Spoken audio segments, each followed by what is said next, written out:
and Deviant Daniel. Urban Fantasy Romance. Dearly and the Departed, Book 1. Written by L.A.K. Narrated by Zachary Zaba. Prologue. Kier Dearly. Summer, 1997.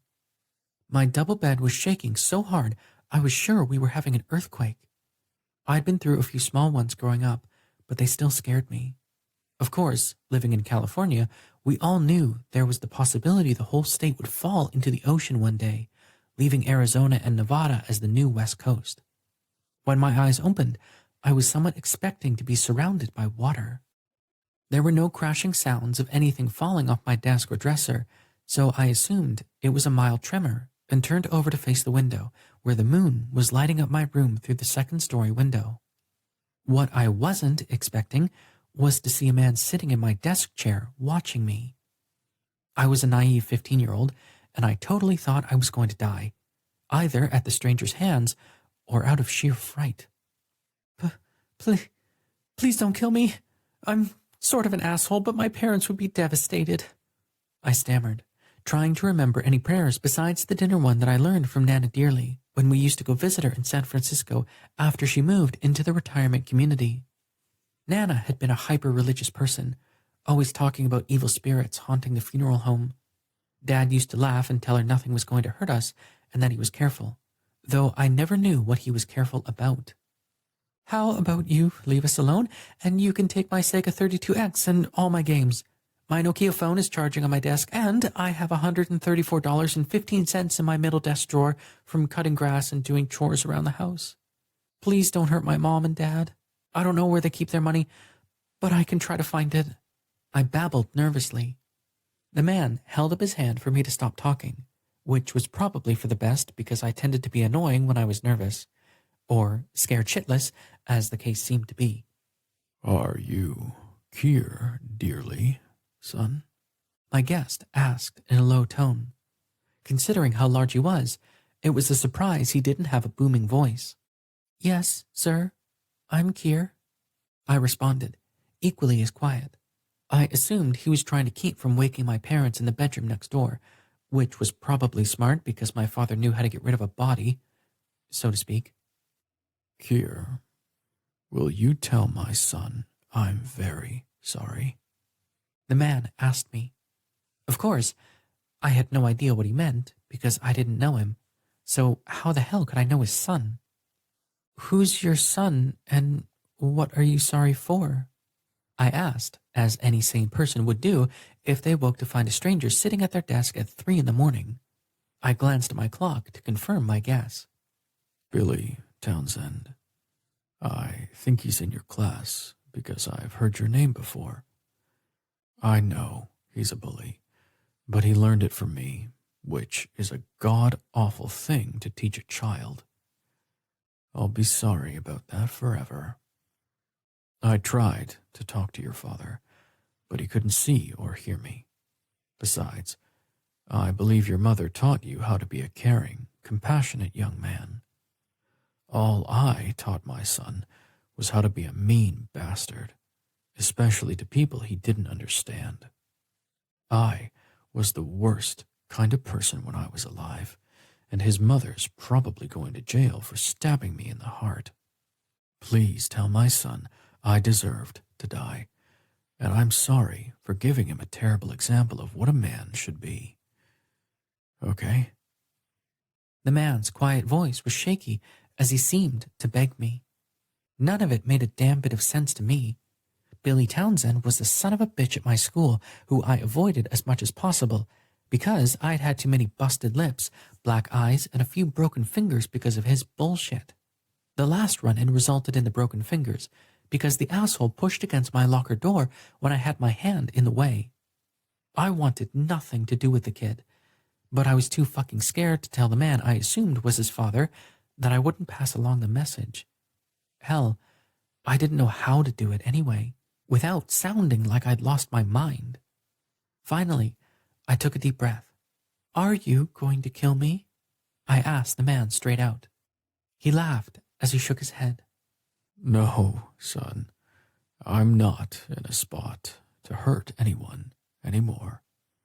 My wife was justified in what she did, and I hope the cops figure it out quick so she doesn't get mistreated. She didn't deserve to be punished. The man explained, which had me more confused than anything. Why are you in my room? I asked as the blue and white lights lit up my bedroom walls.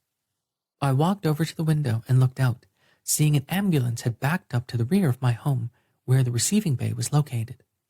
When the ambulance driver asked where to take me, the morgue attendant told him to bring me here. I remembered hearing your name from my son and that you lived in a funeral home. The man explained. My brain was scrambled eggs by then. Dearly and Son Funeral Home was one of several funeral homes in Reardon, California, a town located 20 miles outside of Sacramento. My parents were the funeral directors, my dad the mortician, and I was the weird kid who lived in a funeral home. My father, David Dearly, inherited the business from his father, Paul, and Dad had slept in the very same room as a boy where I now slept every night. As family businesses went, I wished to hell my parents owned a car dealership or an ice cream parlor, but no, we owned a funeral home. With a funeral home, of course, came dead people. That fact alone made me the least popular kid in my high school, not surprisingly. I wanted as fucking far away from Reardon as I could get when I finally graduated, because I'd never lived down the fact that my father was a mortician. Sadly, I took after my father in the looks department, physically embodying the description of anyone who ever owned or worked in a funeral home. Pale, tall, and weird. My skin was like my father's, white as paper, and like my dad, my body temperature ran a cool 97.1 degrees, which meant I was cold all the time. I was a walking stereotype, plus I was shy and quiet, which the kids at school said made me creepy. Add in the fact that I had really dark brown hair and ice blue eyes, and one could only imagine the plethora of nicknames I heard called out when I walked down the hallway. I didn't play sports and tended to be more effeminate than the other guys, so most of those lovely terms of disparagement were on the female variety. Surprisingly, many of the kids at school were afraid of me because I was around dead bodies all the time. It was like they thought me some sort of vampire or zombie who could harm them with a glance. The upside was nobody, aside from Billy Townsend, tried to beat me up like they did some of the other oddballs at school. It was strangely empowering. As I looked at the stranger sitting at my desk, only one question came to mind, though the clarification might suck worse. Are you seriously dead? I asked as I watched the man get up from my desk and walk toward the door of my bedroom. Yeah. Tell Billy I'll miss my little soldier. Tell him to be good to his mother. The man told me before he walked through my bedroom door, scaring the living fuck out of me. I didn't go back to sleep for the rest of the night, seeing my breath fog the air as I tried not to hyperventilate. It was creepy as fuck. The funeral was on Tuesday, and from my station by the chapel doors, I saw Billy Townsend crying next to his mother as they sat in the front pew. I was dressed in my suit, as was required by my parents if I wanted to earn the cash to buy my own car when I turned 16 the next year. My stomach flipped at the idea of even seeing Billy, much less talking to him. My job at the service was to hand out programs and assist people into the pews I'd had to dust that morning before my dad brought in Mr. Townsend. I'd helped a few blue-haired old ladies up the aisle to the benches because the guest of honor had been an Army veteran turned town mechanic, and he'd offered senior discounts. I assumed they didn't know the man beat his wife and kid on a regular basis. I paced at the back of the chapel as I watched Billy Townsend and his mother greet those people who came to pay their respects. When Billy walked down the left aisle out of the chapel, I had finally gathered my nerves to approach him. Hi, Billy. I'm sorry about your loss, I offered, louder than I usually spoke. Billy turned to see where the sound came from, his face morphing from sadness to pure hatred at the sight of me. Where's the bathroom, you little puke? I pointed down the hallway and decided to regroup until he came out. A few minutes later, Billy walked out of the bathroom with toilet paper stuck to his shoe and his fly open. I'm sure your dad is going to miss you. Actually, he told me to tell you he'd miss his little soldier, and you shouldn't be upset with your mother because she stabbed him. I offered as I wrung my hands. When his fist connected with my nose, which wasn't really a surprise, I remembered that saying about killing the messenger. It definitely wasn't worth it. On occasion, I'd noticed my father talking to himself around the funeral home, but then again, he'd been labeled as an odd man, or so I'd overheard many people say about him. To me, though, he was a good man, doing a job not many other people wanted to do, especially me. I vowed never to do the work of the dead again. 1. Keir dearly. Finger pointing. Loud laughter. I looked down to see I was naked as the day I was born, and I was standing in front of a group of young people who I somehow recognized, though those in the group didn't make any sense. I knew them from my past, including that damn Billy Townsend, who seemed to be leading the pointing and laughing. Look at his dick. It's like a green bean. It's a beanie weenie. Laughter rang out in the room, echoing through my head like shouts bouncing around the Grand Canyon. Waking up in a cold sweat wasn't so much of a rarity these days. How it all started still left me as off balance as it had when I was 15 and was visited by Billy Townsend's dead father. That early morning would change my life forever, though to this day, I wasn't sure if it was for the better or for the worse. I was, once again, in my bed on the second floor of Dearly and Son Funeral Home, having had that stupid dream where I showed up at Reardon High School without clothes or school supplies. I've been having it every night since the day Mom moved, and I didn't see it ending anytime soon. Of course, I wasn't an armchair psychiatrist by any stretch, but analyzing the dream wouldn't require a professional. I was feeling quite uneasy, and I knew why. My mother had just retired and moved to a nice retirement community in Monterey near the beach, and the family business was now completely my responsibility. It was the business that supported the two of us and provided a service for the community, and it was resting squarely on my shoulders. For most of my life, Mom had run the front-of-house side of things and provided the empathy and compassion necessary for those in need of our services, which had freed my father to do all of the hands-on work required of someone in his profession. After he passed about 5 years ago, I re-evaluated my priorities and realized that Mom couldn't do it all on her own. With my assistance, Mom had hired a mortician recommended by an acquaintance of my father's to do the work Dad had done, but it was soon obvious that fix was temporary.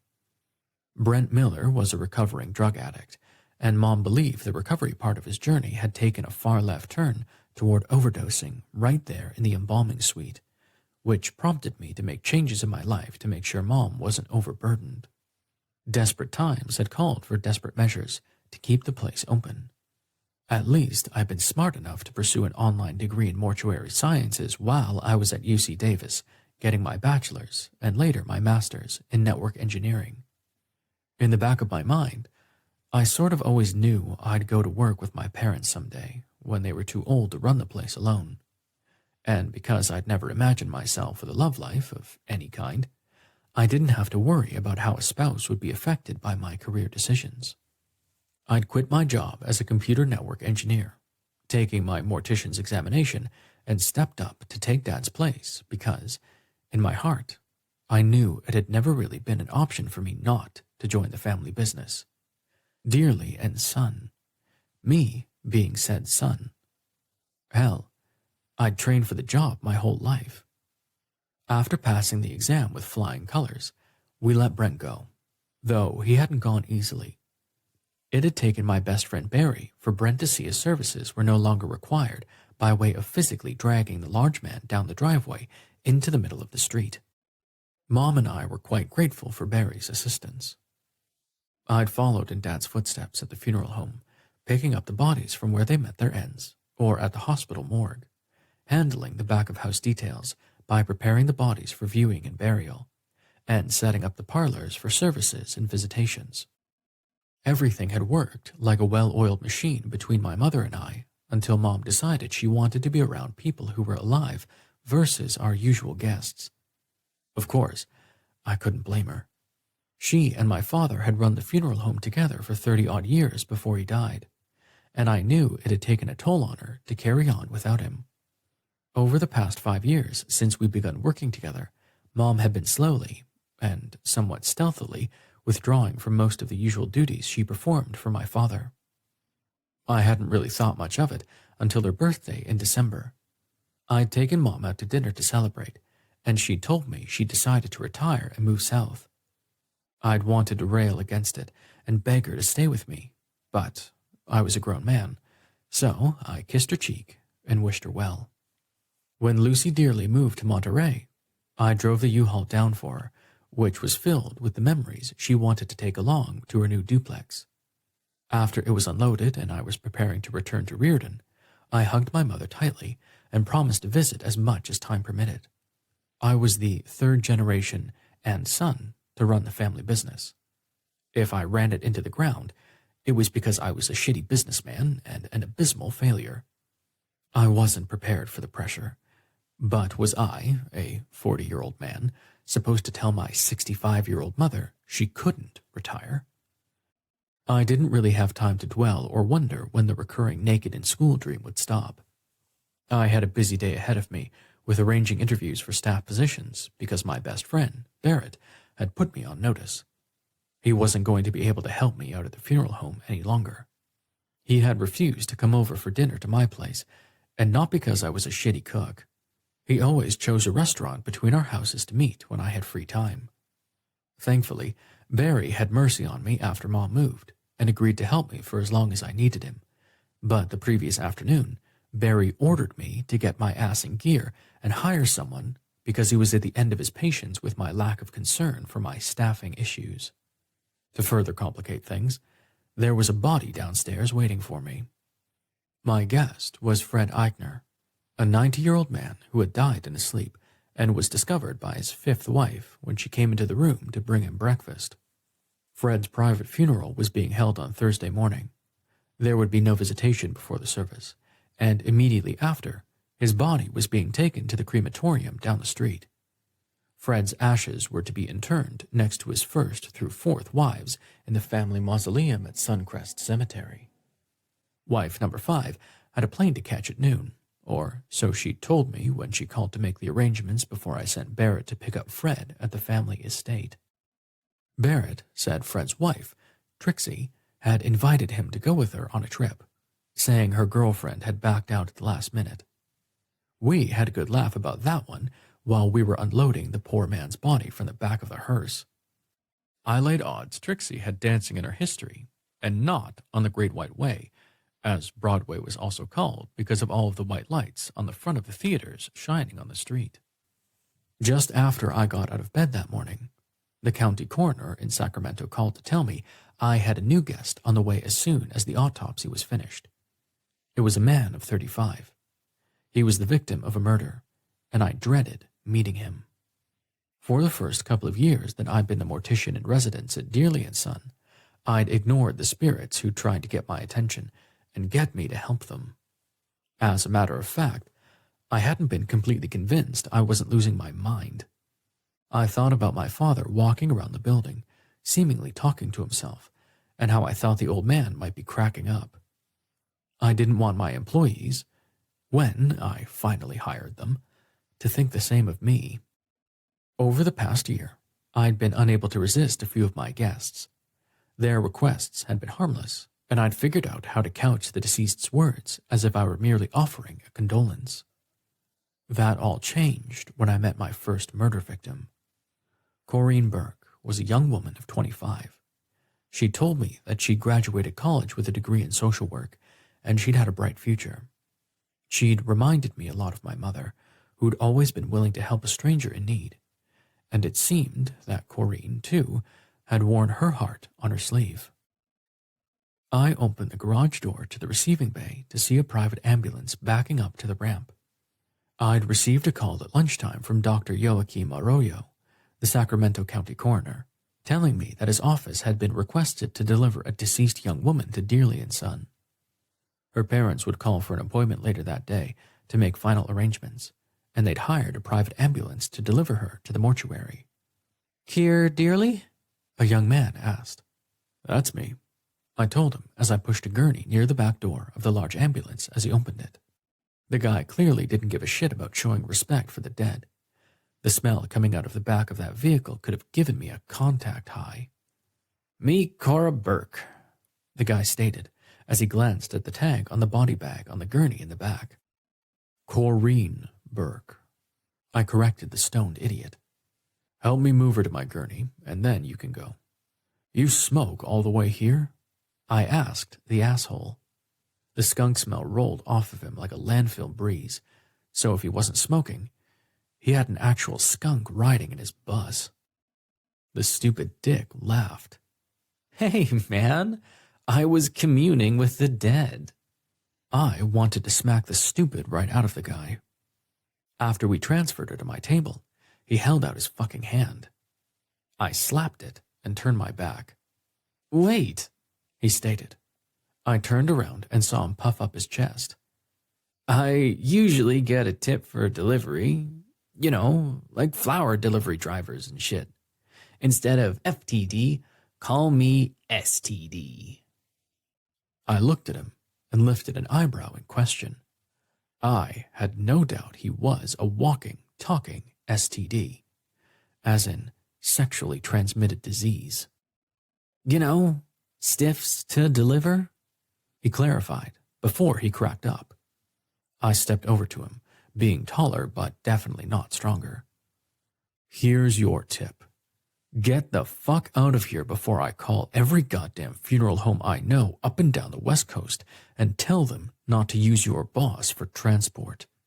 You have no respect for the dead, you asshole." "You can't do that. Didn't you take an oath to do no harm?" he snapped at me. I laughed. "No, I didn't. I don't tell the secrets of the dead, but I'll tell every motherfucker I know about you." I snapped as I bumped chests with him. He suddenly stepped back and ran to the front of the vehicle, peeling the tires to leave black marks on my concrete drive. This stupid moron. I went back inside and closed the metal garage door. "Miss Burke, I'm so sorry you had to endure that disgraceful behavior. I'm Keir." I introduced myself for reasons I couldn't begin to understand. When I moved the gurney up the ramp and into the embalming suite, I was shocked to be met by a large man with an unhappy look on his face. "She fucking shot me!" he shrieked. I was taken aback for a moment. "Who are you?" I asked. I didn't usually acknowledge the spirits, but I listened to them. So far, Corrine Burke had been silent and absent. I had to hope she'd already crossed over. "I'm Eddie Wilbert, her boyfriend. She fucking shot me." I looked up to see the front of his plaid shirt was soaked with blood where his heart should have been, which made me want to give Corrine a round of applause without even knowing why she'd shot him. He appeared to be a loud, obnoxious asshole to me. "Where's your body?" I asked as I slowly unzipped the bag to see Corrine was black and blue. "She passed out, and somebody was knocking on the door in her place, so I went out the back. I lost a lot of blood, and I died in the alley. You gotta fucking tell somebody. I'm laying there alone in the alley behind a fucking dumpster, you asshole," the man ordered, as if he held any power over me. I laughed just in time to hear a female laughing along with me. I glanced to my left and then glanced at the body on the gurney. I turned to the spirit and smiled. "Hi, Corrine. I'm sorry this lowlife took yours. Can I help you with anything?" I asked her, going back on my vow never to converse with the dead again. Corrine smiled, and the light around her was bright. "Leave him where he is. He doesn't deserve your kindness. Let him be a John Doe," she requested. So I nodded. Try your best to make me look okay for my parents. They're good people and don't deserve to see me like this. Corrine asked. That was an easy request to fulfill. Sure. Anything else? I asked. Corrine's face turned somber. Be careful talking to the dead, Mr. Dearly. Your father says there's a balance that should never be disrupted. Just like that, she was gone, and I was stunned. Was my father able to reach out from the other side? Maybe I was losing more of my mind every day. Chapter 2. Dashiell Clegg. Can't you assholes hear the fucking phone ringing? I yelled at the guys working at my shop as I tossed a socket wrench into my toolbox and walked over to the once beige telephone. Fucking thing was probably an antique, but it still worked. The cord had been taped straight a long time before I took over the business. But again, it still worked. Clegg Cycles, I answered, snapping my fingers for them to shut up. I plugged my finger into my other ear so I could hear better over the compressor Simp was using. Mr. Dashiell Clegg? A man asked. People always mispronounce my name, so I went by Dash. Much easier. Yeah, I didn't bother to correct him. Time was money, and he was taking mine. This is Detective Ramon Torres with the Sacramento Police Department. I'm afraid I have some bad news, sir. Your brother, Daniel, was found dead in his office at Lancer Investments this morning. We were wondering if you could come to the station to identify the body as his next of kin on the record. Also, we have a few questions for you, so could you also free up some time? If you need a ride, I'll gladly send a patrol car to pick you up. Today is preferred. The man pretty much demanded. I was stunned at the news that my brother was dead. But wasn't it something I always sort of expected to? Danny had been a wheeler dealer since before he even graduated college, and not a lot of people appreciated that sort of guy. Danny and I really hadn't spent much time together since we were snot-nosed brats, plucking at our mom's last nerve. I'd seen him twice in the last couple of years, and that might have been 2 times too many. Danny had gone to college after high school, with a bright future ahead of him and no concern for our family. I'd gone to jail for working in a chop shop on the north side in Old Sacramento. Got a year for being an accessory after the fact, but it straightened my punk ass out damn quick. Turning 19 in the state prison in Folsom had sucked. When I got out, I swore to my mom I wouldn't so much as toss a gum wrapper in the street, and I'd stuck to my word. Our old man, Lars Clegg, was a Viking through and through. That was his nickname in the Sacramento Sinners, the motorcycle club he rode with for many years. Lars was the one who taught me how to work on anything with a motor, and while he wasn't a role model most people would respect, my dad certainly set an example of a strong work ethic that both Danny and I had followed, whether my brother would admit it or not. Fuck the other guy before he fucks you, my father always told us. We'd both taken his advice, each in our own way. These days, I ran a legitimate business, thanks to Pops, but if you stiffed me, you wouldn't like the way I evened the score. Our mom, Siobhan McCarthy Clegg, was a second-generation Scottish-American. She was a true Scottish beauty with night black hair and big green eyes. Pop loved her with every white blonde hair on his head. Danny and I could get by with a lot of shit when it came to my pop, but crossing our mom got our asses beat without mercy. Personally, if I ever had a kid, I wouldn't lay a hand on them. Of course, the chances of that ever happening were less than nothing, so I didn't really worry about it. I had no grand aspirations of a husband and family, so I didn't have to worry about whether or not to spare the rod. Both of my, and Danny's, parents were dead, having been killed in a bike crash on the way back from Sturgis about 7 years earlier, and I had to believe we'd both missed them very much. I wasn't sure how they'd feel about Danny being dead. Hell, I wasn't sure how I felt about it. I was already dealing with the regret settling into my soul for the relationship we didn't have since we'd lost Mom and Pop. Bottom line, I should have been a better brother to Danny. Maybe I should have kept him from doing whatever the fuck ever he did to get himself killed. But it always seemed as if Danny didn't want to acknowledge that I was his brother at all. We were total opposites, Danny and me, and we usually ended up rubbing each other the wrong way, so maybe it wasn't meant to be that we'd ever be close. Now, it was too late to ever try to do anything about it. Yeah, sure. I'll clean up and be there in an hour, Detective Torres. I answered, having forgotten for a second that I was on the phone with the cops. An hour later, I parked my bike outside the police station on Freeport Boulevard. The old nerves were back. Every time I had to deal with the cops, I relived the fear of that shitty day when 10 boys in blue came busting into Unerstall's body shop, arresting the 6 of us who were stupid enough to take a job working for Tim Unerstall. Obviously, none of us were rocket scientists, but Timmy was the only guy hiring at the time, and you didn't need to take an IQ test if you knew anything about a combustion engine. The day I went to work for Tim, he told me, "Keep your head down, your mouth shut, and do your fucking job, and you'll have no problem with me or anybody else. I got a few cops in my pocket, so I never get on the radar. You work for me, you won't either." Famous last words. Tim's faith in his pocket pals had been without incident until one of the cops got caught picking up a donation to a non-existent police officer's charity from a local business owner. The traitor gave up anybody he knew who had any dirty deals in the hood, and it seemed poor Timmy was #1 on the cops' hit parade.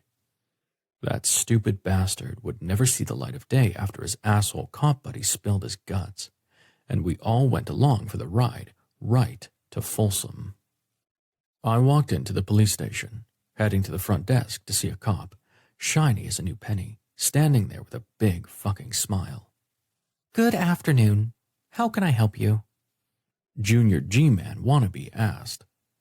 "I'm here to see Detective Ramon Torres. I'm Dash Clegg," I explained. The guy grabbed the phone and punched in a few numbers, watching me and making me more fucking nervous than I'd been the first time I had sex. That hypothetical kid I'd never have. Yeah, I'd tell him to wait to lose their cherry until they were mature enough to accept that people lie about anything to get what they want. Skylar Weber taught me that lesson, the prick, and I was never going to let anybody treat me like that again. No way would I let another guy make a fool out of me. "Detective Torres says you should go upstairs. He'll meet you there," Copper Penny told me as he pointed to a staircase at the end of the hall. I nodded and walked away, wishing that young guy the best of luck. He was going to need it if he ever hit foot patrol. The streets would eat that kid alive. I jogged up the 2 flights of stairs to find a guy waiting for me at the top. He wore a snarl I'd seen 1,000 times. The detective had checked my record and knew I'd been around the cell block. He was ready to find fault with me immediately. It was absolutely nothing new. "Mr. Clegg, I'm Detective Ramon Torres. I'm sorry to call you down here at such a difficult time, but like I said, we need a confirmed ID of a man we believe to be your brother, Daniel Clegg. The deceased was found in an office building downtown this morning when the company opened." The man reminded me of my gruesome task. "Sure. Where do I need to go?" I asked, ready to hot-foot it out of that station as soon as possible. "Come on over to the conference room. You don't have to go to the morgue, Mr. Clegg. The coroner took pictures to save you the trouble. When was the last time you spoke to your brother?" Torres asked. I followed the man, glancing around the large room to see men and women at desks out in the open, none of them paying attention to me as I walked through their space and into the conference room on the other side. The detective took a seat opposite an empty chair and pointed for me to join him. Torres flipped open a manila folder where there were a few photographs. He flipped them face up on the table in front of me, likely for dramatic effect. They were both pictures of Danny, and aside from the fact that it was the first time I'd seen him with his mouth closed in years, he looked like he was sleeping. I felt a lump in my throat I hadn't felt since we'd lost our parents. "Yeah, That's Danny. I managed to croak out before I swallowed down tears I damn well wasn't sharing with a cop. I'm sorry for your loss, Mr. Clegg. When was the last time you spoke to your brother? He asked again. Last Christmas. He invited me to a Christmas party at his condo. He proposed to Shannon that night. Damn. Has anyone called her? I asked, remembering the sweet woman who was foolish enough to fall in love with my whore of a brother. Danny had always fucked around a lot, and I was shocked he'd finally decided to settle down with someone, much less invite me to a party. Please join Shannon and me for a Christmas party. The invitation I'd received in the mail had read. At the party, he'd proposed to her in front of everyone, though he'd avoided discussing anything resembling a wedding date. Hell, the fact he'd narrowed down one woman to tie himself to had been a big fucking surprise to me. The people in attendance that night didn't seem to give a damn one way or the other, which was odd for so-called friends, or so I thought. Detective Torres flipped through his notes and looked up at me. No, we haven't. What's Shannon's last name? We spoke to Daniel's boss at Lancer Investments, and we went over the contacts list in his phone. There were 3 contacts listed as legs, tits, ball, and chain. Since you're his emergency contact, according to the Human Resources Director at Lancer, we decided to ask you which of these are you, or are any of these people known to you? Torres asked. I chuckled, because it was all fucking surreal. Ball and chain was how he introduced Shannon Greeley to me before he proposed to her at the party. I got her number if you need it, or will you let me break the news to her? As for Christmas, she hadn't moved in with him yet. I know she travels for her job a lot. She might not know he's... Anyway, I'd like to be the one to tell her. I requested. The man nodded. You don't know the identities of the other 2 contacts? No, but my brother always loved the ladies, especially strippers. I met him once for a beer at a club called Tip Top Gentlemen's Club in Rancho Cordova. That's a good place to start, I'd guess. How was Danny killed? Seemed like something I should ask. All the man told me was Danny was found dead in his office that morning. How it happened hadn't been mentioned. Your brother was shot. We're still working on the details. Do you happen to have a firearm in your possession? The cop asked. I wasn't sure if he was for real or not. I was a convicted felon. I couldn't own a fucking gun, and we both knew it. No, I don't, and I'm sure you know why, Detective. My felony conviction prohibits me from owning or licensing a firearm in the state of California. Not that I'd own one, anyway. I don't have anything I'm so attached to that would cause me to shoot another human being for trying to take it. I responded, wanting to tell the man to fuck the hell off. I glanced at the clock to see it was nearly 5, and I was guessing the guy had to get home to those 2.5 kids to play catch or walk the dog or paint the picket fence in front of his house. Bottom line this for me, Detective. Do you think I killed my brother? I have an alibi for the last 24 hours, if you're interested. I taunted, because the bastard pissed me off. The arrogant prick only nodded. Well, I got up yesterday morning, went downstairs to my place of business, and opened it up. When Quinn, one of my mechanics, showed up, I walked to the coffee shop next door to buy donuts for him, Georgia, Fish, and Simp, the people who work for me. We ordered pizza for lunch. I outlined for the asshole. He didn't seem impressed, so I continued. Last night, after I closed the shop, I went upstairs to my place, ate ramen noodles, and played Ride 3 on my PS4 until I went to bed at midnight. I got up this morning at 6 and went downstairs to open the shop. When Quinn showed up, I walked to the coffee shop for donuts, and today we ordered Thai food for lunch. I hope you can see where this is going. I challenged him. What's Ride 3? Is it a multiplayer game where you interact with other gamers who could corroborate your alibi? Is there anyone who could corroborate your alibi? A girlfriend, maybe? Torres asked. which pointed out to me that there was nobody who knew what I did with my time except me. I had no one in my life who could vouch for me after I left the shop at night and before I walked into the shop in the morning. It was bad timing to realize it after learning my brother had been murdered, and the cops might have thought I'd been the one to do it. Nope, just my word, which I'm sure you think is for shit. When should I expect the arrest warrant and the new metal bracelets? I've got bills to pay, and I need to get Georgia to show Quinn how to report hours so she can do payroll and billing. I told the man, only half-heartedly joking. The look on his face made me certain I was looking at bars again, and not the kind where I could get a drink and pick up a hot twink. Do you want to confess to killing your brother, Mr. Clegg? A shot to the heart is often considered a crime of passion. Did your brother do something to piss you off enough to shoot him?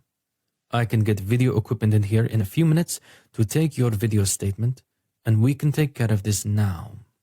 The detective replied, as if we were on a timetable or something. I couldn't tell if the dick was joking or not. After staring into his wrinkled face for a minute and wondering if the man had ever had a happy moment in his life, I finally figured out he was dead serious about me making a confession. Nope, I didn't do anything to confess. Guess you'll have to get your shoes dirty out there tracking down leads. Where's my dead brother's body? I asked, ready to be done with his bullshit, and whoever was behind the glass observing the two of us. You can find your brother at the morgue. We can arrange for him to be picked up and taken to the funeral home of your choice, Mr. Clegg, the man suggested. What the fuck do I know about funeral homes? The funeral home where my parents... Wait, that one caught fire last year. Do you have a list of them, or something? I'll have to arrange with them how to pay for this until I figure out Danny's financial situation. I stated out loud without thinking. If you give me your cell number, I'll call you after I speak to the coroner's office. They have lists, and they rotate among the funeral homes in the area if the next of kin doesn't have a preference. I'll be in touch. The detective offered a pen and paper, so I scribbled down my cell number and thanked the man, leaving the station to go home and think about how to tell Shannon she wouldn't be getting married anytime soon. After I returned home from the police station, I decided the best thing to do was cozy up with a fifth of Jack and reminisce with my brother's memory. I poured 2 shots in the mismatched glasses on the scarred pine kitchen table, one for me and one for Danny, just like I wished it had been if I hadn't gone to prison and Danny hadn't become a complete and utter asshole. I opened 2 beers and slipped off my boots to prop my feet on the table. I raised my shot glass in the air. "Sorry you're dead, Danny," I announced as I knocked back my shot and then his, loving the burn all the way down. When they both warmed my belly, I stared across the table at the empty chair for a moment, letting the booze settle. "Who fucking shot you, Danny? Who'd you piss off enough that they'd want to put a bullet in you to be sure you'd be gone for good? I mean, you pissed me off enough growing up that there were times I'd have killed you if I could have. But I'd have strangled the shit out of you and watched your fucking eyes bug out of your head, not giving you a quick exit," I said to nobody. I poured each of us another shot, staring out the window before I slammed them both back. I could have sworn I heard the son of a bitch laughing in that snide way he used to do when he got away with shit and I got the blame.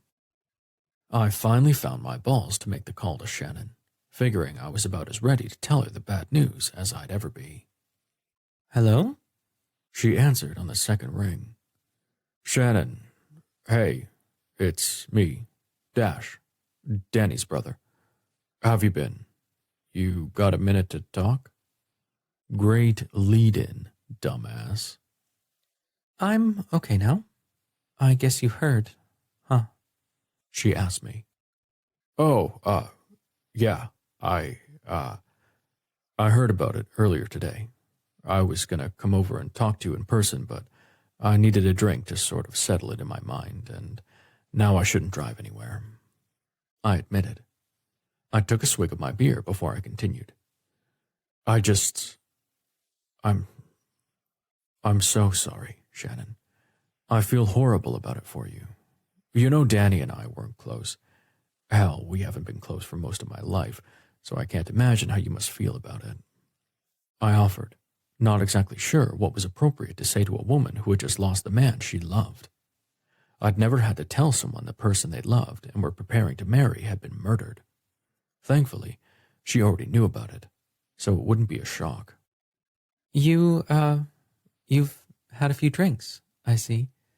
I guess I didn't realize it would upset you so much, Dash. I mean, we only met the one time, and you seemed so miserable at the party. I appreciate your concern, but I'll be fine. I'm just glad I didn't move, you know? She responded. Do you think you could help me? I mean, I could really use someone to let me know who I should contact. I admitted. I was 1,000% sure she'd be better at figuring out how to plan a fucking funeral than me. That's really nice of you, Dash, but all I plan to do is tell my parents later this week when I'm in Cleveland for a layover. I'm super dreading it because they really liked Danny the few times they were around him. I hate he disappointed them like that. She offered, which caught me off guard. Your parents? Oh, yeah, I guess. Why would your parents be disappointed Danny was murdered? I couldn't help but ask. I supposed if they liked him so much, they would be disappointed he'd been shot, but it seemed a little off to blame my brother for being killed, though I was sure he'd done something to provoke it. Murdered? What the hell are you talking about? Shannon asked, which confused the fuck out of me. What are you talking about, Shan? Danny was murdered in his office last night. I had to go to the police station and identify the body, and now I guess I gotta arrange his funeral. Since you're his fiancé, or you were before he died, I thought you'd know better than me what he'd want.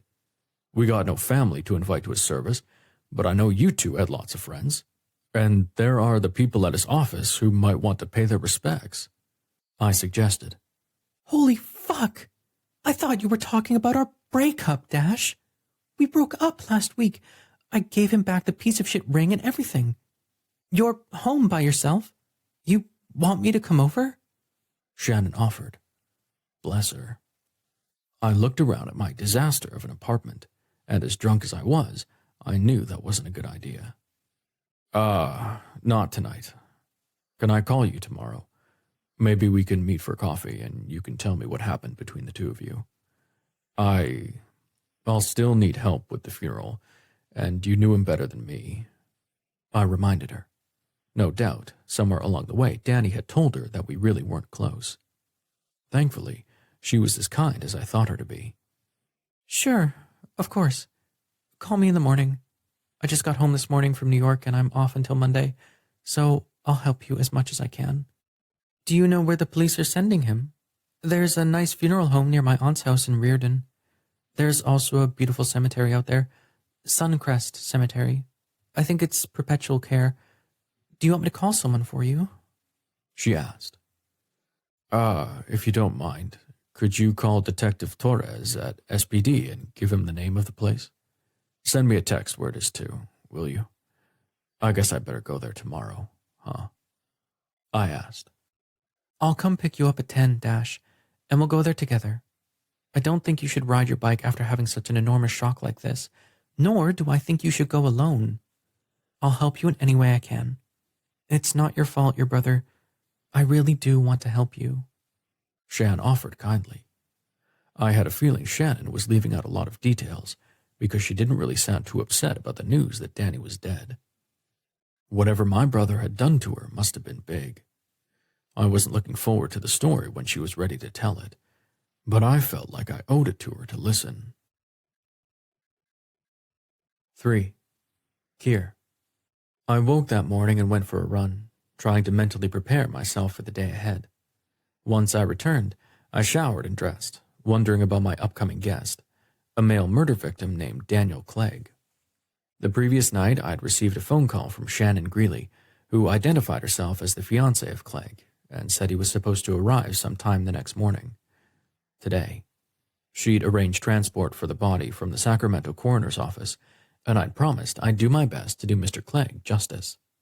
Her laugh as we signed off the call was definitely unexpected. I went to the kitchen to find I'd forgotten to set up the coffee maker early that morning before I'd finally gone to bed. I quickly assembled my special blend and set the pot to brew as I walked over to the bay window in the kitchen to water the plants. "Good morning, darlings," I greeted as I picked up the small spray bottle to mist my orchids. It was where I'd made my happiness garden. In my business, I needed as much color in my world as possible. "Well, you've quite the life, don't you, fruit fly? Plants as friends? I guess nobody wants to hang with the crypt keeper, huh?" The voice came from behind me. When I turned, I saw an unknown spirit sitting at my kitchen table with a smug look on his face. It was just what I needed that morning. A homophobic dead man to bring me down for no fucking reason. "Ah, I bet you were a peach when you were alive. What can I do for you?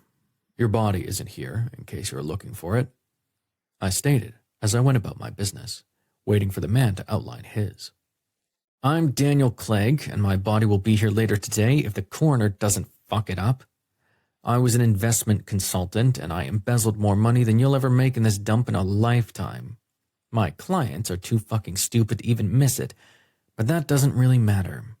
Legs figured it out, the fucking cunt, and I think she told someone. That's how I ended up on the way to your fine establishment," he determined. I really hoped the coroner fucked it up. The spirit continued without waiting for a response from me. "My younger brother is going to end up being framed for my murder because I used his name and social security number to set up bogus accounts, and someone else is going to get rich now that I'm dead. I need you to keep my brother from going to jail for a crime he didn't commit," the man stated with force. I wanted to tell him to go to hell, but I was pretty sure he was already headed in that direction.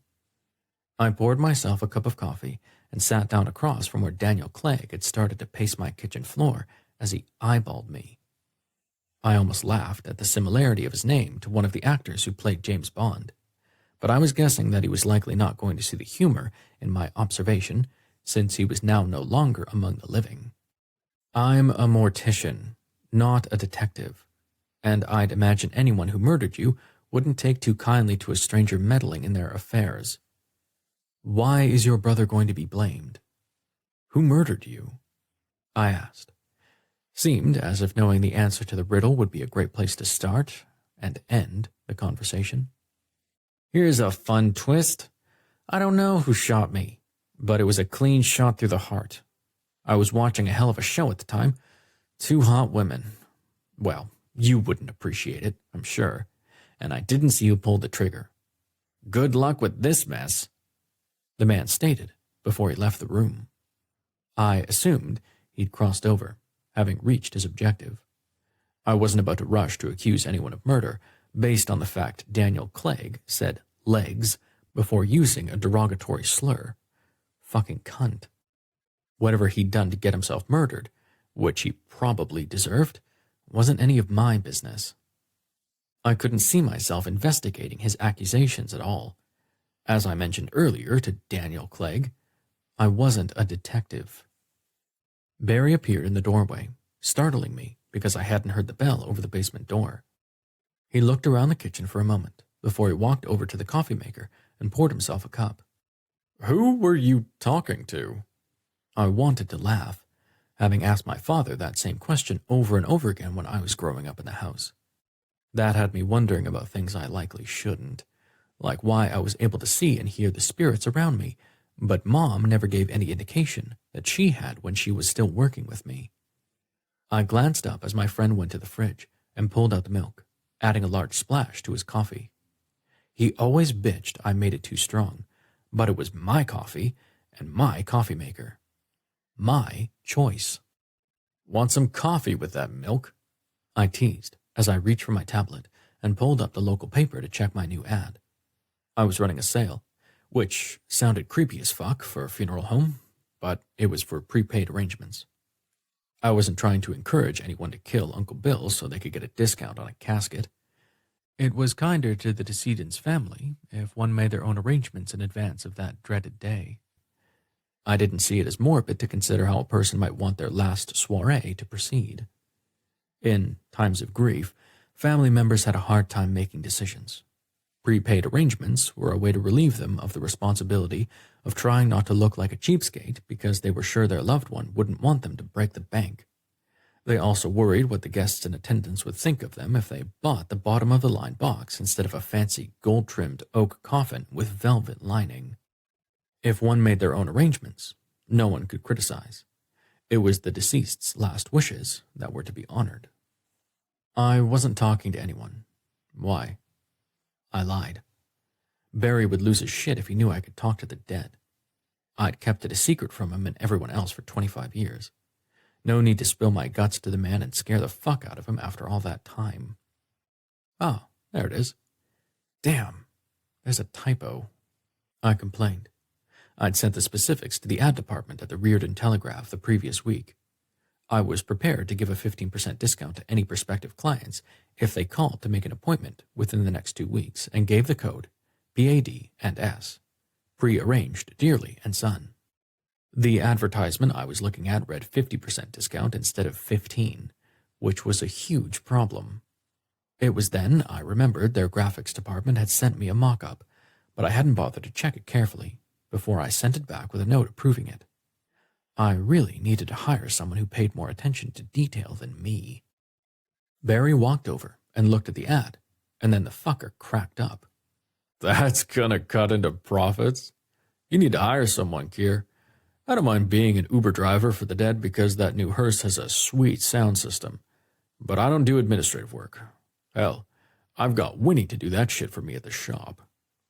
Barry reminded. Barrett Singletary was one of the best sculptors I'd ever met in my life. His chosen medium was metal, and I had a few pieces of his work around the gardens behind the funeral home. Since Mom had retired, I'd been contemplating adding a few more of his pieces in some of the parlors to brighten them up a bit. Barry was going to sketch something for me, and we'd work together to get it just right. But I wanted something with sunshine and a rainbow. It was my passive-aggressive way of rebelling against the stereotype of a funeral home as a cold, death-filled building. Yeah, I don't suppose Winnie would want another job, huh? I asked. Winifred Rollins was his long-term partner, who fought tooth and claw against getting married. I refuse to be subjected to ticking the married box.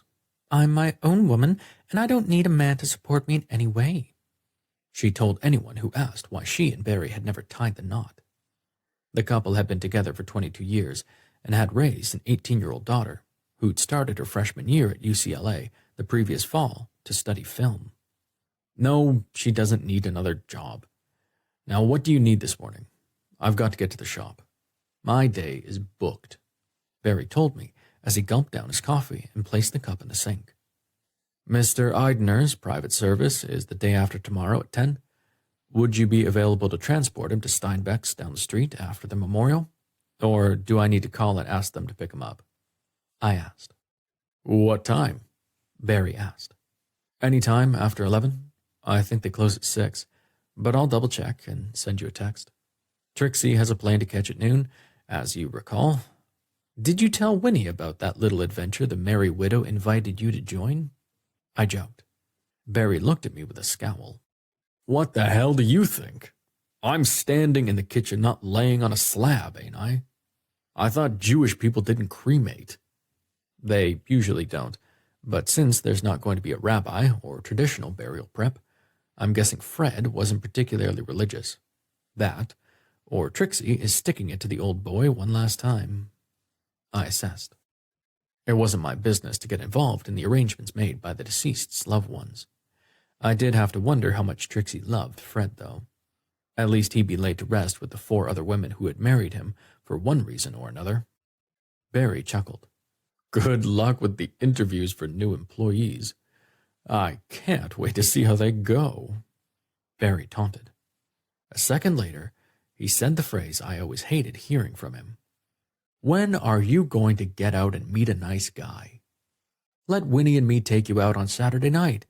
We can get dinner at Gio's and then go to the new club that opened in Lavender Heights last month. How about it? My best friend was truly a prince among men. We became good friends when Barry offered to help me work out in high school in exchange for me helping him with his chem homework.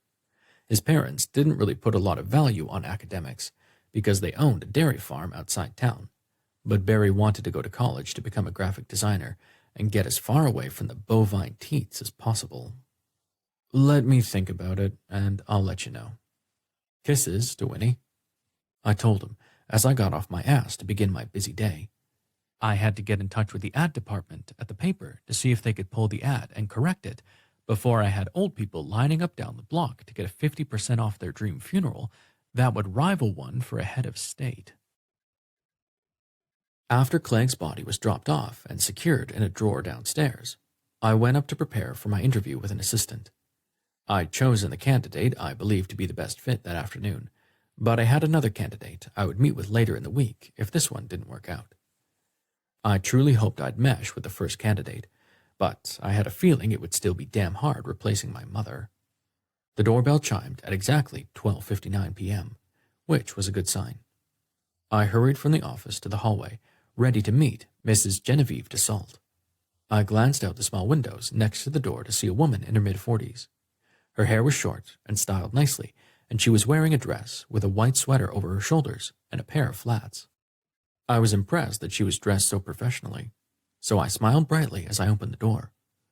"Mrs. DeSalt, I'm Keir Dearly," I greeted. Good afternoon, Mr. Dearly. It's a pleasure to meet you. Please call me Jenny.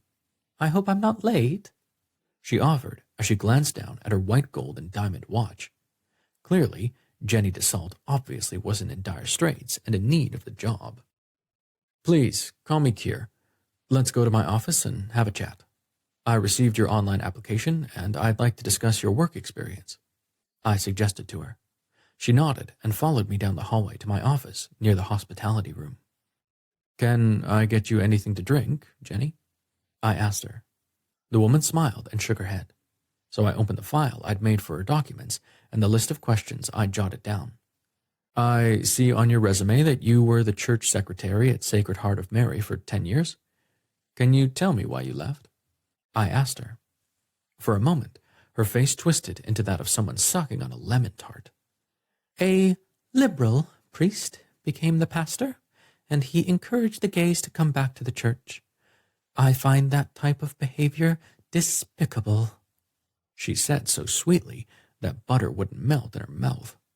I should have expected something of the sort. I closed the folder and stood, offering her a fake grin. "Thank you, Mrs. DeSalt, for coming in.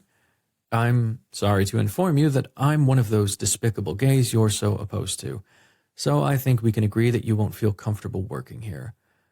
I'll show you out," I stated. Her face morphed into horror as she grabbed her handbag and bustled out of my office like she was being chased by the devil himself. It was a sad reminder that too many people were bigoted, homophobic, racist, and every other ugly thing I could call to mind. I didn't need to work with it every day. An hour later, I was downstairs in the mortuary, taking inventory to stock up supplies in the event I couldn't find an assistant when the back doorbell rang. I thought perhaps it was Barry, so I dropped my tablet on the prep table and walked out into the receiving bay to open the door. There was a giant of a man standing at the back door, and he didn't look like he came to play. "May I help you?" I asked him, ready to put the metal door between myself and certain death. "Are you Keir Dearly?"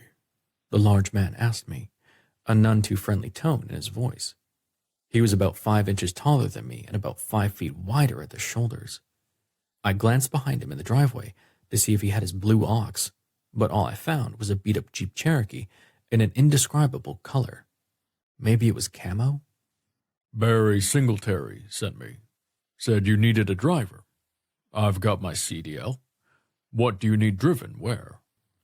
The mountain asked. His head was shaved on both sides, but down the middle was a French braid that ran down behind his back. He had a goatee that was also braided and had a silver bead on the end. He was wearing a pair of long brown shorts, flip-flops, and a tan and brown bowling shirt with a name patch that read, Scotty. Scotty? Is it? I'm afraid there's been a little misunderstanding." I reached up to open the garage door where the hearse was parked when not in use. I walked outside and over to the front of the behemoth, pointing to it. That's what needs to be driven. Barry was helping me out with driving the, I was truly afraid the man would pummel me if I explained that Barry was probably jacking with him by mentioning the job in the first place. Holy shores! That's a new MK Nautilus legacy.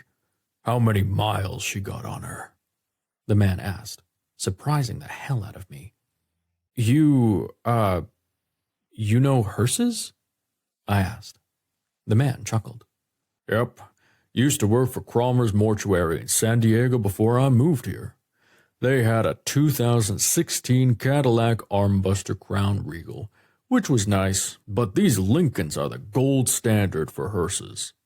Scott determined as he walked to the front and ran his hand over the hood with admiration and care, which impressed me. The hearse we'd had before the Legacy was a 2011 Cadillac S&S coach that had low mileage and was still in great shape, but I thought the large white vehicle looked dated.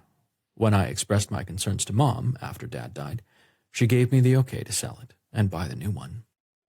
I want to be sure you know this job won't take up all of your time. I don't have funerals every day, so I won't need you 40 hours a week. I emphasized in the event Barry hadn't mentioned the amount of time he actually helped me out. Right now, I'm working part-time as a personal trainer, so my hours are really flexible. I'm not bothered by being around dead bodies, and I can bench 450 without breaking a sweat. I think we might be able to make this work. Scotty responded. Okay, if you'll give me your information, I'll be in touch as soon as I know when I'll need you. I told him as I handed him my cell phone. At least I had someone who might be able to help me out in the mortuary with moving bodies. Oh, do you have a suit? I asked him, trying not to sound condescending. Scott quickly pecked in his full name, social security number, and phone number into my contacts. Call me Scott, will you?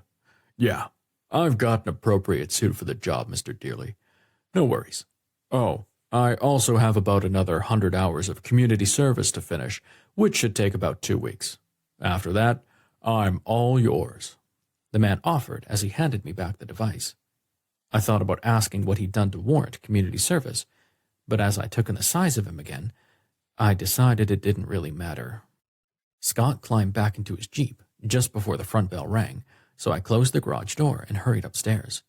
When I glanced out the side window, I was surprised to see a young woman with rainbow-colored hair, cat-eye-shaped blue glasses, and a worried look on her pretty face. I opened the door and offered a smile in case she was there about an upcoming or previous guest. Hello? How can I help you? Mr. Dearly, I presume? I realize my appointment won't be scheduled until tomorrow, but I just didn't think I could wait until then. You didn't hire that awful religious woman, did you? I had a premonition she's not who you're looking for. The strange woman commented. And you are? I asked the bubbly young woman. I hadn't scheduled another interview yet, though I did have another application that had been completed on the job service website. That person had no work experience, so I hadn't yet called them to set up an interview. I'm Amelie Holt. I'm your new assistant, she stated, as if it were a sure thing. I was a bit stunned at her brazenness, but hell, maybe that was what I needed. I hadn't been impressed with the other candidate, so really, what did I have to lose? 4. Kier. The morning of Mr. Eigner's private service, Shannon Greeley had made an appointment to bring Mr. Clegg's brother into Dearly and Son to make the arrangements for Daniel's funeral. I felt bad for the two of them. I'd dealt with mourning families for years, and I knew it was never easy, especially when a sudden death, murder, was involved. I was downstairs applying the finishing touches to Mr. Eigner after I'd moved the tiny man into the economy coffin Mrs. Eigner had chosen. It wasn't the cheapest box I had in the downstairs showroom, but since he was being cremated, it was a sound choice. The front doorbell of the funeral home rang as I was rolling Mr. Eigner's casket onto the large elevator from the embalming suite in the basement. The lift went to the first floor where the chapel and visitation parlors were located to provide easy transport. Since Amelie hadn't started yet, I was still on my own, So I checked my phone to see my visitors were a couple waiting on the front porch, who I presumed to be there for Mr. Clegg. "I'll be right there," I told them through the doorbell's camera speaker as the elevator stopped on the first floor. I lifted the door and walked out, pulling Mr. Agner with me and closing it again. I wheeled him to the side of the Serenity parlor, which was a soft blush color that my mother had chosen. It gave a nice pallor to the deceased who were lying in state in the room. Many families had complimented the effect. It took more than a minute to place the casket and arrange the room after Mr. Eitner was settled. It would have to wait until after I finished with my planning appointment for Mr. Clegg's arrangements. After I closed the pocket doors of the Serenity parlor, I hurried to the front door to greet the couple. "Good morning. I'm Keir Dearly. You're Miss Greeley and Mr. Clegg?" I guessed. They both nodded. "Please, come inside," I invited. The young man looked dreadful, and the young woman had an odd smile on her face that I wasn't sure how to take. I thought Daniel Clegg was her fiancé, but perhaps I'd misunderstood her during our phone call. "Please, let's go to my office. You have my condolences for your loss," I offered to both of them as I guided them into the office next to the hospitality room. "Thank you for seeing us this morning, Mr. Dearly," the young woman offered. "I apologize that we're meeting under such unfortunate circumstances. Can I get either of you anything to drink? Coffee, tea, maybe?" I suggested, as I remembered my mother doing more times than I could count. For my part, Amelie couldn't start fast enough so she could handle the hospitality aspects of the job. I wasn't sure how long it would take to get her accustomed to things at the funeral home, but hopefully the young woman would be courteous with our guests' families and could assist with comforting them, as I aided with making the arrangements to put their family member to rest. I tried to maintain a serene environment for the benefit of the deceased's family's grieving process. I got the impression Amelie would be able to fit in with the vibe I tried to maintain, because she gave off a kind of demeanor that I welcomed. "I wouldn't mind a coffee. A big one," Mr. Clegg requested. I nodded, trying to hold a chuckle, because I was pretty sure he'd rather have sausage and pancakes to soak up the alcohol I could smell seeping from his pores. I felt bad for the guy. "Miss Greeley?" I asked, trying to get a feel if the two of them had more going on than just mourning the same loss. "Just water, please. I've got a few days off to help Dash with the plans for the service and the wake, and I've already had too much coffee for one morning," the woman explained. I nodded and went to the kitchen to make Mr. Clegg a large coffee before grabbing 2 bottles of water. As I was about to return to the office, I heard the two of them talking, so I hesitated at the door, ducking to the side to listen. "I applied to relocate after the breakup, Dash. I found out yesterday that I've been approved for an international route, so I'll be moving to Charlotte, North Carolina. But I'll wait until after the funeral," Miss Greeley explained. That was an unforeseen development. I wondered what Daniel Clegg had to say about it. "When the two of us broke up, I decided I needed a change of scenery. I'm sorry I'll be leaving you alone, but you and I can FaceTime or Skype if you need to talk about him," Miss Greeley offered kindly. So, she and Daniel Clegg had parted ways prior to his death. That was an interesting development. Under that circumstance, it was very nice of her to offer to console the brother, especially if the breakup had been a bad one, as I suspected. "What happened between you that you guys ended it?" Mr. Clegg asked her. I'm sorry, Dash, but Danny was cheating on me. He went so far as to video himself having sex with some whore, but the video didn't show his or her face." Miss Greeley answered him, her voice strained. I could imagine she was so pissed she could have spit nails at her bastard of a fiancé, but she was holding back for Dash Clegg's sake. She was a classy lady. "How do you even know for sure it was Danny?" Dash asked, which I thought was a good question. Miss Greeley cleared her throat. "Look, Dash, I'm sorry to be indelicate about this, but I know what your brother's dick looked like. I've been up close and personal with it on more than one occasion. The person he was fucking was wearing a pleather skirt that they didn't bother to take off. Hell, they were wearing a cheap thong that Danny moved aside, and I think he was fucking them on the desk in his office," she stated, her tone seething with anger. Hell, I didn't know her at all, and I could hear it. "Danny had sworn to me that he hadn't been the one to send it, but I had a friend check the metadata, and it went from his phone to mine without a detour. How else would you explain it? Shannon answered.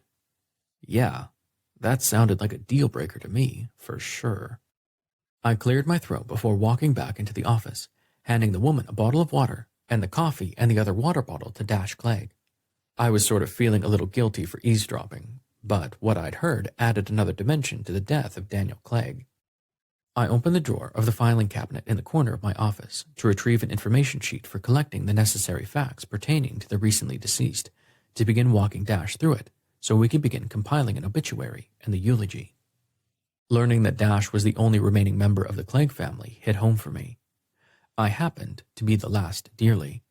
If I didn't have a child, there wouldn't be an aunt's son to take over the funeral home when I decided to retire.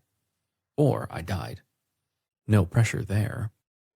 I sat with the two of them for an hour before I glanced at the clock to see it was 9:30, and we still had a few more things to discuss before we were done. If you'll excuse me for a few minutes, I need to take care of something. Please help yourself to more coffee or water in the hospitality room. I'll be back shortly, I explained as I left them with the paperwork and a binder of choices regarding the funeral service. 20 minutes later, I had Mr. Eichner ready for his short service. The obituary had been published in the Sacramento Gazette, along with the details for the service, so all was as ready as it was going to be. After I pulled on my suit coat and adjusted my vest and tie, I walked out into the hallway and stood by the door to greet the widow, who was expected at any moment. I was surprised when Miss Greeley and Mr. Clegg came out of the hospitality room, stopping in the hallway where I was waiting for Mrs. Eichner. I quickly approached them. Is there something you need? Because I'm afraid I'll be a few more minutes. I did tell you that I'd be working you in around a funeral service when we spoke last night, didn't I? I asked Miss Greeley. She offered a kind smile. Yes, Mr. Dearly. Dash has decided to handle the remaining arrangements himself, so I'm going to go. I've got errands to run, anyway. Shannon then turned to Mr. Clegg. If I can do anything at all for you, Dash, call me, she told the man as she kissed his cheek. The man was a damn fine specimen with his shoulder-length blonde hair, blonde beard that could use a trim, and those stunning hazel eyes. He was shorter than me, but at 6'3", most everyone was shorter than me.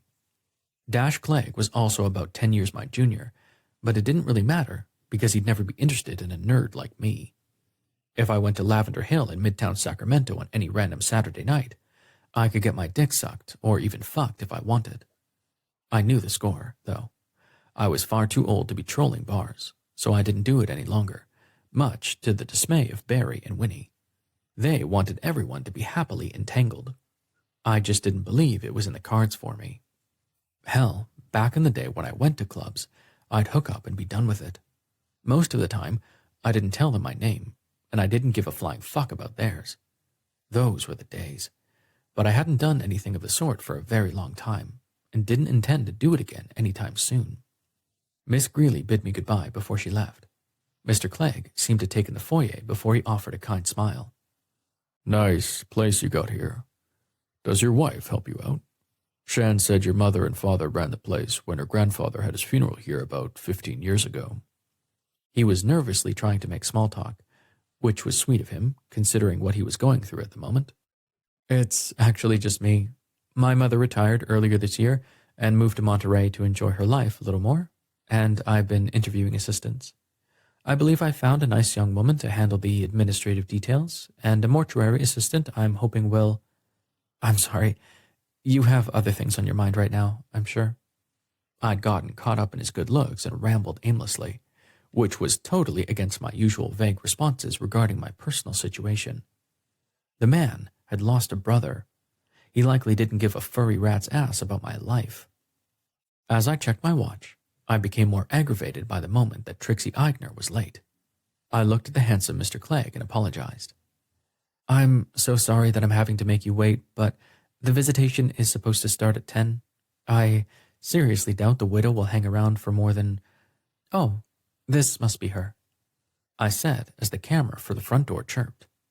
I opened the door to see a young woman in her mid-20s waiting to enter. She was dressed in a strapless black and white striped dress that barely covered her ass and a pair of the highest red stilettos I'd ever seen on a woman who wasn't swinging on a pole, though that was merely speculation on my part. I'd never personally been to a strip club to see a woman on a pole. I didn't think I'd hate seeing a hot guy swinging on a pole, though. Sadly, I didn't know where one could find that sort of entertainment. Dash Clegg glanced her way before he started to chuckle. He backed up and took a seat in a Wedgwood blue, winged-back chair off to the side of the entrance as I greeted the woman. "Good morning. I'm Keir Dearly. You are—" I led, hoping to confirm her identity. I hadn't met Trixie Eigner in person because all business had been conducted over the phone. When Barry had gone to her fancy home to collect Mr. Eigner, Trixie had told him that she didn't have time to come in person to make the funeral arrangements for her deceased husband's service, so he'd given her my phone number. People would always continue to amaze me. The woman giggle-snorted as a good-looking man entered behind her. "We've got 20 minutes before we run the risk of missing our flight. Make this quick." The man snapped at the widow. I glanced from Dash Clegg to see he put his hand over his mouth to keep from laughing out loud. I could feel his eyes on me, likely watching me to see how I'd handle them. Extending my hand to the woman as I looked at her, waiting for an answer to my question. "Oh, yeah, I talked to you on the phone. I'm Trixie Eigner, the widow. Can I see Freddie?" she asked. I nodded and turned to her male companion, waiting for the asshat to introduce himself. "I'm Tony. Let's get it over with," he barked. I led the couple into the small empty parlor and handed Mrs. Eigner the paperwork associated with her deceased husband's funeral. Tony took it from her, checking it over before he whipped out a checkbook and scribbled out a check. He handed it to me, the full amount, and turned back to look at the woman. "We good here?" he asked her. "Let me give you some privacy," I told them as I walked out of the room and closed the pocket door. I turned to see Dash Clegg bent over at the waist, laughing hard with his face buried in his hands. I couldn't hold it in any longer either, so I grabbed his hand and pulled him along behind me, back into the hospitality room where we both continued laughing hysterically. God knew we tried to be quiet, but it was fruitless. After several minutes, I looked at him to see he was wiping his eyes, just as I needed to do from laughing so hard. Suddenly, he took his hands down from his face to reveal he was sobbing.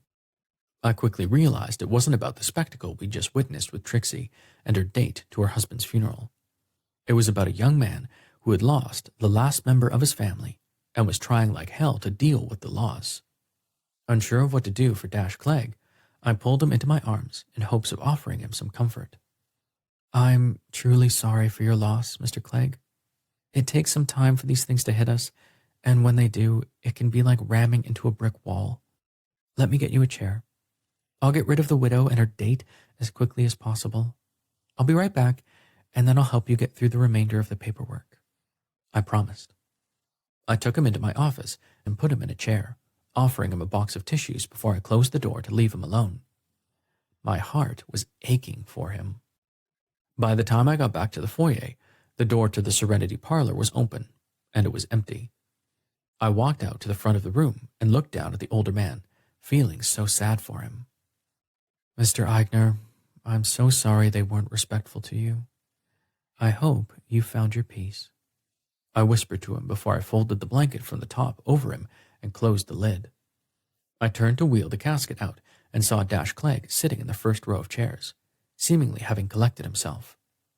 "Oh, I'm just going to clear the room," I explained to him. It was a lesson my parents had taught me long ago. Never close the casket when there's still mourners with the dead. I'd assumed I was alone when I offered some last words to Mr. Eigner. The fact I wasn't had me feeling a bit off-kilter. "These chairs, do they stay in this room all the time?" the young man asked as he looked at the folding chairs used in the small parlor.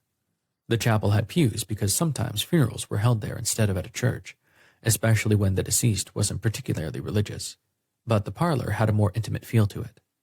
For a visitation like Mr. Eigner's, I could set out fewer chairs, so it didn't look so empty. But sadly, not even one chair was needed. It was heartbreaking. No, but I'll get them. I need to take Mr. Eigner downstairs because he has an appointment down the street," I told Mr. Clegg, not sure why he was trying to help me, though I suspected he wanted to finish his business so he could get the fuck out of the funeral home. I understood completely. I'll be right back, Mr. Clegg. Please don't worry about this. I have all day to clean it up. I told him as I pushed Mr. Eigner onto the elevator and closed the large roll-down door. I hit the button for the basement, and once it stopped, I rolled Mr. Eigner into the large walk-in near the back door to wait for Barry to pick him up, since Scotty wouldn't be starting for a couple of weeks. Once I closed the door, I turned to see Mr. Eigner's spirit standing to the right of the entrance to the walk-in. Nice job there, dearly. And thanks for giving a damn. Trixie and her boyfriend are in for a sad surprise. Cash your check quick because my lawyer is going to shut down everything as soon as I'm toast. Access to my money, Trixie's checking account, credit cards, all of it. They'll get to Cancun, but they won't get back. The old man had an evil smirk on his face that made me want to laugh, but before I could ask him why he put up with her, he continued. I appreciate how respectful you were, dearly. Most people wouldn't bother because I was a son of a bitch. But I can see you're not most people. Be careful, though. Evil lurks where you least expect it, son.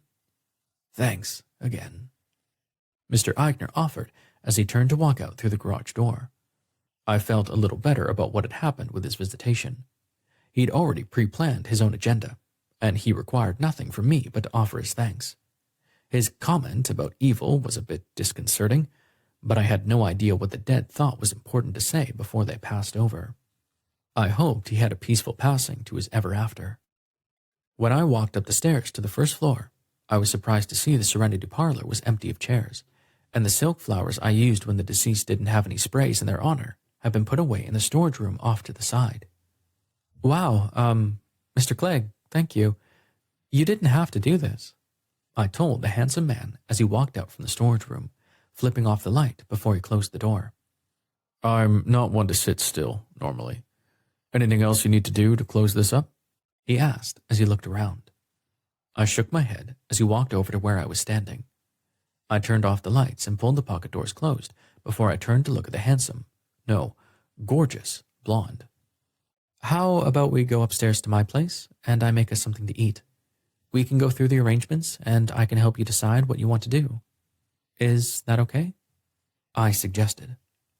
The man was clearly a wreck, and over the years, I'd witnessed my parents stepping up for people who had no one to support them when they'd experienced a significant loss.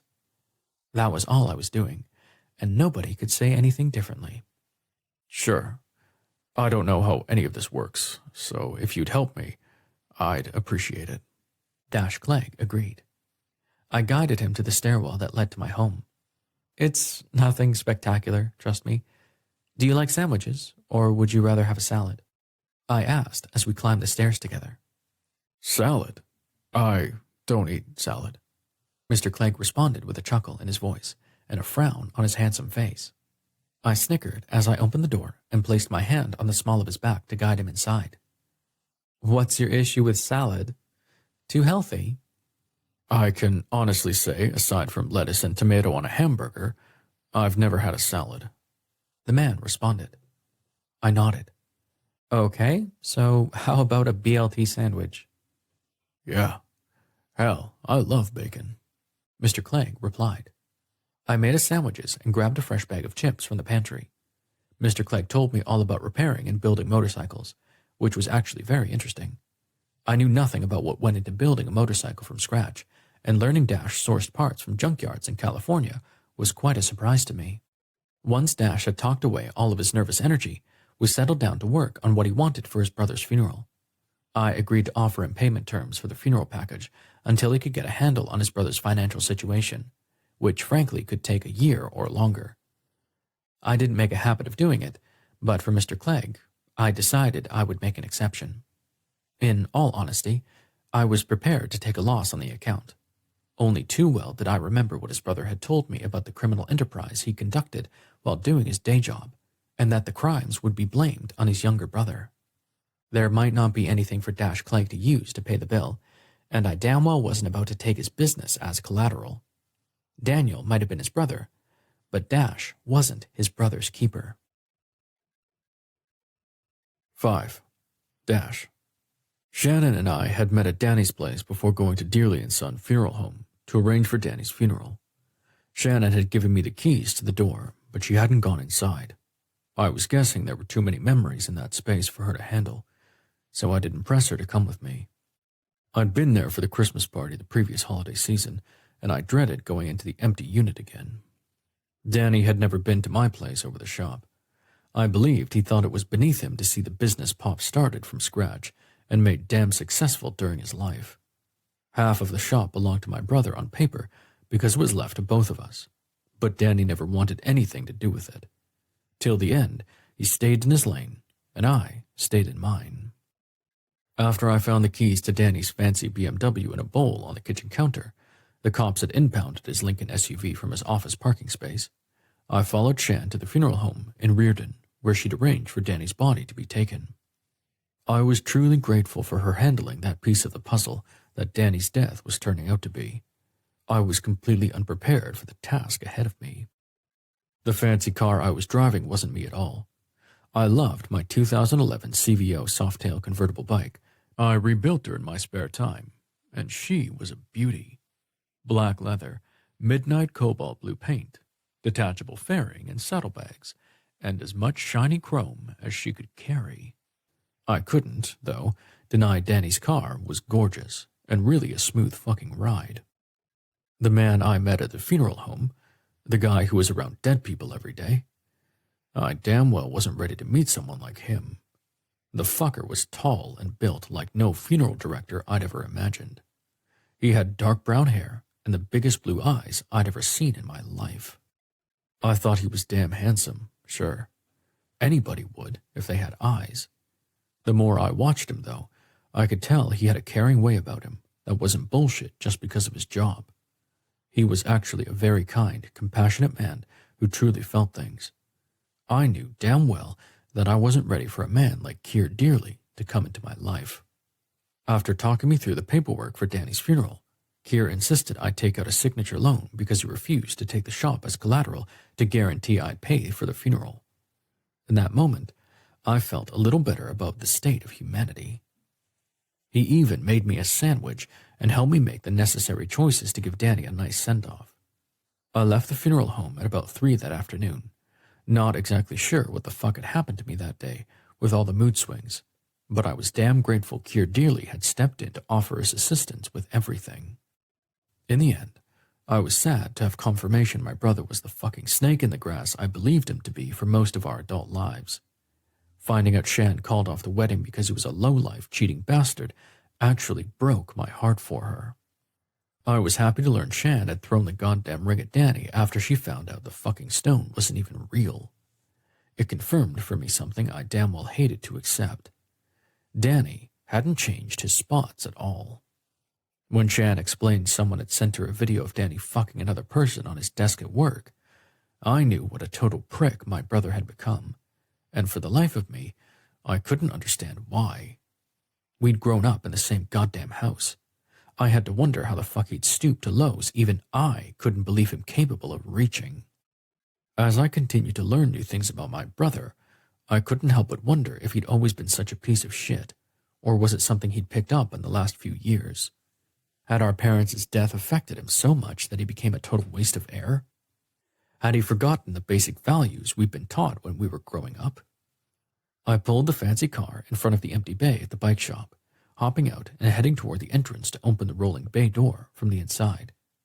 In my neighborhood, that kind of car left unattended was inviting a lot of trouble, but I didn't know enough about Danny's finances to know what to do with it yet.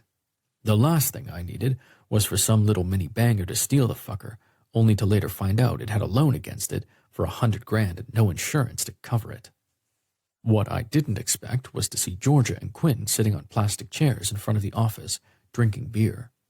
Music was playing, not too loud, and they appeared to be waiting for me, though I couldn't figure out why in the beginning. Once I had the car tucked away inside the bay and the garage door closed and locked, I walked around the front of the car to talk to my friends. "You got pizza?" I asked as I reached for a beer from the cooler. Quinn stood and pulled another cheap white plastic chair from under his for me to sit down. Quinn and Georgia had worked for my old man before I took over the shop, which was where I went to work after I got out of Folsom.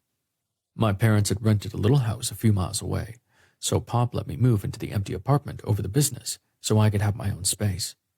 And I'd be forever fucking grateful. Small places reminded me too much of a prison cell.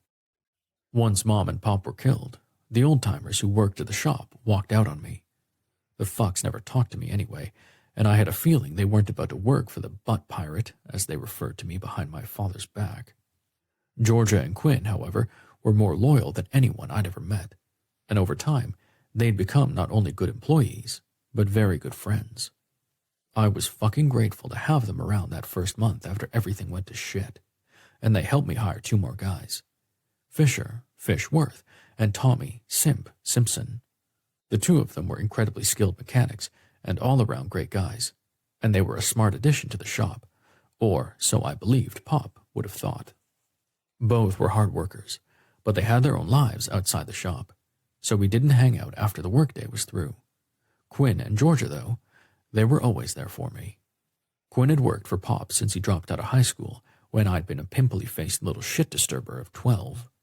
Pop had hired Georgia to do the books 2 years before he and Mom were killed. He claimed he'd done it to free up Mom's time, so she was able to do some of the things she hadn't had time to do all those years that she'd been helping him build the business. But I'd always thought differently. When Pop wasn't around, Mom had insisted the reason he'd hired Georgia was because he found out she was a single mom who worked as a stripper at some half-assed strip bar that the Sinners stumbled into after a club meeting one Tuesday night. Their old hangout had mysteriously burned down after the bar owner reneged on the deal the club president had made with them. Smart people didn't make deals with a group of 1%ers had been the lesson in that little barbecue. Dad had reasoned with Mom that Georgia was meant to do more with her life than strip. Not that he'd ever held anything against those in the profession. Oh, he just loves watching 'em work, Mom had often teased, which had always made the old man's face turn tomato red before he started laughing. Pop had decided that Georgia needed more stability for her family than what she'd been able to provide for them on her own, so he'd hired her, had paid her a good salary, and had provided health care for her and her sons, Malcolm and Kobe. Aside from Siobhan McCarty-Clegg, Georgia Lane was the toughest woman I'd ever met in my life. She'd raised 2 sons who were now both in private high schools on academic scholarships, and around Clegg cycles, she was the mother hen. She and Quinn had been my support system after Mom and Pop died, and they'd helped me learn how to run the business by offering advice when they thought I needed it, which was damn near all the time. Over time, the 3 of us sort of morphed into a found family, and we looked out for each other.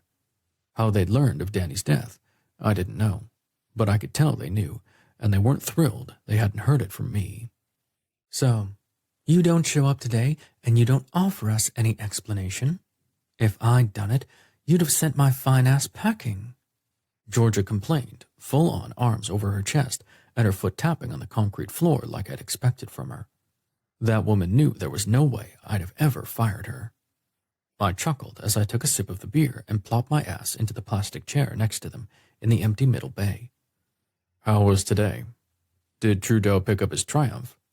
I'm going to need the check to pay for some of the funeral expenses, I confessed, knowing they wanted the story.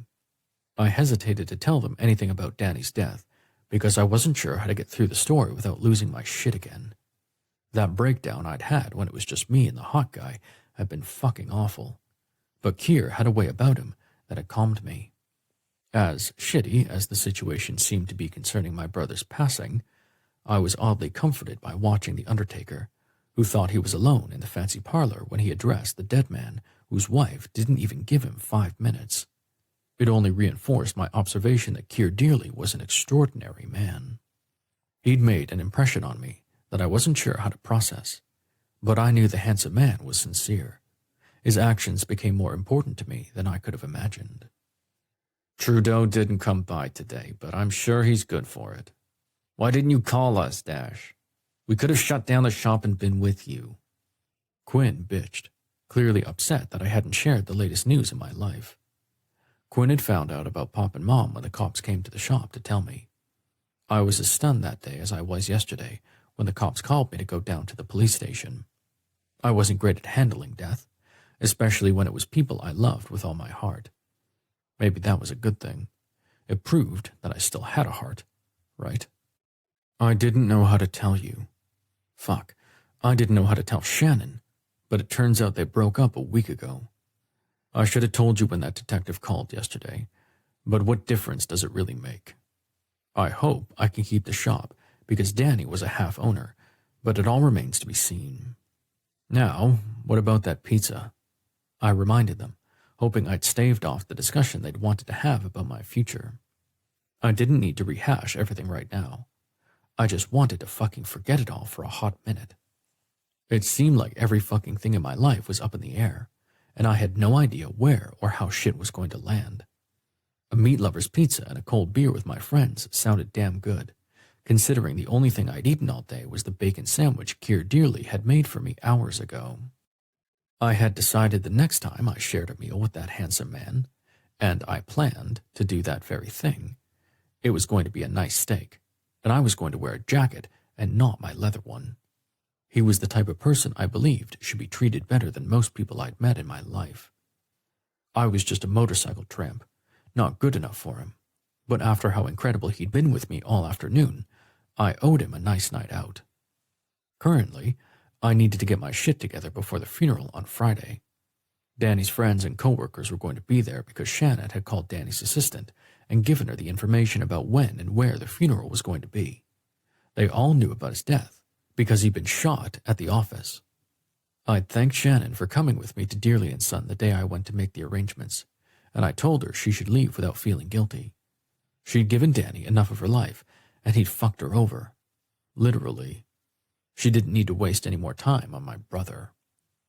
I also absolutely refused to drool all over the hot funeral director in front of everyone at the funeral. After all, I had a badass image to uphold, since I was now the last Clegg walking. 6.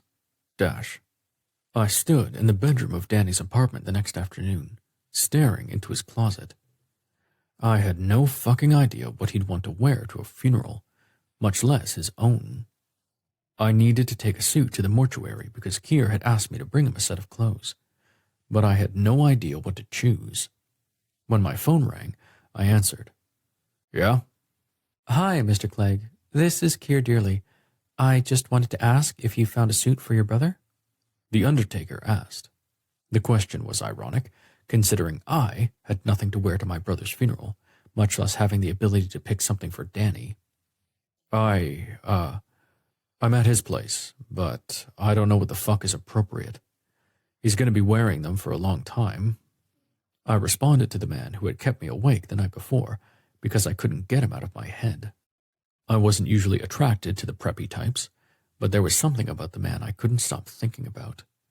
Everything I'd witnessed during my short time with Keir Dearly pushed buttons I didn't even know I had. Keir chuckled in my ear, the sound tickling points south. I had to laugh with him at my current predicament, a closet filled with expensive clothes and no idea what to choose. Okay, how about we FaceTime and you show me the options? I'll ring you back, Mr. Clegg. He suggested. Okay? There's never been a Mr. Clegg in my family, trust me. Well, maybe Danny was the closest we had. Yeah, do the thing, and I'll answer. I told Mr. Dearly. I knew what FaceTime was because I wasn't a fucking moron, but I had no idea how to use it. A few seconds later, my phone made an annoying buzzing sound. I quickly slid my finger over the screen and held it in front of me, happy to see Dearly's handsome face smiling back at me. Hey, Mr. Dearly. I greeted as I admired the smile that could do something. I wasn't really a metaphor kind of guy when it came down to it. I had a hard time at school, learning more in the prison school than in any high school classroom I'd ever been kicked out of. Call me Keir, please. So, show me the options, he suggested. I walked into Danny's closet, and after I figured out how to reverse the camera, I never said I was good with technology, I started pulling out suits and shirts. Keir asked me to show him the ties, and 20 minutes later, we picked out a navy suit, a white shirt, and a light blue tie with navy squares. I thought it was ugly, but what the fuck did I know about classy stuff?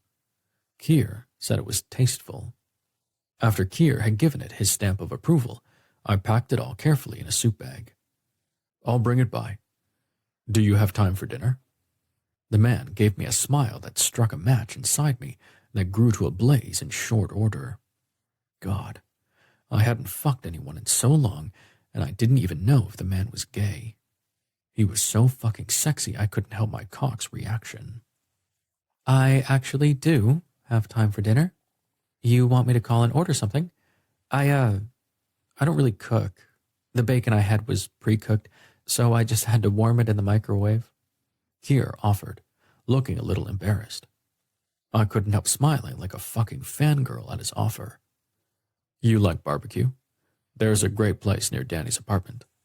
I'll pick up food and bring it over, I suggested, not sure why I was such a goddamn eager beaver.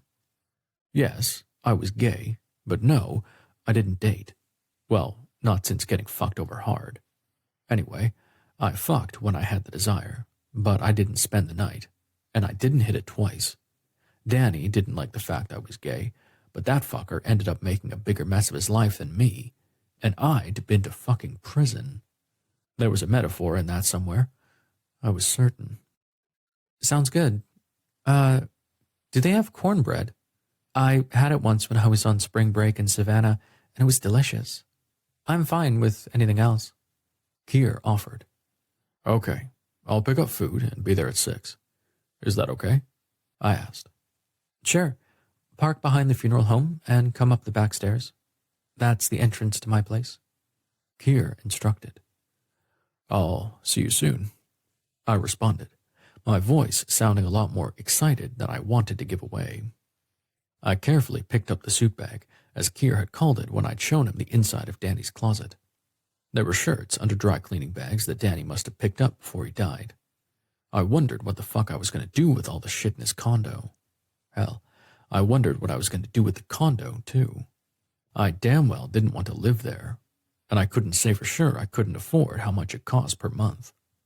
I didn't know if he had a mortgage or if he was leasing the place. Danny didn't talk about his personal life with me. Danny didn't talk about anything with me. Did my brother have a will? And if he didn't, how fucking long would I be tied up dealing with his shit? He didn't give me a second thought, and now my business was in jeopardy because it was half Danny's, and he'd made a shit decision somewhere along the way that got him killed. I didn't sign up for any of that mess. Hell, I doubted the bastard would have spit on me if I was on fire. I opened the left nightstand drawer because I was feeling fucking nosy. Inside, I found lube, tissues, a cock ring, a butt plug, and several other things I'd only seen in internet porn. None of it was what I thought I'd find, really. Maybe Mr. Stick-Up-His-Ass liked to stick something up his ass. I closed it and opened the bottom drawer. All I found in it was a set of cheap handcuffs and a white fleshlight sleeve with a dark-shaped pussy attachment. The name Anna Fox was signed next to the slit, which was what I'd expect from a straight guy. What surprised me, though, was that he even had it, considering the douchebag had been engaged to the perfect girl. I wondered if he had the toy because Shannon traveled a lot for her job as a flight attendant, and maybe he had developed carpal tunnel from choking it by himself. What the fuck did I know about straight guys? I glanced at the clock on the nightstand to see it was just 4:30, so I decided to do more digging because Danny wasn't around to stop me. It was time I got some answers to the questions about my brother that had bugged me for years. The nightstand on the other side of the bed must have been closer to where Danny slept every night, because on top of it was a sports watch and a bowl of change. Both drawers had locks, but the top lock was busted, which was odd. Why would he pry it open if he had the stupid key? A key was in the bottom drawer's lock, so I pulled it open first. There was a large plastic bowl inside filled with condoms, a big stack of magazines, everything from women with massive breasts to BDSM, an instant camera, and boxes of film. If he was engaged, why would he have that many magazines? What was with all the condoms? Shouldn't they be getting tested if they were going to get married and doing it without condoms? At that Christmas party where I first met Shan, I overheard her telling someone that they wanted to start a family as soon as they were home from their honeymoon. Why was Danny stocking up on rubbers like he was best friends with a Trojan man? I slid the drawer closed and opened the top drawer, finding a Bible, which was a huge surprise since our parents were agnostic. There was a little symbol with a circle and the words, "Placed by the Gideons," stamped in gold at the bottom. I remembered those Bibles. In prison, we were offered one if we wanted it. I took one just so I had something of my own, but knowing my brother had never been to prison, I wondered where he'd come up with this one. I lifted it to see there was a USB cord under it, which reminded me Detective Torres hadn't been in touch with me since I went to the station the day after Danny died. I needed to call that dick and follow up on the case because he had Danny's phone. I also wondered why they hadn't searched my brother's condo yet. The cover of the Bible opened a bit as I pulled it back, and I found the inside had been hollowed out. I flipped it open to see a rubber-banded stack of instant photos, which explained the camera and the boxes of film. I removed the rubber band and began shuffling through the pictures, seeing a lot of women in all shapes, ages, ethnicities, and sizes. Suddenly, the song, "Spill the Wine," which had a verse about women of all shapes and sizes, started playing through my head. Pop had loved that stupid song and always turned it up when it came on the radio in the shop. Mom would come out of the office and the two of them would dance to it, both singing as loud as they could. I wondered what our mother would make of the shit I was looking at. Had my older brother really fucked all these women? If so, when in the hell did he have the time to fuck Shannon? I continued shuffling through them before turning them over to see the smarmy prick had given all of them nicknames. On the back of each picture was a word printed with a marker in capital letters. Nipples, ass, back door, waxed, thick thighs, full bush, A+ cocksucker. I stopped looking after that. Not only had my brother been an asshole, he'd been a misogynistic asshole. I hated to think the pictures were of women I'd probably meet at the funeral the next day, but it was a distinct possibility it could happen. I shuffled through the rest of them until I came to a picture of a woman in a blue striped suit, the skirt of which was hiked up to show a black lace thong and long legs. When I flipped it over, I saw the word legs written on back, which made sense. The woman looked professional, aside from the fucking mile-high stilts she was wearing in the picture, because I didn't think any woman could walk around in them all day long. Her back was to the camera, but she was looking over her shoulder to show a side view of her face. If somebody was into that shit, she had nice legs, which I guessed was the purpose of the label on the back of the picture. I picked up the next picture, flipping it over to see the word tits, which was familiar for a reason I couldn't identify. The woman was facing the camera with her ample cleavage on display, a white lace bra peeking out from her cream-colored blouse. She was looking up at the camera with big hazel eyes through her brown hair, and from what I could see, she was beautiful, though the rest of her face was hard to make out. Tits. Why does this sound familiar? I don't know you, do I? I asked the picture in my hand. Like a bolt of lightning, I suddenly remembered what the detective had asked me a few days before, and I decided maybe he could use the picture to identify the woman with the nickname in Danny's phone. It wasn't a surprise to me because the stack of photos had confirmed my brother had a type, and it was curvy with brown hair. He was also a huge fuckhound, and the fact he kept pictures of his conquests, and none of them were Shannon, justified why she dumped the stupid fuck. I wondered if Shan was the one who had broken the lock on the top drawer. I glanced at the clock to see I was going to be late for my dinner with the mortician if I didn't get on the road. I tossed the pictures into the drawer and shut it, grabbing the clothes in the zippered bag before heading out to the BMW. I made a quick stop at the barbecue place I'd mentioned to Keir before driving out to Reardon. I had so much shit to think about, and for some reason, I had a feeling the mortician would be the guy to help me sort some of it out. 7. Keir. The bell outside the receiving bay entrance shattered the silence in the embalming room as I was sanitizing the hydroaspirator after finishing most of the prep for Daniel Clegg. The funeral would be Friday afternoon, with interment in a plot at Suncrest Cemetery. Dash had requested that I handle things with the cemetery on his behalf, so I phoned the office and had spoken to the caretaker to iron out the details. Since Daniel had no family of his own, Dash had chosen to purchase a single plot. I'd asked him if he wanted me to find the cemetery where his parents had been buried and arrange for Daniel to join them, but he'd said no. Daniel hadn't gotten along with his family when he'd been alive, so it would have been unfair to his parents to make them suffer with Daniel for eternity. Thankfully, I'd been able to withhold the laugh that was fighting to get out at the time. But after Dash had gone, I laughed my ass off. The man was honest and plain-spoken, which were rare qualities in my opinion. Dash was definitely a breath of fresh air in my formaldehyde-scented world. The bell sounded again, and I glanced at the large clock on the wall to see it was only 4:14 in the afternoon. I quickly draped a sheet over Daniel Clegg and peeled off the rubber gloves I was wearing.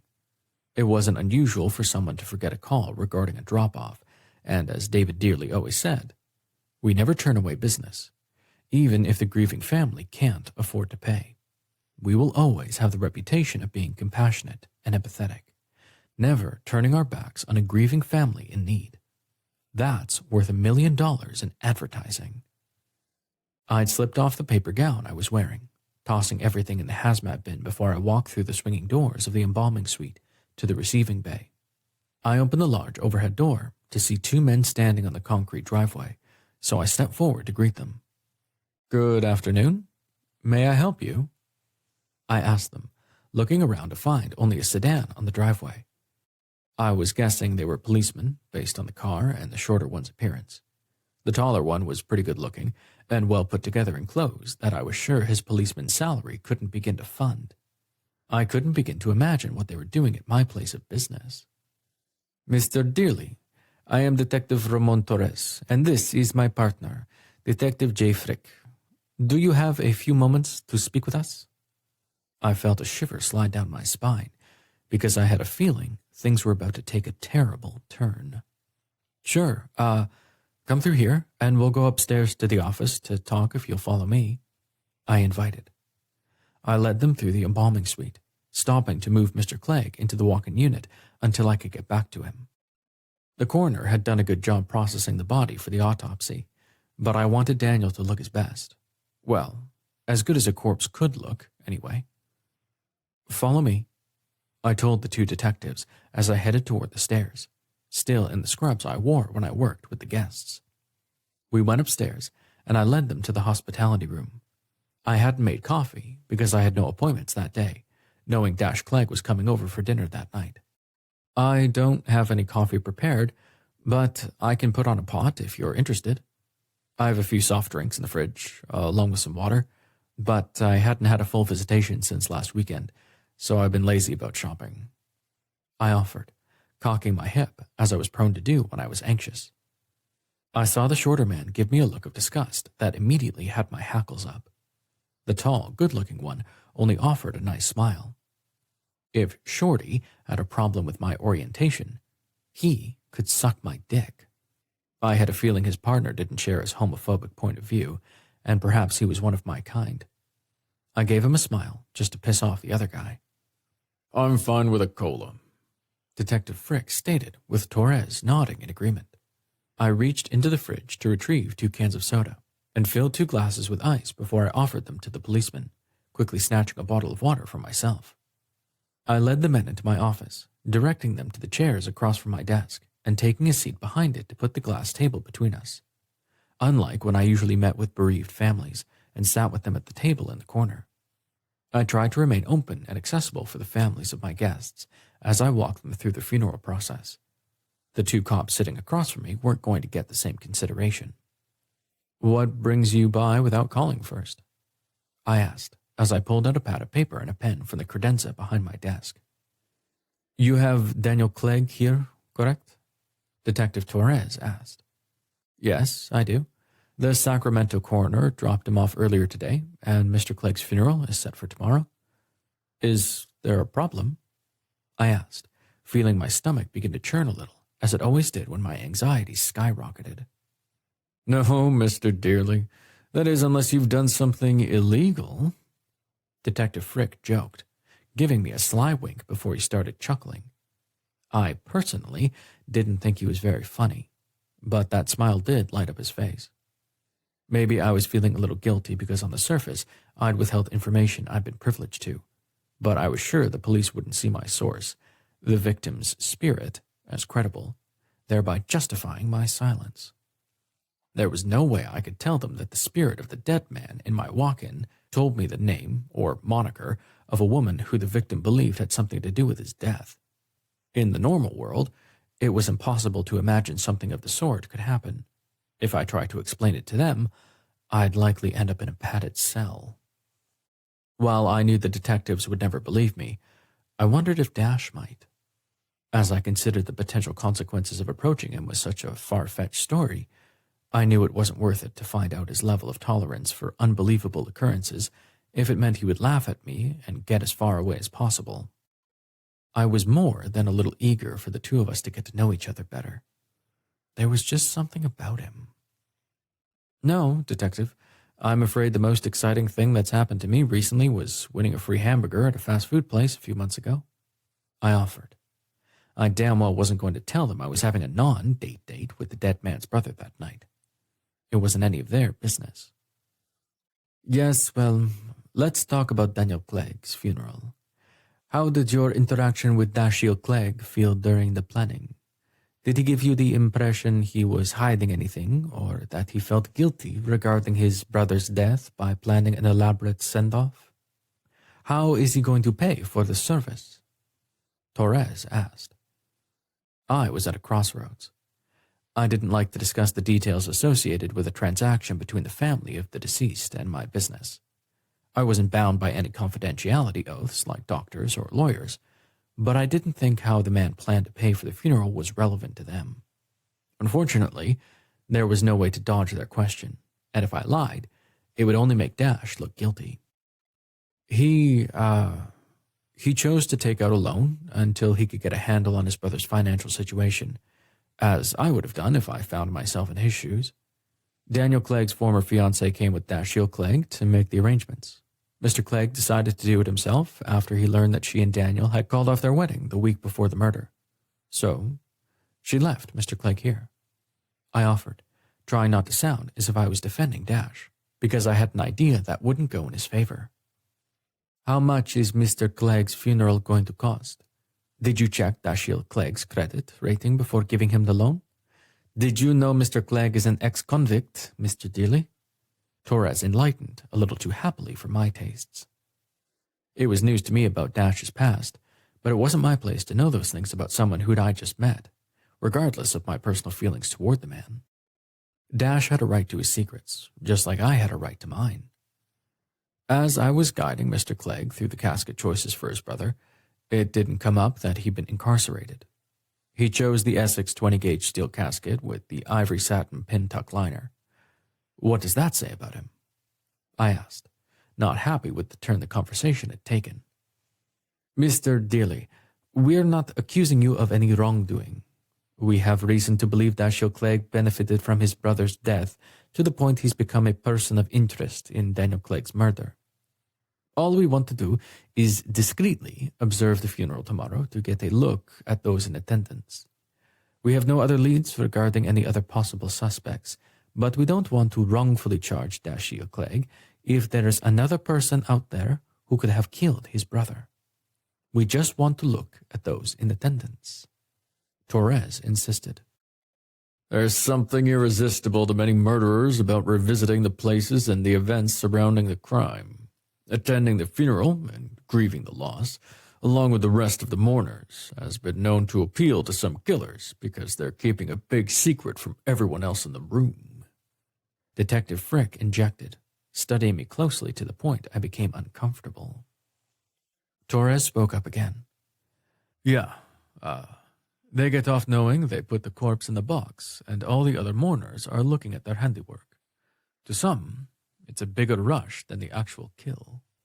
Frick sat forward in his chair, in what I had to assume was playing the part of the good cop. We just want to get an accurate list of suspects, Mr. Dearly. We won't draw any attention to ourselves, I promise you.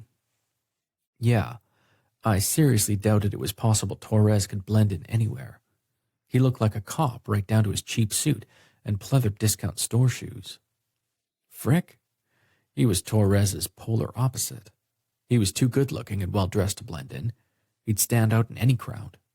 I simply nodded my head at their incorrect assumptions and glanced at the clock to see I was running out of time to get rid of them. Torres sat forward, studying my face before he added, Dashiell Clegg has never seen Detective Frick, so if possible, I'd like Jay to assist with the service so he can mingle with the crowd. We've done it 1,000 times at 1,000 different funeral homes. He exaggerated. I was sure he'd try to sell the same line of bull to other morticians around Sacramento as well. I think it'll be in your best interest to allow us to observe. Don't you? The man finished, seeming to threaten. There appeared to be no room to dissuade them from their plan to infiltrate the proceedings.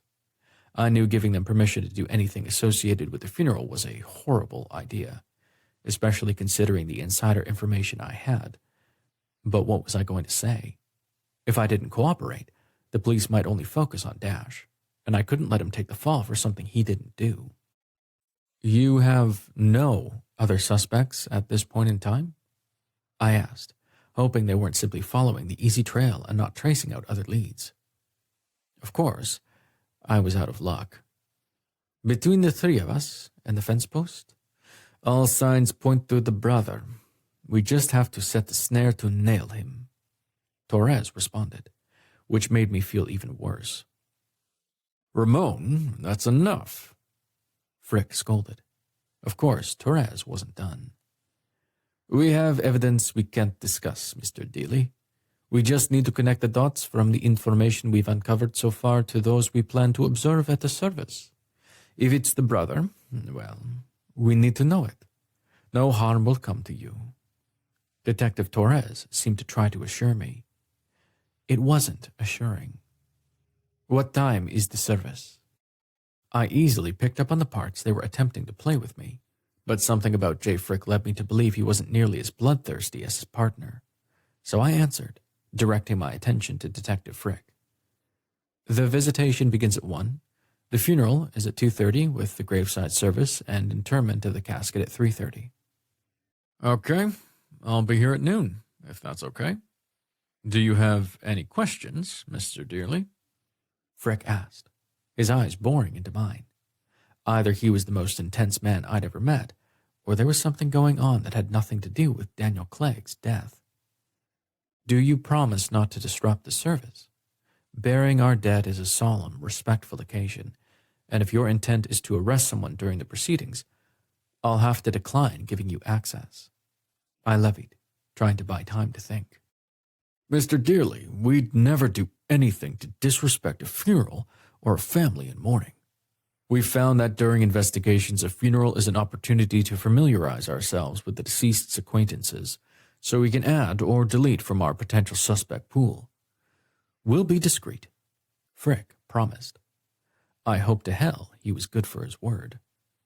A funeral was generally a public event unless the family of the deceased had designated a person or persons they'd rather not have in attendance. I was sure if Dash was their suspect, the police would balk at me for asking him if it was okay to have an undercover cop at the viewing. But if I refused their request, would it be better for Dash? I had to go with my gut, but I was damn well going to discuss it with Dash. I'd only just met him, but I found myself developing a soft spot for him and worrying about what might happen to him, thanks to his jerk of a brother. I felt it only fair that Dash should know what was going to take place the next day. Okay, gentlemen. Detective Frick, be here at noon. I acquiesced. Another thing, Mr. Dealey. We'd appreciate it if you didn't alert Mr. Clegg to our attendance at the funeral. We just want to observe, Torres affirmed, which shut me down regarding telling Dash about the intruders to his mourning of the loss of the last member of his family.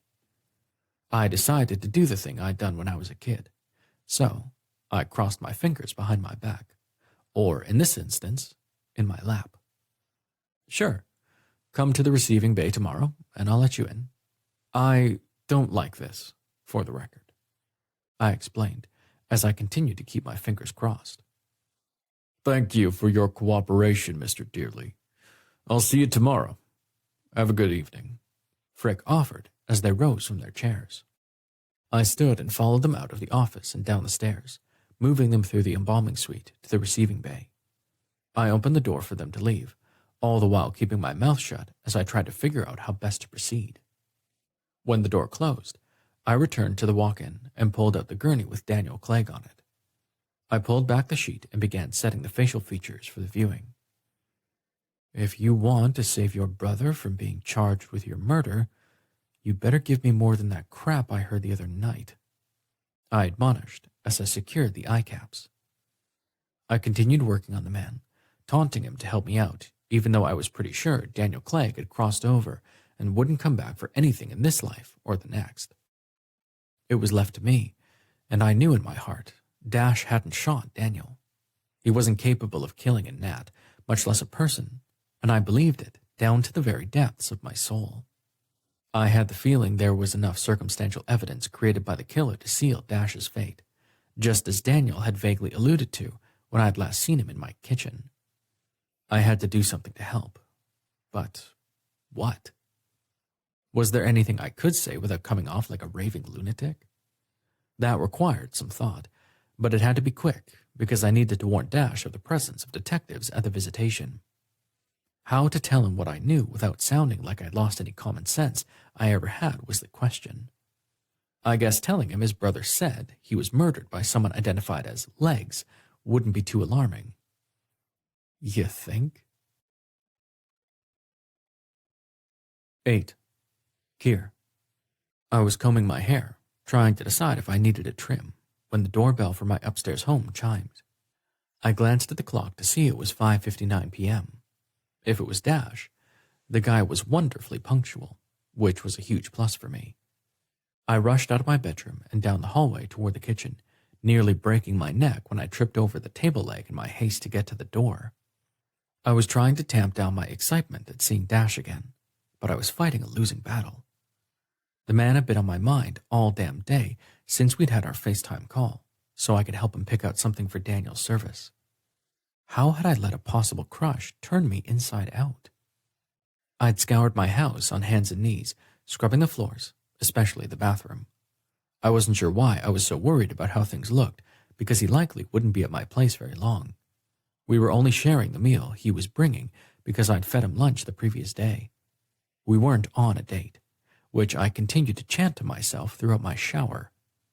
After a deep, calming breath, I walked to the door to open it and smiled at the handsome man who appeared to be nervous too. He was carrying 2 bags in his right hand while a soup bag rested over his left arm. "Hi, Dash. Please, come in. How are you doing?" I asked him, trying to sound natural instead of the anxious mess standing in front of him. The desire to kiss those soft lips and free his gorgeous blonde hair from the leather band he had wrapped around it so I could run my hands through the silky strands was driving me nuts. But that was a line I couldn't cross. We weren't lovers. Hell, we weren't even friends. We were strangers brought together by death. Once the formalities were behind us, I'd never see him again. I took the hanging bag from Dash and carried the bundle to the closet near the living room. I returned to find he'd unloaded beer from one bag and was removing foil-covered containers from the other. "It smells good," I commented, not sure what to say without embarrassingly fawning all over the gorgeous man. "Yeah, this place is great. Danny took me there one night a couple of years ago to sign some papers for the shop, I think. Lots of fine print. He said it was something about deferred taxes, but that's all over my head. Anyway, I signed the papers and we had dinner. They have awesome ribs," Dash stated. I had a terrible feeling that his brother had already screwed him royally. Dash got a worried look on his face. "Damn, I didn't ask if you eat meat. I know some people don't, but I got some fried okra, macaroni and cheese, and I got the cornbread you mentioned," the man nervously listed, appearing to become more worried by the second. I reached out and touched his forearm. "It's fine, Dash. In fact, it sounds fantastic. Let me set the table." I hoped I was able to assuage his concerns as I hurried to grab plates and utensils. I set the small table in the kitchen and grabbed some paper napkins from the cupboard as he took the foil lids off the containers. The delectable smells wafting through the kitchen had my stomach growling embarrassingly loud. We shared some of the best food I believed I'd ever eaten, but I wasn't sure if it was because of the food or the company. Dash told me all about the motorcycle he built for himself, and I fought like hell not to beg him to sell it. We'd provided a funeral for a teenager who was killed in a dirt bike racing accident the previous year. It was nasty business, and his parents insisted on an open half-couch casket to give the family the chance to say goodbye. It would stick with me for the rest of my life. I glanced at the picture in my hand before I looked down at what was left of the young man on my table. Half of his face was gone, and I wasn't sure if I could make him presentable for the viewing. Son, just do the best you can. You're much better at it than your dad was. The family will appreciate your efforts, I promise you, Mom stated before she left the embalming suite. She's right, you know. I glanced up to see my guest's spirit standing on the other side of the table assessing the damage. I was the dumbass who took off the helmet because my cousin called me a pussy, he admitted. I huffed as I prepared the plaster to provide a base to cover with wax. Yeah, well, I doubt your cousin will ever go without a helmet again, I commented as I began working. Don't worry too much about making me look pretty. My folks are too freaked out to really notice. As long as you get the color right, they won't care. The young black man, Ali, told me. I looked up at him, seeing how sad he was. Anything I can do to ease your crossing? I asked him. Surely he couldn't have any unfinished business, could he? He was so young. Ali looked up and offered a smile. Tell my cousin, Rye, it wasn't his fault. I didn't see the rock in time.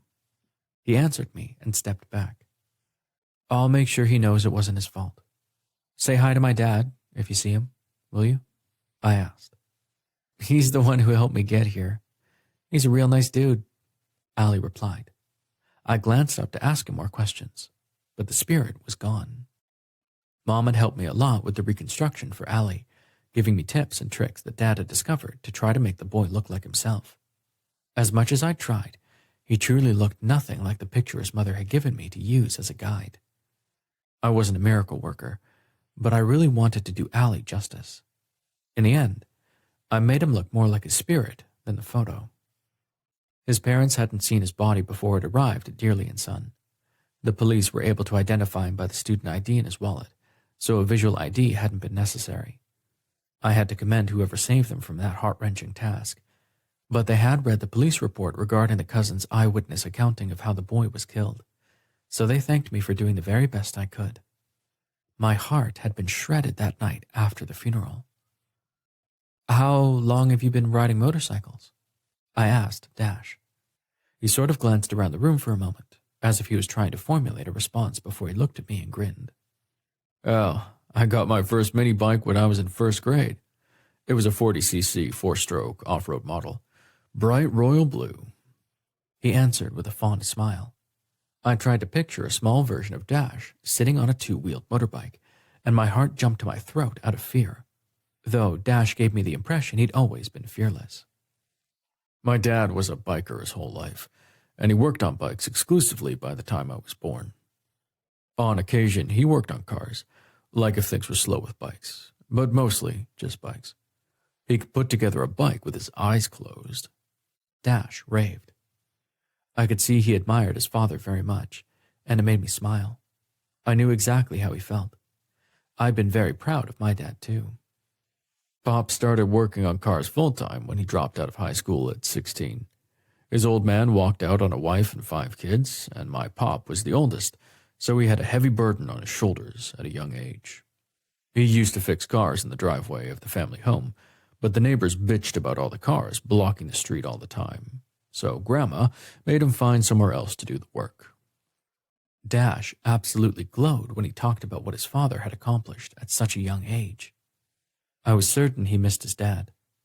I wondered if he'd miss his brother as much. So your father started the shop you run now?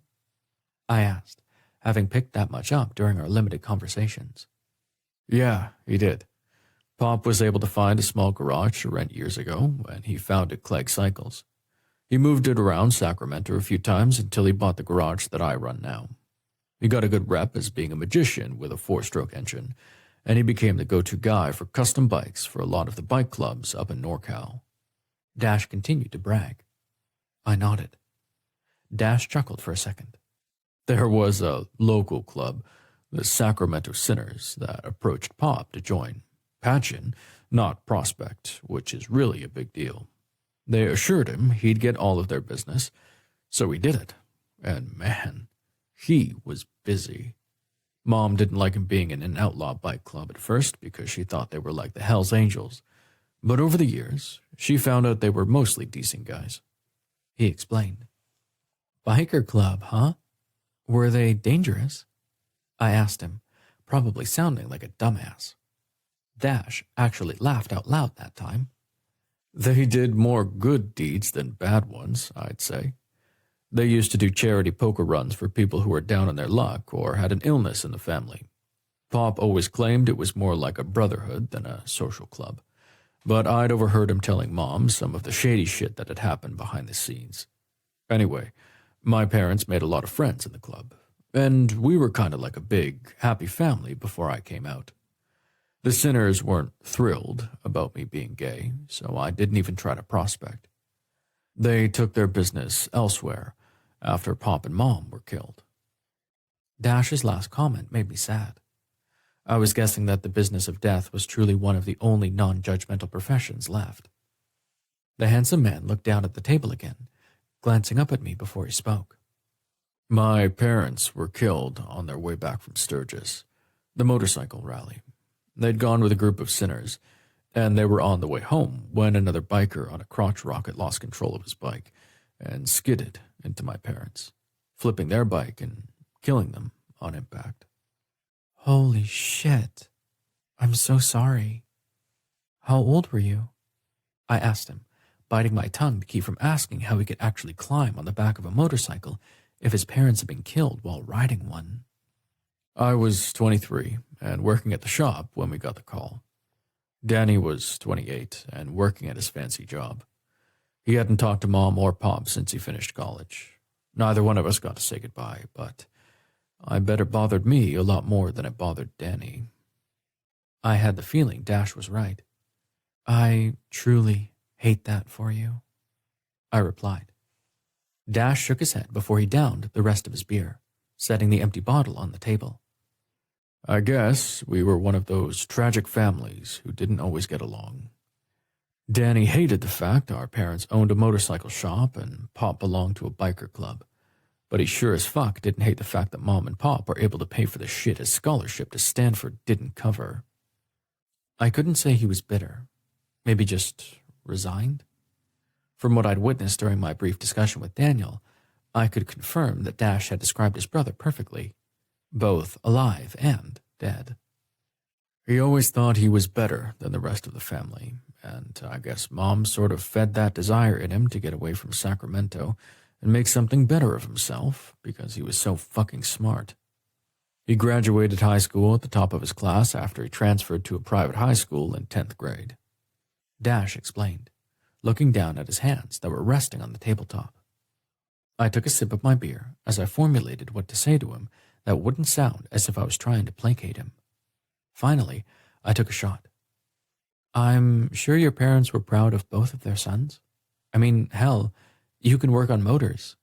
I can't change a damn flat tire. The look on his face told me I'd missed the mark by a mile. Dash traced his fingers over the top of my kitchen table, not looking up at me. Danny was too embarrassed for us to come to his graduation, so he didn't tell us when it was. Mom and Pop were so proud of him that they still had a big party for him back here, but he didn't even come home for it. He covertly reached up and wiped his eyes with the back of his hands, which broke my heart. What the hell was I supposed to say after that? From the brief encounter I'd had with Daniel Clegg, I could only deduce he was a fucking asshole. I had no idea what the hell to say, but I could see that Dash was really hurt by his brother's lack of interest in their family. And that fucker was going to frame his brother for his embezzlement and murder. I had to figure out how to do something for the guy before it was too late. I'm sorry, and yes, I was always taught not to speak ill of the dead, but I've got to be honest with you. Your brother sounds like a real jerk, Dash. I finally said the kindest thing I could come up with on the spot. Many other things were trying like hell to come out of my mouth, but I wouldn't say them. Look, I wasn't nearly as smart as Danny, so I went to the regular high school in the neighborhood. Well, I still live in the neighborhood, but I got in with a bad crowd, one could say. Dash explained. I licked my fingers because the sauce on the ribs was so amazing. Did you finish high school? Wait, that's none of my business. How fucking stupid am I? The gorgeous man laughed. I did, but it was by the skin of my teeth, as a matter of fact. I wasn't college material, but I could take apart an entire car and put it back together without a manual. Danny hung out more with Mom when we were younger. Siobhan had a head for business, and she helped Pop keep the shop above water. I guess that was where Danny got his business instincts. Dash determined. I chuckled as I broke off a piece of cornbread and spread the honey butter over it before I bit into the delectable treat. Once I took a sip of my beer and swallowed the food, I looked into those gorgeous hazel eyes, and my heart pounded in my chest. I barely know how to put gas in a car, which I know is important to the average fuel-injected engine. That's impressive that you can take apart a whole car. Like I said, I can't change a flat, which is really sad to admit. I confessed, trying to smile at him in an attempt to ease his tension. Oh, that's easy. I can teach you how to change a flat, he offered, returning a sweet smile to me. My heart was beating like I was running a marathon. The guy had something about him I wanted. Badly. I got him another beer, twisting off the cap and putting it on the table in front of him before retaking my seat. On an MK Nautilus legacy hearse, it has a curb weight of about 5,800 pounds. I doubt there's a jack for it in the back. I joked. Dash chuckled. Yeah, that requires some bigger equipment, but I wouldn't mind. Oh, I guess I'll get to see it tomorrow, huh? His face morphed from a grin to despair in a heartbeat. I couldn't stop myself. I reached for his hand, feeling the calluses I expected from a man who worked with his hands for a living. Look, Dash, I'm here for you every step of the way, okay? Do the cops have any leads on who killed your brother? I asked. It was a legitimate question that didn't give away what I knew, but hadn't shared with anyone. Dash chuckled as he wiped his eyes again, this time with a napkin.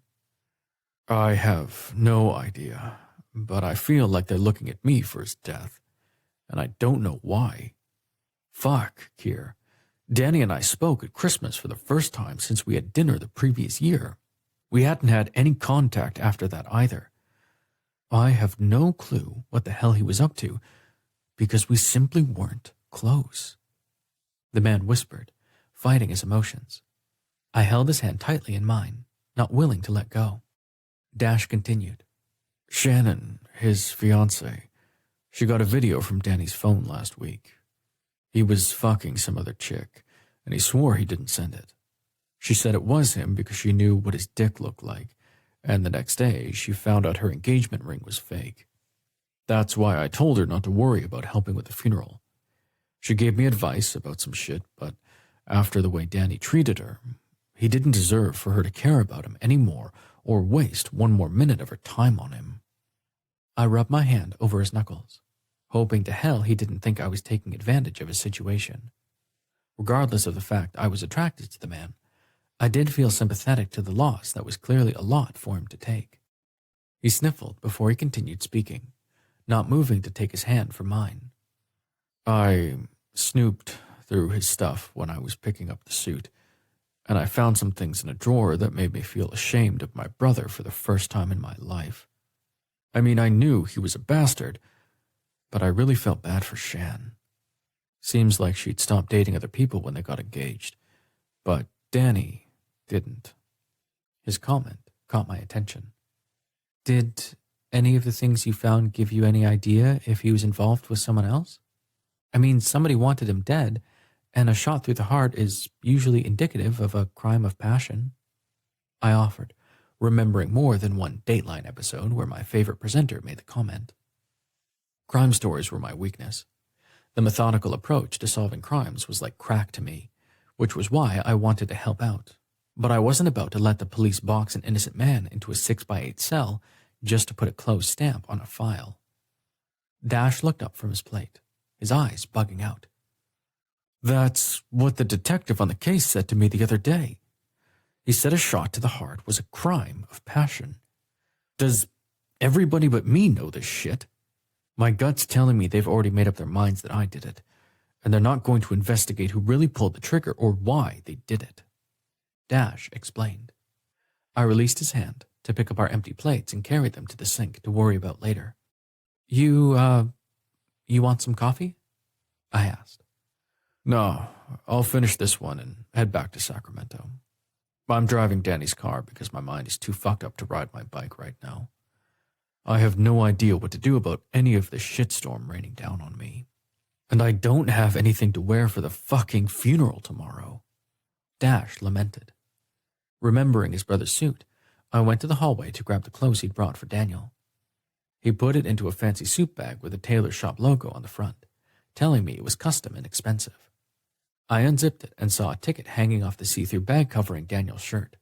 I checked the ticket to see the shirt had been picked up the day after Daniel had been shot. How does a dead man go to the cleaners? I carried the bundle into the kitchen where Dash was scraping plates and draped it over one of the chairs. Did you have to pick up his shirts from the dry cleaner? Dash rinsed the plates and put them into the dishwasher before he dried his hands on the striped dish towel that hung from the handle. No. It was one of 7 that were held together by a twist tie. Each one was in one of those clear bags that the dry cleaners use to cover the clean stuff. There was a bunch of Danny's shirts already in the closet. Does it not look like it did on the phone call? Dash asked about the outfit I'd helped him pick out. God, he was so sweet I couldn't help but reach for his hand again. I took the towel from him and finished drying his hands, trying to figure out what I could say to him that might ease his concerns, though based on my visitors earlier in the day, he had every fucking right to be worried. The clothes look very nice, Dash. You did just fine. Come sit with me in the living room for a little while. We kind of need to talk about something. I began, not sure how I was going to explain anything to the man. He didn't deserve to be fucked over for his brother's actions that led to someone putting a bullet in his chest. I wanted to do everything I could to keep him from being unfairly accused. I offered Dash a cola, just as I had the cops earlier that day, and I grabbed another water. If, after what I had to say, he laughed at me and left, at least I knew he'd be fit to drive. It was time to make a stand for the man who didn't seem to have anyone else in his corner. Besides, that thing beating in my chest made me want to protect him. Yes, I was interested in the man, and I had an inkling that maybe Dash returned my attention, but then again, I might be seeing what I wanted, not really what was there. That was beside the point, though. I desperately wanted to stave off a possible injustice in the making. I only hoped to hell I could figure out how. 9. Dash. In my opinion, Keir Dearly had to be the nicest undertaker on the West Coast. He seemed to have something on his mind, and I had too much shit on mine. As much as I wanted to fuck the mortician, I was prepared to keep my hands to myself, because he was a good man and deserved my respect, not my lust and grief-fueled advances. I settled on a comfortable couch in his living room, slipping off my boots and moving them out of the way under the coffee table. Keir wasn't wearing any shoes when I got there, so I assumed he didn't like shoes in his home, but had been too nice to ask me to remove mine. I couldn't help but notice he had very sexy feet. The place was pretty homey, if someone was down with living over a funeral parlor. Not that I had any room to talk. I lived over a fucking garage, and the scent of motor oil and exhaust fumes permeated the place 24/7. I was damn sure no man would be okay with spending time there besides me. So, you wanted to talk? I prompted, because I felt like I was staring at him, and he was going to think I was a weirdo or something. I watched as the man who had my undivided attention took a deep breath. What do you think happens to the soul when the physical body expires? Do you think we have an existence aside from this one? Keir asked me, with a straight face. God, was he going to ask me if I was born again? I'd heard all that shit in prison. I wasn't in any mood to hear it again. I was a little surprised by his question and wanted to bust out a laugh, but the look on his face told me that he was serious. It took me a minute to formulate an answer. Do you mean like reincarnation or something? My mom used to believe all that mystical shit. She even had crystals and other crap around the house when we were growing up, because one of her friends claimed to be the reincarnation of an Aztec healer. Gloria was nice and didn't get mad when Pop called her a wingnut.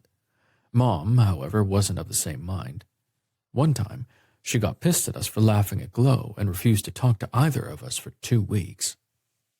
Kier chuckled, but I could tell it wasn't exactly because he thought my confession was funny. He was anxious, and I didn't want to make him feel like that. I reached out for his hand, as he'd done for mine when we were eating, which seemed to startle him a little bit. He attempted to pull away, but I held on tight. "What's going on, Kier?" I asked, not prepared to give up. There was a ticket on the shirt bag. It was stamped the day after your brother was killed. Did you pick up his dry cleaning? He questioned, stunning me. Fuck no. I don't think I've ever taken anything to the dry cleaner in my life. I responded, trying to reason out how his shit ended up in his closet. Kier nodded. Then someone else has keys to Daniel's place. Someone who picked up his dry cleaning and hung it in his closet, I'd guess. Do you know who that person might be? His comment stunned me for a moment.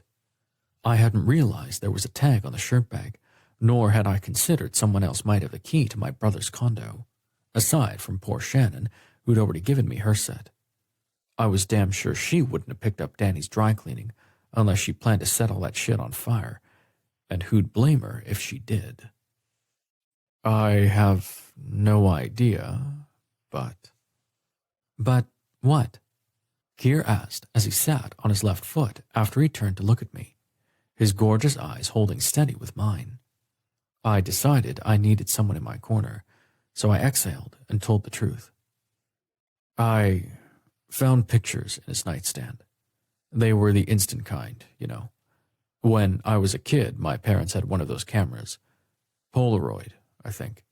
Anyway, I found a stack of those kinds of pictures in his nightstand, along with the camera and a whole bunch of film. The pictures were hidden inside a hollowed-out Bible, of all things. I explained, chuckling at my brother's fucking desire to keep souvenirs like a goddamn serial killer. There were women who, some had on clothes. Well, not much, but some didn't have on anything. On the back of the pictures, he'd written nicknames he'd had for them, and they weren't exactly nice. I added, afraid to look up. I damn well didn't want the man to compare me to my idiot brother. Much to my surprise, Kier reached behind my head and pulled the leather wrap from my hair, ruffling his fingers through it and shocking the fuck out of me. I was pretty sure it was... God, I'm sorry. It's just that you have the most gorgeous hair, and I stepped way over the line, Dash. I apologize. I had no right to do anything of the... I grabbed his hand and kissed the top of it, doing a little shocking myself, based on the look on his face. I'm glad you did, Kier. I'm very attracted to you, and I realize this is shit timing. What with my brother locked in a freezer downstairs? I gotta hope this was his final act of kindness. I hope to fuck he brought a gorgeous, sweet man into my life for a reason. I offered, feeling butterflies in my stomach batting around like dragons.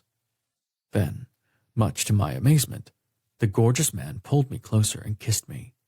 He took my bottom lip between both of his and gave it a quick suck, which struck the fucking match for me. My body exploded with passion for him, and I just met the man about 72 hours earlier. No fucking way could he be attracted to a bike tramp like me. I'd been into him the moment I laid eyes on him, but I'd written it off to not having been laid in a while and having my emotions on a never-ending roller coaster ride. Clearly, I'd lost my fucking mind after finding out my brother was dead. No way it wasn't shock-induced. Kier pulled away, and I could tell he had more to say. 2 detectives from Sacramento PD stopped by today to ask if they could attend the funeral tomorrow. They do think you killed your brother, Dash, and they're looking for anything they can find to hang it on you. Can you think of any reason why they think you killed Daniel? He asked. Of course, I wasn't really surprised. Torres struck me as the kind of guy who would do something so fucking underhanded in hopes that he'd catch me when I was overcome with grief and get me to spill my guts, admitting that I'd shot Danny, this son of a bitch. Ramon Torres? I asked. Kier nodded. Yes, and he has a partner, Jay Frick. He's going to be undercover at the funeral so they can get a look at the people attending. I think that means they don't have enough evidence to implicate you right now, so they're trying to cover their bases. Kier then let out a heavy sigh, his soft breath washing over my face because we were so close. I'm worried, Dash. I can't imagine why they'd so quickly jump to the conclusion you'd kill your brother. He finished. It was now or never. I should tell you something about me. I was in prison when I was younger, and cops always think the worst of an ex-con. I was arrested for being stupid, which is embarrassing. I worked in a body shop the summer after I graduated high school. Pop told me to get a job to get some experience regarding how other shops worked, so I found one.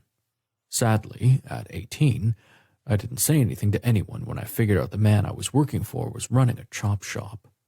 I admitted. By looking into his eyes, I could tell Kier had no idea what I was talking about, so I placed my other hand over the one I was already holding. The guy was running a business where he dismantled stolen cars. Sometimes we took parts from the cars and sold them to other garages, and sometimes we erased the VIN, the vehicle identification numbers of the stolen cars. He'd then sell them to a fence. That's someone who deals in stolen goods. Kier nodded in understanding before his face showed alarm, so I scrambled to explain myself better because I didn't want to lose his interest in me, if I was reading him right. I was 18, just graduated, and it was a job. I was making money hand over fist and getting experience like my pop wanted me to get before I started working for him at the shop. I turned a blind eye to shit I shouldn't have, and I paid the price by going to prison, as I should have. I told him. My cheeks heated at telling him how damn dumb I'd been back then. I couldn't really blame him if he kicked me out of his place at my confession. I deserved it. After a moment of silence from the handsome man, I babbled on because I felt like I needed to plead my case to get him on my side. I took a deal and pled guilty. I was sentenced to 3 years in Folsom, but I got out after a year for good behavior. I got a year's probation and 200 hours of community service out of the deal. I ended up being free labor for the Sacramento County Sheriff's Department, working on the department's vehicles for free. Trust me, those fuckers got the best of that deal. I glanced at the man to see if he believed me, finally deciding to just say my piece and see where the chips fell. I'll always be a felon, but I did my time, Kier. Since I got out, I've kept my nose clean because I never want to go back. I finished, leaving it there out in the open for his consideration. Kier reached up and placed his soft hand on the side of my face, but instead of caressing it, he tugged on my scraggly beard, which surprised the fuck out of me. Let's trim this. I can actually cut and style hair along with beards. I can also apply makeup where needed. I learned how to do it for my parents because it's part of the job. I assume if I can do it for the dead, I should be able to do it for the living. He teased. A cute smile on his face made me laugh a little. Damn, he was incredible. Kier finally laughed with me. How about we get you tuned up for the funeral, and in the morning, we can run by your brother's place to see if he has a sports jacket, shirt, and a tie. You can wear jeans, you know. You should dress as you feel most comfortable for his funeral. At the look of admiration on his face, my heart revved like a finely tuned Harley fantail. I leaned forward and kissed him because it was no longer possible to resist him. He was trying to help me, and it was the nicest thing in the world. I wasn't sappy or anything, but Keir Dearly had to be the most amazing man I'd ever met. I gently placed my hand behind his head and pulled him closer to me, pressing my tongue against the seal of his lips. He opened his mouth before wrapping his arms around my shoulders. As my tongue swirled with his in what felt like a slow dance, I pulled him down with me, such that his long frame was resting against mine on his couch. I felt his hard cock brush against mine, and I moaned at the fantastic sensation. Keir pulled back, panting on top of me.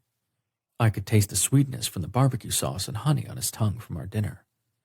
I was a raw nerve, and if he was going to tell me he didn't think it was a good idea for us to keep kissing, I was probably going to burst into flames right there on his sofa. Let me run downstairs and grab the clippers and a pair of scissors so we can take this back to my bathroom. After we get you set, we can take a shower and watch a movie before we turn in. He offered, which surprised me. You want me to spend the night? I somehow got out. I was surprised he'd asked me to stay the night. Suddenly, he was off me and sitting on the end of the couch. Too creepy, huh? I've never asked anyone to spend the night here. I assumed guys would have an issue with staying in a funeral home for the night. I shouldn't have asked. Keir muttered, his fingers digging into his eyes. I scooted closer. It's not creepy at all. Hell, I wasn't even sure if you were gay, Keir. Look, I don't really date. Well, I haven't for a while, anyway. I got burned once, and I'm sure you're a nice guy, but I'm not really ready to step back into the fire. I've only been in one serious relationship in my life, and it was after I got out of prison. I said, might as well get it out there. Keir turned to look at me, so I continued. He was a prospect for the sinners, and it seemed like everybody liked him. I noticed he was hanging around the shop a lot, even when he didn't have a bike in for repairs. He always talked to the guys who worked there at the time, and he just fit in with everyone. I rambled. I'd been out about 3 months, and he and I started hanging out without the others. I fell hard for him. He stayed over at my place, but he'd leave and come back so nobody knew we were seeing each other. I thought things were great, and I told Pop about us because I wasn't going behind my folks' back, especially after all the trouble I'd been in. Thankfully, Pop was cool with it. He and Mom even had us over for dinner a couple of times, and he didn't say anything to the club about us. It was good not to feel any emotions about it. It had taken a while to get over Sky. Keir nodded, as if he understood my story was headed to the shitter pretty quick. What did he do? Over time, I noticed a lot of different people were coming around the shop looking for him. I could tell they were bad news, you know. Pop asked me about it one day when Skylar wasn't there, and I knew something must really be fucked up if my old man noticed. That was an understatement. The Viking had great instincts, so he started really watching Skylar, and one day, he caught him dealing drugs out of the shop, which was completely uncool because my father ran a legitimate business that had nothing to do with the sinners. Pop told him to leave and not come back, because if I got caught associating with a drug dealer, my ass would be back in Folsom quicker than I could blink twice. Before Skylar left, he told all of the people who hung out at the garage that I'd made a pass at him and touched his ass. Needless to say, the other mechanics and the sinners who hung out at the shop didn't like what they heard. Forget the fact that I was fucking Sky, the bastard. I snarled a little. I couldn't help so getting pissed about the fact that I was such a fucking idiot when it came to him. Pop lost friends over it, and I felt bad for him and Mom, but they said they didn't care because I was their son, and I always came first. When they were killed, some of the old-timers came to the funeral, but they wouldn't speak to me. Danny showed up for a hot minute, and some of them tried to talk to him, but he barely talked to anybody. I just sat by myself and ignored everybody. That had been the worst day of my life, up until the one ahead of me. After all that shit with Skylar, I decided not to date anybody. I fucked around like most guys do, but I made sure not to get attached and never spent the night with anyone. I'm not proud of my poor decisions, but that's my history. I concluded, worried about where he might come down on everything I told him. I decided I'd make one more attempt to redeem myself in his eyes after what I just spilled. I think I'd actually like to spend the night here. I don't think your place is creepy at all. It's a lot nicer than mine, and it doesn't smell like a garage. I joked, trying to lighten the mood. Kier looked at me, his blue eyes studying me with a little concern over the explanation I'd just given him about my heartbreak. I'm sorry that happened to you. I'm 40, Dash. You're what, 28? I laughed, which startled him. I'm 30, and don't start with the age shit. If you're not interested. He lunged at me before crawling on top of me, overpowering me such that I was flat on my back again. Does it feel like I'm not interested? Will you stay the night? I haven't dated in a long time, really, but I never said I'd never date again. He admitted. That was good enough for me. Yeah, I'll stay. Go get your haircut stuff. I'll wait for you here. I told him. I was impressed he could move so quickly. Based on what I'd felt when he was on top of me while we were kissing, he was in damn fine shape. Not what I'd have ever imagined a 40-year-old man to be, but with my history of screw-ups, I've been short-sighted most of my life. 10. Dash.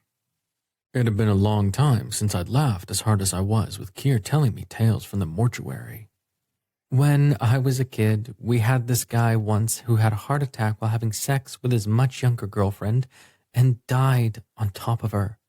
She crawled out from under him, but left him on his stomach, and the blood pooled in his penis when rigor mortis set in. The funeral was supposed to be within 24 hours, and my dad had a hell of a time getting his penis to go flaccid. Kier told me. I cracked up. Put the old guy in the ground with a hard-on, did he? I teased, laughing, which caused me to move my head because of how funny his story was. Kier put his hand on top of my head to stop me. Hold still, young man. I don't have this problem with my other guests. He scolded before he broke and began laughing, too. And no, rigors dissipated just before Dad transported the casket to the temple for the funeral, but it was touch and go for a while, and my father laughed about it for years. I moved the hand with the clippers away from my beard because I didn't want a big bald spot, and we both laughed harder. Your other customers are dead, right? Or is this an underground barber shop when you don't have guests? I teased, moving my hands to his hips to pull him closer and steady him as he stood between my legs. Hold still so we can get this done and shower, he ordered, which definitely caught my attention. The authoritative thing was sort of doing it for me. I'd never imagined it would, but I was hard as a fucking tailpipe. Kier continued to trim up my beard, combing it and running the clippers along the comb to shape it. Meanwhile, I pulled him closer so I could grope his ass through his jeans. I ran my finger over the denim along his crack and pushed a little to see if he was resistant to having his ass played with.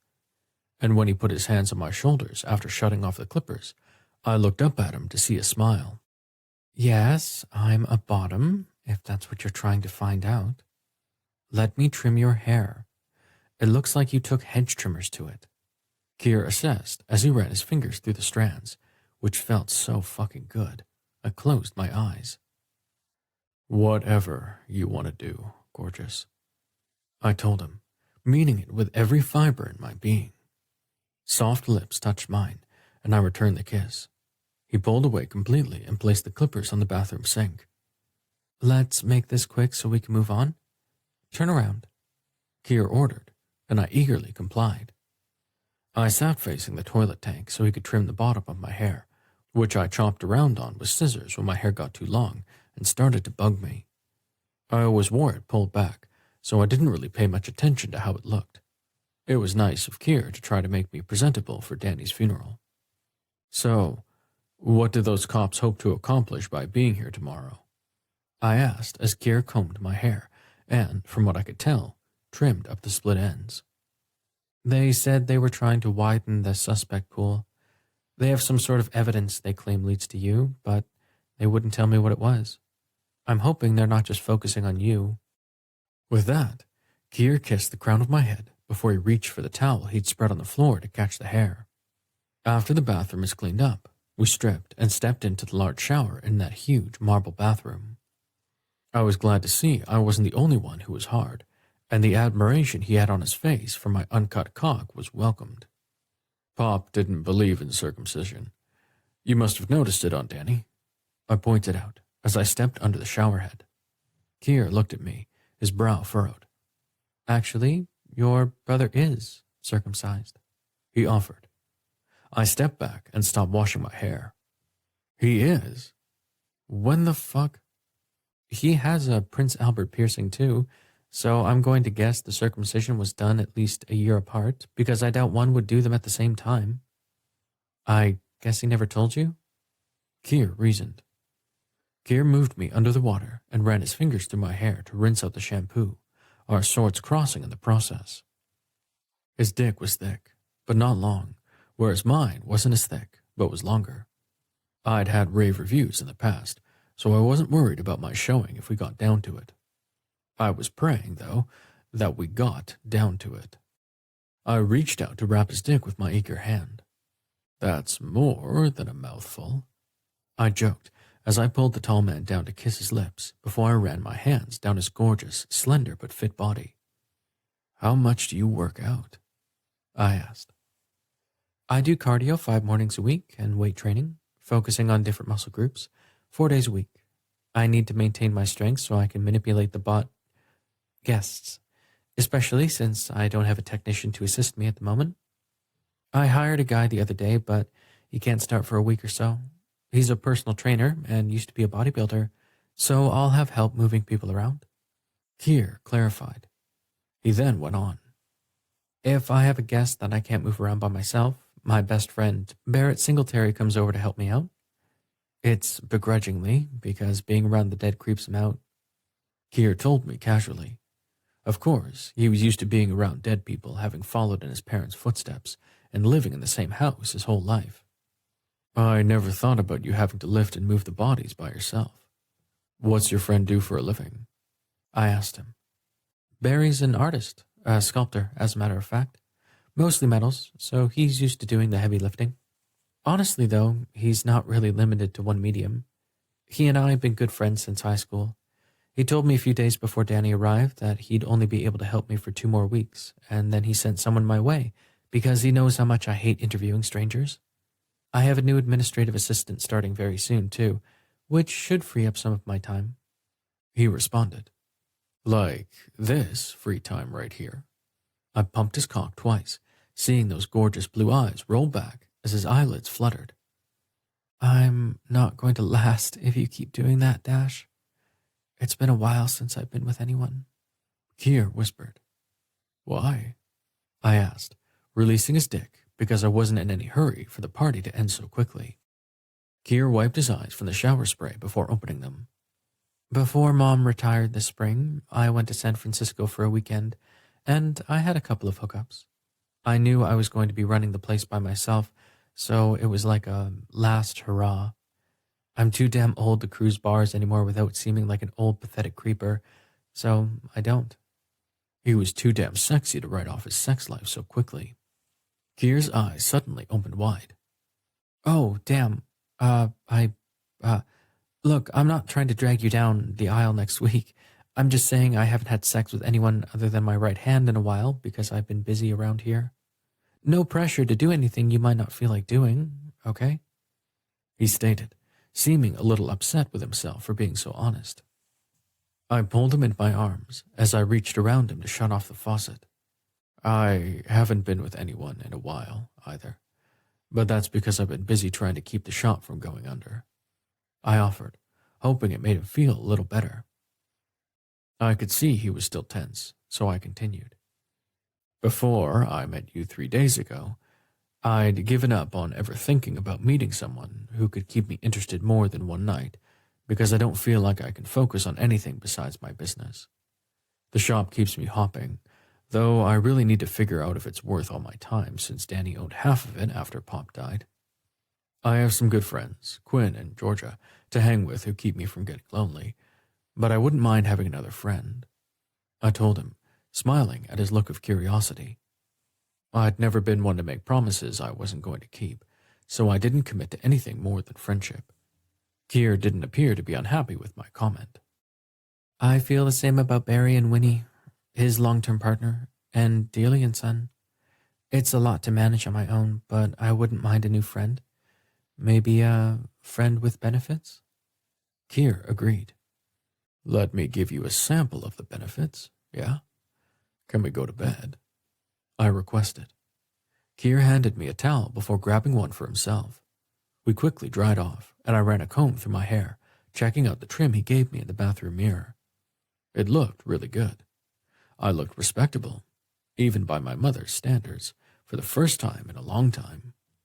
I followed the handsome man into the bedroom, where there were a lot of windows I hadn't noticed when we stumbled in there an hour earlier. Kier turned on a lamp next to the bed before he turned off the ceiling light. You need anything before we, Do you have supplies? I asked him. I played safe every time, and based on the look on his face, he understood, but... Shit. I've got lube, but I know I don't have condoms. Kier hissed. I wish to fuck I'd grabbed a few dozen from Danny's big bowl at the condo. God knew he had enough of the damn things to last me for nearly a decade. Danny, though, who knew how long that stash lasted him. I let Kier push me onto the bed before I pulled him closer. I think we can find something that will satisfy both of us without condoms. I offered, feeling my mouth water at the thought of his thick cock on my tongue. The sexy man didn't hesitate to swing around and put that tuna can, not too tall but big around, in my face. I couldn't wait to try to tackle the monster. It would be a new adventure. 11. Kier. I'd had blowjobs, though mostly they were just suckling the tip of my cock because it was too thick for most guys to want to tackle, or so they'd claimed. It was 6 1/4 inches around because I checked when I was younger. It was only 4 3/4 inches long when erect, but I'd had compliments on it. Length wasn't as important because I bottomed, but I wasn't a shrinking violet by any stretch. I'd like to feel a long cock inside me when I had sex with a man, and by looking at Dash's abundant appendage, I was disappointed neither of us had condoms. Of course, the thought of maneuvering my mouth around the pole he presented made my own rod pulse. When Dash sucked me into his mouth and applied pressure, I nearly died. I nipped at his foreskin and rolled my tongue around the inside, tasting him unfiltered before I pushed it back with my lips to get to the sensitive head. His moan at the contact ricocheted through my body as he continued to hum around me. I couldn't formulate any words to describe the feeling. I bobbed on the long pipe, gently teething the foreskin as I licked the mushroom head. He was leaking pre-cum like a hose, but I knew I was as well. When a slick finger circled my hull, I tensed for a moment before I relaxed and concentrated on him. I was having a lot of fun teasing the hood, and I hadn't asked how he felt about being breached, so I stayed away from his entrance. I was damn happy he wasn't staying away from mine. When he sunk his spit-slicked finger inside me, I groaned at the sensation. I hadn't had my prostate stimulated in far too long, and I knew I wasn't going to last, but I would damn well enjoy every fucking second. I pulled off his cock, hearing him moan again. As hard as I tried to hold back because I wanted it to last longer, I couldn't help myself. I sank my mouth down his cock as far as I could, and when I gagged a little, Dash moaned. He must have liked it because he lost his control and filled my mouth quicker than I could swallow. God, my body felt as if I was floating above it, looking down at the thoroughly sated smile I was sure I wore. I rolled off him and fell onto the king-size mattress, trying to catch my breath as I reached up and wiped his juice from my chin. A healthy bit of it dribbled out of my mouth because it was a substantial load, and I hated losing even a drop. "You okay?" I asked as I heard him panting from the other end of the bed. Dash sat up and moved over me, straddling my waist as his hands landed next to either side of my head. "I'm more than okay, dearly. How about you? That was most definitely a mouthful." He joked, and it made me smile as I reached up to pull him down for a kiss. We tasted each other's essences on our tongues, and since he didn't pull away, I assumed he didn't hate it either. His hair was curtained around us, and it was on the tip of my tongue to tell him how much I really liked him. But with me being 40, and the two of us only knowing each other for the sum total of 74 hours, I assumed it was far too soon to gush and fawn. I kept my mouth shut and pulled him down onto me before I flipped us around to rest on the pillows. I pulled up the top sheet and wrapped him in my arms, being the big spoon solely based on height. I kissed behind his ear. "Good night, and thank you very much," I whispered. Dash's breaths were already even, and I felt very self-satisfied that I took the younger guy out with one blowjob. With all the pressure the poor guy was under, it was no surprise he fell right to sleep. I glanced at the clock to see it was just after 10, and I had a few more things to do downstairs, so I didn't have to get up at 5 in the morning. After I was sure Dash was resting comfortably, I gently slid out from behind him, walking to my dresser to quietly slide open a drawer to grab a fresh set of scrubs. After carrying them into the bathroom and closing the door, I flipped on the light switch. Once I was dressed, I gathered the wet towels and carried them with me to the laundry room at the end of the hall. I dropped the towels into the hamper and proceeded to the kitchen where I grabbed a bottle of water and Daniel's suit before heading downstairs to the mortuary, flipping on a few lights as I made my way through the space. I found the rubber clogs I'd used downstairs by the door to the suite, so I slid them on and went about my business. After I turned on the lights in the mortuary and hung Daniel's suit on a hook, I queued up the satellite radio and headed toward the cooler to retrieve Daniel Clegg. When I opened the door, I was a little surprised to see Daniel's spirit sitting on the gurney next to his body. I thought he'd already moved on. I walked inside and grabbed the stainless handles at the end. "I thought you crossed over," I told him as I released the brake of the cart and pulled it with me out of the cooler. I grabbed a gown and gloves before I flipped on the overhead light to see Daniel Clegg's body looked pretty good compared to his spirit. I captured his features and left out the bitterness I perceived from the stubborn personality glaring at me. I gave myself a thumbs up on that bit of magic. "So I guess you're putting the moves on my little brother, huh, fruit fly?" Clegg antagonized. "Piss me off and you'll get glittery eyeshadow, bright pink blush, and ruby red lipstick. I'll tell everyone it was a stipulation in your last will and testament, you prick." I snapped at him. I didn't like the man at all, and I wondered if he'd gotten better or worse since his demise. "Good to see you still have a little fight in you, old-timer. So have you figured out who killed me and why? You like a good mystery, don't you? You put dead people back together on a regular basis, so surely you like a puzzle," Daniel taunted. I walked over to the suit bag and unzipped it to retrieve the suit inside, thinking about the tag on the shirt. "Who picked up your dry cleaning?" I asked him as I removed the shirt from its hanger and walked over to the body. I tore off the little paper tag at the bottom and fluffed the shirt in the air as I'd done 100 times before, tossing it over my shoulder before I lifted Daniel Clegg's torso to get him dressed. The last step in preparing the body for viewing was to secure the hands in front, but that couldn't be done until after the deceased was dressed. "Wait a minute. Didn't he bring an undershirt?" the man protested as I began adjusting the button down after I reclined the body again. "Nope. Oh, and he didn't bring underwear either. The coroner took out your Prince Albert, by the way. Why'd you get circumcised? Dash isn't." I taunted. "Yeah, I knew you two fucked around. Isn't that against some oath you took as an undertaker?" Clegg asked. I laughed at the spirit. "I don't fuck the bodies because I'm not a necrophiliac. Your brother and I are attracted to each other, and I'm going to do anything I can to keep him out of jail. Tell me more about your death. What part did Legs play in you being shot? Could she have been the one to pull the trigger?" I asked as I walked over to the hanging bag to retrieve his trousers.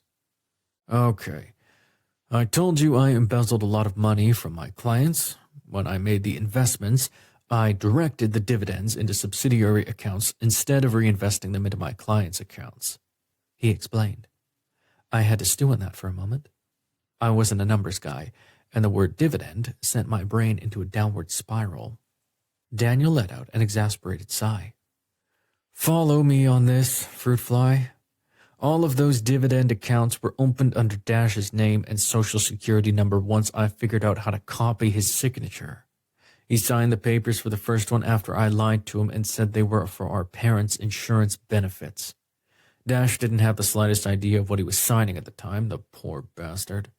I copied his signature for all of the subsequent accounts, spreading about $4 million under his name across 20 separate accounts, which is 20 counts of fraud for Dash. Daniel explained. I stopped what I was doing and turned to look at the spirit as he leaned against the wall in front of me. You took advantage of your brother and set him up to be a criminal, or at least an accessory. You should have been shot. I snapped. The cocky bastard laughed. Hey, I never said I was a good guy, okay? You know why I got the circumcision? Chicks didn't know what the fuck to do with the foreskin, and I got tired of it being an issue. He answered without shame. That seemed like a lot of pain to contend with, to just keep from explaining to a stranger how to pleasure you. Daniel expounded. It was a simple procedure. Hurt like a motherfucker for a couple of weeks or so, but the pain pills were bliss. The asshole offered. God, I fucking despised him. I had a feeling Daniel's stated reason behind shedding his foreskin wasn't exactly the truth, but his ego wouldn't allow him to be honest, so I decided to confront him. You didn't do it because the ladies couldn't deal with the foreskin at all, did you? You did it because of the possibility that circumcised men can last longer in the sack, since the head of the penis is more accustomed to friction from clothes, and therefore less sensitive. You know that's not really been proven, don't you? Daniel scowled, which spurred me on. The foreskin has nerve endings that heighten pleasure during stimulation, which can make it more difficult to stall ejaculation. It just feels too damn good. You wanted to be a coxman. You wanted your partners to praise your stamina, and with the sensitivity of your foreskin, you couldn't last very long, could you? I challenged. Of course, the asshole wasn't having it. Fuck you, fruit fly. I got that piercing before I got the circumcision, and when I wasn't hard, the ring irritated the hood. I got tired of it being an issue, so I got circumcised. Women loved how the piercing looked without the turtleneck, and I became a god to them. Daniel snapped at me as I carried over the trousers. I took off the sheet and saw Daniel frown. Wait, the kid didn't even bring a goddamn belt? No socks or shoes either? Daniel bitched. I laughed. You're changing the subject? Who shot you, Daniel?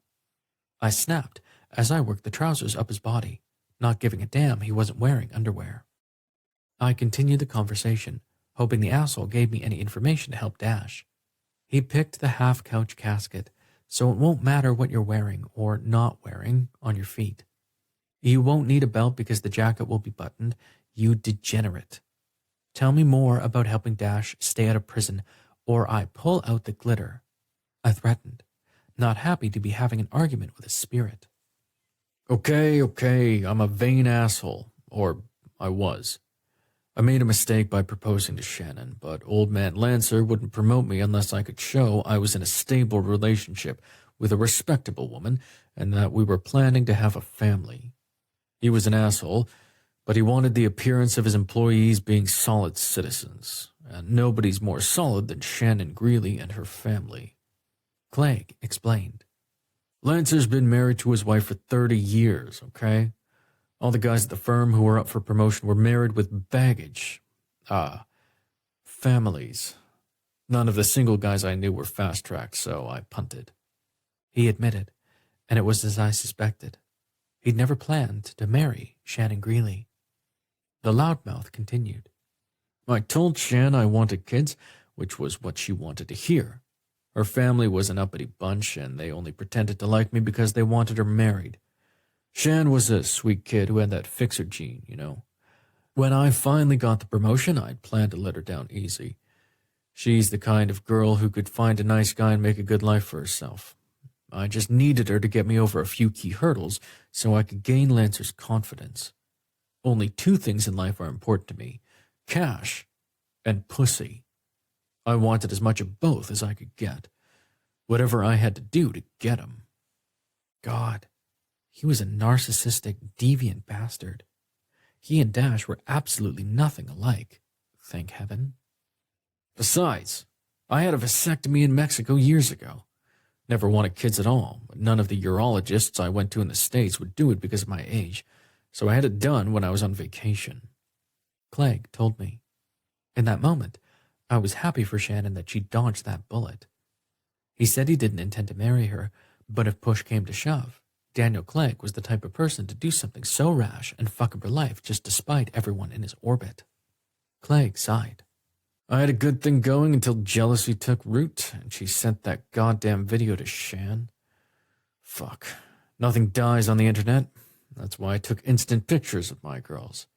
Wanted the proof it was all consensual if anybody had buyer's remorse and tried to jam me up with fake rape accusations, or decided they could blackmail me with pregnancy allegations. But I never wanted to hurt them. Or for them to hurt me, as a matter of fact. Looks like I didn't take everything into account, huh? I chuckled as I adjusted his slacks, straightening the crease all the way down to his bare feet. You don't say. I commented on his realization. He definitely hadn't taken everything into consideration because he didn't give a good goddamn about anyone other than himself. After a moment of silence, Clegg spoke again. All water under the bridge? You need to go to my condo and look through those fucking pictures in my nightstand. Dash is onto something there. Also talk to Georgia tomorrow.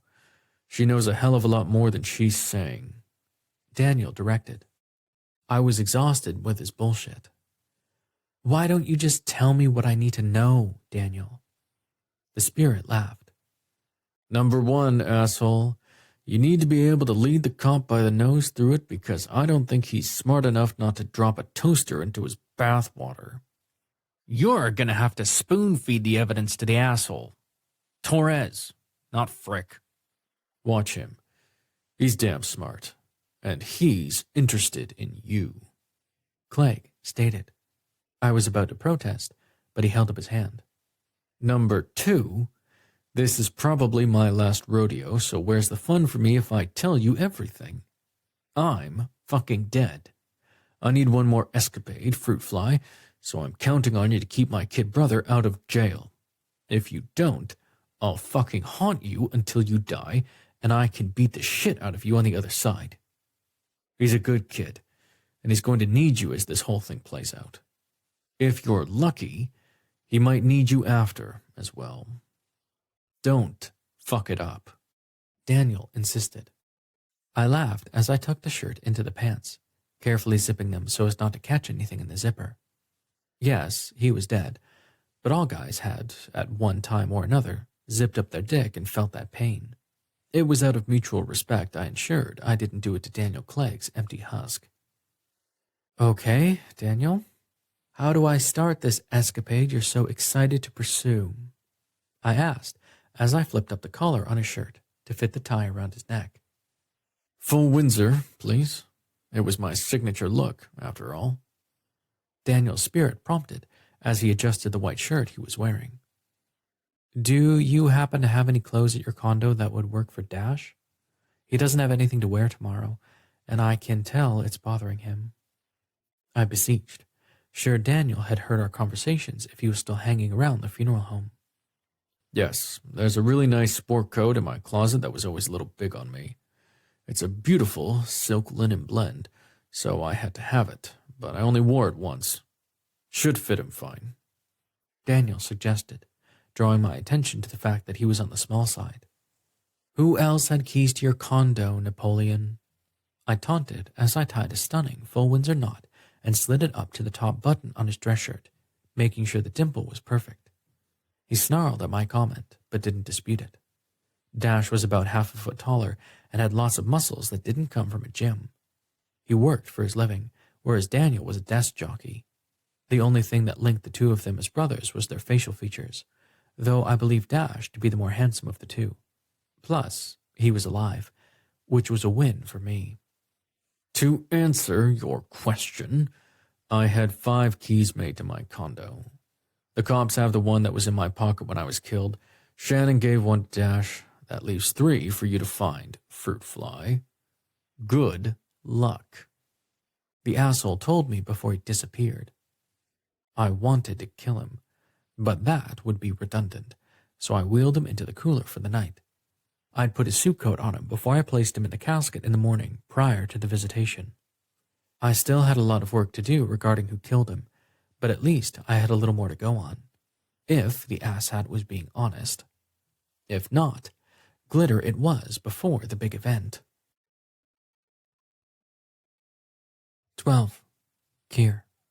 I was touching up Daniel Clegg before I took him upstairs. Dash had called me on FaceTime earlier when he was at his brother's apartment, and we ferreted out the tan silk linen blend sport coat Daniel had alerted me to that he owned. I remembered a plain navy tie and a yellow tie with navy dots, so I told him to bring both with him, along with a cream-colored dress shirt. Dash was going by his apartment to shower and find his best jeans before he came over for me to help him with his tie. "Okay, hotshot, you look good," I said out loud. "These cops, they're gonna cause trouble?" I heard as I was wheeling the casket to the elevator to take it upstairs. I turned to see Daniel Clegg sitting in the chair I just abandoned after I'd finished with him. I left his body on the gurney by the elevator without pressing the button. I planned to take the empty casket upstairs first, and then take Daniel up and put him in the box instead of trying to move the total package around on my own. It was 10 in the morning, and I'd already set up the chapel where Daniel's visitation and funeral would be held. Dash had guessed a lot of Daniel's co-workers would show, along with some of his parents' friends, so I moved the service from the Tranquility Parlor to the main chapel. "What do you mean?" I asked, hoping he wasn't yanking my chain yet again. "I feel like I'm giving you an unfair advantage, but only one of them is going to show. The other is going to be executing a search warrant at Dash's apartment and garage, and when they don't find anything, they'll serve another to the security guard at my condo. Good thing you didn't go with Dash to get the coat," Daniel stated. "What do you mean?" "I would have gone with him, but we woke up later than I planned, so there wasn't time because I had to deal with you." I snapped, feeling nerves stir in my gut at all of the things that could possibly go wrong with the day. I heard the bell ring for the receiving bay, but I wanted more information before the asshole went away again, as he was prone to do. "Why is it a good thing I didn't go?" "Because there are so many fingerprints in my condo, the cops will be busy for a year trying to match them to people in my life. They're going to try to take Dash in for questioning after the burial. You've got to do something to keep that from happening, because he doesn't have a lawyer. Keep him away from the funeral, fruit fly. Make him stay away to buy some time for you to work this out in your head," Daniel Clegg insisted. He must have noticed the skeptical look on my face as I moved the casket into place to transfer the body. He threw up his hands in exasperation, but in my mind, the prick had no reason to be pissed at me. I was the one who was pissed at him. "Okay, yes, I'm a complete jack-off by making this harder for you, but if you care about Dash, you'll go with your gut. Don't put glitter on my face or you'll never get rid of me," Daniel Clegg ordered before he disappeared through the door of the embalming suite.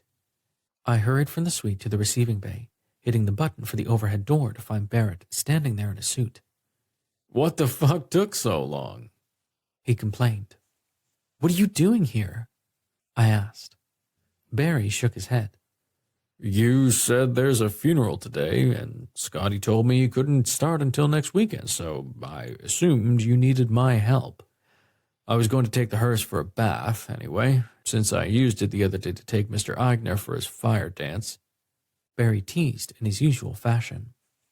He studied me for a moment before he spoke. "You okay, man? You look like you've seen a ghost."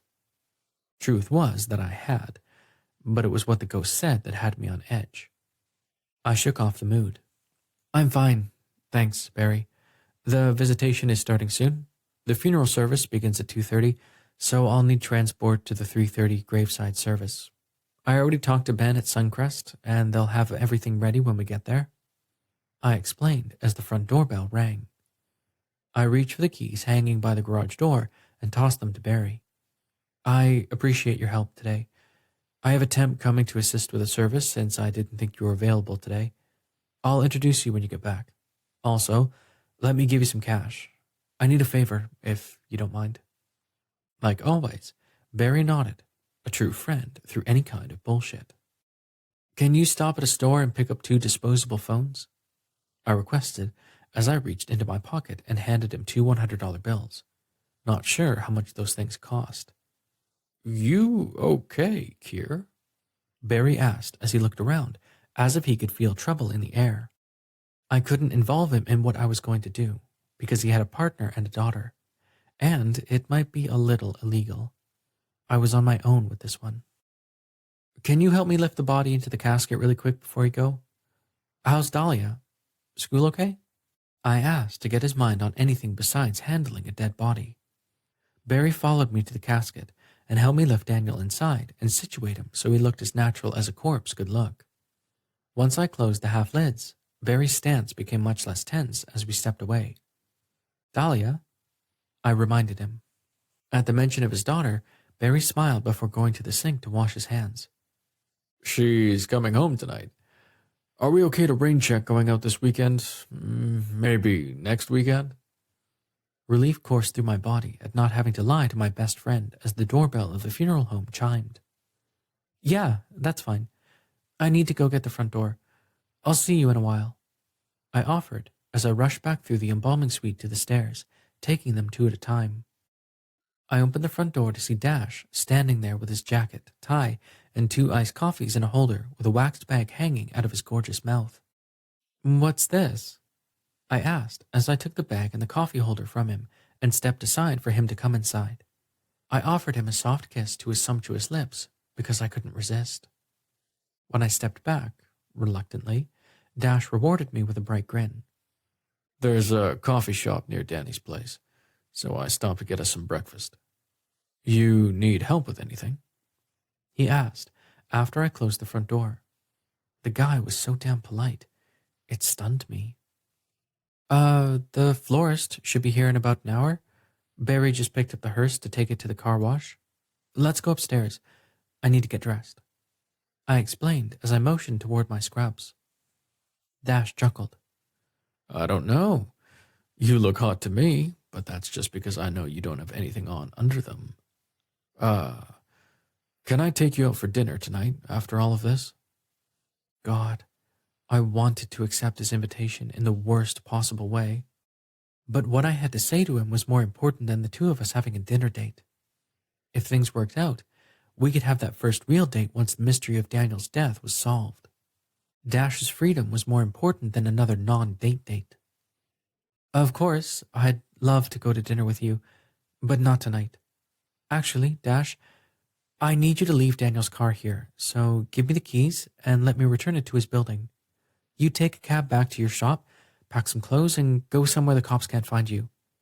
I have a bad feeling about today, and I don't want you going to jail for something you didn't do. I insisted.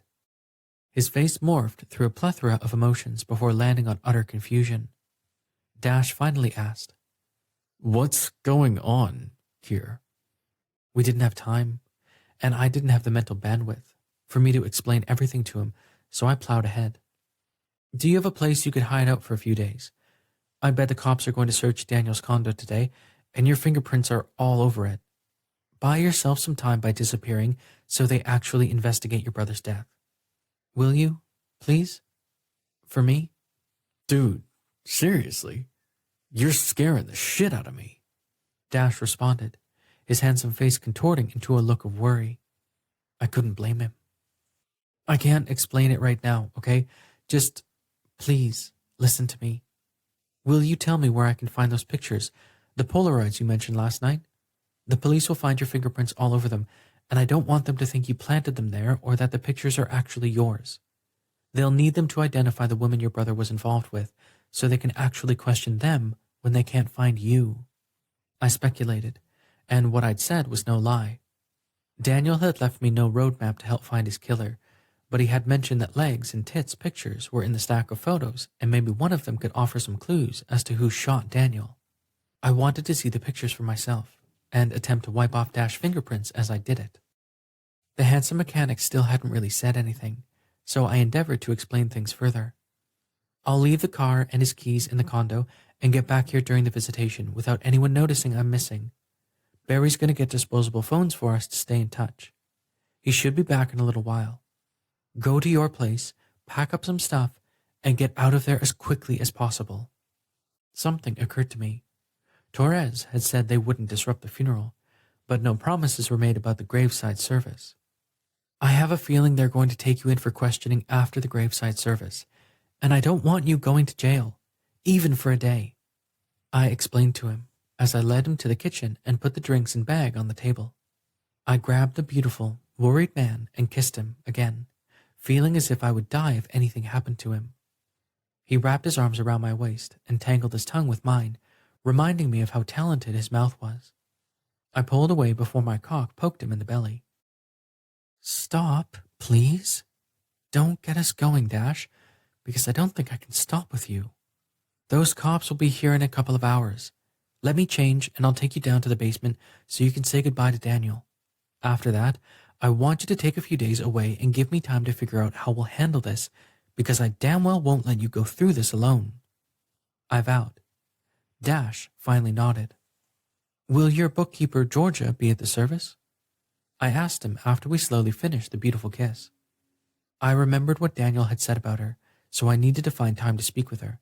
But first, I had to get Dash to a safe place. Dash ran his hand through his hair as he stared at me. What the fuck is going on, dearly? What happened? I left 2 hours ago and things were fine. He responded. It was then I realized the way he was using my last name sounded like a term of endearment, and it was the best thing I'd ever heard. Of course, I was a sappy bastard, but I was due to be. I'd never had such strong connection to a relative stranger in my life, and I was 40 fucking years old. It was something I really wanted to explore further because it felt as if Dash could be important to me, and I needed to protect him. I damn well didn't want the cops fucking it up before we figured things out. 13. Dash. I walked down the stairs of the funeral home to follow Kier to the basement, the dread for what I was about to do settling heavy in my chest. I was going to where the stiffs were processed, and it wasn't anything I was anxious to see up close and personal. The sexy mortician was insistent that I should say goodbye to my brother and get the fuck out of town. Something in my gut told me he had made a good point. I wasn't sure if he knew something he wasn't sharing, but he was right. My prints were all over that fucking condo from my recent visits, one being that very morning. Even though Danny hadn't been killed at his condo, the cops were bound to wonder when and why I was there. I'd already told Detective Torres that Danny and I weren't close, and that the last time I'd seen him had been at Christmas. With my felonious history, yeah, they'd arrest me without hesitation or a phone call to my non-existent lawyer. Making myself scarce was truly the best idea. I looked around the massive, white-tiled room, seeing a setup I'd never imagined in my life. The one thing I wasn't expecting to see was the coffin I'd picked out when Kier had shown me the pictures in the thick notebook in his office. The metallic silver box was in the middle of the room, and it didn't look too awful, if somebody could say anything nice about a casket. The lid was closed, which was sort of a relief. So, this is where No, that's not even close to right. I know where the magic happens, dearly. This is where you commune with the dead? I asked, as I clung to his hand. Kier seemed to startle a bit at my phrasing, but I ignored it. I had enough to contend with as I stared at the box where my brother's body was resting. I didn't think I was scared of dead bodies, because I didn't believe most of the shit I'd heard about heaven and hell. But here I was, shaking with anxiety, like a kid who'd been called to the principal's office. Seemed to me a lot of the bad things that happened in the world had a lot to do with conflicting religious beliefs. If there was a God out there, I couldn't imagine he or she was as hate-filled as a lot of the people I'd seen on television seemed to scream. Something didn't add up with those scenarios, but now wasn't the time to consider it. Okay, do you need me to help you take it upstairs? I asked as I looked at the box I'd picked out with Kier's assistance. It wasn't bad, as eternity boxes went, and Kier had let me have it at cost, which seemed so wrong. He wouldn't hear of me paying full price, and I guess at the end of the day, I was grateful for the break. No, Dash. Kier stated as he placed a gentle hand on the side of my neck. His hand was cool, like he'd been outside in the snow, but his touch was warm nonetheless. He was truly someone I never imagined I'd meet, and he was there with me, trying to comfort me. I didn't know what to say. Say goodbye down here. Step back and give me a minute, okay? Kier asked as he led me behind the casket and kissed my lips again, brushing his hand over my cheek until I nodded that I'd wait. I kissed him back, and when he pulled away, I watched him approach the box and open the top half of the lid. He adjusted some things before he stepped around and took my hands. I'll leave you alone for a few minutes, Dash. Come upstairs when you're ready. Kier pulled me over to the coffin where I saw my brother for the first time since the Christmas party. He appeared to be sleeping peacefully in that fancy suit. He looked like he could open his eyes at any second and say, "What the fuck you staring at, dumbass?" I could admit it freaked me out to see him lying there, but I needed to say a few things to Danny.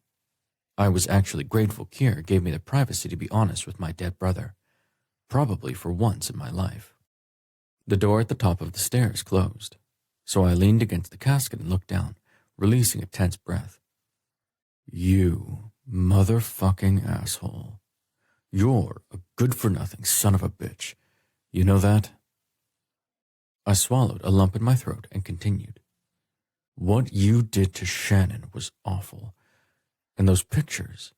What the fuck, Danny? I knew you didn't like Mom, Pop, or me much, but goddamn, they raised us better than that. Now, I'm likely going to jail for shooting your ass, so thanks for that. I know you hated me because I was gay, but I wouldn't have treated a goddamn straight dog the way you treated me." I hissed at him. Well, at his corpse. Now, I was getting mad, and I couldn't stop. I'd say I hope you rot in hell, if I believed in hell, but that would probably go against me. I'll just say this. I love you, asshole. I'll miss. I griped before I broke down. I crumpled to the floor, which wasn't dignified at all, and when I felt arms around me, I turned to see Kier kneeling behind me. Love, it's time for you to go, he whispered as he kissed my temple. Kier was dressed in a dark suit, and I wondered how long I'd been talking to that box. I held onto Kier's hands and let him help me from the floor, turning to face him. "What should I do?" I asked, feeling more lost than when I was headed to Folsom. Are you okay to ride your bike? He asked. I could sense he didn't like the idea of me on a motorcycle because he'd probably put together roadkill before, so the fact he suggested it surprised me. I can be. Why? I asked. Give me your phone and take this one, he suggested as he pulled a phone from the pocket of his suit coat. I put the number for my new phone and another number in there, along with the address. Go to that address, Dash. She's expecting you, and you stay there until I call you to come back. Please? Kier seemed so sincere in his request that I couldn't even argue with him barking orders at me. You'll call, right? I asked, trying to keep the begging to a minimum, but I really was done with trying to seem cool. I was fucking desperate, and it felt as if Kier was the only person I could trust. I swear, there's a lot of shit going on, and it's better if you're not here right now. Please, trust me. I care about you very much, and I think with you out of the way, the cops will actually focus on trying to find out who killed Danny. I'll call you later. I promise, he said before he leaned forward and kissed my forehead. A big guy came into the basement through the back door, scaring the shit out of me. He looked at me and smiled. Come on, kid. I've got a taxi outside waiting for you. I'm Barry, he offered. How'd you know he... Kier started to ask him. The guy laughed and cut him off. Seriously, after what you told me about your guest when you were moving him, I could see your concern was for something other than the guy's murderer being found. Besides, you've never had that look on your face like you did when you asked me to get the burner phones for you. 2 of them, as a matter of fact. I'm not an idiot, Kier. This guy needs to get the fuck out of here because I think I saw a few undercovers out front trying to look inconspicuous. Kiss goodbye and let's get this on the move. Kier's friend insisted. I turned to Kier and looked into his gorgeous blue eyes. You're crazy for doing this. You'll be sitting in a cell right next to me if you get caught harboring a fugitive. It makes you an accessory to murder after the fact. I informed him. He chuckled. I'll take the label of being an accessory to a handsome man. I've never been one. It sounds fun. Kier then led me toward the swinging doors to the loading dock. Be careful, please. I care about you a lot, and I think you feel the same. I want time for us to explore what might be developing between us. He whispered before he kissed me stupid. If I had the privilege of actually getting to know him better without the pressure of a murder investigation, I'd do my best to show him how much I could appreciate him. When we pulled away, I offered him a grin. You owe me a fuck, you know. Kier laughed. Noted. Be safe. I walked out of the basement through a side door toward the street to find Kier's friend, Barry, standing next to a cab. He opened the door and motioned me inside. Lay low, man. Winnie is going to want to get to know you after the smoke clears on everything. I nodded and hopped in, giving the driver the address to the shop. An hour later, I was on the road to Monterey. I'd never been there, but that was the address Kier had given me, so I went. I had no idea who I'd meet when I got there, but he'd been insistent, and I found myself powerless to disagree with him. I trusted him as much as I trusted my own parents because he was a good man, and I felt he honestly cared about what happened to me. I slowed the Harley as I drove down Ocean Drive 4 hours later, checking the house numbers on the decorated mailboxes along the street of duplexes. When I saw the one Kier had programmed into my phone, I pulled into the driveway. There was a woman sitting in a rocking chair on the front porch, and when I stopped, she rose from her seat, walking down the stairs and over to where I was sitting on my bike. You must be Dashiell Clegg. I'm Lucy Dearly, she offered with a kind smile as she held out her hand to shake mine. I was confused as hell. Lucy Dearly? Are you Kier's mom? I asked as I took off the helmet and shook her hand. It was delicate, not surprisingly. She was a smaller, thinner version of Kier, and I was completely happy to meet her. Mrs. Dearly smiled at me. Guilty as charged. Let's move your bike to my garage, young man. I think my son wanted one of us to check in that you made it safely. I'm not really one to preach, but motorcycles are so dangerous. She began. I couldn't hold back my laugh that Kier had sent me to his mother's home. It had to mean something important, right? Man, I was really coming to hope it did. For as much as I protested about not wanting to be in another relationship, I found myself wanting to mean something to the man because he was coming to mean a hell of a lot to me. I found myself really liking him, and I was scared to death because I honestly didn't know if I was capable of sustaining such strong emotions for a guy after Skylar. I prayed I had the opportunity to figure it out. I grabbed the duffel I had strapped behind me and handed it to her, pushing the bike into the detached garage next to a small convertible. I glanced at the front medallion to see it was a Mini Cooper, and it seemed to fit her perfectly. I walked out of the garage and took my duffel from her. I'll only be here a few days, Mrs. Dearly.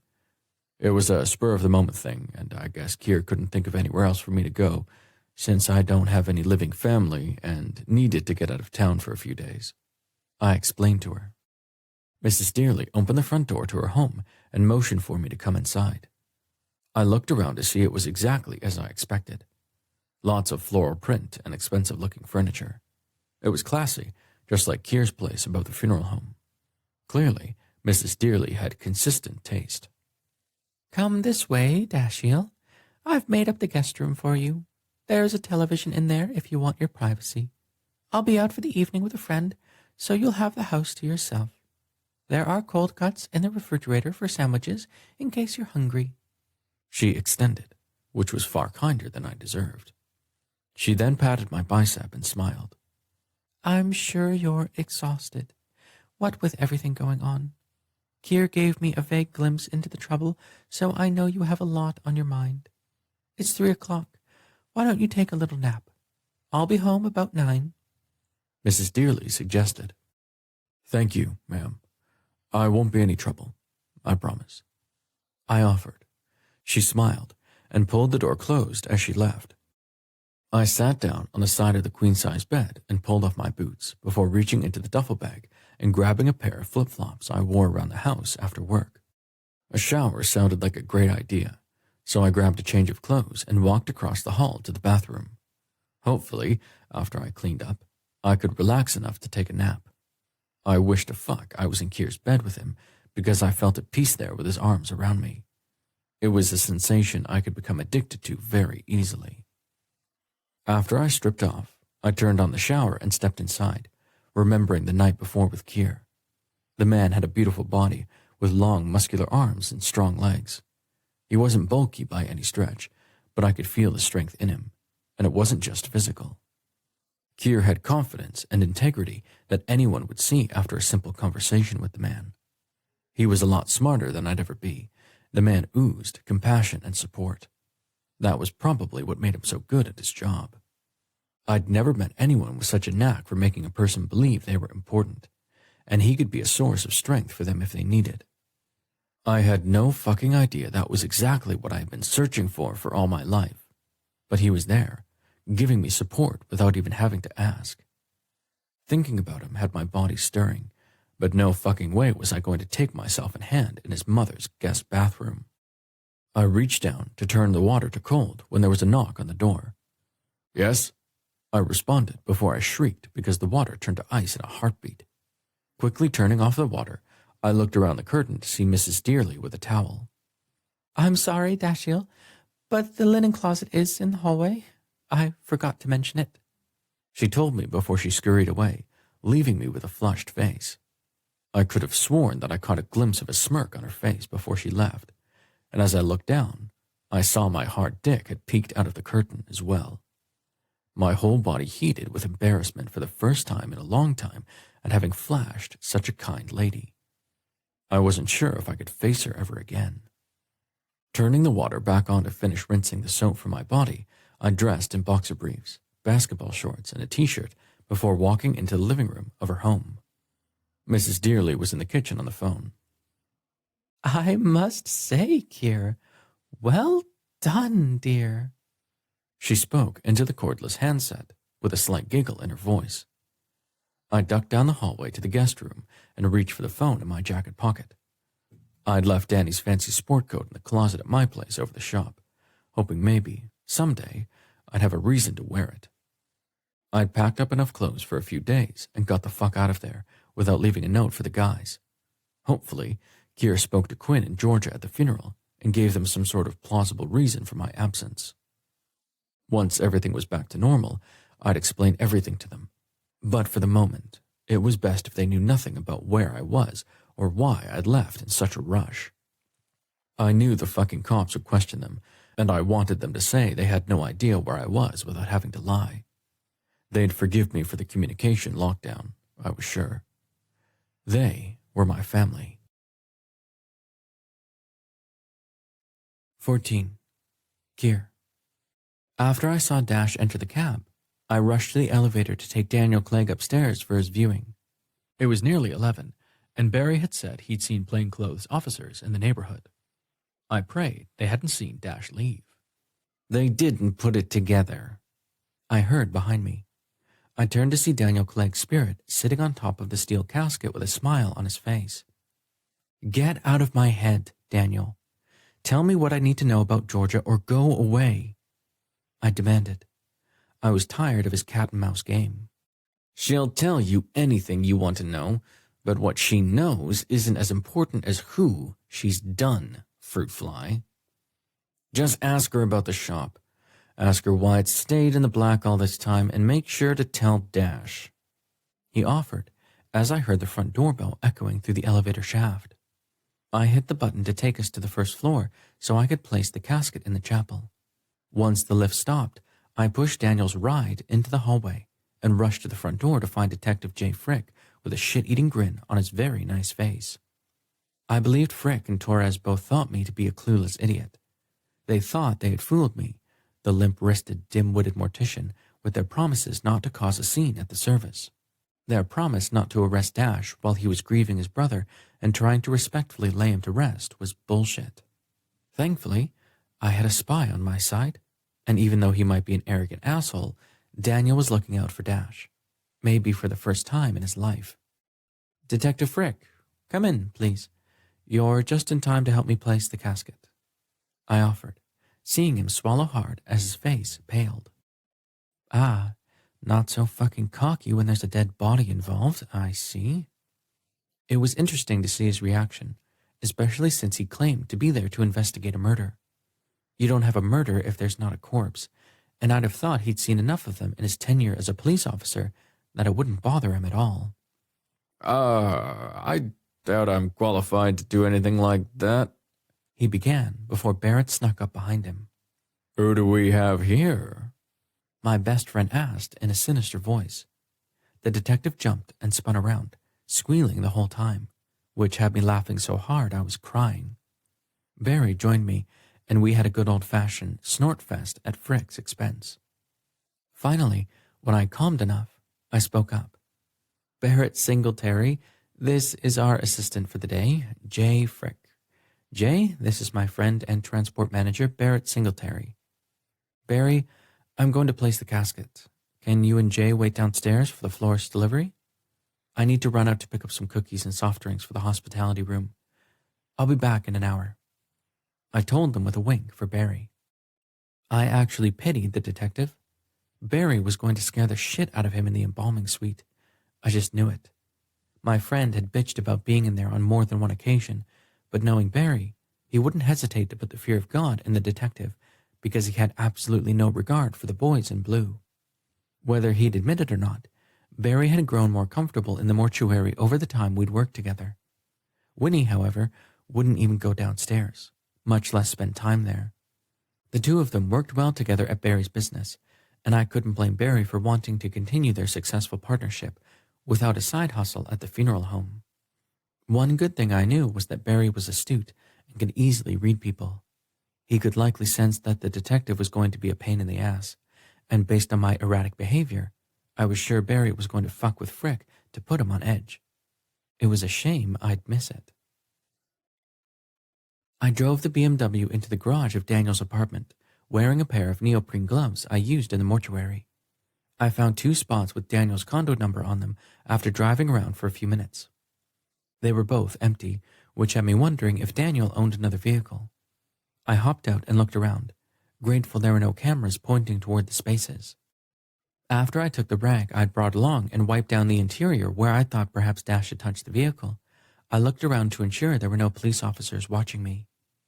I hoped it meant they were waiting at Clegg Cycles for word that the search warrants had been served to check the shop and Dash's apartment before they showed up at Daniel's residence. I placed the keys in my pocket and ran to the stairwell leading to the street level, where there was another set of stairs leading to the 2nd floor. I used the key to let myself in, happy not to have encountered any of the neighbors. I left the keys on the table by the door, just as I'd imagined Daniel would have done, and I hurried to his bedroom. The broken lock on the top drawer of the nightstand caught my attention immediately, so I opened it, finding the Gideon Bible that Dash had mentioned in the front drawer while I ignored the rest of the shit inside. I opened the front cover of the book to find the rubber-banded stack of photos he'd mentioned. I took off the band to look through them until I found the one of a woman's breasts that were pushed toward the camera. I turned over the picture to see exactly what I'd expected to see on the back. Tits, written in a black marker.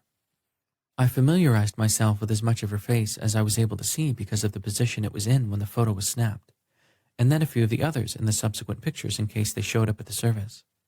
Then I quickly wiped all of their pictures with the alcohol pads I used in the mortuary. I didn't really care if they harmed the photos or not, but I knew they'd make it harder for the police to lift any prints from the pictures. The alcohol wiped away the oils left by handling the photographs. I prayed it was enough to give Dash more time until we could figure out how to get the cops to look for the real killer. I put the pictures back in a stack with Tit's snapshot on top and secured them with a rubber band, dropping them back into the hollowed pages of the Gideon Bible, leaving the flap open.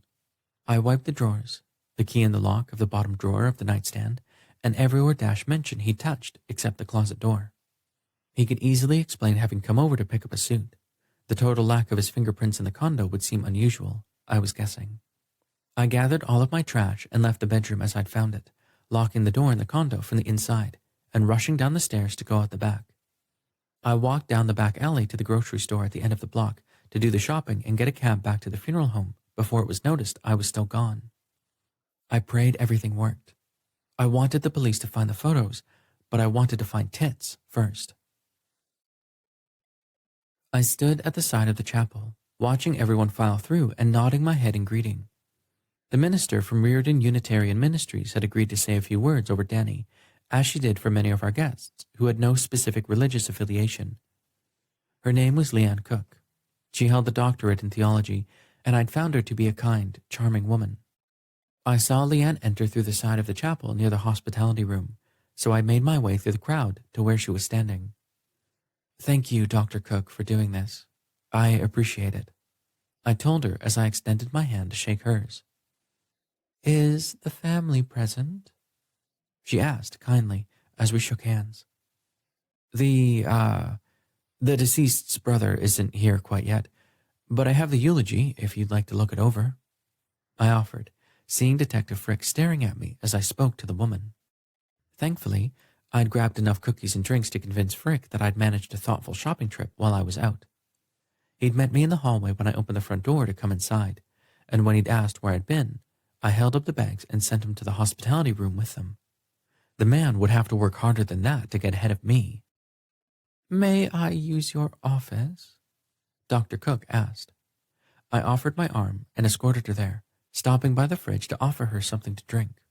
She grabbed a can of ginger ale and followed me to the office, taking off her jacket to reveal an unmistakable bump. "Oh, can I do anything else to make you more comfortable?" I offered. The minister rested her hand on her belly and smiled at me. "I'm fine, Kier. We just found out it's a boy. He'll be here around Christmas, my doctor speculated. Anyway, was Mr. Clegg a friend of yours?" I chuckled. If we'd met before his demise, I dare say we wouldn't have been friends, but we probably had things in common. Through making the arrangements, I become acquainted with his brother, and I found the man to be a kind, caring person. He should be here soon. I'll find you so I can introduce the two of you when I see him in case you have any questions for him." I lied. I hated doing it to a member of the clergy, but I'd seen Jay Frick hovering outside the door, so I continued to play my part. An hour later, just before the service was set to start, I saw two women enter the chapel, hand in hand. Neither of them appeared to be crying, nor did they really seem upset at the fact that they were attending a funeral. I wasn't too surprised. I'd seen their photos in the stack in Daniel's nightstand, and I could identify the shorter woman as Tits. The taller could have been another woman in the stack, Legs, but it was more difficult to identify her because the photo only gave a profile of her face. The two of them appeared to be approaching the casket without a care in the world. I walked over to them, offering a conciliatory look. "I'm Kier Dearly, the funeral director. I'm afraid Mr. Clegg has been detained. Are you friends of Daniel's?" "Oh, the little brother isn't here. That's a shame. I wanted to meet him before he goes back to prison," the taller woman said, malice in her voice. "Carla, that's mean. We don't know." The shorter one began. "Lori, we all know the lowlife had a lot to gain by killing Dan. I hope it's found to be premeditated. I know California doesn't have the death penalty, but I can't imagine a supermax prison is like a cotillion. For him, it'll be like a gay cruise, I suspect." The woman, Carla, snapped at the woman whose hand she was holding. I was so incensed I almost couldn't breathe, but I saw Frick making his way over to me. "Mr. Dearly, you have a phone call," he stated. "Excuse me, ladies?" I nearly choked on the word. "Feel free to take a seat anywhere," I told them. I followed Frick out of the chapel and stopped in front of the guest book to check the names. Carla Wallace, Lori Hitchcock. Carla was Legs, but I couldn't figure out how she played into the scenario. The other woman, Lori Hitchcock, was the woman I suspected had pulled the trigger that killed Daniel Clegg. I had to figure out how to get Frick and Torres to look into Laurie Hitchcock, so I took a shot. How's your suspect pool? Going swimmingly? I tried to joke with Frick as we walked down the hallway leading to the restrooms. Frick pushed me into the men's room and followed after, looking under the stalls. Once the detective established we were alone, he wheeled on me. Where's Clegg? And I don't mean the one in the box. One of the unis we had in your place saw him pull up in a dead man's car, but we never saw him leave. Now, lo and behold, the car's back at Clegg's condo and little brother is nowhere to be found, Frick stated. His voice was tight, like he was holding back to keep from yelling. I just wanted to laugh because apparently we'd outfoxed a fox. I just shrugged. I have no idea. Mr. Clegg dropped off a tie earlier, and he said he'd be right back. I've been here this whole time, I offered. Except when you went to the store. He spat at me, showing me the receipt from the store down the street from Daniel's condo. You go to a grocery store that's 30 minutes away? Frick pressed. Thankfully, I'd paid in cash, so I decided to take the denial route. That's not mine. It could be anyone's, you know. My name's not on it. I responded. Hell, I hadn't even seen the clerk put it in the bag. It wasn't lost on me that my response was in the same vein as the old, "You're not the boss of me" defense. Frick reached into his pocket and pulled out a baggie, which was when I noticed he was holding the receipt with a handkerchief. If we find your prints on this piece of paper in Daniel Clegg's car or in his condo, I'm afraid you and I will be sitting in a conference room at the precinct discussing what obstruction of justice and interfering with an investigation mean and how much time your gorgeous ass might be on the cell block in the state pen. Frick threatened me. I knew for sure the car and the condo were covered because I'd worn gloves the whole time, so I wasn't really worried about either. I hadn't touched the paper receipt from the market, and there was enough stuff in the cupboard and fridge to keep the receipt from convicting me based solely on ingredients. But I supposed I'd better watch my step a bit closer. You think my ass is gorgeous, detective? I taunted, batting my lashes at him just a little to piss him off. Frick chuckled. That's something we can discuss over dinner tonight if you're interested.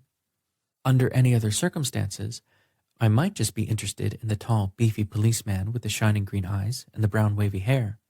But then Dashiell Clegg's hazel eyes with the gold flecks and long curly blonde hair flashed in my mind's eye, and I changed the subject. Have you talked to any of the guests? Those two women offered some very interesting insights. The tall one mentioned that she thought Mr. Clegg had a lot to gain from his brother's murder. What do you suppose that meant? I asked, hoping the cops had moved from Clegg's cycles to Daniel's condo by now and had found those pictures. Hell, I'd nearly propped them up and put a sticky note on the table with an arrow pointing to them to make sure they found them. I did leave the book open and put the photo of Daniel's girlfriends on top, with Tits's breasts hanging out of a very skimpy bra. Someone should take notice. I'm not sure, but I'll definitely keep an eye on her. What's the shorter one's name? He asked. Carla and Laurie, but I don't know which is which. Check the guest book, and you might want to take some covert photos with your camera. At least you can put faces with names. Have you started interviewing people from Daniel's office? I asked. We're currently in the process. If Mr. Clegg contacts you, I trust you'll notify Torres, or maybe give me a call. Frick suggested with a wink, his voice low and flirty. He reached into his pocket and withdrew his wallet, pulling out a business card and handing it to me. Without a doubt, I agreed, shoving the card in the breast pocket of my suit coat without looking at it. I hated to lie to the man, but Dash meant a hell of a lot more to me than Frick, for sure.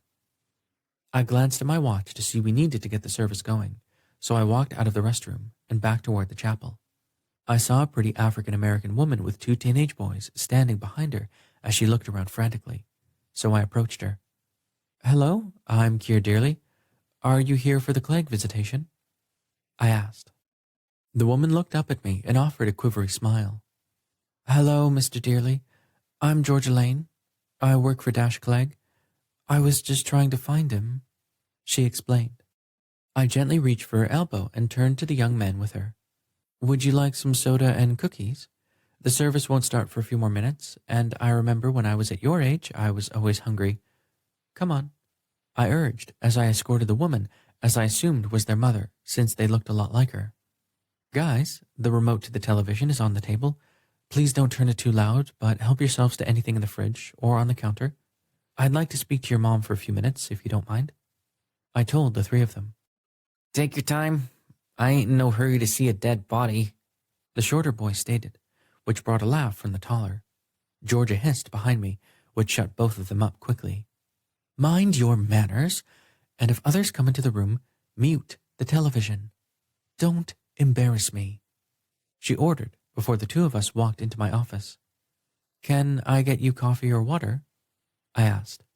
She seemed upset, and I wanted to know why. Plus, Daniel had given me a little more information about her that I wanted to explore. No, thank you. Where's Dash? Do you know? The police are combing through the shop and his apartment as we speak. I ran by to pick up the deposit from yesterday, and they wouldn't let me inside. I'm supposed to go down to the police station tomorrow morning to meet with the investigators. Miss Lane volunteered. I expect Mr. Clegg to return any time now. Maybe he's with some of the other employees from Clegg Cycles. I suggested to her, hoping she'd drop her defenses a little bit and maybe let something helpful slip out if I made her feel more comfortable. She shook her head. I called Quinn, Fish, and Simp, and nobody's heard from him in a couple of days. I'm worried about him. Georgia confirmed what I was sure was true. Mr. Clegg came by this morning, and he seemed fine, though he was rightfully upset due to the circumstances. He'd come from his brother's condo to drop off the clothes for the funeral, and he did seem a bit out of sorts.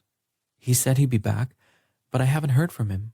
I offered the same lie as I told Detective Frick, as consistency was the easiest way to keep track of the lie. Damn it, she exclaimed before she looked up at me. Excuse my language, Mr. Dearly. I'm really worried about Dash. He's like a little brother to me. His father hired me a few years before he and Miss Chauvin were killed in that accident. I've looked out for Dash since they died, and I tried to make peace with him and Danny. She began before Barry knocked on the window in the door and pointed to his watch. I'm sorry, Miss Lane, but it seems we need to get started. The cemetery workers go on double time after 4. I'd like to speak with you again after the service. Maybe between the two of us, we can come up with an idea of where Dash might be, I suggested. Georgia nodded, and we both left my office, her going to find her sons, while I went to find Dr. Cook to get the service going. It was time to get the show on the road, so the police could start investigating in a more aggressive fashion. There was at least one woman in that chapel who was guilty, and the sooner the police leaned on her transgression, and whether she had an accomplice, the sooner they could figure out if Dash had nothing to do with any of it, including the stolen money. 15. Kier. After we returned to Dearly and Son from the graveside service, where I noticed Detective Frick had been discreetly taking pictures of the crowd as I'd suggested, I paid Barry and thanked him for his assistance. He didn't ask any questions, so I assumed what he'd done for Dash was a discussion for the future. I was definitely fine with waiting. I locked up the funeral home for the night, checking all the doors to be certain I hadn't missed anything. I needed to be up 7 the next morning to let in a few members of Dr. Cook's congregation to collect the flowers from Daniel's funeral. She'd refused to take money for delivering the eulogy, so the flowers were my thanks for her time on a Friday afternoon, to show respect for a man who may not have actually been worthy of it. I went upstairs to change so I could go for a run before I cleaned up the chapel and the hospitality room. After I had on shorts and a t-shirt, I grabbed my running shoes and a pair of socks to put on when I got downstairs. I hadn't gone for a run that morning because I'd been soaking up the sight and feel of the sexy man I'd woken up next to who was sleeping in my arms all night. It was much better than any exercise I could have gotten that morning. I was in the kitchen grabbing a bottle of water when the phone rang. Dearly and Son Funeral Home, Kier Dearly, how may I help you? I answered in standard fashion. Kier, it's Mom. I wanted to let you know your friend arrived and he's settled in. Try to talk him off that motorcycle, dear. Remember the Reynolds boy? Mom pointed out, just as I knew she would do when Dash arrived. Yes, I remember the Reynolds boy, but Mom, Dash is going through enough right now. It's not my place to tell him about the carnage I've seen. He's a motorcycle mechanic, after all. His parents were killed while riding a motorcycle, so he knows the dangers of it. I told her, I'm going to try to drive down tomorrow and stay for the night once I'm sure the police aren't watching me. I'll let you know for sure if I'm coming in the morning. He's settling in? I asked, feeling the nerves about sending Dash to stay with Lucy Dearly without warning him where he was going and with what he'd be met with beforehand. My mother had her opinions on things that she wasn't shy about sharing, but she also wouldn't let anyone bully her into doing anything she didn't want to do. She wasn't afraid of anyone, and if the cops showed up, they'd better have their shit in order or my mother would cut them down like an ugly weed that had dared to infiltrate her rose garden. Mom giggled. He's getting ready to take a nap, and he went into the shower first. I forgot to tell him where the towels were, so I got a few from the closet and knocked on the door. He responded, so I opened the door to put the towels on the sink. Well, he peeked out of the curtain, and I saw more than I'm sure he intended. I must say, Kier, well done, dear. She told me, that giggle still in her voice, cueing me in regarding of what she'd actually seen. I couldn't help but laugh. God, Mom, he's probably mortified. Okay, well, I'm going for a run. Tell Dash I'll call him when I get back. Love you, Mom, and thanks. I told her, relieved to learn Dash had made it in one piece. I took off down my street, taking my usual route to sweat out all the anxiety I was feeling at how the day had gone. Georgia Lane and her sons had left the graveside before I could talk to her again, and I needed more information from her sooner rather than later. There was a message in what Daniel had said about Georgia. It was a clue, and I decided that on Monday, unless I had a guest, I'd go to Clegg Cycles to speak with her in person. I'd noticed her sitting with her sons and 3 other men I assumed were Dash's employees. They didn't appear to be sad Daniel was dead. They didn't appear to have any feelings for the man at all, but I noticed the 4 of them continued to look around, likely for Dash. He needed to know he was missed. At 5:30, I returned to the funeral home to find a late model Buick parked at the curb in front of the large white building with the big, lit sign in front that I'd recently repainted. I started to run up the stairs to my place when I heard a car door slam, so I turned around and walked back down to see Torres briskly strutting across the lawn toward me. Detective? I greeted, feeling as if I'd been intentionally ambushed and not liking it one bit. My gut twisted at the impending grilling I was sure I was going to receive from the cranky man. Mr. Dearly, looks like you just got back from a run. He was clearly stating the obvious based on the fact that I was sweating like a pig. Yes, I did. I had a full day and didn't get to work out this morning. What can I do for you, Detective Torres? I asked, trying to hold my temper. Where is Dashiell Clegg, Mr. Dearly? We have you on the surveillance camera returning Daniel Clegg's car to his garage at the condo in Sacramento. There's a 15-minute lag before surveillance picks you up coming out of the building and walking down the back alley where you are picked up on a grocery store camera, purchasing the things on this list. Torres explained as he held up the evidence bag with the receipt, which was now gray in color. Did you find my fingerprints anywhere? I asked, holding my breath, even though I'd known I'd been careful. Torres laughed as we sat down on the back stairs that led to my house. No, Mr. Dearly, we didn't find your fingerprints anywhere.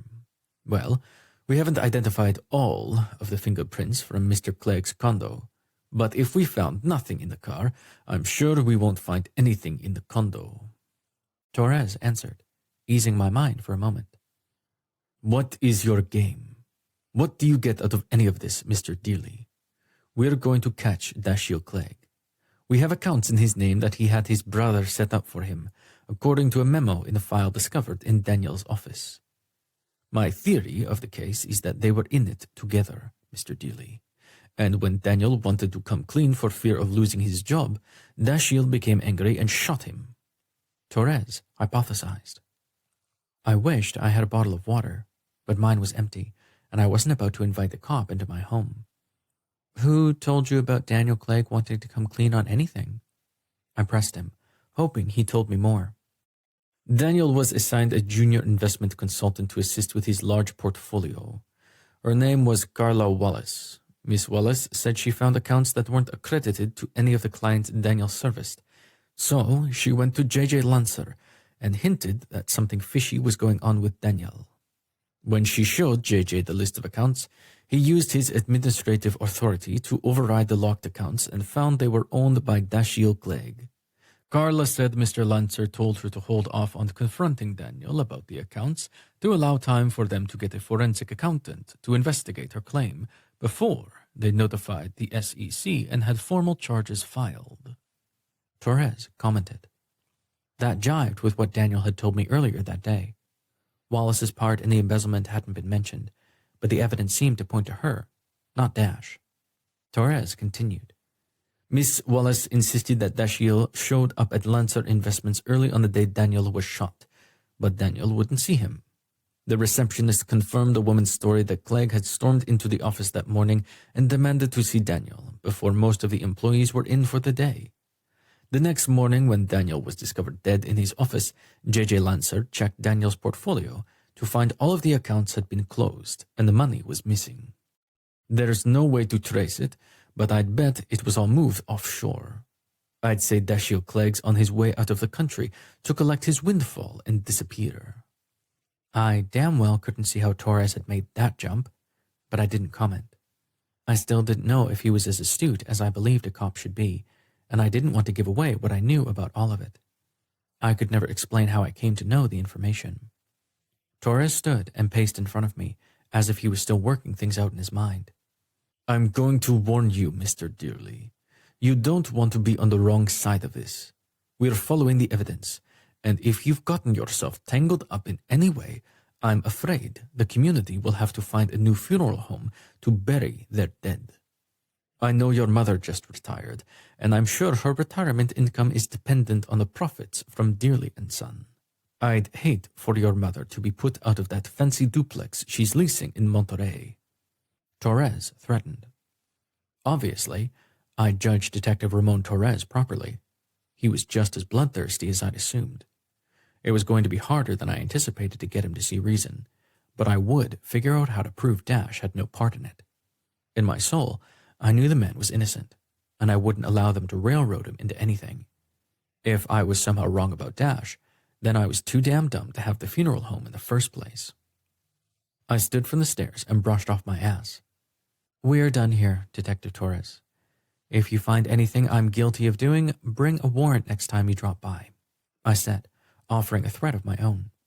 I walked up the remaining steps to my home and unlocked the door, letting myself inside. I went into the kitchen and got a glass of water to try to quell the churning in my gut. I wanted to puke, but I hadn't eaten all day. Daniel, if you're still here, you've got to talk to me, I begged. J.J. Lancer had never been mentioned in any of the discussions I'd had with Daniel's spirit. I needed to know who the man was and why he wasn't at the funeral if he worked so closely with Daniel. The silence after my plea for help was deafening. 16. Dash. My eyes popped open to a dark room, which meant I'd slept a lot longer than I'd intended. I picked up the prepaid phone Kier had given me to see I had no missed messages from him, which was a bit disappointing. I really wanted to text him, but he told his mother I should wait to hear from him, so I planned to bite my nails and wait. I decided to finally do what was asked of me, because I knew there was a good reason for Kier to have mentioned it.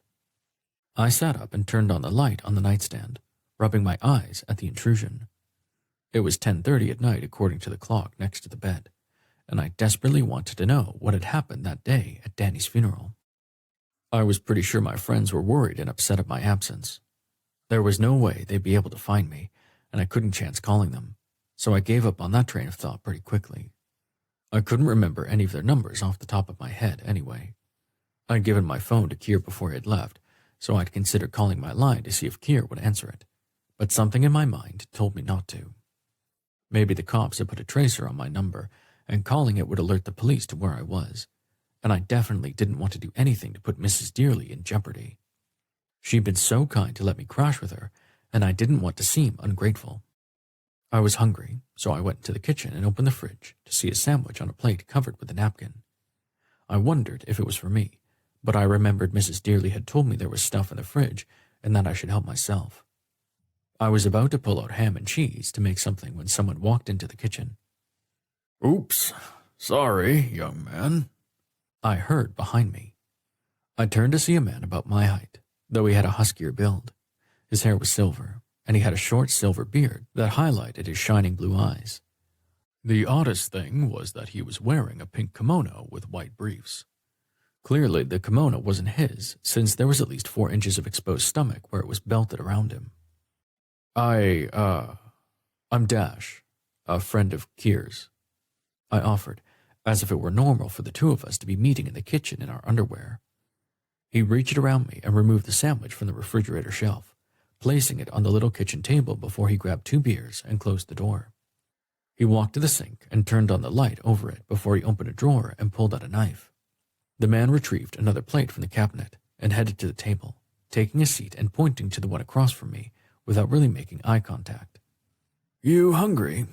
Lucy told me about your day, so I'm not surprised you just woke up. Sorry to hear about your loss." Thank you. Sir. I offered as the stranger cut the sandwich in half and placed part of it on a plate that he then scooted in front of me. "I'm Lenny Burrows, a special friend of Lucy's," he finally introduced, air quotes and everything. "Nice to meet you, Lenny," I told him as I bit into the sandwich. It was damn good. "I'm the managing partner of a law firm in Los Angeles. I have a place here for weekends, to get out of the hustle of L.A. I met Lucy at a happy hour in the clubhouse right after she moved in, and I'm crazy about her," Mr. Burrows told me as if he owed me an explanation. "I have my own plane, so I fly up every weekend to see her, even though Lucy swears she's not interested in anything more than what we have now. I'm holding out hope if I continue to be in her space, she'll change her mind. Anyway, what do you do?" Mr. Burrows asked me before he bit into his half of the sandwich. "Mechanic. I own a bike shop. Motorcycles. I repair and rebuild motorcycles. I specialize in Harleys, but I can work on all types of bikes. I recently had a '68 Triumph Bonneville chassis come into the shop that a doctor bought on the internet. He wanted me to rebuild it because his favorite uncle had one like it when the doctor was a kid, and they used to ride it all over Sacramento." I related true to a story to the man. He stood from the chair and retrieved a bag of chips, opening it and sitting back down. "Those old bikes are beautiful if they're given the right love and care," Mr. Burrows commented as he turned the bag toward me after pulling out a handful and putting them on his plate. I took some chips from my plate and continued chatting after I took a slug of my beer. The uncle recently passed away and left the doctor a little nest egg, so he wanted to spend the money on a bike for himself. I did a lot of research on the internet and digging around junkyards, finally lucking out to find all the parts I needed to rebuild it. She looked damn good when I was finished with her. Now, I'm just waiting for him to pick her up. I told him, coming to believe Lenny was pretty fucking cool. Dr. Remy Trudeau hadn't picked up his bike yet, but I was sure he'd be good to his word. I needed that money to pay for Danny's funeral, so I'd be placing a call when I had the time. If I had to take a loan against the shop to pay Kier for the funeral, much to his protests, I'd do it once I figured out if Clegg Cycles was still mine or not. Money damn well wasn't going to come between me and the sexy mortician. I know how it is trying to collect a debt. If you have any trouble with the doctor, get my number from Lucy. I'll be happy to help you get paid," Lenny offered as the two of us finished up the sandwich and the beers. "Thanks for the offer, Mr. Burrows, but I believe he'll come through. He's a decent guy, but he's crazy busy with his medical practice. My dad used to say if you put your trust in people, they usually won't let you down, even when it looks bad. I try to keep that in mind when I take work at the shop, and I still have the bike," I told him with a waggle of my eyebrows before I cleaned off the table. Lenny laughed. "Smart thinking. It's good you're not tainted by the world yet, Dash, but I'm glad to see you're cautious. Well, the offer stands. You need me. Get my number from Lucy. I'm off to bed. Night," he told me as he stood from the table, pulling the 2 small kimono around him and heading down the hallway. I followed behind him not too long after, hoping Kier called the next morning. I missed the hell out of him, and I wanted to know what had happened at the funeral. I'd slept for about 7 hours after I arrived at Mrs. Dearly's home, but I felt like I could sleep for 24 more. I crawled into bed and got comfortable. Reality could wait for the rising of the sun. I needed to clear my mind and drift off to dreamland. I kept my thoughts on Kier because I couldn't imagine a better dream in my life if he was in it. Hey, wake up, dumbass. Your boyfriend is in trouble and you need to do something about it. I felt my body being shoved hard as if to punctuate the statements. I rolled over, ready to deck the fuck out of someone when I saw my brother sitting on the side of the bed. You're dead. Leave me the fuck alone. I snapped before I rolled back to the other side. Yeah, I am. And if you're okay going back to jail for killing me, then by all means, keep your lazy ass in bed. You need to call your boyfriend. This isn't his mess, you stupid prick. It's ours. Call him.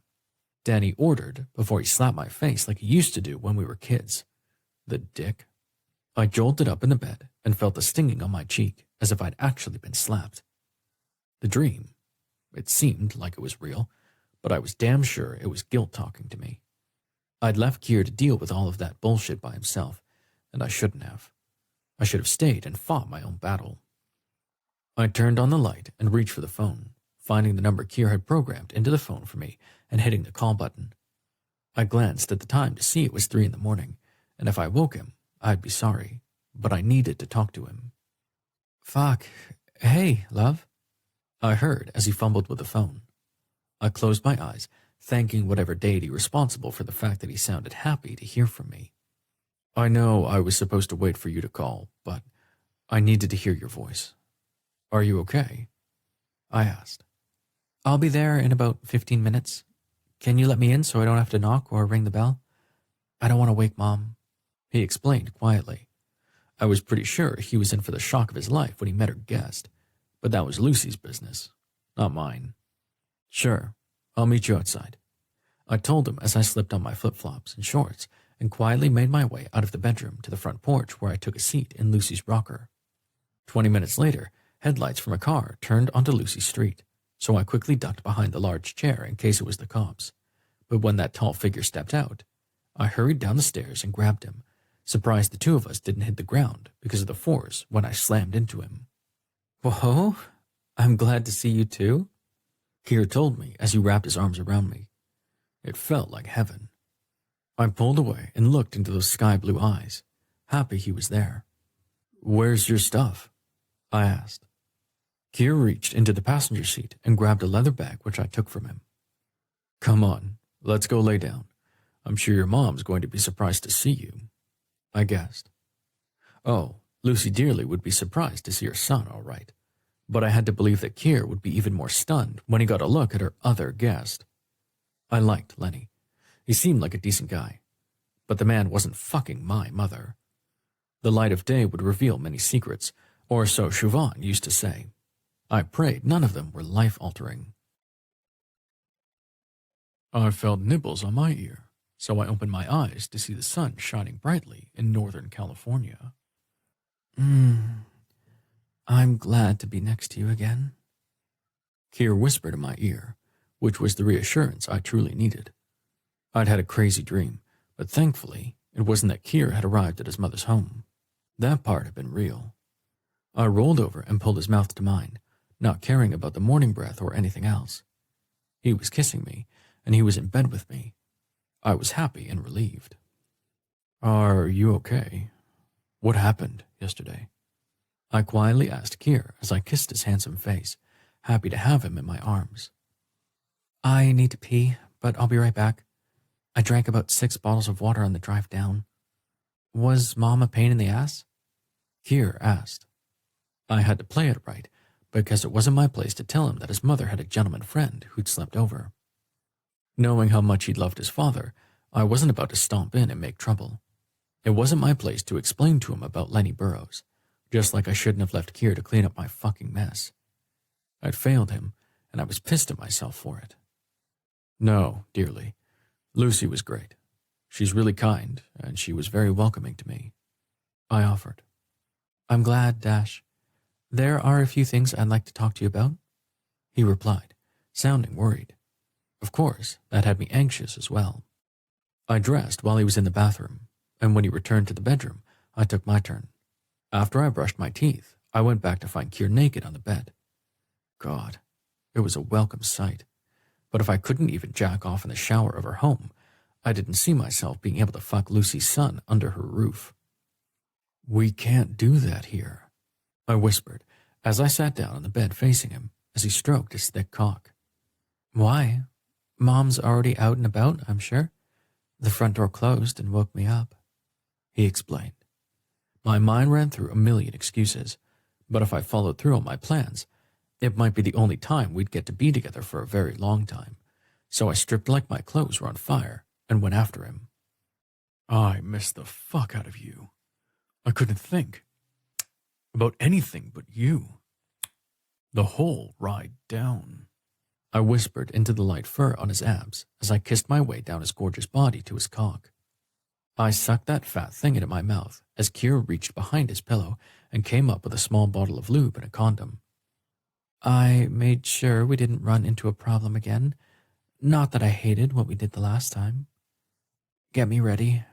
I don't know how long I'll last, love, he responded. I decided he could come as many times as he wanted. I was the one who needed to last so I could show him how much I wanted him. I tossed the lube on the bed and pulled his legs over my shoulders, tilting his pelvis so I could get to his sexy hole. I swirled my tongue around the skin surrounding his quivering entrance before I gently prodded the sensitive ring with a wet finger.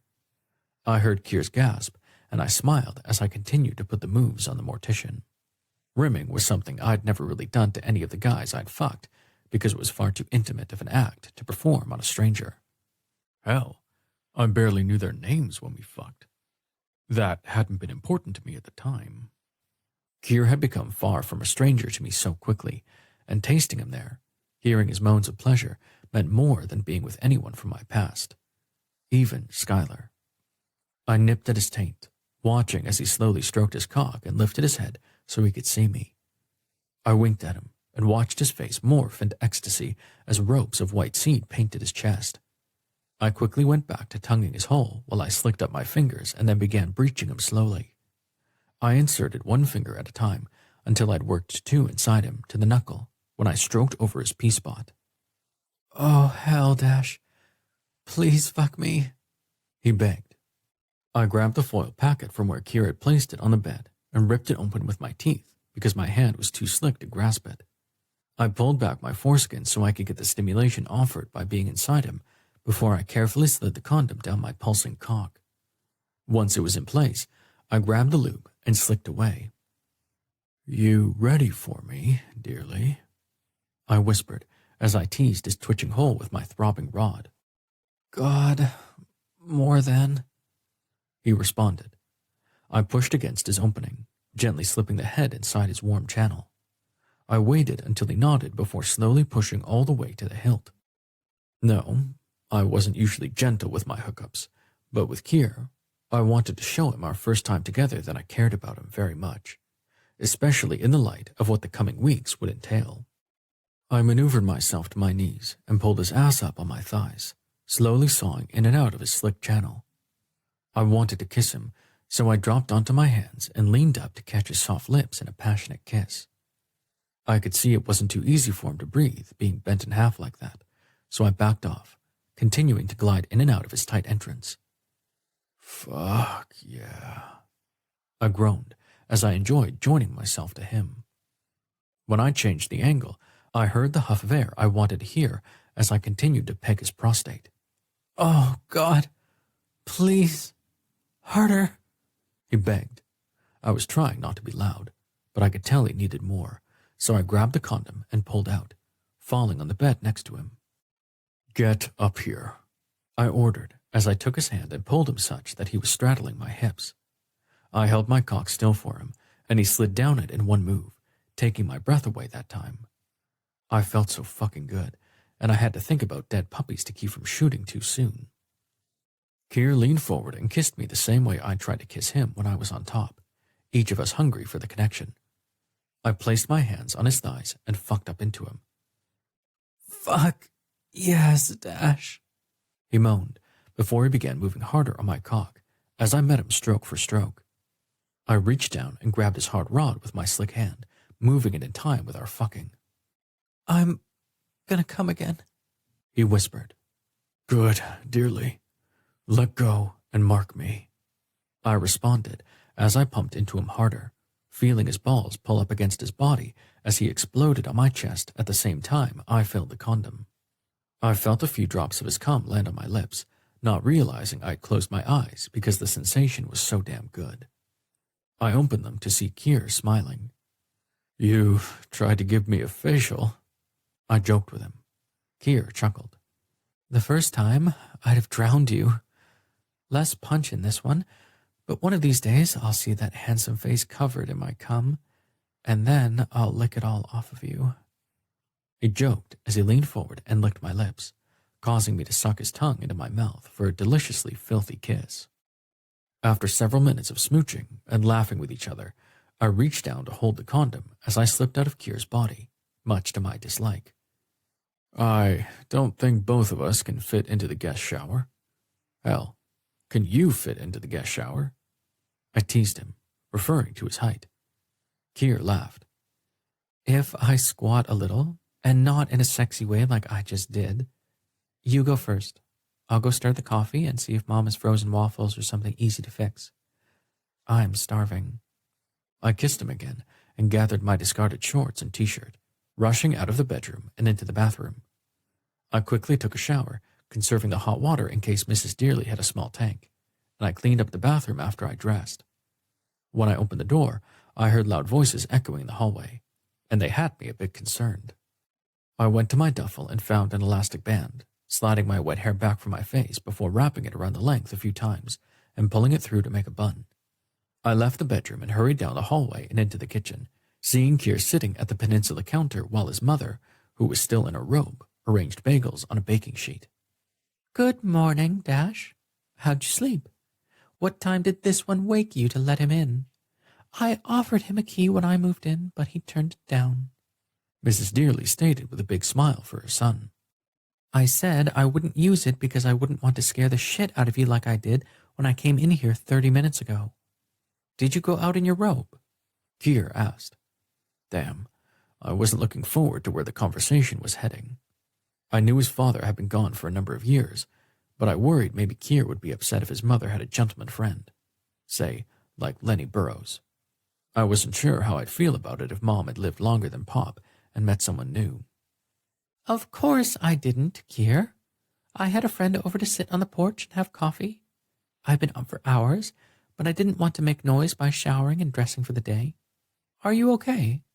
I thought I saw you limping when you first came into the kitchen. Lucy Dearly asked with a smirk. I walked over to the coffee maker and poured myself a cup, trying not to laugh because I doubted Keir thought her comment was funny. Yes, Mother. I'm walking a little funny because really good sex will do that to a person. Also, I have whisker burns in some delicate areas. Do you have any lotion for that in your bag of tricks? Keir asked, sounding a little snarky. I turned to see a cocked eyebrow from him in my direction, which made me chuckle. I made a kissy face and was happy to see a big grin. Damn, the man was sexy. As a matter of fact, I do. I'll get it after I make the two of you some breakfast and hear what brought you down here in the middle of the night. And not that I mind at all, but what's Dash really doing here? Lucy subtly demanded from her son. She then turned to me. He told me you needed a few days away to deal with your grief over losing your brother, and I understood it completely. I was more than happy to have you stay, Dash. However, if my boy came down here in the middle of the night, I know there has to be more to the story. I walked over to Keir with the coffee pot, offering him a refill before I turned to his mother. I believed Lucy deserved the truth, and I had no doubt she could handle it due to the fact that she and Mr. Dearly had run that funeral home for many years. I exhaled before I explained. My brother is dead because someone shot him in the chest a few days ago. The police believe I pulled the trigger, and they're not backing down, so Keir suggested I should make myself scarce if I wanted the police to really investigate the murder. Without me there to interrogate, we hoped they'd take a better look at the other possible suspects. I explained to her before I looked at her handsome son. Taking his hand, I held it tightly. I've decided to go back to Sacramento and make myself available for questioning. I informed the two of them. I could see Kier wasn't happy with the news, but I saw Lucy nod before she went to a drawer and pulled out a small pad of paper. She picked up her cell phone and pushed a few buttons before she jotted something down. Mrs. Dearly tore off the top sheet of paper and folded it before she walked over to me and handed it across the counter. Don't go by yourself, Dashiell. Call Lenny. I suspected there was something more to this, so I spoke with him. He's expecting to hear from you. She told me as she walked by, touching my bicep as she went through the kitchen to her room, my gaze following her. When the door closed, I turned to look at Kier, knowing he would have lots to say. When I looked into his eyes, I saw tears I didn't expect. Dearly, don't get upset about this shit. You know I gotta go face the music if I want to have a shot at getting them to find the real killer. I told him as I walked over and kissed the tip of his nose. I put my arms over his shoulders and brushed my lips over his. Look, we just gotta have faith that justice will prevail. I'll never stop fighting for my freedom because I want to have a good future, and I'd like to be able to see you without bars between us. You know as well as me that if I run from these accusations, it looks like I'm guilty. It makes me seem like a coward, and I'm damn well not a coward. I hope you've already picked up on that about me. I stated before I gently kissed his lips again, pulling away and walking down the hallway to get my shit together so I could get on the road. I expected Kier to follow me down the hallway, but he didn't. I made the bed and gathered my things, folding them and repacking my duffel, and then I collected the wet towels and pushed them into the hamper. After I had everything, I walked out to the kitchen to find Kier sitting on the same stool where I had left him, looking at a bottle of lotion he was holding in his hands. I was sure his mother had given him for the whisker burn I'd given him. I'll shave it off, if you want, I whispered, rubbing my right hand over my beard as I picked up half a bagel from his plate on the counter. There was butter, jellies, cream cheese, lox, and sliced red onions. After I spread cream cheese and jelly on mine, I picked up a napkin and placed it on the counter. I took a bite of my breakfast before looking at Kier for what I feared could possibly be the last time for a while. I understand if you don't want to, I began. You don't understand anything, Dashiell Clegg. I could be falling... Fuck it. I'm crazy about you, and I'm trying to protect you. I just want Torres and Frick to do their goddamn jobs. If you go to the police station and throw yourself at their mercy, they'll stop looking for the real killer and blame it on you. He snapped at me. After a moment where we both tried to catch our breath, Kier asked me, Who is J.J. Lancer? Do you know Lori Hitchcock? Is she the receptionist at Lancer Investments? She claims you came into the office the morning your brother was killed. She told the police that Daniel refused to see you that day and you were mad. Did any of that happen? Kier asked, his anger and concern easy to see on his handsome face. Hell no. I've never gone to his office for any reason at all, I answered honestly. Kier nodded. Did you and your brother conspire to steal millions of dollars from his clients? Did Carla Wallace, Daniel's junior associate, figure it out and tell on you? So you went back that night, shot Daniel, and transferred all of the money into those accounts to an offshore bank account? Are you going to leave the country, collect your money, and disappear? That's the working theory the cops have, Dash. I know my eyes nearly bugged out of my head at what he just said. It was all fucking news to me, and it sounded like someone had lost their goddamn mind to come up with something so far-fetched. I damn sure wasn't an evil genius who could pull any of that off. That's bullshit, I responded. Kier exhaled and took my hand. I'm afraid if you go to the police and give them permission to interrogate you without a lawyer, they're going to allow those two women's lies to prevail, and they'll lock you up forever. Pain was prevalent in his voice, and it gave me a pang in my chest to hear it. I looked at the gorgeous man, still totally baffled by what he just said. Who's J.J. Lancer? Is that Danny's boss? I've never met him. Lori Hitchcock? No fucking idea. Carla Wallace? Never met her, though I've seen those pictures if she's one of the women Danny was fucking. Offshore accounts and using a computer for anything more than finding porn, reading the goddamn newspaper, or to look for parts? I don't do it. Hell, I barely know how to turn it on. I defended. Who was the guy who spent the night here? Kier asked. A friend of your mom who I met last night. She went out with friends, and when I woke up, I came into the... I began. Lenny Burrows is my friend with benefits, Kier. I met him back in the spring, and we hit it off. He's a high-priced lawyer from Los Angeles, and he spent the night last night. He's a ruthless bastard when he's in the courtroom, and so is everyone who works for him. Lucy turned to me. Don't turn yourself in until Monday, because you won't get out until then if they take you into custody.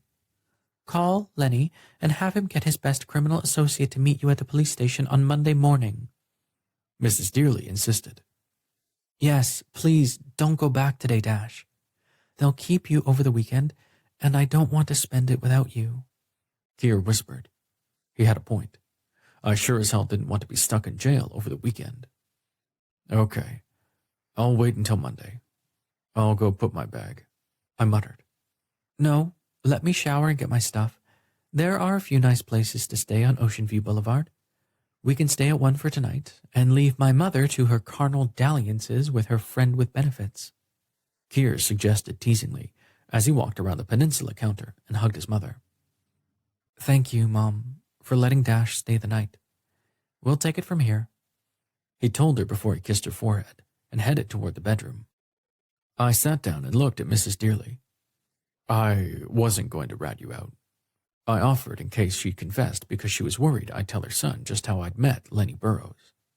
Lucy Dearly walked over to the counter and placed her hand on mine. Kier's a big boy, and he can handle the truth. It's not serious with Lenny, which is why I didn't mention it. I'll never marry again, but if I'm going to spend time with a handsome man, Lenny's a good one to do it with. He likes good food, expensive wine, and he can tell a great dirty joke without offending half the people around him. There's a lot to be said for a good dirty joke to ease the tension in the room, she stated, which made me smile. She was quite a woman. Suddenly, Lucy's face turned serious. Please don't hurt my son, Dashiell. He's a big, strong man, but he's such a kind soul. I don't want him to ever lose his compassion, and I believe you could hurt him badly. As a favor to me, please don't, she asked, taking me by surprise. Mrs. Dearly, I really care for your son. Hell, I might even be able to see a future with him.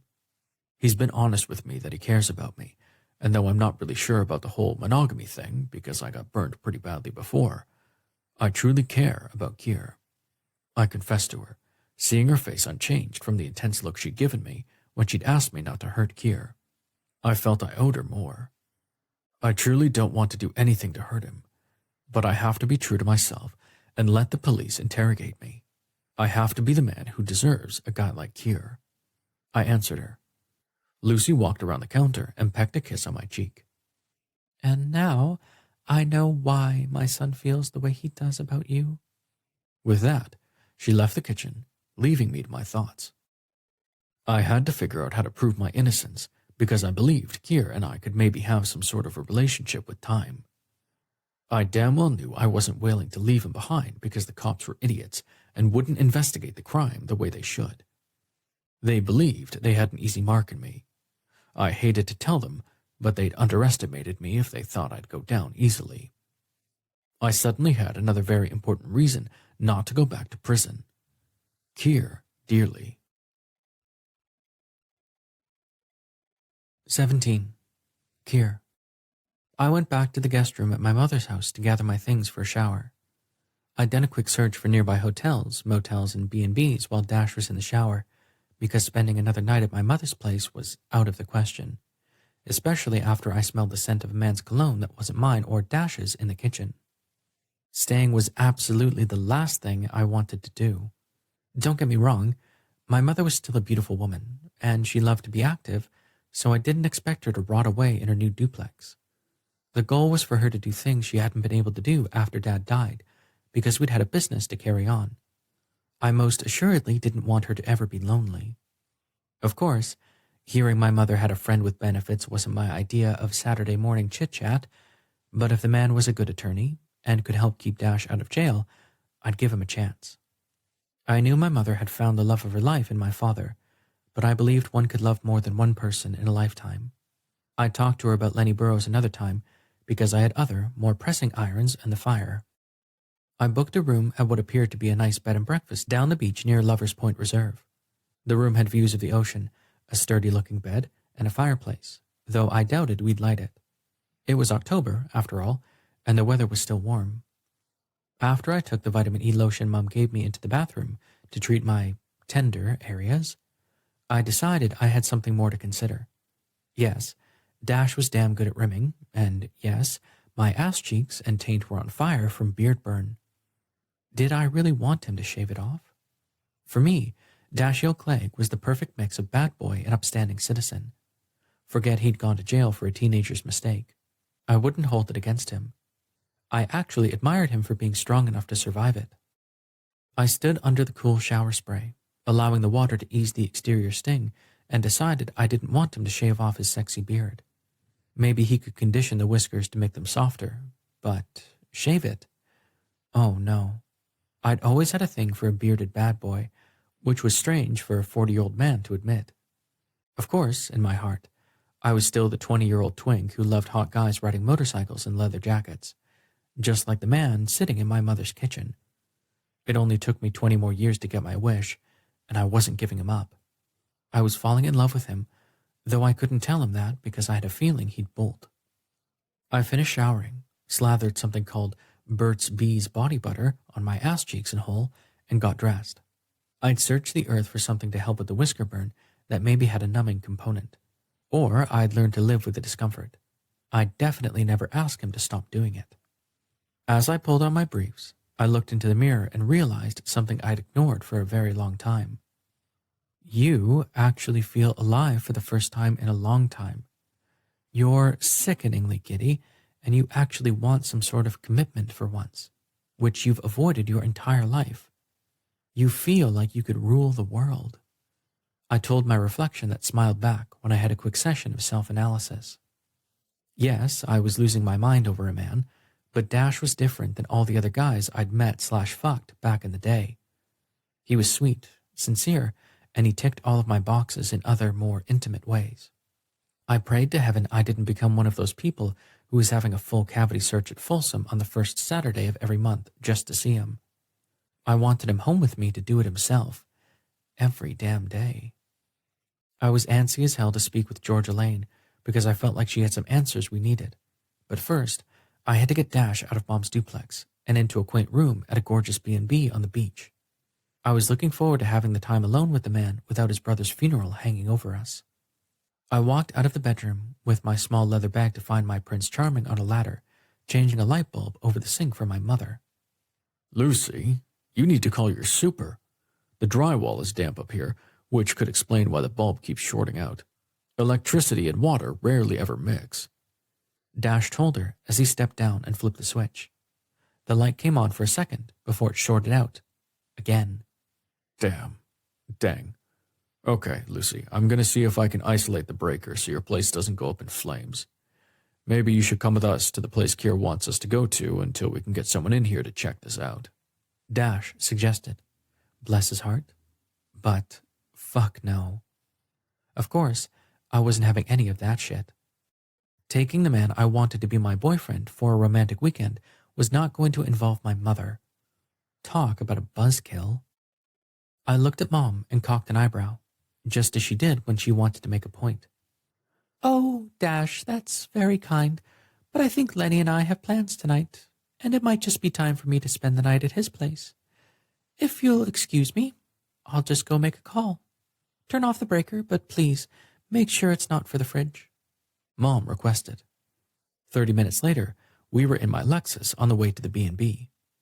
Louver's hideaway, and Dash's Harley was still tucked away in my mother's garage in case the cops came by snooping. The cutest part of the B&B was that the couple who owned it were Bill and Chuck Louver.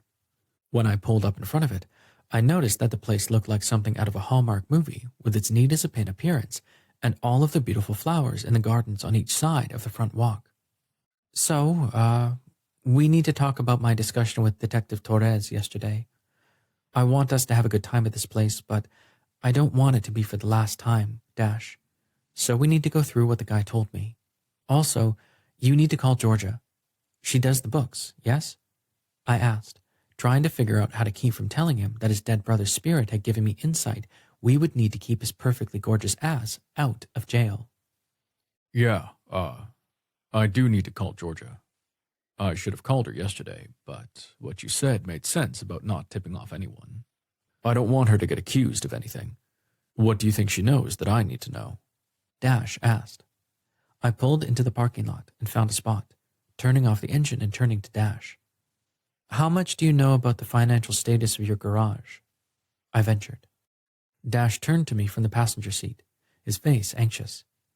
I swear, Kier, I'll pay you back as quick as I can. He vowed, which wasn't at all what I was going to ask him. No, Dash, that wasn't what I meant.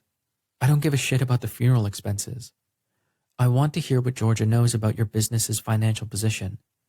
If your brother was the half owner, then how much money did he take from the garage every month? Did you two share the profits? And if so, how much was his share versus yours? Did you apportion the expenses equally? I rambled. The look on his handsome face was one of surprise before it became troubled. I should know this, right? I trust Georgia, so I just sign checks when she asks, and she pays the utilities for the shop and my place since it's on the same lines. I really don't even know how much goes out or comes in every month. She fills out the tax papers for all of us to file our taxes, and she handles the business taxes. I need to ask her about these things, don't I? I felt awful for him, but I knew he wasn't the only business owner who was hands-off when it came to the company finances. Thankfully, my mother had been great about showing me the ropes before she retired, and she was only a phone call away if I had questions or needed help. Dash took my hand and looked deeply into my eyes, making my stomach flutter at the idea that he might ask me to help him without me forcing myself into a situation. Will you... This is a lot to ask, but will you listen to the call with me? You have a successful business. Who does the books for you? Dash asked. Mom did the books until she retired. I've been doing them since, calling her when I have questions, but I have a new assistant, Amelie, starting very soon, and I'll be turning them over to her. Luckily, she has a degree in business. She's young and quirky, but I got the impression she knew what she was doing. If she doesn't, then I'll turn it all over to a bookkeeper. That's not the most important reason I need an assistant. I explained to him, remembering the rainbow-colored hair and perky attitude from Amelie Holt. I was actually looking forward to having her around. Dash nodded, but the worry on his face didn't go away. I finally offered a solution. How about you use my phone to call her instead of the shitty throwaway one I gave you? I can write down some questions for you to ask and go shopping if you'd rather have privacy. I offered, as I pulled my cell phone from my pocket and held it in his direction. I wanted to give him privacy because his business was his business, but there was something about Georgia that Daniel believed to be important. I had to assume she would offer more pieces of the puzzle that would help to clear Dash. He looked at my phone for a minute before he smiled at me. How about we check in and get to our room before we call her, and then we both go shopping? Where's my old phone, by the way? Dash asked as he hopped out of the car and grabbed our bags from the back seat. It's at the funeral home. I turned it off and put it in the safe in my office. I almost put it in the casket with Daniel, but I thought after we cleared all the shit up you might want it. I answered. Dash nodded and we both got out of the car. My gut told me Dash was a keeper, and I damn well wanted to be the one to keep him. 18. Here. Dash and I stepped onto the lovely white wraparound porch of the Louvre Hideaway, a massive residence that was turned into a bed and breakfast on Monterey Bay. The goldenrod painted clapboard building seemed to go on forever, with multiple gables and white gingerbread trim that was absolutely stunning. The gardens that were visible through the large windows on the front side of the house were unbelievable. As I reached for the front door, it opened before I could grasp the doorknob, and we were met with a stylishly dressed bear of a man who had a welcoming smile. He actually giggled when he let us inside. You two would make a fantastic cover model for a gay romance novel, he commented, which made me laugh too. Under any other circumstances, I'd have been doing the dance of former twinks right along with him, but we needed to get to our room because we had a lot of pending issues to address. Welcome, welcome. I'll stop cutting up. I'm Bill Louver. You are? The man asked kindly. Keir Dearly and Dash Clegg, I answered, looking to see my gorgeous companion was staring only at me. My chest warmed like I was in front of a cozy fire. Ah, yes. I have your reservation right here. Oh, the Martine Suite. It's named after Chuck's mother, Martine. She was of French descent, and she was a warrior, to be sure. So, let's get you settled. As you know, we are a bed and breakfast, but we have a kick-ass happy hour. You can come down and load up on nibbles and drinks to take them back to your room if you want to have a romantic evening. If you're of a mind to socialize, you can come hang out and mingle with the other 6 couples who are also guests here at the Hideaway. Mr. Louver invited.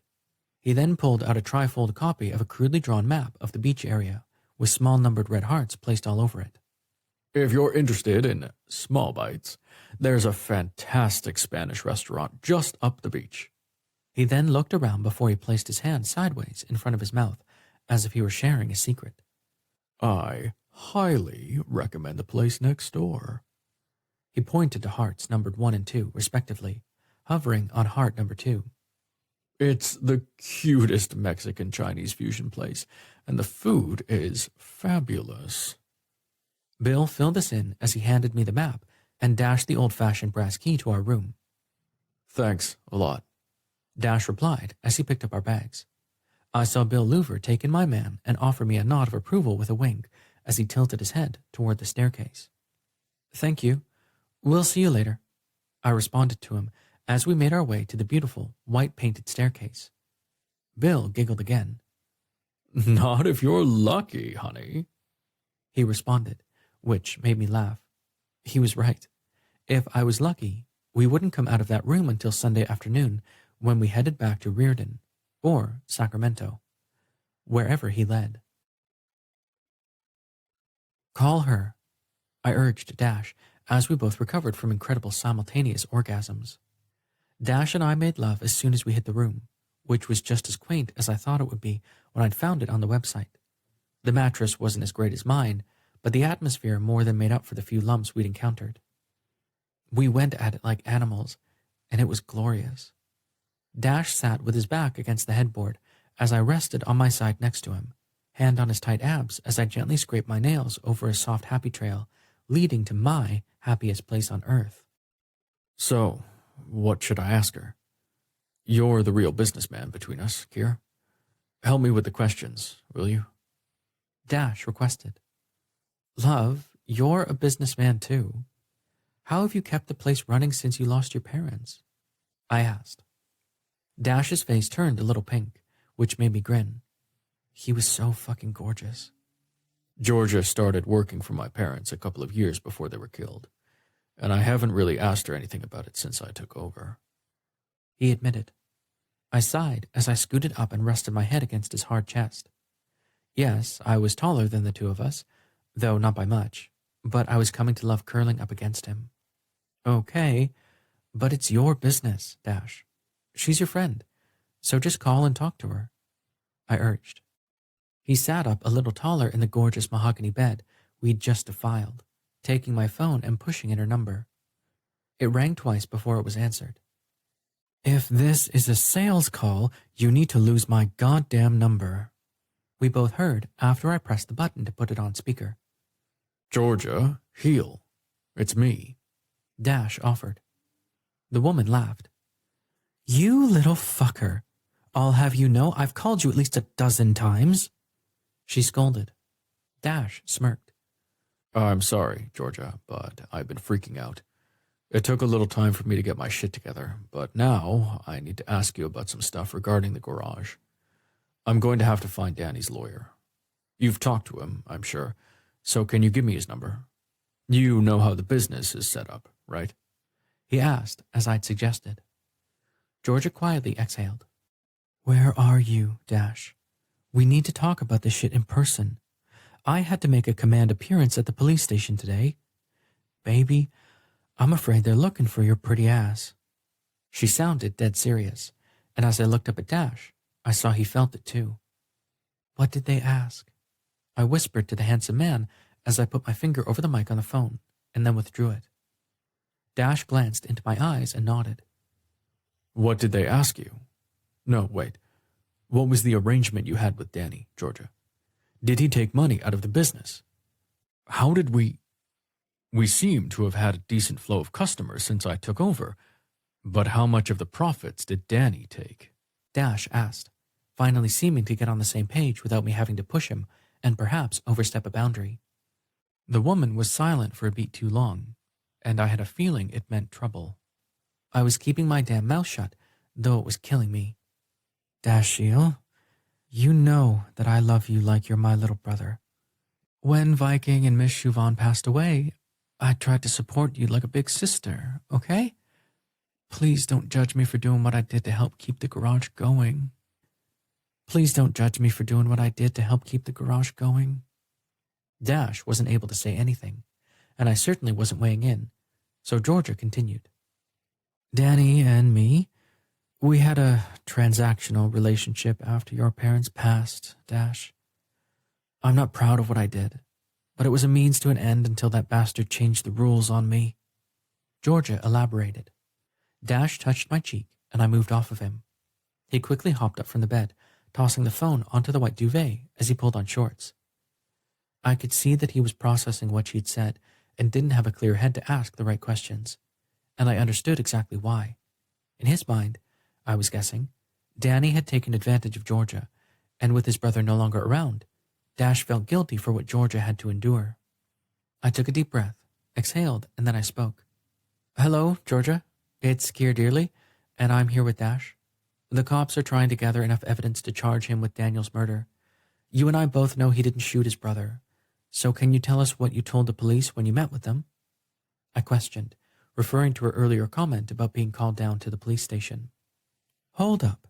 You're with Dash? Why? Georgia asked. I knew I had to step up for Dash because whatever the handsome man and I were doing didn't have a tinker's damn to do with the current situation. That doesn't matter right now. You were telling him about fucking his brother until something changed. Tell me what it was that Danny did to change the rules. How did the garage stay afloat? I demanded, hoping I didn't piss her off to the point that she hung up on us. Georgia didn't answer for a moment, which had me worried, but finally she further explained. After Miss Chauvin and Viking died, I went to Danny about the garage. Lars had told me that if anything ever happened to him, he wanted to leave the garage to both of his sons, with the understanding that they'd take care of their mother. He mentioned that he hoped maybe they could patch up their relationship for the sake of Miss Chauvin, because she needed both of them if he were dead. Georgia explained. Okay, I replied, encouraging her to continue. When both he and Miss Chauvin were killed, we found out that Viking had been true to his word and made the boys partners in the garage. Of course, Danny didn't need the business, but he knew Dash would. That was why I started sleeping with Danny. She admitted. I was stunned, but I didn't let Dash see my reaction. Okay, I answered. Georgia hesitated, but then continued.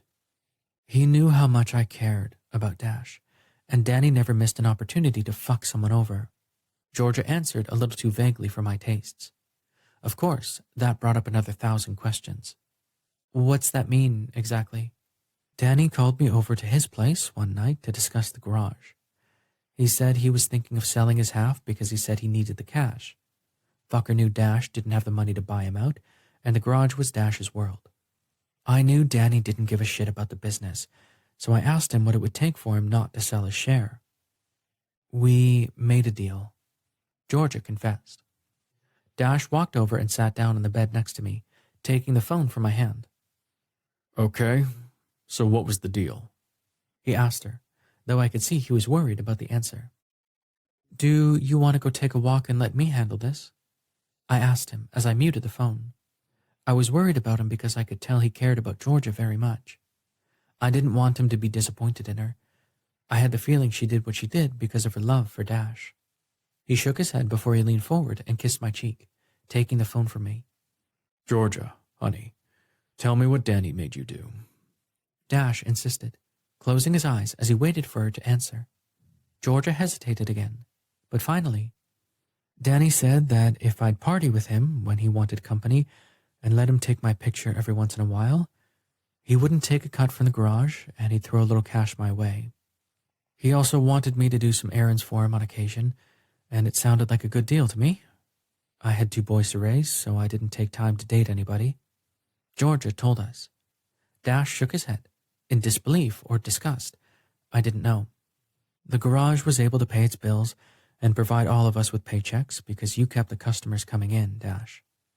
You've created a great client base, just like Viking had done, even after the sinners pulled their work. Hell, even Danny acknowledged that you knew what the hell you were doing at the shop. Besides, he made money over ass appetite. He didn't need half of what he made, much less whatever his half of the business would have been. Georgia told us, a little bite in her voice. She continued without Dash saying anything. Don't get me wrong. Your brother was an asshole, and nobody would ever disagree with me for saying it. He was also damn good looking, and if he was willing to leave the garage alone and let you have it, the 2 of us fucking was a small price for me to pay. I looked at Dash to see the beautiful man was troubled. I was guessing the truth was more than he imagined it would be, and while I wasn't surprised, I couldn't blame him if he was. I held out my hand for him, and he walked back to the bed, climbing into it with me. I kissed his hand before I assured her. He's still here, Georgia?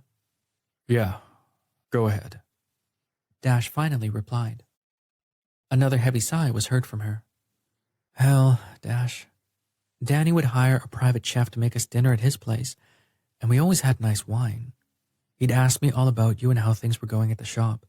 We'd dance a little sometimes, and then we went to bed. He had a car pick me up and take me home. Sleeping with that boy didn't hurt my feelings at all, really. Georgia admitted. She took a drink from something because we heard her swallow before she continued. Danny could be nice when he really wanted to be, though that boy was a pervert and loved taking dirty pictures of me and the other girls he was sleeping with at the time. That was why I went to his place with his dry cleaning after I found out he was dead and broke into the nightstand to get my pictures. I knew the cops would love an opportunity to hang a murder on a black girl. I turned to see that her comment was a surprise to Dash, but at least now we knew where the dry cleaning had come from. I wasn't sure who Dash thought broke into that drawer, but I would have bet he hadn't even considered it could be Georgia.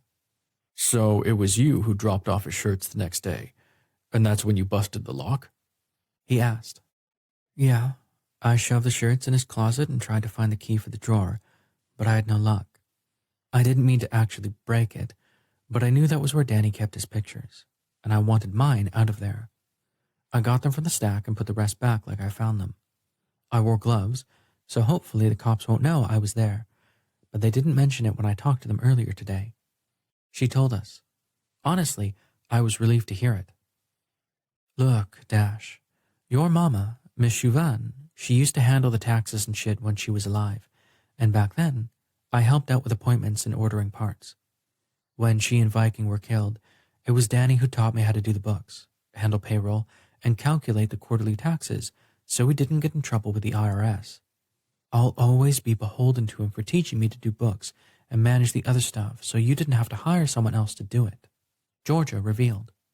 I glanced at Dash, seeing his face morph into anger. I put my finger over his lips because I didn't want him wrecking the friendship he had with Georgia for years over something his brother had done. Sometimes, things happen that one doesn't anticipate. But if Georgia didn't have a problem whining, dining, and fucking Daniel Clegg to keep him away from the garage, it wasn't the time to question her choices. Georgia, if you were looking through those pictures to find yours, you must have seen the ones of the other women. Did you recognize any of them? I asked, crossing my fingers.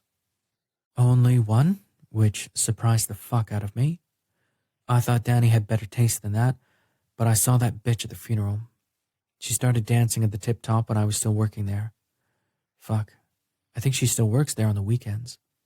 I had no idea the boy would dive so low, but there she was at the funeral like she was the goddamn queen of the world. Georgia enlightened. That was a surprise, but before I could ask, Georgia broke into a rant. I tried to talk to that bitch at the funeral, but she pretended she didn't even know me. I told Rena about it when I spoke with her last night, and she laughed. She said Lori's in love with a woman and a man now. I wonder what she was doing at the funeral. Georgia asked. Does she still dance there? At the Tip Top? I asked, trying like hell to get Georgia to keep talking. Every Friday and Saturday night from 10:30 until 2, or so Rena tells me. Rena is the current talent manager at the club, but the two of us have stayed good friends since I left there to come work for Viking. Georgia responded. Do you think Rena would talk to us? Would you and Rena meet us for dinner Sunday night at Angelino's? Dash asked. I wasn't familiar with the place, but I'd go wherever he wanted. Sure, baby. Text me the time. Rena's off on Sunday and Monday, and a girl always likes a nice meal, especially when it comes with two handsome men who are paying the bill. So you two are a couple now? Georgia asked. Dash laughed. You just want to be the one with all the news at the shop. I'm going to go talk to the cops on Monday, and I might get arrested, so I'll wait to give you the juicy details until I'm back to work. Call Remy Trudeau tomorrow and remind him his bike is ready to be picked up, would you? We both heard Georgia make a little moaning sound. That man is fine. Is he on your team or mine? Dash winked at me. Ask him. I have no gaydar, sweetheart. Why don't you invite him out for a drink? That's a good way to figure it out. Baby, he gives you the up and down a lot more than me. I'll see you tomorrow night.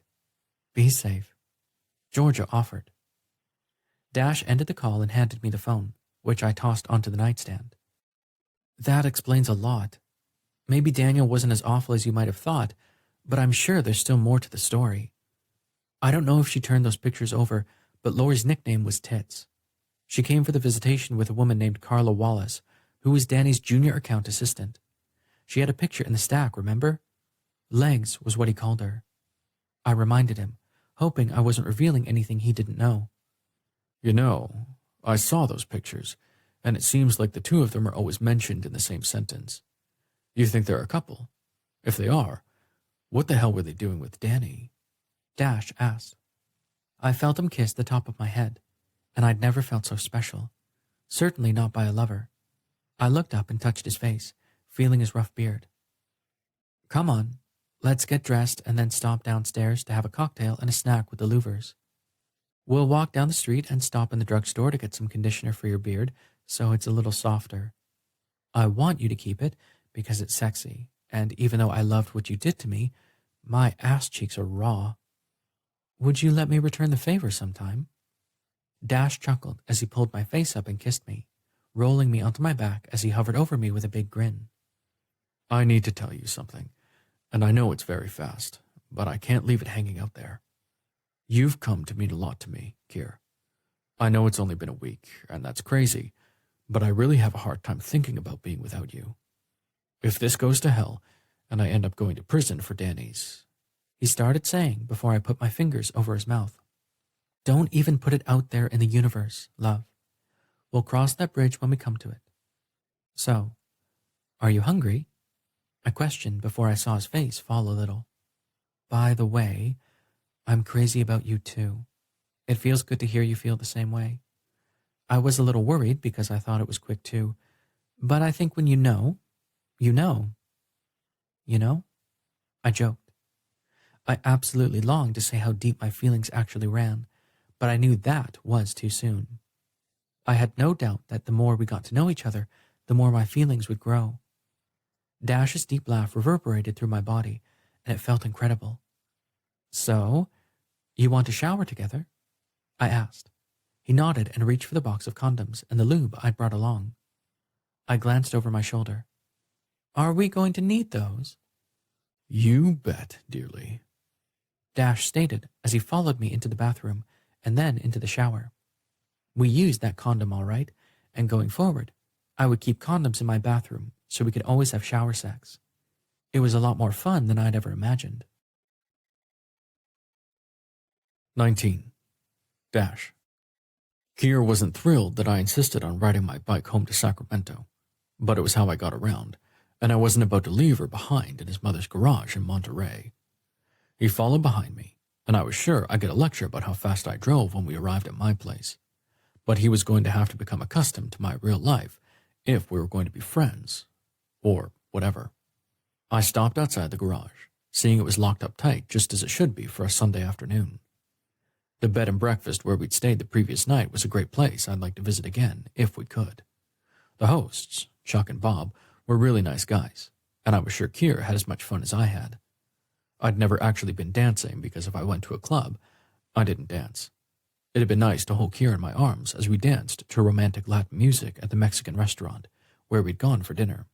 It was the best night I'd ever had, including when I was with Skylar. I hopped off my bike and walked over to the keypad on the garage door to open it. Each door had its own security code, but there was a master unit inside the office that controlled all four. It was a change Quinn had suggested after we had a run-in with some neighborhood kids who had been trying to break in, hoping to steal the bikes we had in the shop. Thankfully, it was a slow time and the garage was empty. I heard them downstairs and called the cops, keeping the damage to a minimum. I pushed Sally inside and hit the button to close the door before a man rolled under it and held up a gun, pointing it at me. I held up my hands, unsure of who the fuck he might be and what the fuck he wanted. "On the ground!" he yelled. I couldn't fucking believe I was being robbed, but when I remembered Keir was right behind me, I felt sick. "Dude, seriously, you can have anything you want. Take it and I won't tell anybody," I offered. "God damn it, Simmons, put that fucking gun away," I heard as I turned to see Ramon Torres come out of my office. He smiled as he walked over to me. "Sorry, Clegg, but you took off on us. We've been sitting on your place after we went through it and found some unsettling things in your possession," the cop told me. I was on my belly on the ground, and some asshole was cuffing me before I fucking knew what was happening. "Asshole, you have the right to remain silent," he began reciting. I knew my rights, but all I could do was think about Keir. I probably would never see him again. I was glad I'd been able to tell him I cared about him and for the two of us to make love. It was way more than a guy like me deserved, I was sure. I'd always be thankful for his care and affection, even after it died. "Son, this is a lot of extra trouble for you," Torres told me as he put a picture of a box wrapped in brown paper in front of me on the table of an interrogation room. The box was in the office of the shop under the desk, but I'd never seen it before in my life. "What's in it?" I asked. I told myself not to say a word to anyone until I was able to call Lenny Burrows, but they hadn't given me my one phone call yet. I didn't know where Keir was or if he was in custody as well, and I was worried about him. "We are waiting for the lab to come back with the analysis of the substance. Looks like it might be a kilo of cocaine, but we don't know yet. Tell me you killed your brother, and maybe we can ignore this," Torres offered, and he pecked his index finger on the picture in front of me. I laughed at his attempt to coerce me into confessing to shit I hadn't done.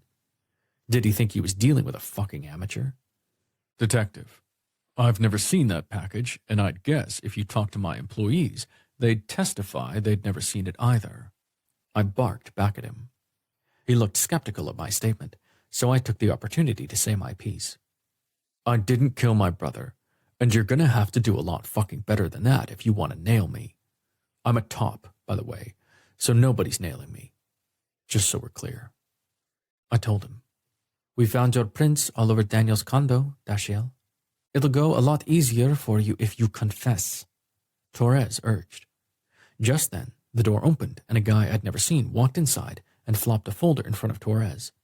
The big asshole sat down next to him and shot me death stares as Torres looked at the report, seeming not to believe it. "And who might you be, handsome?"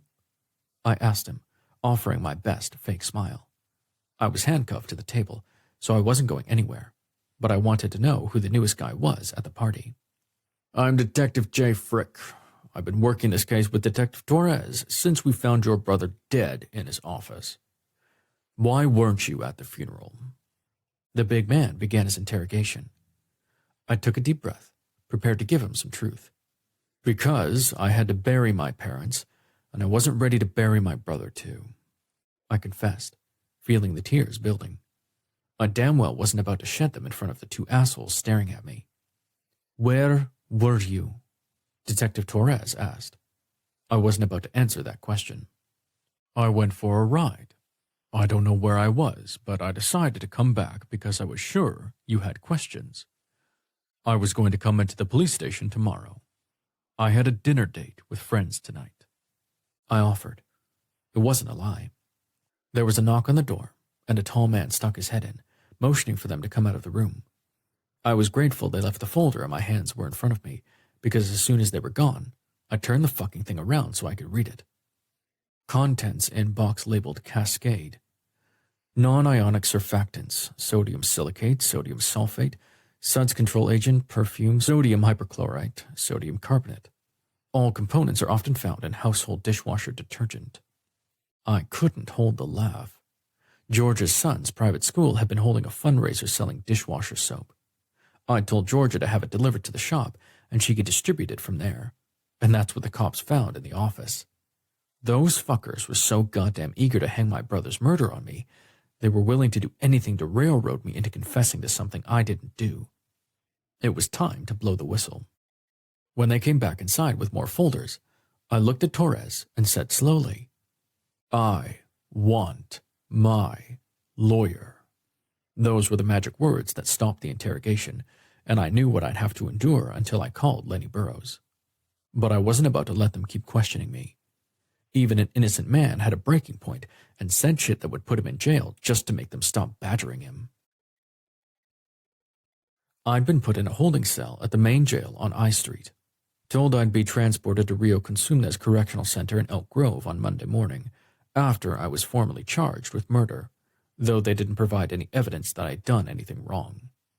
I'd called Lenny Burroughs, thankful I'd thought to take the paper with his number out of my wallet and shove it into the pocket of my jeans. They searched me, but there was nothing wrong with me having paper.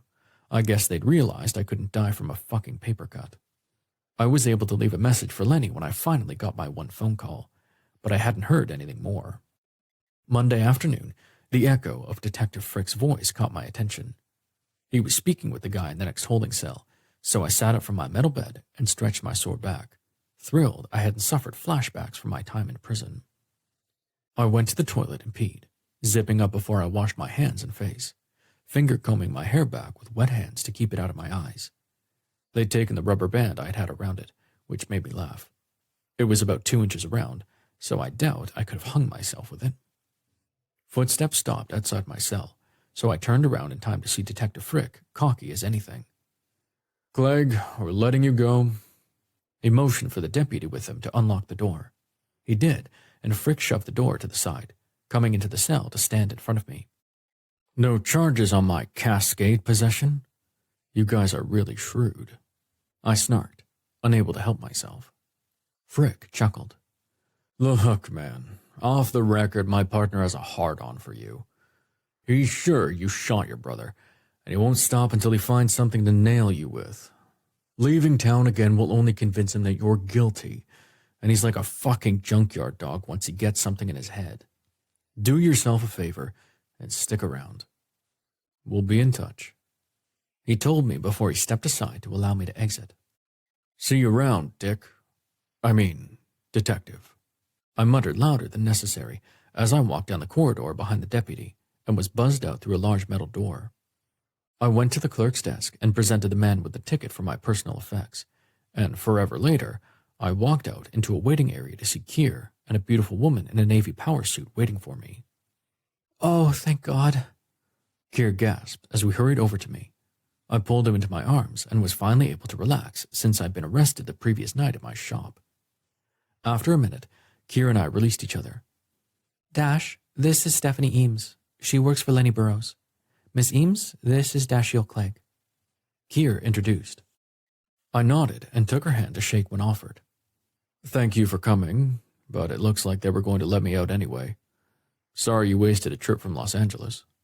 I responded. I owed Lenny something nice for his trouble. "Actually, Dash, they wanted to hold you for 72 hours, but Stephanie went to the district attorney's office this morning and got you released." Keir informed. The young woman, who looked like she could be a beauty pageant contestant, smiled.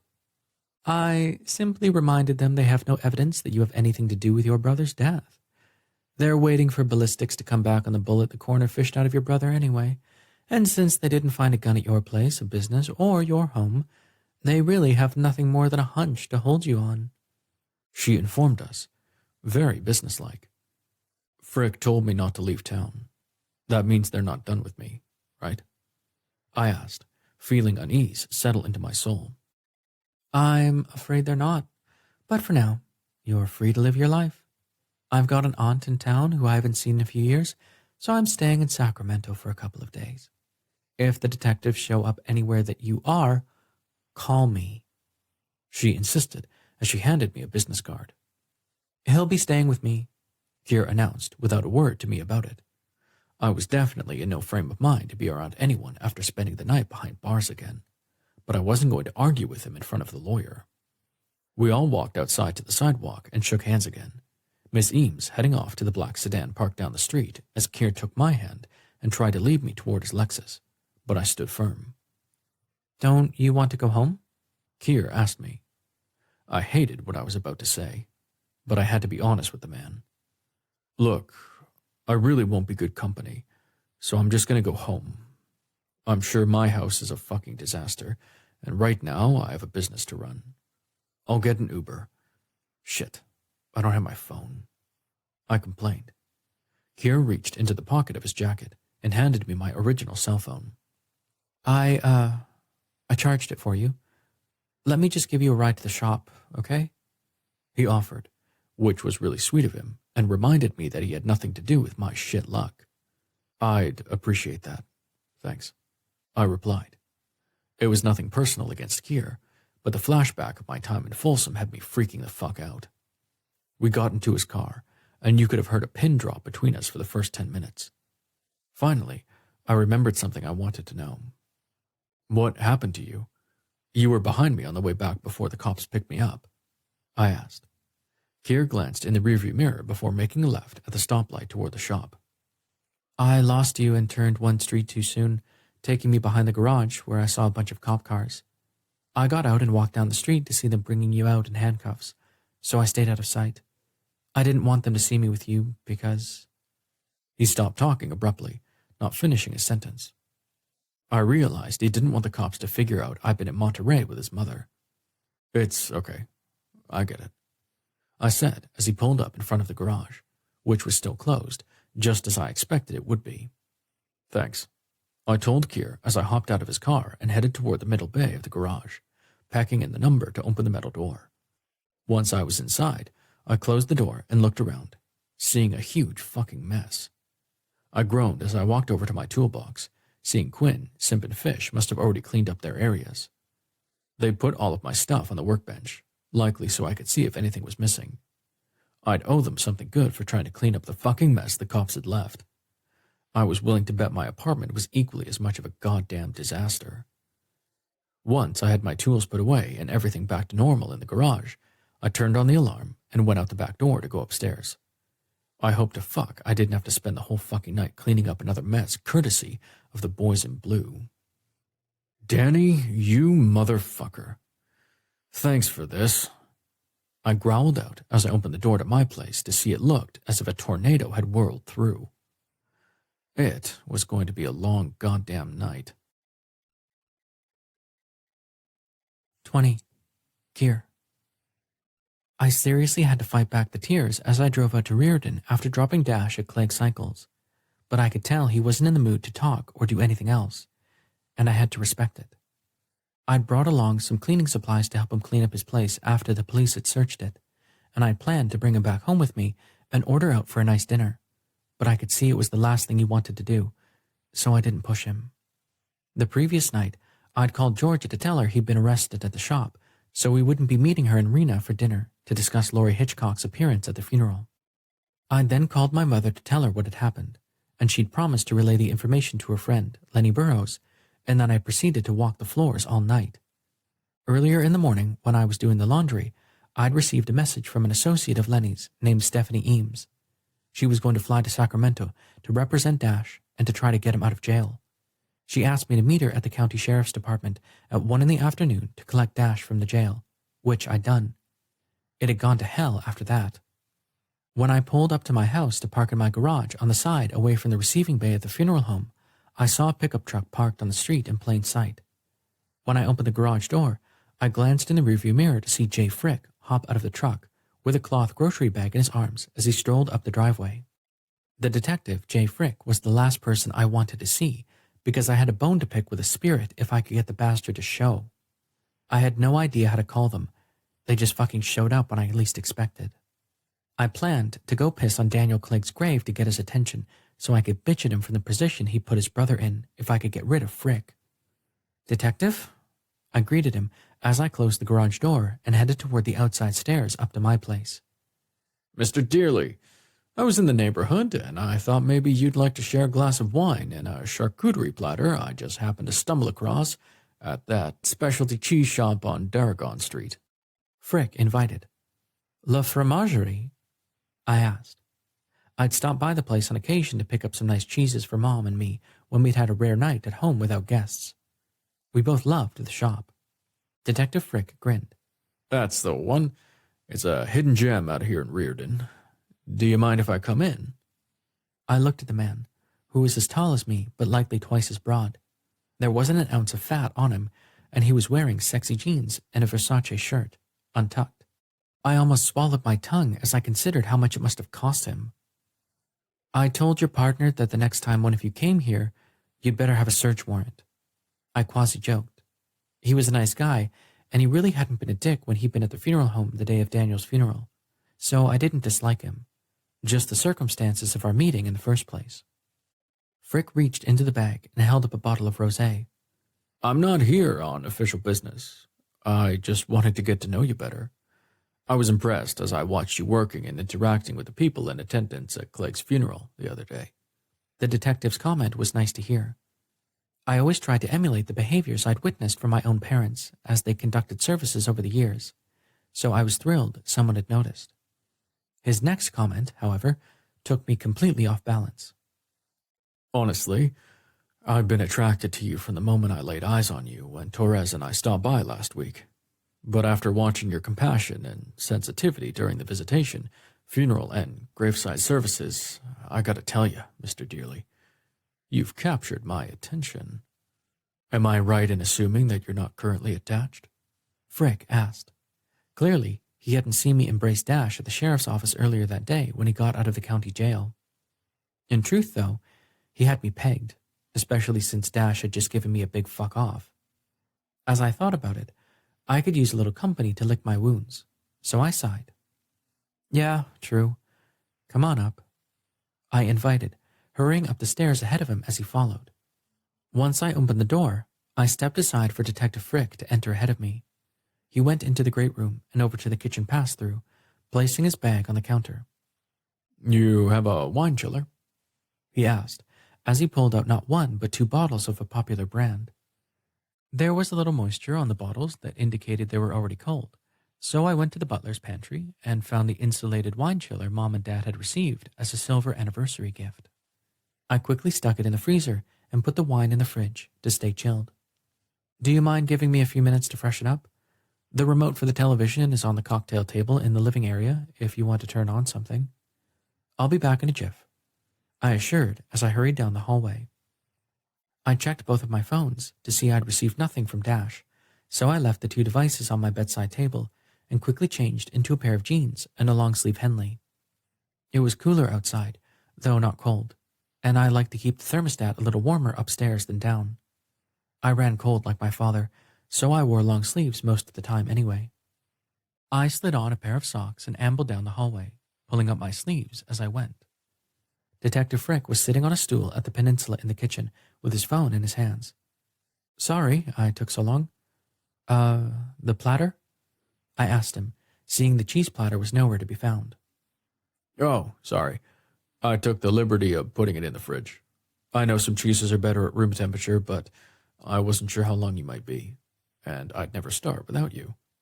I put the crostini and the crackers on the counter," he advised, as he pointed to the 2 see-through containers on the white counter by the fridge. I nodded. "Thank you. So, I have a few ground rules I'd like to establish. No questions about my guests' families or any open murder investigations. You can ask me anything about my life, but not anyone else's," I insisted.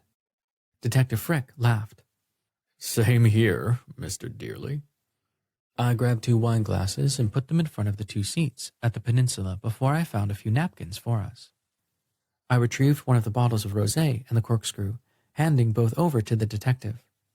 So, detective, are you here to observe me and see if I have a hand? I thought we had an agreement, Mr. Dearly. Frick interrupted. His perfectly manicured eyebrow arched at me. I laughed. Touché? I turned to him and placed my hands on the marble counter. Let's agree to drop the pretense. Call me Kier, and I'll call you Jay. Is Jay short for anything?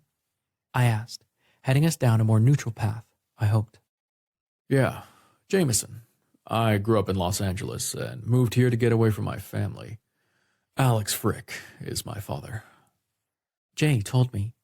My double take in his direction had him chuckling. Wow, those are some really big shoes to fill. I answered, completely surprised by the news.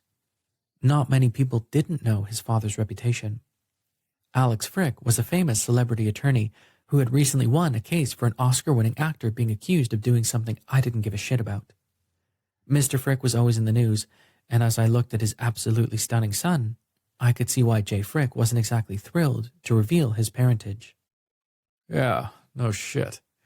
I used my mother's maiden name when I enrolled in the police academy, but one of my instructors said not to run from my father's reputation, because that would make it an issue if it appeared I was hiding my identity. I'm guessing your father was actually a saint, huh? Jay joked as he opened the bottle of wine. I chuckled at his assessment, and as I glanced up to make a joke about David Dearly possibly being the reincarnation of Santa Muerte, the patron saint of the dead, my breath caught in my throat and choked me. As I looked in the mirror hanging on the wall near the dining room table, I saw the reflection of Jay and myself, but standing over my left shoulder was the image of my father staring at me with a look that didn't read like he was pleased. I'd seen that look more than once in my life to recognize it right away. My eyes blinked about 10 times before I dared to look into the mirror again, relieved to see only myself and Jay visible in the glass. I seriously had to wonder what the hell was going on inside my head. Shall we make a toast? Jay invited, drawing me from my hallucination. I held up my glass of wine to touch his. Cheers to non-judgmental friendship, I suggested. The detective let go a low, guttural laugh. Cheers, Kier. We touched glasses, and I tasted the delicious wine. This is really good, I offered as I stood from the stool and went to the fridge. I pulled out the platter he'd brought that was filled with cheeses and meats, along with some dried fruits and candied nuts. I removed the plastic top of the platter and grabbed a few small plates, carrying everything over to the peninsula. So, 20 questions? I suggested, as I placed the plates in front of our seats and added the platter between us. I grabbed serving utensils before retaking my seat. Jay laughed. Round robin, or do you want to ask all 20 at once? Obviously, he was joking, and for a moment, I'd forgotten about how upset I'd been earlier when Dash brushed me off. I cared deeply about that gorgeous man, but with Jay, things seemed lighter, which was a welcome change. Of course, guilt at the mere thought consumed me, but I had to face a harsh reality. What if Dash Clegg wanted nothing to do with me? I'll go first. Do you prefer... I saw his face freeze for a minute before I continued. Mountains or beaches? I certainly didn't expect him to laugh. Not what I was expecting you to ask me, but okay. Well, I'm honestly good with either, as long as I can put together the right outfit. Jay teased, smirking at me. You are a sharp dresser, I confirmed for him in case he was digging for a compliment. Jay smiled in return. My turn. Was I right? You're not dating anyone at the moment? I took a sip of my delicious wine and gathered my thoughts, deciding to sidestep the question altogether. Not really. As of an hour ago, it wasn't a lie. I couldn't say Dash and I were actually dating, and why should I shut myself off to possibilities? I mean, the business keeps me pretty busy, so I don't really have a lot of free time for meeting people and dating. How about you? I asked him, volleying the hot seat right back. Jay shook his dark brown head and turned on the stool to face me. A little pain seemed to penetrate his cinnamon brown eyes. He had the hint of scruff on his chin and over his lip, which only made him that much more attractive. But I kept seeing long, dark blonde hair, hazel eyes, and a light brown beard surrounding a stunning smile. I wondered if I'd ever forget that face. Jay offered a small smile. I play hell finding a guy who wants to date a middle-aged cop. I mean, everyone gets so fucking defensive when you're just trying to get to know them, you know? Jay answered, which actually made me laugh. Have you ever looked in the mirror? You make people defensive by your sheer presence. You're damn good looking, and there are a lot of guys who get off on dating a cop. There's something about a man with authority. I taunted a little bit. Jay's brown eyes sparkled as he stared into mine. Are you calling me fat, Kier? I really lost it then. The man was definitely not fat. Hardly.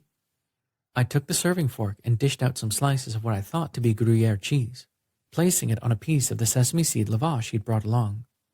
I added a piece of smoked ham and bit into the delicacy, closing my eyes to enjoy the deliciousness. I went with French cheeses because I believe that's where your family originates, isn't it? Jay asked me as he filled his plate as well. I nodded before I took a sip of wine so I could speak. Yes, as a matter of fact. My father's ancestors are from Normandy. I'm not one to muck around on heritage sites, but my grandfather loved tracing the family tree, so I used to help him by doing the technical research. It was before ancestry sites were really a thing for lay folk. I explained. Jay nodded and smiled. That's interesting. My mother's parents are Italian. I saw it then. He had the features of Roman emperors. Grandpa and I were able to trace the family origins back several generations to where my great-great-grandparents immigrated to the U.S. from the United Kingdom. The family lived in New Orleans, like a lot of French did back then. Some Creole blood got mixed in along the way, and here I am, a modern-day Dearly. I blathered on, telling him the story my grandfather had told me when I was younger. Jay and I continued to eat, drink, and chat. He switched to coffee after we finished off the wine, but I decided to open the other bottle. I poured myself another glass and sat down next to him, the meats and cheeses obliterated, but some of the nuts and dried fruit remained. I grabbed a candied pumpkin seed and popped it into my mouth as Jay told me about his mother, who was once a bunny at the now defunct Playboy Club in L.A. So is that how she and your father met? I asked him. No, my old man was a poor defense attorney back then. They met when Mom got picked up for prostitution. Dad was her lawyer. Jay answered, shocking me. Your mother was a prostitute? I blurted out, feeling my face burn once my brain caught up to my big, fat, inebriated mouth. Jay laughed. Thankfully, no. One night, her car had broken down as she was on her way home after a shift at the club. She'd forgotten to bring a change of clothes with her, and as Mom tells it, she was walking down Sunset carrying her bunny tail and trying to hail a cab. A uniformed patrolman stopped and tried to get handsy with her, and she slapped the piss out of him. He charged her with prostitution, assault, and resisting arrest and took her in. And back then, my father was just out of law school and doing his time with legal aid. 6 months later, Mom's knocked up with me, and the two of them drove to Vegas and got married. The wine, or my exhausted brain, thought it was the funniest story I'd ever heard, and I almost fell off the stool from laughing so hard. Thankfully, the big, strong man caught me before I could do any damage to myself. I think maybe you should let me help you get into bed, Jay suggested. Hey, I'm not that easy, I told him as I righted myself in my seat. Jay laughed again. I have no doubt that's the case. This was really nice, Kier. Maybe we could go out sometime. I was about to answer him when the landline for the funeral home rang out, shattering whatever was brewing between us at my kitchen counter. I was instantly sober, glad it had happened before I made some stupid, wine-fueled move and kissed the handsome detective. What's that? That's obnoxious, Jay commented. I went to the refrigerator and grabbed a bottle of water, knowing what the call meant. I'm sorry, Jay. Duty calls. That's the line for the funeral home. I told him as I hurried back to my bedroom to grab the extension. Dearly and Son, I answered. Mr. Dearly, it's Jonas Schiff at the Sacramento Coroner's Office. We've been directed to contact you regarding a drop-off. I can bring her by in an hour, or you can send someone in the morning. the coroner's technician informed me. I glanced at my wristwatch to see it was just before 10 on Monday night. I needed to process the intake and be ready to meet with the family in the morning, so I no longer had time to hang out with Jay Frick. Bring her by tonight. I'll be here, I answered Jonas before hanging up. I checked my cell phones again to see no missed calls from a certain mechanic before I slid on sneakers and went into the kitchen where Jay was cleaning up the mess from our little wine and cheese party. Please, just leave it. I'll get it later, I told him. You have my number, right? Call me when you know your schedule, and maybe we can have dinner together. Jay requested. I placed my right hand on his back and steered him toward the door of my apartment. Sure, I seriously had a nice time tonight. I'll be honest, I wasn't expecting to, so thank you. I'll be in touch, I told him as I opened the door. Jay leaned closer and kissed my cheek, which was really nice. Can't wait, he remarked before he left, and I closed and locked the door. I actually leaned against the door for a second. Jay Frick was a lot nicer guy than I'd given him credit for, probably judging him because of his asshole partner. My father would have been ashamed of me because I judged the man by his associate, which was completely unfair. I had enjoyed myself with Jay. He seriously seemed like a great guy. I had the feeling he'd be a great friend. Once I snapped out of my fog, I hurried through the great room to the door in the hallway. Then I went down the staircase that led to the funeral home and turned on a few lights. I continued on down to the mortuary and through the embalming suite to the receiving bay and hit the button for the garage door, taking a seat on the loading dock to wait for Jonas. You know, I'm so proud of you. Your mother told me that if you left, you'd never come back. But I knew you would. I turned at the sound of the voice and nearly swallowed my tongue. Dad? 21. Kier. There, as sure as you please, stood my father by the swinging door from the embalming suite into the receiving bay. He was wearing his typical navy suit, white starched shirt, and his favorite pale blue and yellow striped tie. Mom used to say he wore it because it looked like the sun and the sky, things that would be calming to families of the deceased. My father's spirit strolled over to where I was sitting on the concrete by the ramp where we received guests and joined me on the platform. I saw his hand reach out and rest across my shoulders like he'd always done when we had our man-to-man talks while I was growing up. It was like a gentle hug that warmed me from head to toes. Why? I swallowed hard. Why are you here? I whispered, barely able to get out the words. I truly hoped you'd never need to know any of this. I thought the ability to speak with the dead had stopped with me, honestly. You've never shown any signs of seeing spirits, son, and I had hopes that maybe you'd been spared. Why didn't you ever tell me what happened when you were 15? Dad asked. You mean you did? I couldn't seem to form words to finish the sentence. Yeah, and my father before me, and his father before him. When I died, I found out many dearly men before them had the ability too. Seems somewhere along the way, one of our relatives, a monk who belonged to a Benedictine order back in the 11th century in France, had an affair with a young woman in his village. But he refused to leave the order to marry her after he impregnated her. He did, however, fall in love with her younger brother and leave the monastery for him. Dad explained. I was still unable to speak. It was just like in my nightmares, where something ominous was heading toward me, and I couldn't even scream. I had to have passed out from the wine, and I was suffering from night terrors. How else could my father be there? There was no explanation that made sense. The young woman, Maria, was a practitioner of the dark arts, and she was so heartbroken that Henry, the monk, had thrown her over for her younger brother Adam that she decided to kill their shared son, Francois.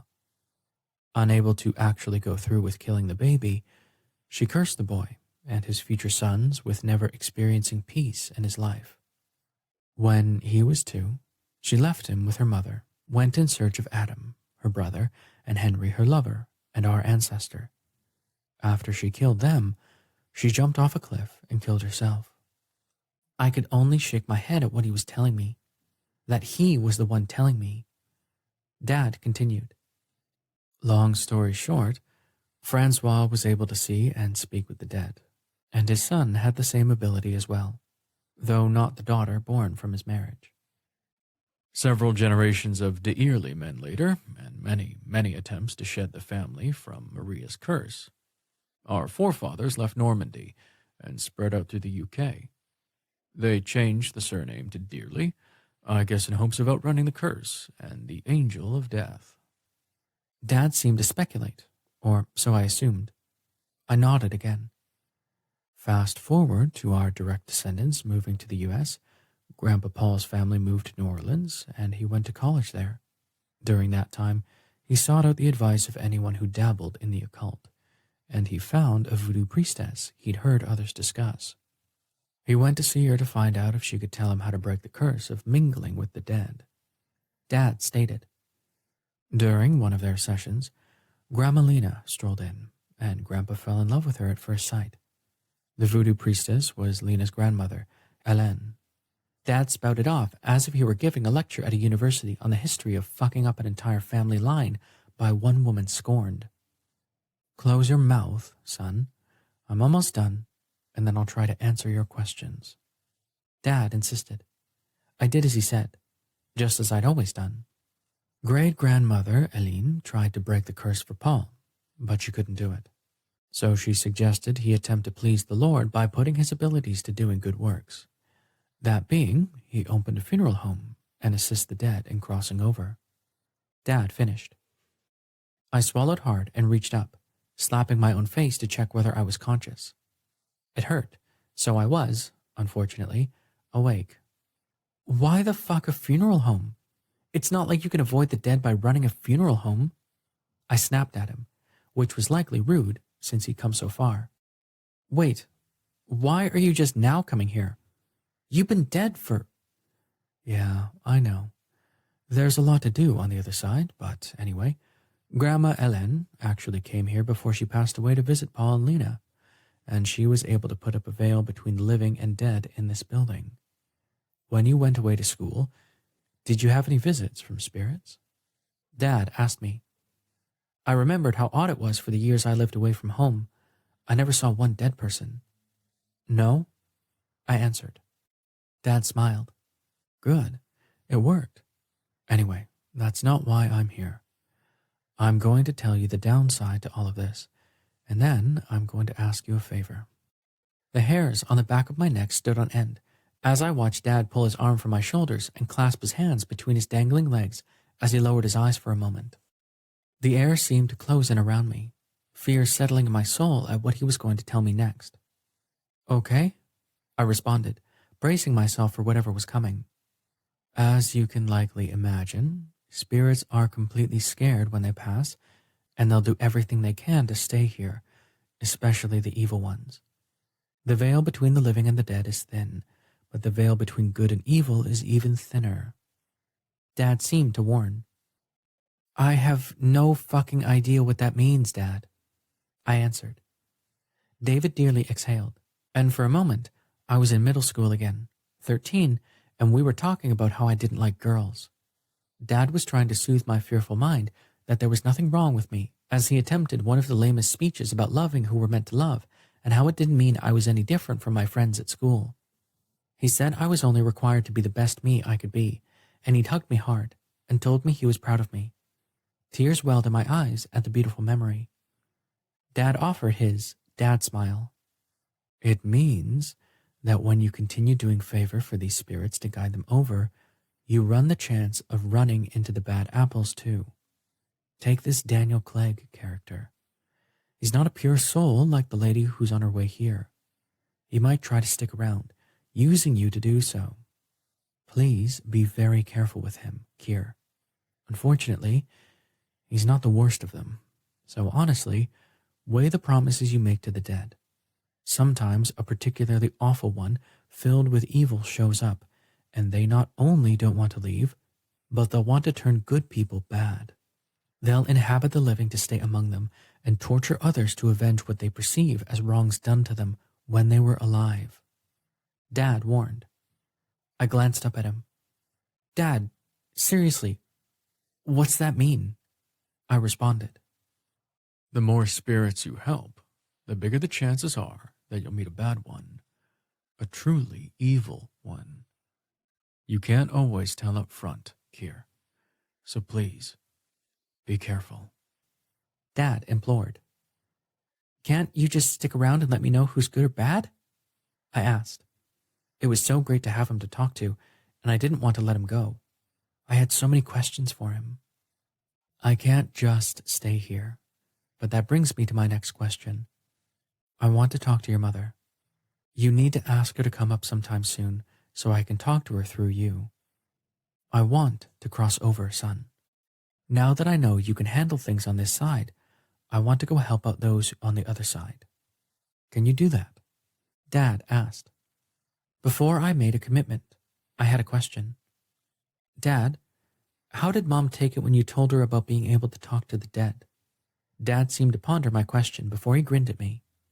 This is about Dashiell Clegg, right? I nodded, basically holding my breath for his response.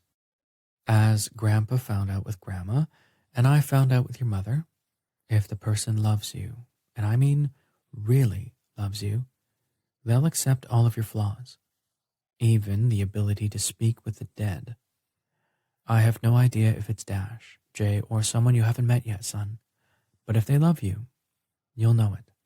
And when you tell them you help the dead find closure, they'll accept it and only love you more.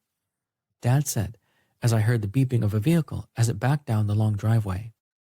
I looked up to see Dad was gone, and for a moment, my heart was aching. But then I remembered he wanted me to get Mom to come up to Reardon in order for him to talk to her, and I knew he'd be around if I really needed him. Oh, hell no, not that dress. I wore that to a Halloween party last year. That bitch. God, my sister is so fucking jealous of me and wants to make me look as awful as possible. My latest guest, Andrea Timms, ranted as she sat on my computer desk, watching me dress her in the undergarments her sister had dropped off. Andrea had been riding her bike home from work on Monday evening after she finished doing the 6 o'clock broadcast. A drunk driver failed to yield the right turn where Andrea was pushing her bike over the crosswalk with the light, and the man ran her over, killing her instantly. She was 30 years old and single, having put her career as a television newscaster ahead of her pursuits for a family. She was completely unapologetic about it, as she hadn't hesitated to tell me when she'd arrived the previous night. I'd grown used to seeing her on the local news, and she was a beautiful woman who actually made me believe she had conviction about the stories she had told. I was sure she'd be missed on the broadcast. What would you like to wear, Andrea? I can call Jackie and tell her the dress won't work. I'm sure she'd bring you something else. She was very upset when she made the arrangements yesterday afternoon. I reminded her. She'd been sitting in the corner of the office while her sister made the plans. I hung the dress back on the hanger and stared at Andrea's spirit. In the beginning, the newscaster seemed to be a bit full of herself, but I got the impression she was hiding something that I wouldn't be able to shake loose easily. Why'd you end up being brought here in the first place? I asked. Dearly and Son was nearly 30 minutes outside of town, and there were at least a dozen other funeral homes across Sacramento. I had no idea why she was all the way out in my neighborhood. Andrea looked up and smiled. My folks are buried at Suncrest Cemetery. I put it in my will that I want to be buried there with them since I never planned to marry. I couldn't be with the woman I love, so I wanted to be as far away from her as possible. My heart was suddenly in my throat. Away from her? If you loved her, why would you want to be away from her? I asked as I covered her torso with a sheet and turned to look at her spirit. Andrea glanced down for a moment. She was perfect, but she refused to stay in the closet. No way could I be out and still be successful in broadcasting. I walked over to the desk and sat down in the chair. Andrea, honey, I hate to be rude, but I'm going to be blunt with you. You're dead. If she loved you, won't she be sorry you're gone? Andrea closed her eyes, and a tear fell down her cheek. I was ghastly when I left New York. I doubt she'll give a damn about me now. I sighed. Maybe, but isn't there anything you'd like her to know? Is there something you'd like her to have to let you know you loved her? I pressed. Jackie actually told me I was crazy for not marrying Silly when she met her. They weren't ever supposed to meet, actually, but Silly showed up at my place when Jackie was in town to look for wedding dresses, and they got along famously. I was so jealous of Jackie being able to get married without people judging her. Andrea admitted. Why on earth do you give a damn about what people think, Andrea? I was called ugly when I was a kid, Undertaker. Braces, acne, mousy brown hair, big nose. Even my mom said I wasn't pretty, so I might as well be smart. Silly was everything I wanted to be, plus she was kind and sweet. Hell, I even bought her an engagement ring, but when she refused to stay in the closet with me, I didn't give it to her. I moved, and I've been on the verge of suicide ever since. Andrea responded. Did you step in front of that car, Andrea? I asked, holding my breath. She didn't answer me. Can you call Celie? I'd love to see her one more time, Andrea asked. Suddenly, I thought about what Dad had told me. Maybe there was someone who'd meant to do me harm, but it wasn't Andrea Tim. What's the number? The next morning, I called Celie Weirick to inform her that Andrea Tim had passed away. She told me she'd be on the next plane to California. I called Jackie and asked her to bring another dress because the one she'd brought wouldn't work. She dropped by later that afternoon to bring a blue dress she claimed was Andrea's favorite, and then Jackie handed me a small box. I found this when I was going through Andrea's things. Celie's name was on a piece of paper in the box in Andy's underwear drawer. I know my sister loved Celie, so will you send this to her with a note that Andy passed away? I just can't bring myself to tell her. Andy left everything to me, and I want Celie to have it. Jackie whispered to me. 2 days later, and 5 calls from Jay Frick but none from Dash Clegg, I had Dr. Leanne Cook officiate Andrea Tim's service. A lot of her colleagues from KCRA Channel 3 attended. There was even a cameraman who only took candid shots of Andrea's colleagues attending the service. He didn't ask any questions, and he actually sat in the back, shedding a tear as Leanne offered a heartfelt eulogy. Andrea sat in the back row, watching all of her friends, as I'd learned was something many spirits did. When Celie Weirick walked into the chapel in a pantsuit, Andrea's breath caught, but only I could hear it. Celie was a very attractive woman with short blonde hair and green eyes. She sat in the back of the chapel and quietly wept as Dr. Cook said a few kind words. At the end, Leanne read the note that Andrea had dictated to me to be shared at her funeral. To my one great love, Celie, I'm so sorry I wasn't strong enough to be who you needed me to be, and that's the one big regret of my life. I'll always love you. I'll be looking out for you. Leanne read. She then looked up at those in attendance. This letter was included in Andrea's will. I, for one, can't begin to imagine living my life without my wife, and to Celine, you have my greatest sympathies. Life on this earth is too short to deny loving the person who makes you happy to be alive. I saw Leanne touch her baby bump, and my heart thundered in my chest. I knew how heartbroken Andrea must have been at not stepping up to find her happiness. After the service, I found Celie Weirick sitting in the back of the chapel. Andrea's casket was still in the front, so after I pulled the pocket doors, I took a seat next to her. I'm so very sorry for your loss.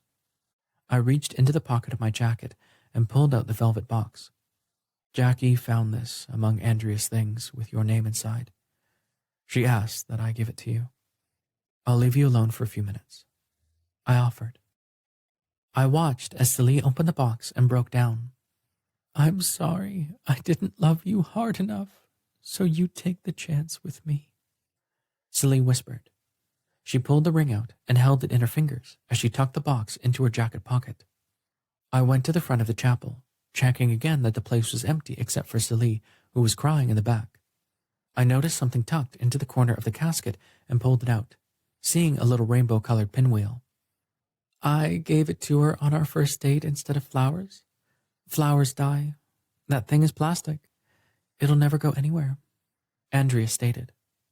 I tucked it back inside and left her sitting next to Celie in the back of the chapel, Andrea's head on Celie's shoulder as the woman kissed the ring on her finger and cried. It broke my heart to watch, and it got me thinking. I was soon to be 41 years old, and I was likely going to die alone. Dash's handsome face popped into my mind, but then Jay Frick, who was so eager to see me again, crossed my mind. I was in a tailspin, and I had no idea what to do. Just then, a throat cleared behind me, and when I turned, there stood Daniel fucking Clegg. "I'm not dealing with you today," I announced as I ignored him. I closed the door to the chapel and headed toward the hospitality room to clear up from the visitation. Andrea Tim was going to be cremated, and Scott Locke was supposed to be at the funeral home to pick her up at 5. It would be his first run, and I was planning to go with him. I had no time for Daniel Clegg. 22. Dash. It had been nearly 2 weeks, 13 days and 20 hours, but who was counting, since I'd last spoken to Keir. Georgia had been happy to tell me every afternoon that I was a miserable son of a bitch. I truly had to agree with her. I'd been acting like a real prick, and if something didn't change, I was going to lose my friends and employees. After I'd been released from jail, thanks to my lawyer and Keir, I'd been truly fucked up. I liked Keir a lot. More than a lot, actually. But the fact he ducked on me when he saw the cops at the shop had left me with a bad taste in my mouth. In my brain, I knew he couldn't have done anything to change the situation, but my heart was pissed. I thought maybe he was the guy who would stand by me through anything, but after that, I wasn't so sure. It reminded me too much of my relationship with Skylar, and that wasn't fair to Keir. I owed the man an apology for my actions. I'd received a call from Danny's lawyer after the death notice ran in the paper, and I had an appointment scheduled with him later in the week, but not knowing the fate of my business was eating at my gut like a parasite. "Dash, you have a phone call." Georgia called out from the office. We turned off the ringer in the shop and put an answering machine in the office for when Georgia wasn't able to answer the phone. It made the day a lot more productive for me, and I didn't have to worry that every time the phone rang, it might be that asshole, Ramon Torres. "Who is it?" I yelled back. "Do I look like a goddamn Hang on," she yelled back.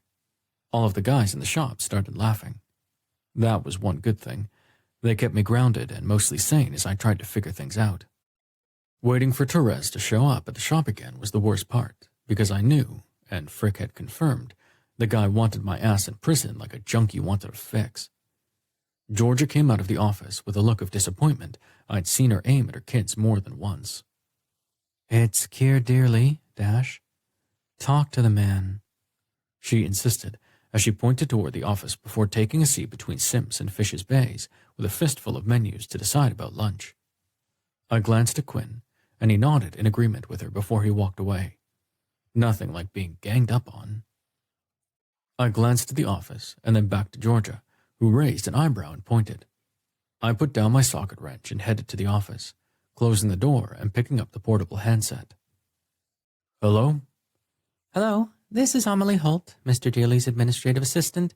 We've received your pre-printed thank you cards, obituary cards, and still have the guest book from Daniel Clegg's visitation and funeral service. I was wondering if you'd like to pick them up, or if you'd prefer we put them in the mail." The female voice informed me without any emotion. The businesslike tone threw me off a bit because Keir was warm and kind. This woman almost sounded like a robot. It was then I remembered Keir had hired someone, and I was guessing she was trying to organize the place. Guilt swamped me because I hadn't returned his numerous phone calls and texts asking how I was doing. I was truly a shitty person. "Is Keir around?" I asked the woman. "He's in the mortuary at the moment, preparing for a funeral tomorrow. I can take care of this for you if you'll just let me know." "I'll come pick it up this afternoon. Thanks for calling." I cut her off and hung up.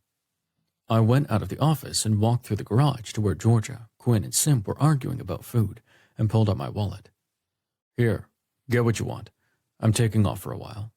Georgia, will you lock up when you leave if I'm not back?" I asked her. She nodded, and I started to walk away, but then something struck me. "You said it was Keir Dearly on the phone. It was his assistant, Amelie," I said. Georgia shook her head. "Are you calling me stupid? It was a woman when I answered, then Keir when I went back. Maybe he decided he didn't want to talk to your surly ass." "Well, She did have a point there. It was a beautiful mid-October day, and it was in the mid-60s, and there were clouds building. The weatherman had mentioned a chance of rain for the afternoon, so I'd pulled on my rain slicker and headed out to Reardon with a check for the funeral in my pocket. Remy Trudeau had finally picked up the Triumph, and I was able to pay for the whole funeral without having to take out a loan, which was a relief. When I arrived at the funeral home, I saw a lot of cars in the parking lot, which had to mean there was a funeral that afternoon. I took off my helmet and put it on the seat of my bike, covering the whole thing with the slicker I'd worn before I made my way to the front porch of the large white building. A man and woman were coming out, so I held the door for them and then went inside myself.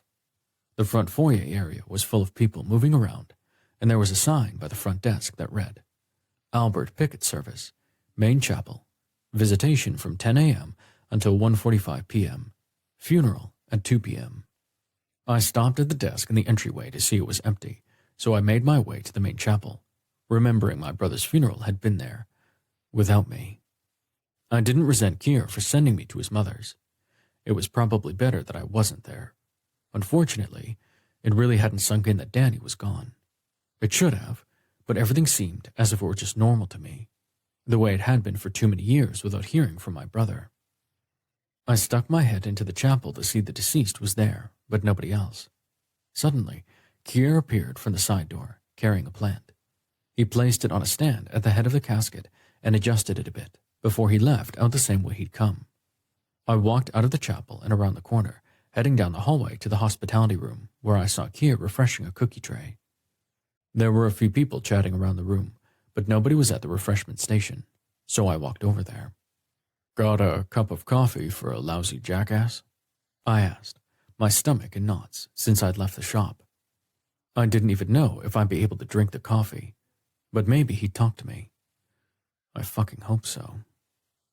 Keir turned around to face me, and I noticed he had dark circles under his eyes, and he looked thinner than he had the last time I'd seen him when he came to pick me up from jail. Mr. Clegg, let me get your package. Amelie could have mailed it. You didn't have to make the trip. Keir stated, his voice cold. My heart hurt at seeing him like that. I'd never witnessed him being anything but friendly and charming to everyone who crossed his path. I wanted to bring you a check for Danny's funeral, and thank you, in person, for everything you did. Let's go into my office, he suggested, pouring me a cup of coffee and leading the way to privacy. Once I was inside, he closed the door and pulled the vertical blinds closed. He sat down in the chair next to me in front of the desk, seeming to thaw a bit. How have you been, Dash? About like you, I'm guessing. Look, I'm sorry I was such an asshole when you picked me up from jail. I totally freaked out about it, and I held you responsible. I know it wasn't your fault, but I felt like you abandoned me, and it hurt. I admitted as I reached into the pocket of my leather jacket and retrieved the envelope with the check inside. I put it on the desk and returned my attention to Keir. I'm sorry I didn't go inside. Maybe I could have talked them down, but I was worried about my mom. I felt like I was letting you down too, and I was so shocked at what was happening that I panicked. I'm so sorry for that. He apologized. No way was I not going to accept it. It was on the tip of my tongue to ask him where we stood, but there was a knock on the door. Keir stood and walked over to it, pulling it open. There stood a very handsome man with a mohawk braid down the middle of his head that disappeared into his dress shirt. He was wearing a tie and a suit, and my heart sunk. I didn't need to ask where I stood. I could see it plainly. Scott, step inside, Keir invited. The large blonde man stepped into the room, offering me a tight smile. Dashiell Clegg, this is my new assistant, Scott Locke. Scott, this is my friend, Dashiell Clegg. Keir introduced the two of us. Clegg? You mean he's... Scott asked Keir. Yes, his brother was Daniel Clegg.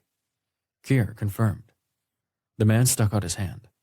Sorry for your loss, Mr. Clegg. I almost told him to fuck off and stormed out of the room, but really, the man didn't deserve it. Thank you. How long have you worked for Keir? I asked, hoping the jealousy wasn't easy to hear. The two of them standing together was a damn nice picture. Scott Locke was very astute. He smirked at me and answered, "Just about 2 weeks. I help out where I'm needed. They figure out who killed your brother?" Locke asked. I heard Keir gasp at the man's boldness, but I could appreciate it. He wanted to know if I was making a social call or if it was just business between Keir and me. So did I. "Not as far as I know, but I haven't heard from them since I got out of jail after being falsely accused of Danny's murder. I'm still not off the hook for it. How does your wife feel about you working at a funeral home?" I asked, not knowing if he was married or not. I hoped to fuck he was, but... "Not married, actually," he answered, ignoring the rest of my question and turning to Keir. "I saw the officiant walking around and greeting the guests. I assumed you'd want to talk to them and get things underway. It's about to rain outside, so it's a good thing we had them put up the canopy over the graveside," Locke informed. I glanced out the window in Keir's office to see it was cloudy to the point it looked like it was nearly night, and it was just 1:30 in the afternoon. I was glad I'd brought that slicker. Yes, if it starts to lightning, we may have to have the graveside service in the small chapel there and allow the cemetery workers to inter the body when they can after the storm. I'll go talk to the family about alternative arrangements in case it pours." Keir then turned to me, a tight smile on his handsome face. I missed you, but I understand you needed time to mourn.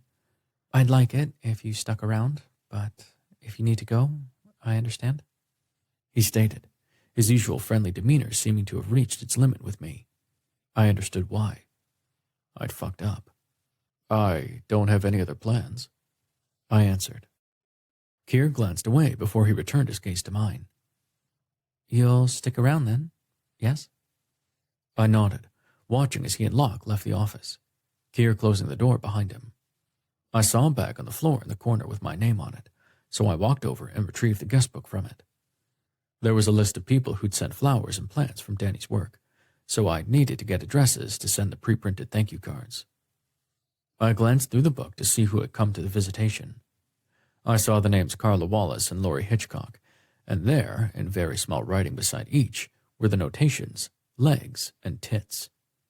I knew those names, and the pictures of long legs and an ample bosom flashed through my mind.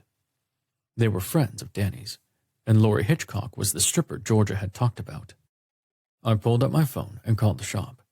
It was a Tuesday night, but I wanted to talk to Rena Cox, the talent manager at Tip Top Gentlemen's Club, and Georgia was going with me. I'd take Keir, too, if he could get away. "Clegg Cycles, this is Georgia," was answered after a couple of rings. "Hey, it's me. You busy tonight? I want to talk to Rena Cox," I informed her. Based on the gasp, I was guessing it was the last thing she'd expected to hear. "And you're going with me. I gotta find Danny's murderer because the cops are just sitting back and waiting for me to fuck something up so they can pin it on me. No way am I going to let that happen," I determined. It was time I took control of my life instead of letting it run me.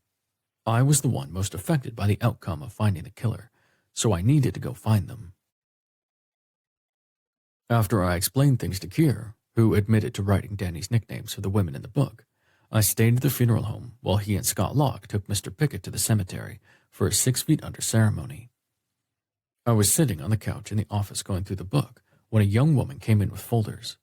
She made her way to the file drawers behind Keir's glass desk, humming a tune as she went. "Hello?" I greeted her, seeing her jump about a foot off the ground. She slowly turned around and stared at me. "You're alive, right?" I so wanted to laugh, but I didn't know her, and it would have definitely been rude. "I'm alive for now. I'm Dash Clegg," I answered, standing up from my seat and slowly walking over to where she was standing. I extended my hand, and she took it. "You're Daniel's brother, right?" she asked. It made sense that if she worked for Keir, she was familiar with my brother's name, because I owed for his funeral. I reached over to the desk and picked up the envelope. "I guess I should have given this to you, if you're Amelie Holt," I told her, extending the check to her. "Oh, hell! Where are my manners? I'm Amelie, and it's a pleasure to meet you, unless you're here to break Keir's heart some more." She seemed to be accusing, but she had the biggest smile on her face. No, you're not. Are you? I'm sort of a psychic, you see, and I can feel these things about people. So, can I get you more coffee? You're waiting for Kier and Scotty to come back, right? She offered. Yeah, I am. So, you're a psychic? I don't think I've ever met a psychic before. Do you know who killed my brother? I asked. It was a dick move because I didn't believe in that shit, but neither the cops nor me could figure out who it was. It was worth a shot. I'm not a show dog who performs on command, Mr. Clegg. She snapped back, reminding me of a mean little chihuahua. I put my hand over my mouth to keep from grinning at her. I'm sorry. It was a stupid joke. I apologized. Who's J.J. Lancer? She asked, freezing in her spot by the filing cabinet behind Kier's desk. He's my brother's former employer, I answered.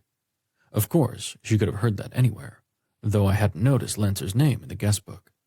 If any of the employees had been killed in the garage, I damn well would have been at the funeral. Have you talked to him since your brother was killed? Amelie asked. I was a lot confused. No. Should I? What about your brother's life insurance? Surely he had some, right? She asked, which made sense. I'm going to see his lawyer day after tomorrow. I'll ask about that. I confirmed, pulling out my phone to make a note for myself. The young woman did make a good point, even if I believed her psychic powers were bullshit. 23. Kier. So much had happened since the first night when my father had shown up at the funeral home to talk to me. Dad had continued to drop in, always in the evenings when I was alone, and we chatted more about our family secret, Dad filling in a few blanks for me as I questioned him about how our family came to be in this position. Dad had told me that one of our ancestors had succumbed to the call of darkness and allowed an evil spirit to lure him away from his earthly life, which was why my father had warned me, up and down and sideways, to be extremely cautious when dealing with spirits. The bad ones can be very tricky. The afternoon of Andrea Tim's service, I took her casket downstairs to load into the hearse for the ride to Steinbeck's crematorium down the street around 5. I was going to accompany Scott because it was his first run, and I wanted to introduce him to Sid Steinbeck. I had been overcome with sadness at what I'd witnessed with Andrea and her former girlfriend, Celie, the missed connection the two of them must have had, so I hadn't been paying much attention to anything else. When Daniel Clegg showed up, having the boldness to appear in the chapel where Andrea had been lying in repose, I was beyond angry. How dare that asshole crash another person's funeral? I'd seen him as I was leaving to give Celie some privacy, and I wasn't about to give him the time of day, so I went about moving the floral arrangements to the front door for someone from Leanne's congregation to pick up the next morning. When I came down the stairs to the mortuary, I overheard Scott arguing with someone, and after going through the door to the embalming suite, I was shocked to see Daniel Clegg standing toe-to-toe with Scott, the two of them in a heated debate. Holy shit! You can see him! I gasped. This asshole? Yeah, I see him. And I don't want to hear his bullshit. You need to cross over and pay the consequences of your actions, you worthless piece of crap. If you're not here to help, you're here to hinder, and you're drawing evil into this place. But you already know that, don't you? Scott challenged. I stood still, unable to move or speak in wonder of Scott's comment. Suddenly, my father stepped forward. Scott, this isn't productive. I'm glad you're here, but this isn't helping Kier find this idiot's killer. He's one of those spirits who won't cross over until he knows who shot him so he can haunt them. He'll be a nuisance for eternity if his murder isn't solved. Leave him to me, my father said, taking Daniel Clegg by the arm and dragging him away through the doors of the embalming suite. We'll talk about it another time, Kier. We need to get Miss Tim to her final destination. Scott issued. We loaded her into the hearse, and Scott started the car, turning on some sort of heavy metal music for the quick drive down the street. We rode in silence for about a minute, until I couldn't take it any longer. So we're not going to talk about it at all? You seem to know my father, and you know Daniel Clegg isn't a pure spirit. What were you two arguing about? I asked him. I told him he needed to go. Wait, back up. You can see him. How is that possible? I cut off Scott's explanation to get some answers to a few of the million questions circling my brain like a tornado. Scott exhaled. The Dearly men aren't the only ones with ties to the other side. I'm, let's call me a clairvoyant. That means... I know what it means. How'd you end up working for me? It was through Barry, right? I know he and Winnie have been traveling to art shows up and down the coast for the last week, and I haven't had the opportunity to talk to them. But how do you know him? I pressed. Scott pulled into the parking lot of Steinbeck's and stopped the hearse, turning off the radio and shifting into park. He turned in his seat and looked at me. Kier, I'm here to help you, to look out for you, and make sure you're not duped by less than scrupulous spirits. They have a way about them that one doesn't always see, but I won't let it happen while I'm with you. The man stated. I looked at Scott and saw the man was completely serious, but I was so far beyond confused, I couldn't see confused in the rearview mirror anymore. Why?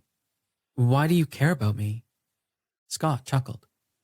I met Barry Singletary at the gym where he goes every Monday, Wednesday, and Friday. I needed a way to meet you that wasn't suspicious, so I made his acquaintances at the gym where he belongs. And I mentioned I'd lost my job recently and was looking for something to do.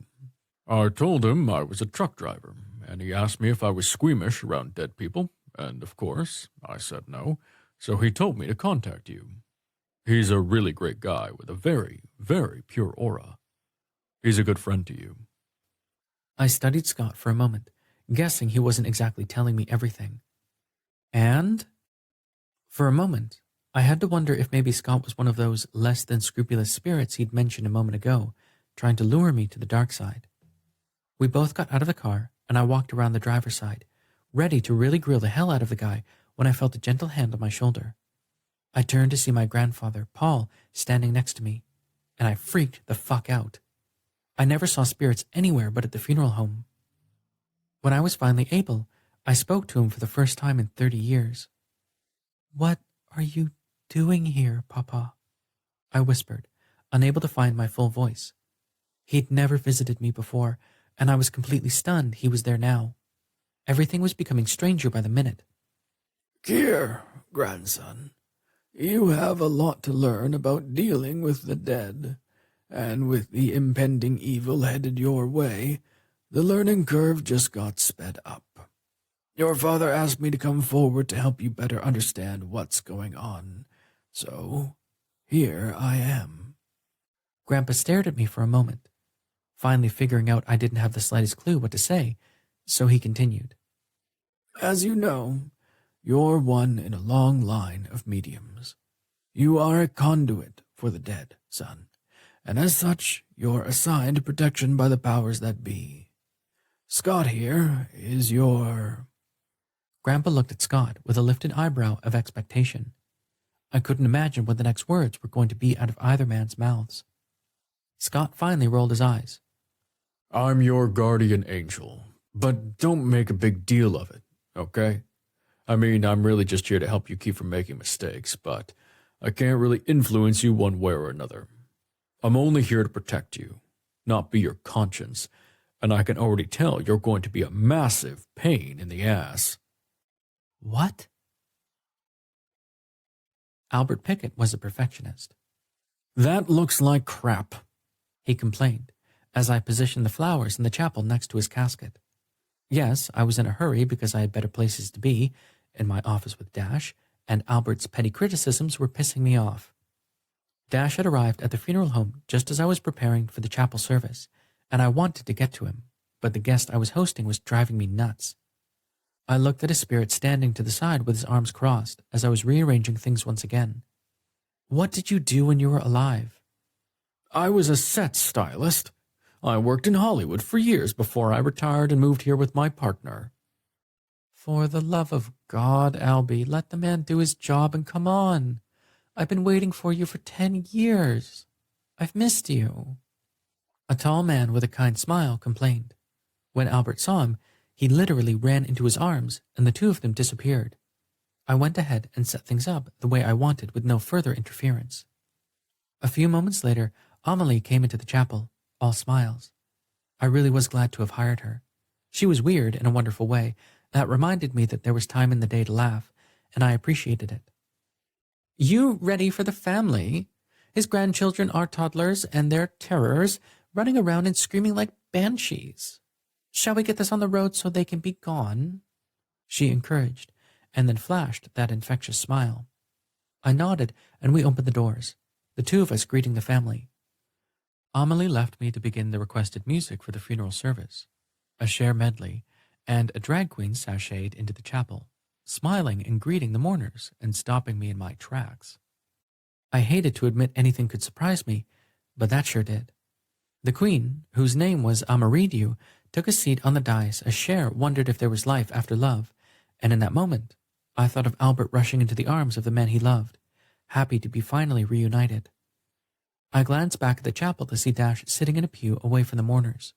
He wore a sweet smile on his face that lit me up inside. Miss Redu told hysterical anecdotes about Albert Pickett and his partner, Jerome Whitson. They'd been neighbors of Ima's for years, and after Jerome passed away, Ima and Albie had a standing date on Friday night to watch Jerome's favorite soap opera they'd recorded during the week. It was a good reminder of how people came together to make a family when the one they were born into wasn't around. Albert had adopted his daughters, two sisters, when they were teenagers and in the foster care system.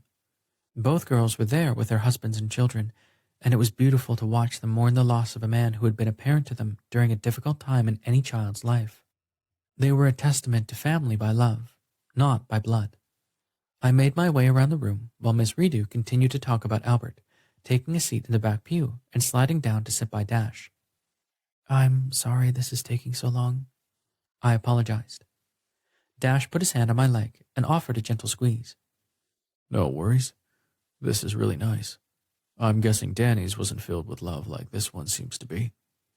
Dash remarked. "Yeah, you could definitely say that. How's everything at Clegg Cycles?" I asked him, happy the others in the chapel were too captivated by Ima's stories to notice us. "I'm going to see Danny's lawyer on Thursday to discuss his will. I guess that's when I'll find out if the shop is mine or if I have to sell it to whoever Danny left his half to. We've been busy with clients, but I'm not making enough to buy it from anyone." Dash explained. It broke my heart to contemplate the possibility he'd lose the thing his father had left to him. If it came to that, and he and I were still friends, I'd do my best to help him figure out how to keep it. It was bad enough he had no family. Losing the family business would tear him up. "You busy tonight? I'm going to meet with Georgia and Rena Cox at Tip Top. I saw the note you made in the guest book, and I want to know what the heck is going on." He enlightened. No way was I going to miss that. "I'd very much like to go with you," I answered as Miss Redu finished up and Barbra Streisand began singing the love song from the movie West Side Story. "Don't go anywhere," I told him as I made my way out of the pew and toward the front to encourage those in attendance to say a last goodbye to Albert Pickett. I was glad for him that he'd been reunited with his partner and had gone on to his happily ever after. I hope the same for myself someday.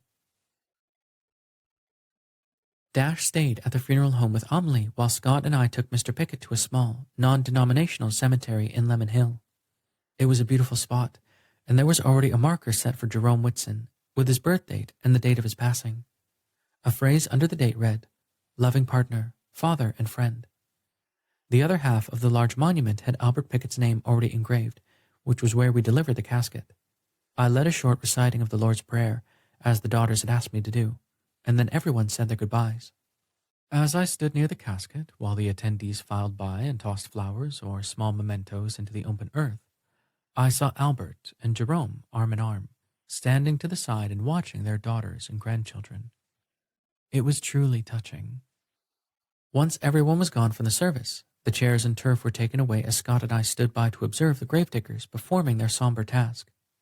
"So, are you dead, alive, or somewhere in between?" I asked Scott as the casket was slowly lowered into the ground. "Does it matter?" He responded with a sideways glance. "Who's your boss?" I questioned further. Scott laughed. You are. That let me know I wasn't getting anything out of him that he wasn't ready to give. But really, I didn't need details. My grandfather had mentioned evil coming my way, and I had no idea what he meant by the comment. Thankfully, I had Scott here to get me through it. Or so I hoped. 24. Dash.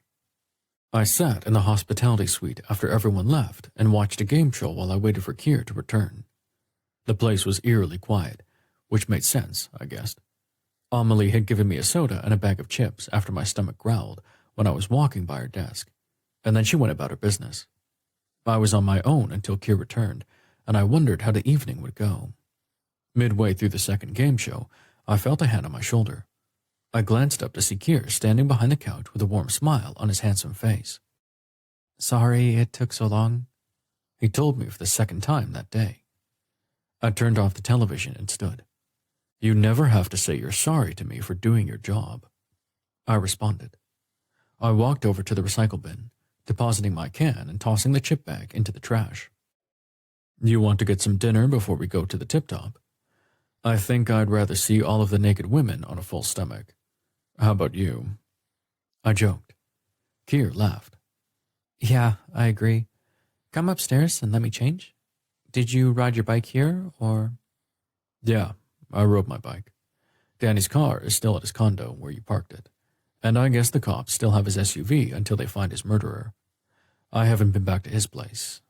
I guess I'll hear about that too when I meet with his lawyer. I responded.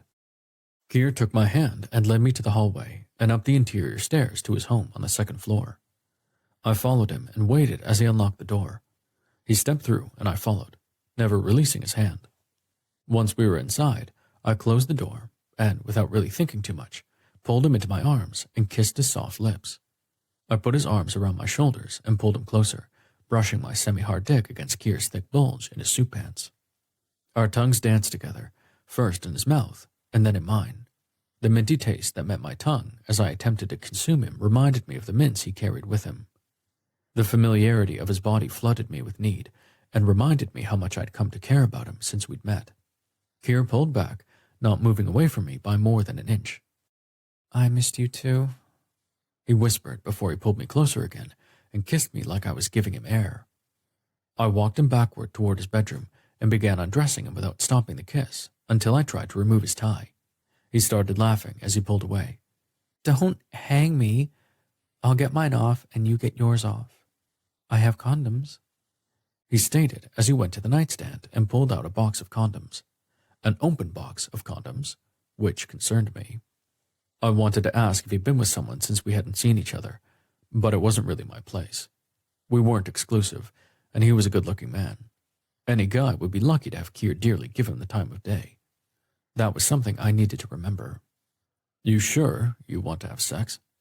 I asked him, giving him a chance to sop things if he wanted. Kier chuckled.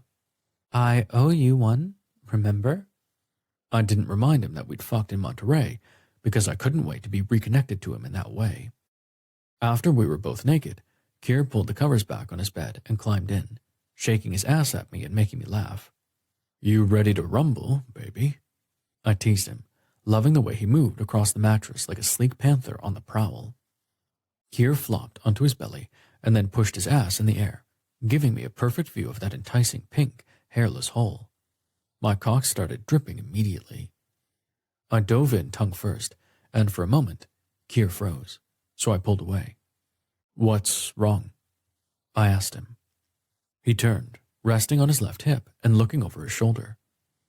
Have you been using the beard conditioner and the oil I got you in Monterey? He asked, his eyebrow raised in question. God damn, he was fucking sexy. Yeah. It keeps him from looking and feeling like straw, I admitted. Gently combing his fingers through my short beard, Kier smiled and leaned up to kiss me, which set my body on fire. He gently tugged at my bottom lip with his teeth, not hard enough to break the skin, but offering the perfect sting. I love feeling it. I really enjoyed trimming it for you. When you're ready, I'll happily do it again. I licked into his mouth, running my tongue over the roof of it, before the handsome man pulled away and smiled as he turned his ass my way, and I went back to work. My tongue did its job, loosening up those tight muscles to the point I could get 2 spit-soaked fingers inside without him flinching. I reached for the loop and slicked my fingers to push them inside him and spread him open more. His moaning let me know he was totally into what we were about to do. "Oh, fuck, love," he groaned. That was more than enough encouragement for me to rip open the condom and slide it on, slicking up my eager cock to pound him into the mattress. "You ready, baby?" I asked as I tapped the head of my cock against his quivering hole. "Yeah, don't go slow," he instructed, which made me laugh. I shoved my hard dick inside him in one thrust, and the deep moan from him ricocheted through my body, giving me all the encouragement I needed. I placed my hands on his shoulders and pounded away. "You're mine, right?" I pressed for reasons I couldn't begin to imagine.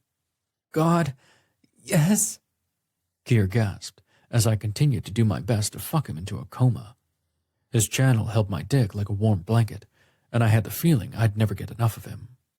I pulled his long body up and rested his ass on my thighs, moving him instead of thrusting into him. I kissed down his spine and reached around him to feel his thick cock's heat. 2 pumps of my slick hand, and he blasted all over the sheets. The 2 of us collapsed onto the bed after I filled the condom, and for at least 5 minutes, I fought to catch my breath. Thankfully, Keir continued to pulse his channel to pull all of the cum out of me, and when I moved from his body with a firm grasp on the condom, he turned over and made a beautifully contented, "I think I came out on the best end of that one," he taunted. I laughed. "I think we both won. So, should we shower and go get some dinner?" I suggested. Keir glanced at the clock and turned to me, snuggling into my arms. 10-minute power nap. Feeling his soft lips on my chest made my heart flutter like a hummingbird's wings. I never, ever imagined I'd be the guy who thought of picket fences, but something about Keir Dearly sent my head in a direction I'd never anticipated. I couldn't fall asleep, but I loved having Keir's head on my shoulder as his soft breaths skittered over my chest. Finally, he stirred and looked up at me with a sweet, sleepy smile. He sat up and stretched before he turned to me.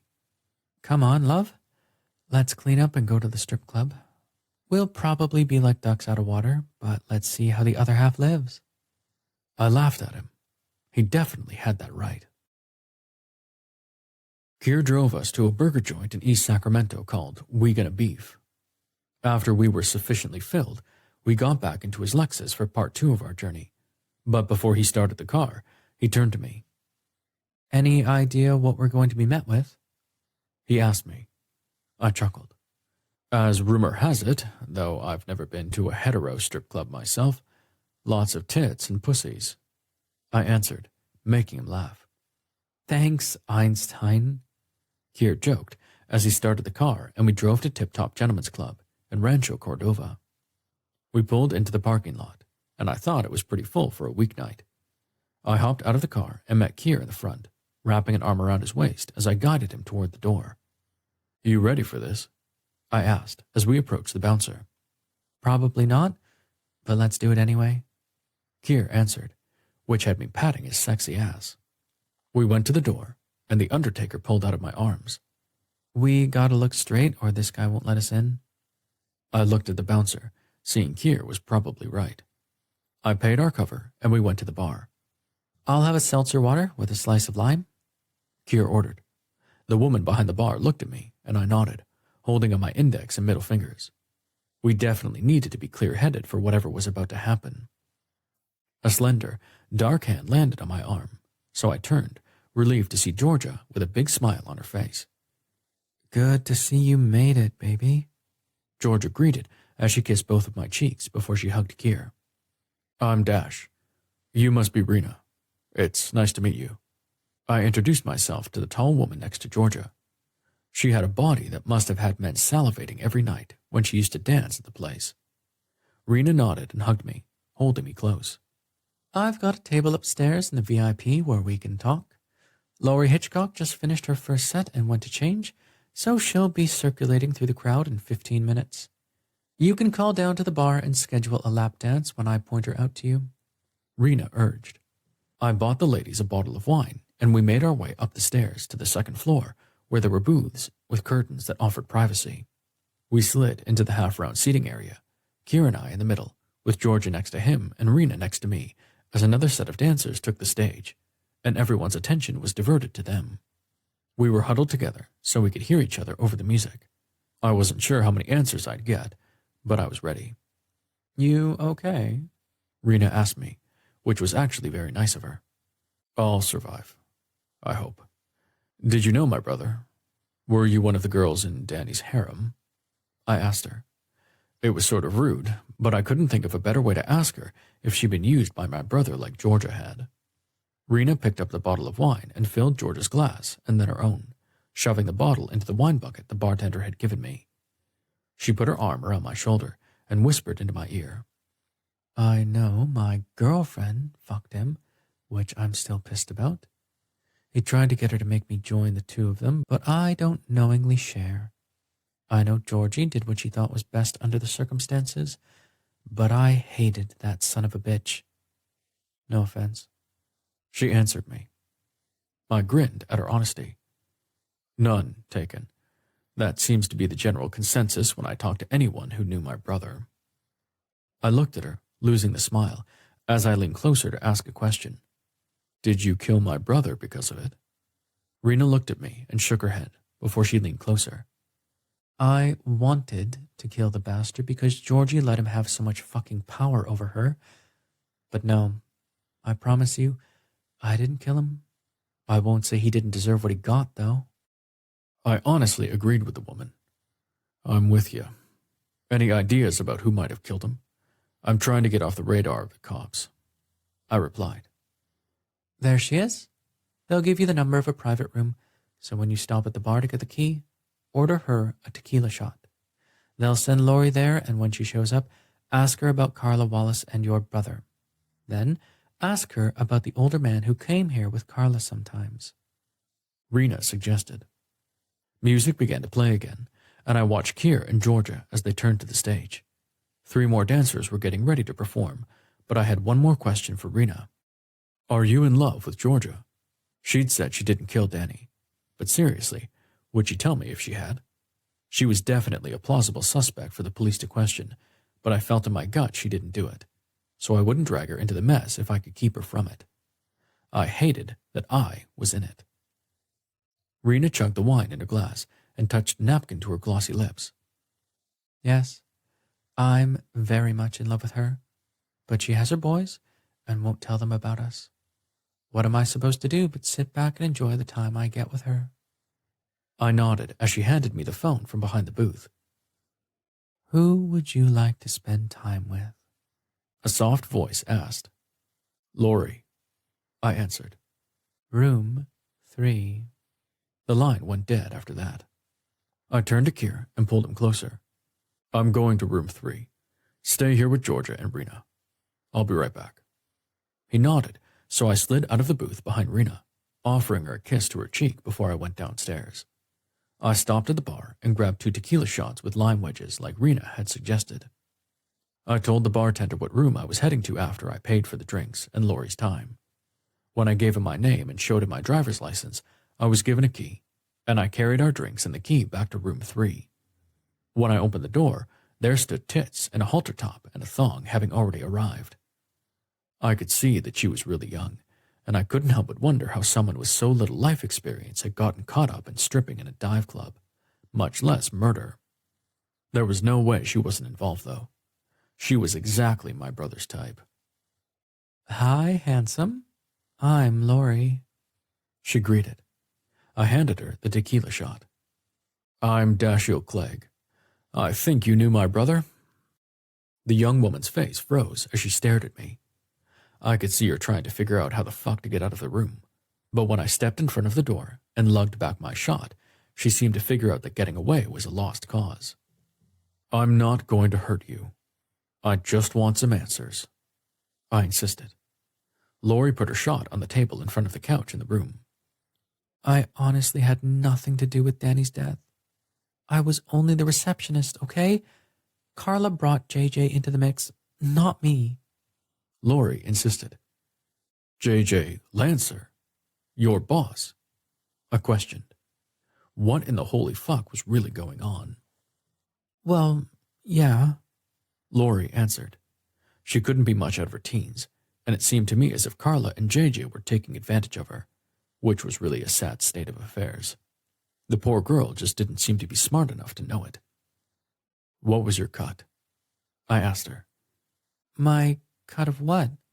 I was told to tell the detectives that Danny's brother showed up at the office the day before and had demanded to see Dan, but Danny didn't want to see him, so I sent him away. I was supposed to get a check for playing along, but I haven't seen it yet. Lori admitted. Who told you that you'd get a check? I asked. Carla. She said Dan was running a scam, and we were in for a big payout, and then we get a house together. All I had to do was play along. The girl explained. I reached into my pocket and handed her $100 bill. Thanks, Lori. Best of luck, I told her as I stood and left the room. I went back to the VIP section and grabbed Kier. Let's go, babe. We left the club and went back to his place, neither of us having said a word on the way. It seemed as if Kier knew my head was spinning, so he didn't ask any questions. That was one thing I loved about him. 25.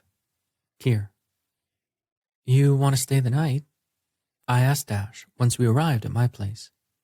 He sighed, though I wasn't sure if it was from exhaustion or exasperation. Can I have a rain check? I've got a lot of thinking to do, and the best place for that is on the back of my bike. Thanks for going with me. I'll be in touch once I figure out how to get the cops to look at JJ Lancer. Dash stated, almost as if he was thinking out loud. I touched his shoulder to stop him from getting out of the car. I'd noticed the pavement was wet, and the idea of him riding his motorcycle on the wet roads made my stomach turn. Why do the cops need to look at JJ Lancer? I asked him. We both got out of the car that I'd left parked next to the stairs of my place. His bike was parked by the garage with a black plastic raincoat draped over it. I definitely didn't want him leaving with that thing as his only protection on slick streets. Lori mentioned that JJ Lancer is involved with Carla and her. He was Danny's boss at Lancer Investments. I'm not sure if he pulled the trigger, but it seems like he's got something to do with it. Dash explained. He hadn't told me anything about his time with Lori, so I needed to know more. Come inside and let's call Jay Frick. He's not a bad guy, and if he knows something that might help, I'm certain he'll listen. I coaxed. Dash looked at his bike and then back to me. Hell, why not? I'm either going to end up in jail for this or I'm not, but I'm tired of waiting for the other shoe to drop. He reasoned, and I completely understood the logic. We went upstairs to my place, and I found the card for the detective. I prayed to hell I wasn't making a mistake. After I called Detective Frick, who agreed to come to my place right away, I went to the fridge to get Dash and myself a beer. You want to sit down, or are you okay with pacing? I asked him, seeing him working his hands through his beautiful hair in a nervous frenzy as he wore a perfectly straight pattern on my hardwood. Dash looked at me and dropped his hands. He walked over to the peninsula where I was standing and took the beer, dropping a quick kiss onto my lips before he took a seat on the island. He looks like a goddamn hippie. I glanced over my shoulder to see Daniel Clegg standing by the stove, staring at his brother. I hissed at the prick, not turning my head to acknowledge him. So, tell me what Lori told you when we were at the Tip Top, and you went with her for that private dance. I encouraged Dash, filling in information for our unwanted guest. I wanted Daniel to hear it for himself, so that maybe he could offer me some insight. Whoa, I thought he was strictly dickly. Daniel commented. I shot a look over my shoulder, and he laughed. We did.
around to the dance.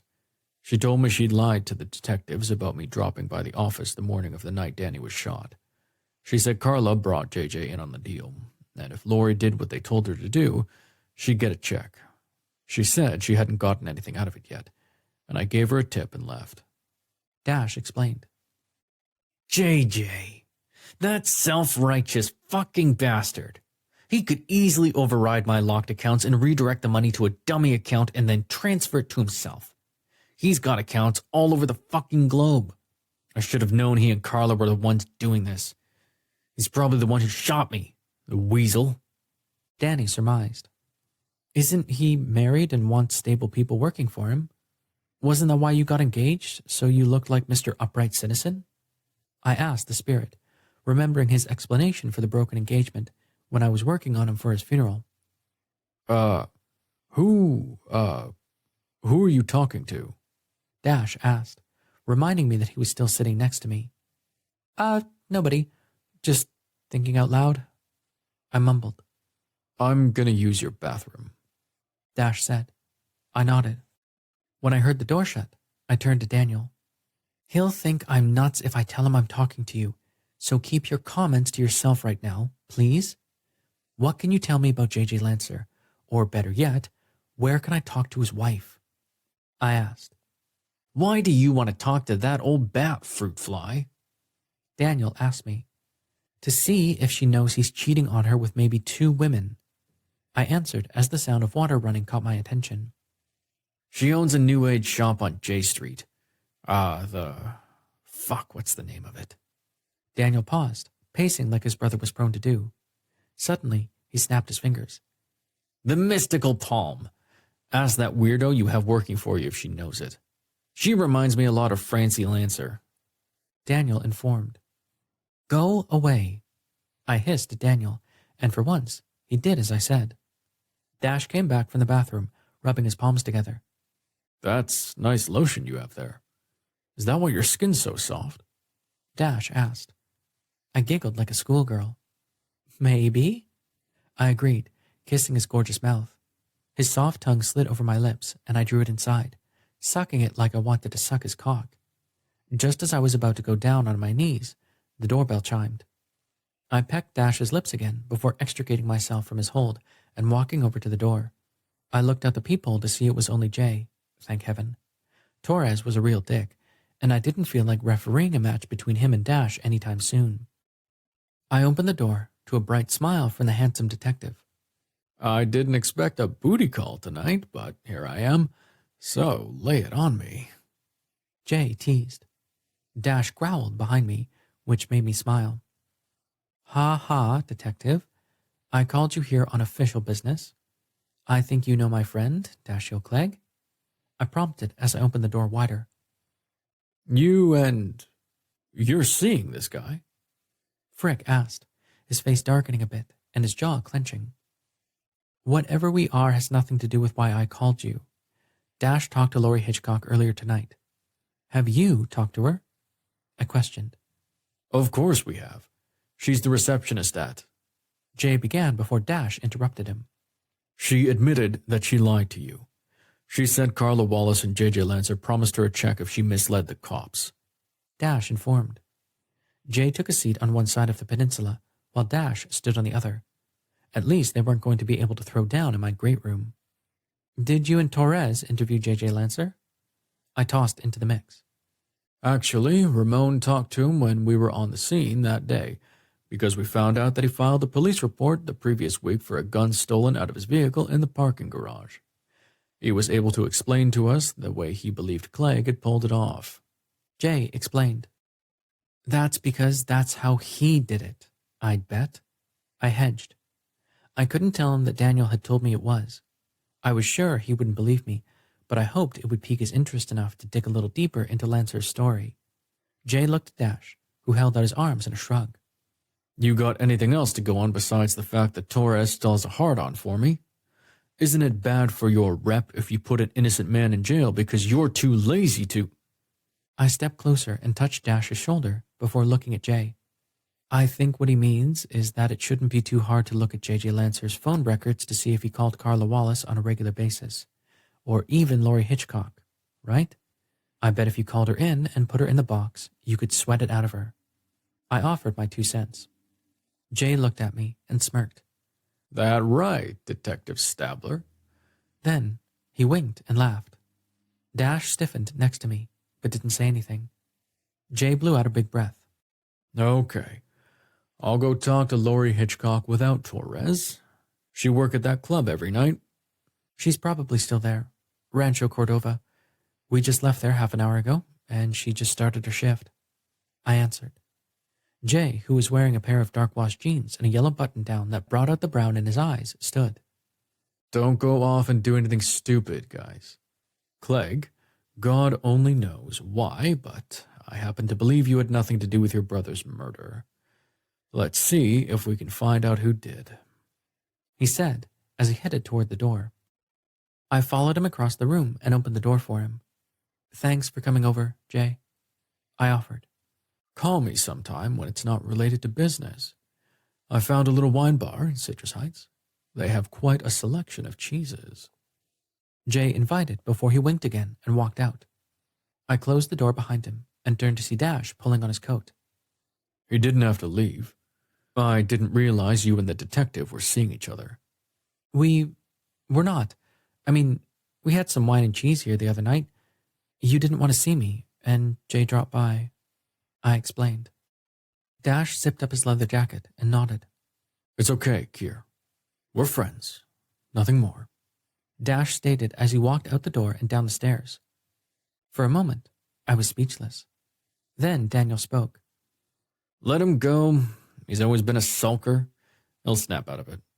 Now, are you going to go see Francie Lancer tomorrow, Fruit Fly? Take Amelie with you. They'll likely have a lot in common. I truly wanted to smack the jackass, but I didn't think he'd feel it, and he'd probably laugh at me, the jerk. I locked up the house and went down the hallway to go to bed. Seeing the blankets a crumpled mess reminded me of being in Dash's arms just a few hours earlier. I stripped off and crawled in, enjoying the smell of him on my sheets. I hoped that I could bring the investigation to a close with someone who wasn't Dash paying the price for their actions. After that, well, I'd have to see what was next. Scott, Amelie, and I went to lunch on J Street, my reason being to celebrate them joining my team. Scott drove us in my Lexus, and after we finished eating a fantastic Italian meal, I suggested we go for a walk. What's really going on? Scott asked. I glanced at him and cocked an eyebrow, glancing in Amelie's direction. Oh, the mystical palm. I forgot it's on this street. Mind if I drop in? I ordered a new set of tarot cards. They're made from holographic resin. You know, Kier, I could give you a reading sometime. I don't know if... I don't buy that mumbo-jumbo bullshit, Scott announced, which caught me completely by surprise. Amelie swatted at him. Take all that negativity away from me, please. Let's go inside. I want to pick up some sage anyway. She insisted. Scott looked at me and smirked as the three of us went into the store. We followed Amelie to the register where a young guy was working to price some sort of candles. Hi, Trent, Amelie greeted, her voice lilting a bit. I had to wonder if she was really psychic, but Scott shook his head and took me by the arm, leading me toward the back of the store. Where are we going? I asked him. You came here to talk to Mrs. Lancer. Those two are flirting with each other and don't give a damn what you're doing. Scott pointed out, which was true. Can you see the future? I asked him. Scott chuckled. I'm not a fucking crystal ball, dearly. Now, what are you going to ask Mrs. Lancer? I'd suggest not leading with the fact that her husband is a man whore. I laughed. How much do you know about this? Just shake your head yes or no. Will I be able to help Dash, and will he want to date me for real? Not a magic 8-ball either. Now, I'd bet that's her, Scott said as he pointed into a small office where a slender woman with blue and purple hair was sitting behind a laptop. She had rainbow-colored reading glasses resting on the tip of her nose and a colorful shawl around her shoulders. You bastard! Print! Print! The woman shouted as she banged on the keyboard with both hands. I hurried down the aisle to the entrance of her office. Whoa, Those things are too expensive to beat around on, I joked as I stood in the doorway. She lifted the glasses off her face and let them dangle from the chain around her neck. I don't suppose you're a geek, are you? She asked with a bit of snark in her voice. I liked her immediately. She reminded me of Mom, who I still needed to call. I have my moments of geekdom. Let me take a look, I suggested to her. She stood from the desk and motioned for me to come in, so I did. I'm Keir Dearly. It's a pleasure to meet you, Mrs. Lancer. I greeted. Her eyebrows rose at my address of her, but then she smirked. You've been in my store before? She asked. I could have lied, but I decided not to kiss her ass. She wouldn't respect that. Actually, my administrator at my place of business is a customer. We were up the street for lunch, and she wanted to stop in. I was just admiring your collection of books. I bluffed. Mrs. Lancer stepped aside, and I took a seat, checking a print queue to see that there was a paper jam in her small printer. I quickly disassembled the device, cleared the jam, and queued the document again. There you go. Sometimes more than one sheet of paper tries to push through at the same time, and it causes a malfunction. I think you're all set now, I explained as I rose from the chair and stepped around the desk. I swallowed my nerves and grinned at her. You don't know J.J. Lancer, do you? I asked as innocently as anything. A myriad of emotions crossed her face before she offered a weak smile. He's my husband. How do you know him? I held my breath for a second and then answered. A friend of mine used to work for Mr. Lancer before he was murdered in the building. Daniel Clegg? Did you know him? I quizzed her. Mrs. Lancer took her seat. Daniel was a nice young man. I met him at a few of my husband's parties, and he was always respectful. I can't say the same about everyone at Lancer. I suppose there are unprincipled people in every business, though, aren't there? I tend to agree with you. I've heard through the grapevine that 2 of the employees at your husband's company were ready to talk to the police about some sort of embezzlement scandal. I offered, hoping to hell that I'd get a response from her. Francie Lancer was a diminutive woman at first glance, but I could see a really big ego there, and what I just said had truly pissed her off. Those whores! You know JJ doesn't think I know about the threesomes he had with those girls, but then again, he's suffering from senility. I laughed at him because he thinks he's quite the sexual animal, but he's too stupid to realize those girls are taking advantage of him. I nodded. You know, Mr. Dearly, I usually let his flirtations go because he's not really in control of the business, but he doesn't always remember that, much like many other things once he takes the little blue pill. Lancer Investments is actually my business, not his. JJ sits in the big office, but he can't make any decisions that affect the company without my approval. Francie stated, surprising the living fuck out of me. When her printer began spewing pages, Mrs. Lancer smiled. That was truly kind of you to help me, young man. I appreciate your assistance, and if I can ever do anything to help you, give me a call, she assured. I swallowed and spoke again. Did you know your husband is sending an innocent man to jail to cover up for his nefarious activities? Francie looked up at me, disbelief on her face. What do you mean? She asked. I gritted my teeth to keep from calling her out for turning her back on her husband's crap, especially if she was the true owner of Lancer Investments. Your husband and his 2 cohorts are trying to make Daniel Clegg's brother out to be the murderer. He'll go to prison for the rest of his life, and he wasn't anywhere near the office building when Daniel Clegg was shot. I outlined. How do you know that, young man? She asked, clearly not caring about my impassioned plea for Dash's innocence. Desperate times called for desperate measures. Because Daniel Clegg's spirit told me so. Her mouth opened, and she stepped closer. Are you able to commune with spirits, Mr. Dearly? I'd already stepped out on that limb, so, in for a penny, in for a pound. I can. Daniel Clegg told me he was embezzling money from his clients. He'd concocted some scheme where he'd shaved off dividends from his clients' investments and had them deposited into accounts he'd created under his brother's name and social security number. Someone, maybe Carla Wallace, figured it out and told your husband about it, and Daniel ended up being shot. I explained to her. Francie initially gave me a skeptical look, so I responded. Don't take my word for it. Call Detective J. Frick and ask him about the murder. Tell him you want to see the pictures of tits and legs, and then get a forensic accountant to go over the books at Lancer Investments. I'm told $4 million are missing from the client accounts, and I think your husband knows where it went, I stated. Scott showed up at my side. Well, well, what a lovely lady you found. We need to go.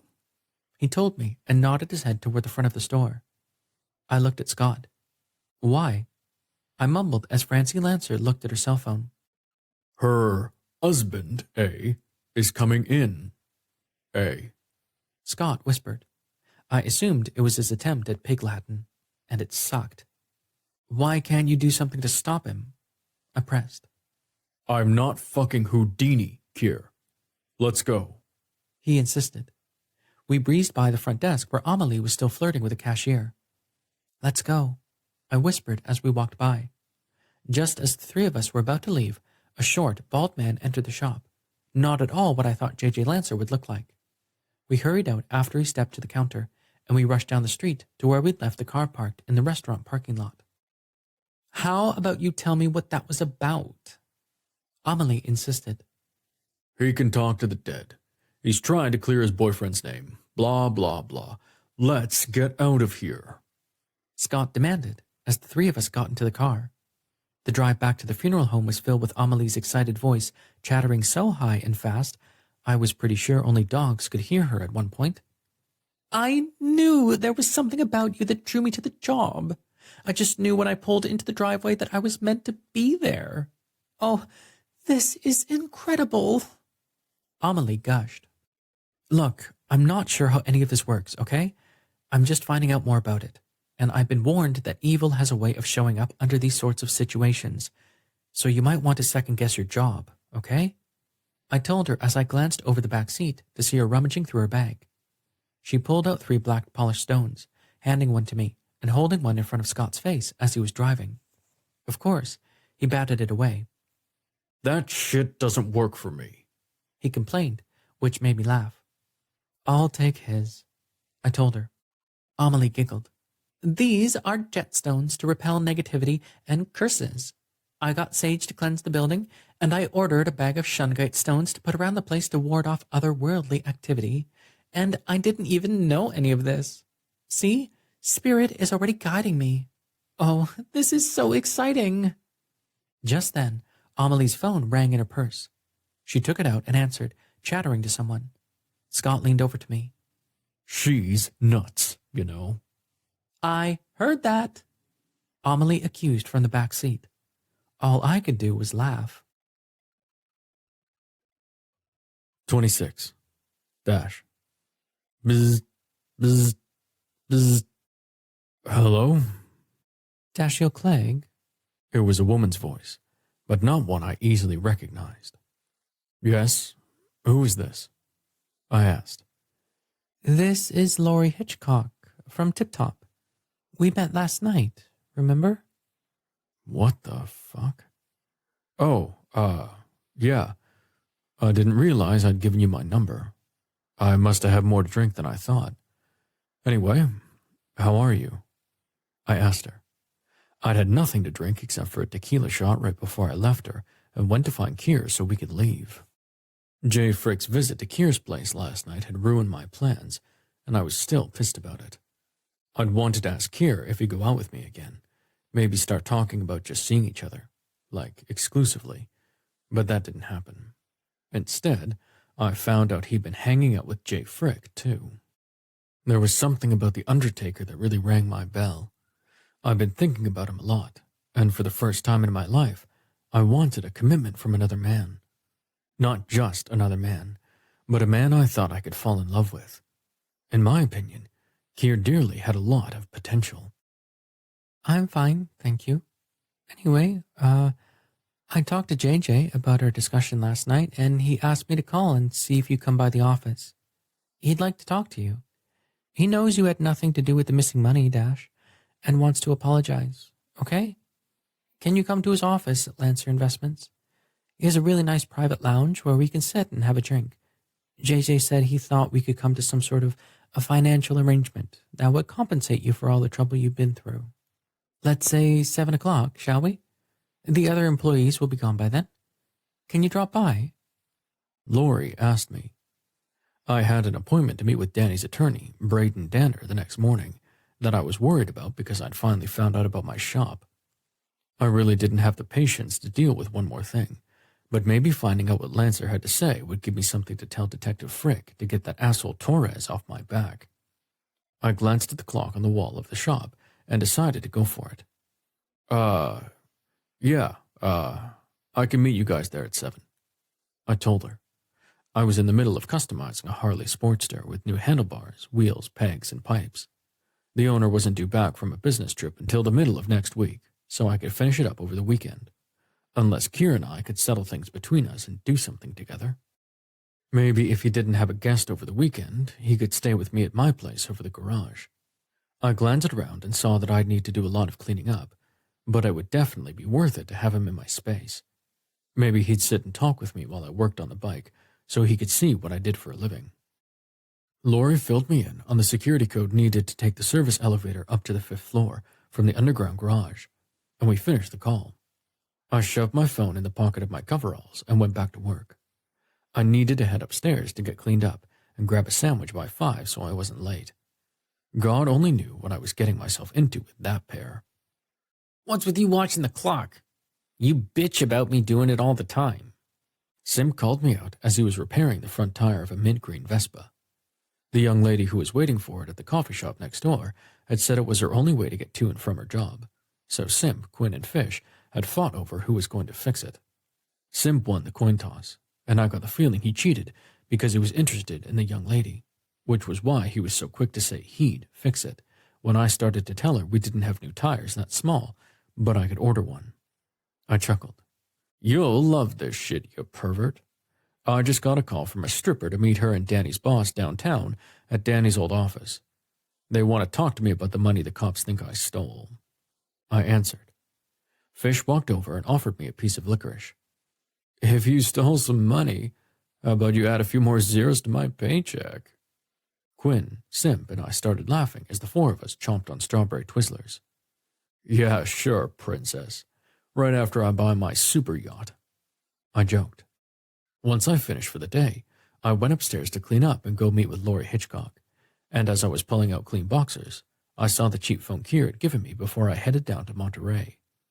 A guy wouldn't go to so much trouble as to have me stay with his mother so the cops did their fucking job if he didn't really like me, right? I quickly picked up my smartphone from the nightstand where it was charging and sent Kier a message. Dash, can I come over to your place tonight? I want to talk to you. As I was rolling on deodorant, my phone buzzed from its place on the toilet tank while I was shaving. It was from Kier. Kier, I'd love it if you would. What time? Dash, I have to stop by Danny's office at 7. Shouldn't take long. You want me to bring anything with me? Kier, no, I've got it covered. See you soon. At least I had something to look forward to when I was finished dealing with Danny's mistakes. An hour later, I pulled into the underground garage of the building where Lancer's Investments was located, where my brother had worked and been killed. I hopped off my bike, leaving my helmet on the seat. I smoothed my hair before I went to the elevator, taking off my riding gloves to punch in the code Lori had given me for the elevator. It was chilly outside after the sun went down, and my hands were freezing to the point I could barely make a fist from riding my bike, the thin riding gloves having not helped at all. It was a hazard of being a mechanic for so many years. Stiff fingers from breaking them by dropping something on them was a byproduct of the work that nobody had told me about. The elevator chimed and opened, so I stepped inside and pressed the button for the 5th floor. I truly had no idea what they were going to suggest that would make things up to me. They'd led the cops to believe I'd killed my own brother. It wasn't exactly a slip of the tongue. It all seemed pretty intentional from where I stood. I rang the buzzer outside the glass double doors with the name Lancer Investments stenciled on it in gold. I glanced around the cherry-stained, wood-paneled hallway to see a few cameras, one across from the elevator I'd taken, one facing the glass doors of Lancer Investments, and one in front of the bank of golden elevators at the end of the hallway. I wondered if the cops had even bothered to look at those tapes to see that I hadn't been to Danny's office the morning before he was shot. After a few minutes, Laurie Hitchcock came to the glass door. She opened it and glanced down the hallway in both directions. Come in, she invited, so I walked inside and looked around. The place was empty, and most of the lights were out. It was a little eerie, being in an office building when nobody was there. Follow me, Laurie ordered, which struck me as odd. They'd invited me to their party, after all. I need to use the restroom, if you don't mind, I requested. She led me toward a fancy sitting area with expensive furniture and marble floors, pointing toward an alcove with little stick figures on a plaque on the wall, indicating women's and men's restrooms. When I opened the door to the men's, it was so dark in there I couldn't see my hand in front of my face. I felt around on the wall and found the motion-activated switch, so I waved my hand over it until the room lit up in a golden glow. Who knew the men's room in an office building had mood lighting? Once I could see the room, I hurried over to the urinal and did my business, washing my hands in the gold-plated sink when I finished. I grabbed a thick black towel to dry my hands, wishing to hell I had something as fancy at my house. As I was about to open the door to go find Laurie, my phone buzzed in my pocket. I retrieved it to see it was Detective Frick, so I answered. Detective, I greeted. Clegg, I have a couple of things to tell you. I got back the ballistics on the gun that shot your brother. The bullets came from the gun reported stolen by J.J. Lancer. I also took your advice and talked to Laurie Hitchcock. You got a minute? Frick asked. Funny you should ask. I'm at Danny's office building to meet with her and Mr. Lancer as we speak. I'm actually in the men's room right now, I answered, chuckling a little. I thought there was an odd echo. You want to call me back when... Suddenly, there was a loud bang like a car backfiring. Hang on, I insisted as I opened the door and hurried down the hallway to find J.J. Lancer on the floor with a pooling puddle of blood around his head where there was a distinct hole in his forehead. There was nobody in sight, and a gun was on the floor by his feet. I put my phone to my ear. You better get over here. I think I'm about to be accused of another murder. An hour later, I was sitting in the lobby of Lancer Investments with shiny handcuffs on my wrists. Again, as the place swarmed with cops. There was an excited-looking young officer standing about 2 feet away. I was afraid he'd shoot me if I so much as sneezed. Frick and that bastard Torres were back in Lancer's office with crime scene folks, and I had a feeling I was fucked yet again. What the hell kind of bullshit was going on with my goddamn karma? Frick came over to me where I was sitting and looked at the young cop. Take these off the man. He's not a suspect in this, he insisted. Hell if he's not. It's too coincidental that he's here and Lancer's dead. No way he wasn't involved. Torres snapped at Frick. To his credit, the younger, more handsome detective took the old bulldog-looking asshole with him to the side. I watched the two of them arguing as Frick held out his phone and pointed to me. Torres shrugged his arms, and Frick stormed off. Torres came over to me and looked at the young police officer. Take off the cuffs for now, Hines. The kid looked disappointed, but he removed the cuffs, and as anyone would do if they'd had those things on, I rubbed my wrists. I didn't want to be too much of a dick with Torres because I knew as easily as they came off, they could go back on. I squeezed my hands to get the blood circulating again. What's wrong with your hands? Torres asked. I'm a mechanic. I've broken bones and wrecked them over the years, and they're stiff. My hands were cold from riding my bike over here to meet with Lancer and Laurie Hitchcock. I couldn't have held the gun and pulled the trigger if I'd wanted to. I told the dick. I sat there by myself for another 30 minutes when my phone buzzed. I retrieved it to see it was Kier. Hello? I answered. Are you okay? Jay called me and said you were at Lancer Investments and that J.J. Lancer had been shot. I know it wasn't you, Dash. He stated, which was a relief. No, it wasn't me, so thanks for not jumping to conclusions. I wish Torres was so open-minded. Looks like I'm going to be a while. I don't think I'll be coming over tonight. I alerted him. I called Lenny after I got off the phone with Jay. He said you and he were talking on the phone when the shots were fired. Kier told me. I was in the John, actually. Hell, they have enough cameras around here that can track my every move. I explained as I looked over to see the small camera near the restroom alcove that I hadn't noticed before. Suddenly, cop radios began sounding off around me. Detective Torres, we have a young woman unconscious in the alley behind the building. Looks like she took a blow to the head. I've got a bus on the way, and the ME just got on scene. Someone informed, the voice echoing through the sitting area. I saw Frick take off down the hallway with Torres behind him, and I had to wonder what fresh hell that would bring down on my head. For a day that started out with such high hopes, it all had gone straight to the gutter in a matter of hours. 27. Kier. I paced the great room in my apartment and wrung my hands in worry for what Dash was going through.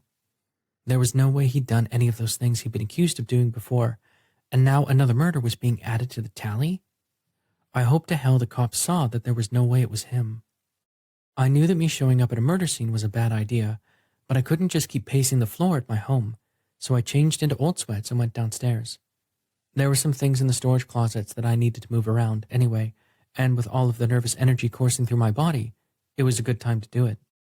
I began pulling out the rolling carts where I stacked chairs and moved them out of their closets in the smaller visitation rooms to be replaced with the silk flowers I kept on hand for those who had none. I was wheeling one of the carts filled with flowers from the north visitation room to the chapel when I saw an unwanted visitor. He didn't do it, you know, Daniel Clegg stated, as if I had any doubts. I know. Who did? I asked him. Daniel sighed. I was a real louse of a brother when I was alive, and that's something I can't undo. I'm hoping I did right by him since I've died. That one detective, Frick, he's smart. He'll figure it out. Daniel said before he disappeared, pissing me off like I'd never been before. You motherfucking son of a bitch! I yelled at the asshole as my phone rang in my pocket. I pulled it out to see it was Dash at my apartment door. I took off in a run, nearly busting my ass as I ran up the stairs because I was only wearing socks.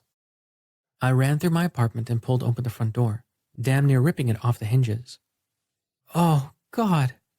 I gasped at seeing Dash standing in front of me. He looked so defeated, I wanted to cry. I pulled him inside and into my arms, holding him as tightly as possible. Are you okay? I whispered to him as I kissed his temple. I'm tired, he answered. I took off his leather gloves and jacket and held onto his arms as he towed off his black leather riding boots. I led him into my kitchen and pulled out a bottle of bourbon, pouring both of us a couple of fingers in highball glasses.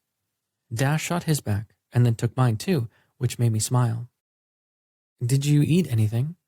I asked him.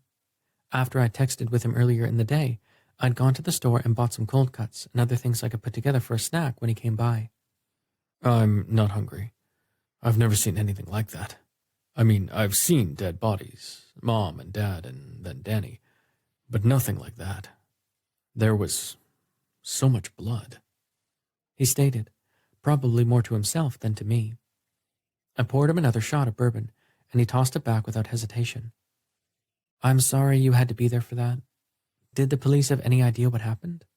I asked him. They found Lori Hitchcock in the parking garage unconscious. Someone smacked her on the head with something hard. Torres thinks it was me, but Frick and I were on the phone. If Frick doesn't speak up, I don't think I'll ever see the fucking light of day again. Dash lamented.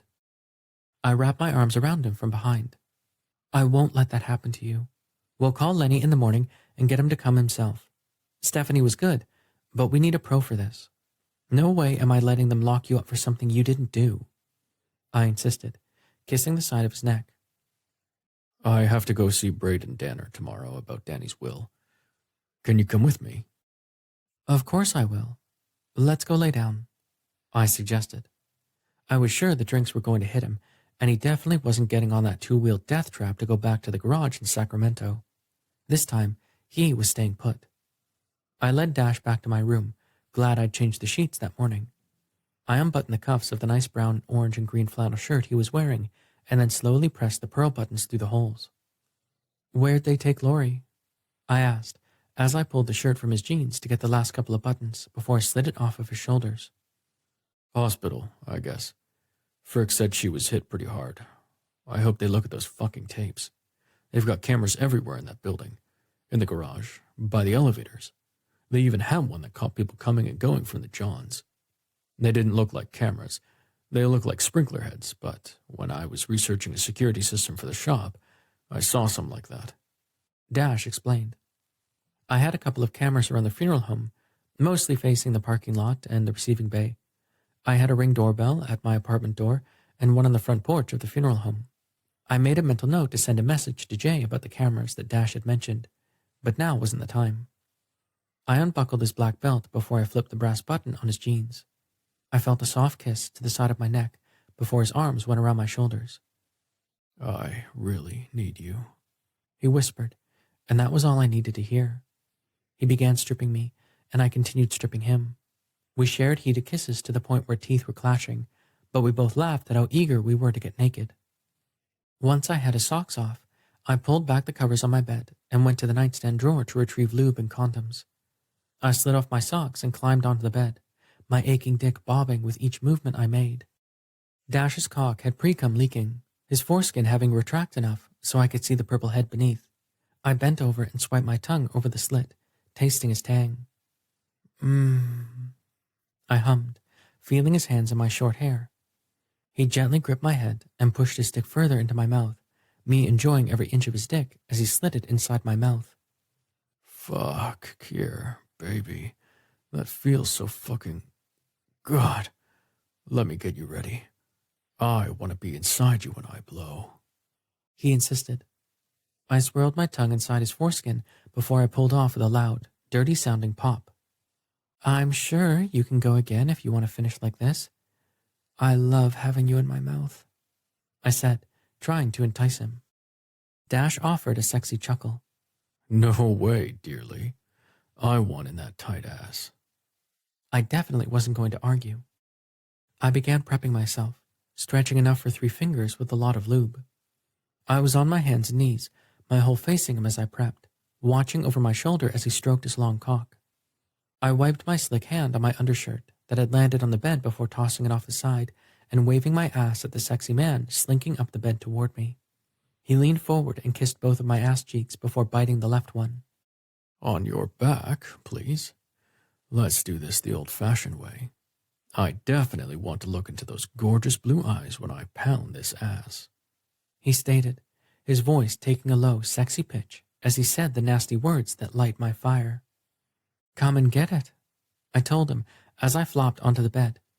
He'd already slicked the condom with lube, and as he settled over me, raising my legs to rest on his shoulders, I knew what heaven must be like, if there really was such a place. Oh, fuck!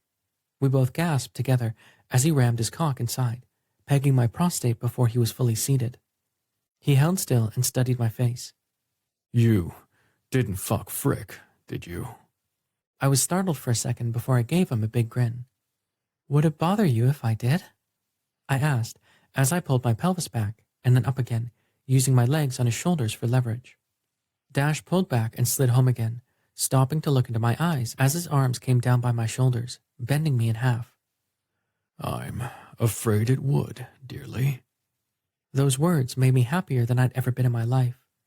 I truly had to wonder what he'd think if I told him about some of the conversations I'd had, especially the ones with his brother about what a real prick he'd been to Dash.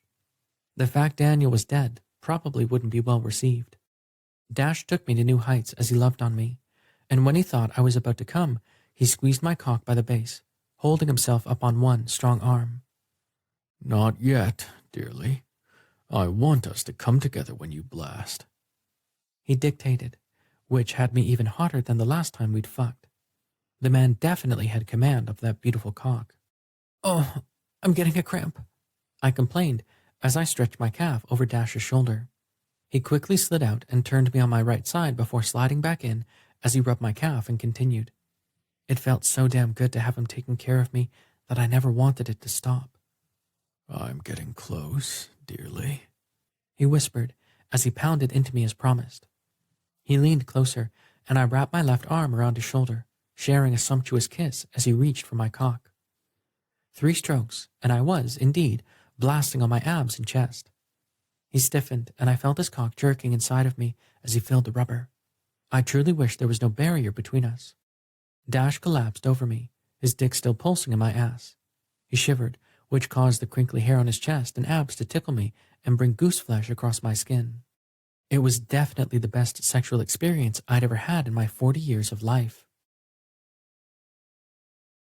Dash fell asleep nearly immediately after we cleaned up, but I couldn't.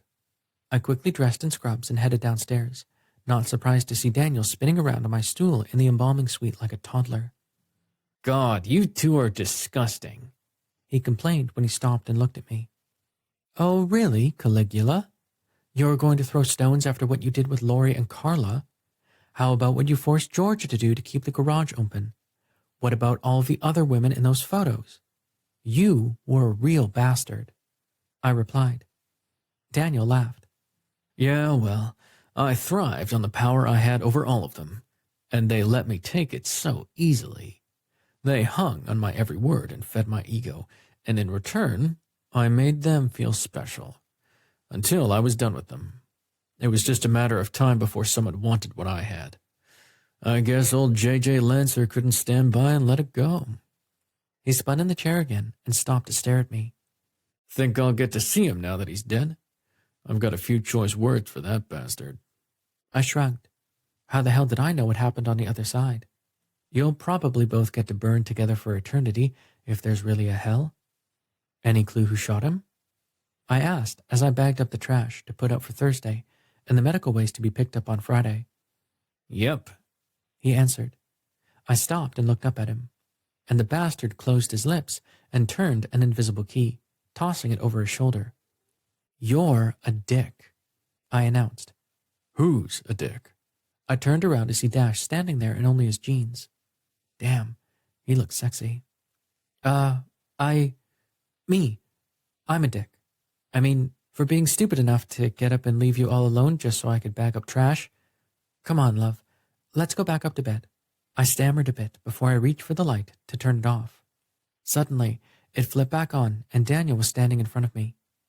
Does he know you can see me? I gave a subtle shake of my head, which made the spirit laugh. Why? Daniel asked. I glared at the asshole. If you think you're going to have any kind of a future with my little brother, don't you think you should be honest with him about this? I couldn't hold my tongue. A lot better than the shit you did. I snapped, unable to hold back. What? My prison time? I thought you were cool with that. Dash answered, sounding upset. Now you gotta tell him the truth or he'll think you're a judgmental prick. Daniel pointed out. I took a deep breath. I'm fine with that, Dash. That wasn't what I was talking about. Look, I have something to tell you that's going to sound absolutely insane. It's been hard for me to accept, trust me, but I've been living with it off and on since I was 15. I tried to explain. Living with it? Do you have some sort of illness? Please don't tell me you're going to die. I've had too much of it in my life. Dash pleaded. I walked over and took his hand, leading him to the empty stainless table and taking a seat on top of him between my legs. I'm not dying anytime soon as far as I know. My, situation is a lot different than that. I tried to explain, but Dash just looked at me without a comment. I can see and talk with the people who come into the mortuary. Well, they're spirits, anyway. Many of them are confused about what's happened, but some of them, like your prick of a brother, come to talk to me and ask for favors. I told him. Dash pulled back and looked at me as I expected, as if I'd just flipped my lid. I know it's absolutely impossible to fathom. For so long I ignored the spirits, but then a few got under my skin and I couldn't turn my back. Then your brother showed up and told me that you were going to be accused of killing him and embezzling money. When I met you, I knew I couldn't ignore him. I continued to talk, even faster than Amelie when she was excited. Dash stared at me for a moment. Is Danny here right now? Of course, the asshole was standing right behind Dash, laughing hysterically at my position. Yes, I answered. Dash looked around. Tell him to fuck off. Come on, he said as he took my hand and helped me off the table. We went upstairs and back to bed. Not another word mentioned about what I just told him. I had no idea if that was good or bad, but at least it was out there. I couldn't tell if he believed me or if it had even made a difference, but he was next to me, having pulled my head to rest on his chest. That had to be good, right? 28. Dash. I woke before the sun on Friday morning, hoping to fuck that Keir had regained his senses about that crap that he can see and hear dead people. I'd been a restless sleeper, trying to figure out if he was actually dangerous to me or himself. When I witnessed Keir talking to that old man in the casket after the guy's trophy wife ducked out with a younger man, I thought Keir was maybe a little eccentric and a lot kind. After his revelations, or hallucinations, the previous night, I wasn't sure what to think, but I had other, more pressing things on my mind. I rolled over to see the bed was empty, yet again. I did believe that Keir's life wasn't nearly as dull as anyone imagined an undertaker's life to be, because people died all the time. So I got up and dressed in my clothes from the previous night, and I went to the restroom, finding a toothbrush and paste, along with a safety razor, face cleanser, clean towels, and body lotion that was the same scent as the hand lotion he had on the vanity that I used before. Instead of dressing, I quickly turned on the shower and did a quick touch-up shave on my face and brushed my teeth. After a fast shower, I stepped out, slathered on the lotion and got dressed, grateful to the handsome man for thinking of everything. I went out to the great room to see Keir had left a note on the peninsula counter. Dash. I had a guest arrive this morning, so I'm downstairs. Please come down before you leave, if you don't mind. Keir. A really weird shiver skittered down my spine at the thought of another dead body under the same roof. But I really wanted Keir to come with me to see Danny's lawyer, so I poured myself a quick cup of coffee and made my way downstairs. Keir was standing at the table where he had been sitting the previous night when he told me. Hell, I couldn't even fathom it, so I pushed it out of my mind. Hey, dearly, who's your guest? His ass looked really good in those scrubs. I knew how it felt to be inside that ass, too, and my cock was getting hard, even though I could clearly see a dead body on his table. What was Keir Dearly doing to me? Keir picked up a hospital chart and flipped the metal cover open. This is Emil Haig. He was 85 and died from... Keir flipped the page and nodded, closing the chart to look at me. Basically old age. His heart gave out. I looked around the room to see if I noticed anything odd, to lend credence to Keir's claim to be able to talk to the dead. Nothing looked out of the ordinary. Is he here with us? Were you talking to him? Keir put the sheet over Mr. Haig's body and took off his gloves, walking to a can with a big hazmat sticker on the front. Keir stepped on the pedal, and the lid lifted, allowing him to drop in the paper apron he was wearing and the gloves. The handsome man walked over to me and stood, hooking our pinkies together. I freaked you out, didn't I? I exhaled, determined to tell him the truth. Yeah, I gotta be honest. It did a little bit. Keir offered a sweet smile. That's okay. Someday, if you want to know more, I'll explain to you what I know about my family history. He answered. How long have you known? I asked him. Well, I only see and talk to the spirits when they're here. My dad told me that the funeral home is... You don't want to hear this right now. Aren't you going to see the lawyer in a little while? Yeah, I was hoping you'd go with me. I don't speak lawyer. I teased, smirking at the big grin on Keir's face. Sure, let me run up and change. I can loan you a shirt if you don't want to go home, or we can go by the shop on the way. Keir offered. I brought his head down and kissed his lips. I wouldn't mind wearing something of yours, if you have anything that fits me. Stretch. I joked, pinching his slender waist. I'm sure I have something.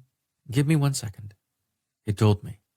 He unlocked the wheels of the cart and pushed it into the walk-in refrigeration unit, closing the door when he came back out. We walked up the stairs, Keir leading me by the hand to his bedroom before giving me a tan sweater to wear and hurrying into his bathroom.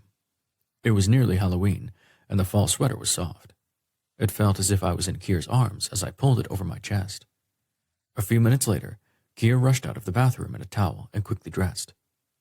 Did you hate staying overnight? He asked me as he pulled on sexy pink bikini briefs. I didn't. I was wondering if you'd like to stay at my place the next time you don't have a funeral. I asked, hoping he'd say yes. Keir looked at me, his blue eyes wide. You'd let me stay at your place? My heart skipped a beat, or so it seemed, and I grinned at him. If you can stand the smell of oil and gas, yes. I'd like you to stay at my place. I invited. The ghost thing, or spirits, as Kier called them, did creep me out, but not enough to give up the man. Him, I wanted to keep. Kier and I sat in the waiting room at Braden Danner's office, waiting for the lawyer to return from court. The receptionist had given us bottles of water, and I was antsy. Finally, a man in his mid-40s came strolling into the office. He went to the reception desk where the lady behind it handed him a few pink slips of paper and pointed to us. He turned around and offered a big grin before he hurried over to us. Mr. Clegg, he greeted, sticking out his hand to Kier. Nope, I'm just here for moral support. This is Dashiell Clegg. Kier introduced me. I stood and shook the man's hand, seeing him give me the up and down with a bit of a scowl on his face. Sorry, Mr. Clegg. Follow me, he suggested as he headed back to his office. I glanced at Kier and he smiled. Go. I'll be right here when you're done. A corner of my mind was relieved because if Danny was going to humiliate me, I wanted to be able to hear it first, without witnesses. I kissed his cheek and followed Braden Danner down the hallway to his office. Who is your friend? Danner asked. The vibe I got from him wasn't exactly homophobic, but if Danny had hired him, I had to guess the two of them were of the same mind. He's a very, very good friend. So, what's the score? I asked, not wanting to waste time. Dan's will. Yes, can I get you a coffee? He asked as he went through the wooden box, seeming to stall for time. Mr. Danner, sir, I don't have time to dick around. I have a client coming to the shop to pick up his bike. That is, if it's still my shop, I stated, not flinching a fucking bit. The man sorted through the mess of papers on his desk and finally pulled out a folder. Here we go. Okay, so... He opened the sealed envelope and pulled out 2 other envelopes and a small letter-sized envelope, placing the 3 things on his desk before he looked up at me. Danner handed me one of the envelopes before he opened the other. I slid my finger under the flap and ripped it open, pulling out a stack of papers. I flipped through 3 stapled sets, not really even seeing the words on the page. I looked up at Danner. So, what have we here? And I need the short version. My friend runs a funeral home, and he has a dead man waiting for him. He's my ride, I stated. Danner nodded his head. First, I'm sorry for your loss. Dan was a nice guy. He didn't deserve to be killed like this. The cops have any leads? I shook my head. Damn shame. So, here's the Q&D, Danner stated. Q&D? I asked. Quick and dirty. So, Dan's condo is paid off. You're listed as title on death. His 2020 BMW 525 is paid for, and you're listed as the co-owner. His 2019 Cadillac Escalade is paid off, and again, you're listed as the co-owner. He has some bank accounts and stocks, all listing you as the co-owner. And there's a life insurance policy listing you as the beneficiary. My face must have shown the shock that ricocheted through my body, because Danner reached for the phone and hit the button. Hey, will you send the tall guy in? A minute later, Kier came in and knelt down next to me, taking my hand. Love, are you okay? We'll work everything out together, I swear. Just tell me what you need. I looked up at Danner and nodded, so he began the recitation again after I handed Kier the papers in my hands. I completely blocked them out because I was too stunned to begin to understand what was happening to me. I remembered the summer before Danny's senior year in high school. One day, he came to the shop where I was sweeping the floor and taking out the trash for Pop. Hey, Pop, can I take the kid with me to the park to shoot some hoops? You got him working like a fucking employee.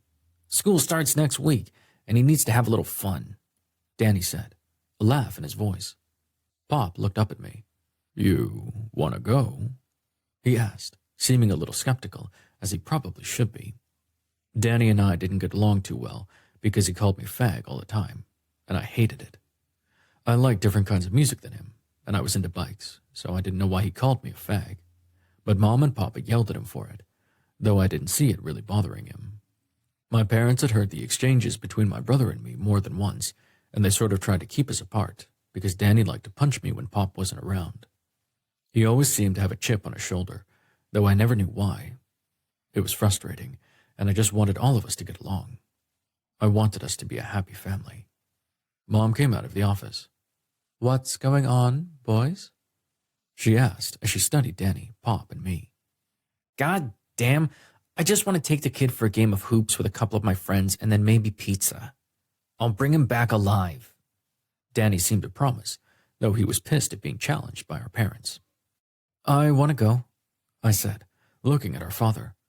Pop gave Danny a look that would have melted a glacier before he pulled out his wallet and gave Danny a 20. Get both of you home by dinner time. We're cooking out, Pop ordered. Danny nodded, and I went with him to his car, happy to be invited along with him for once. We met as friends, and we played basketball for a couple of hours.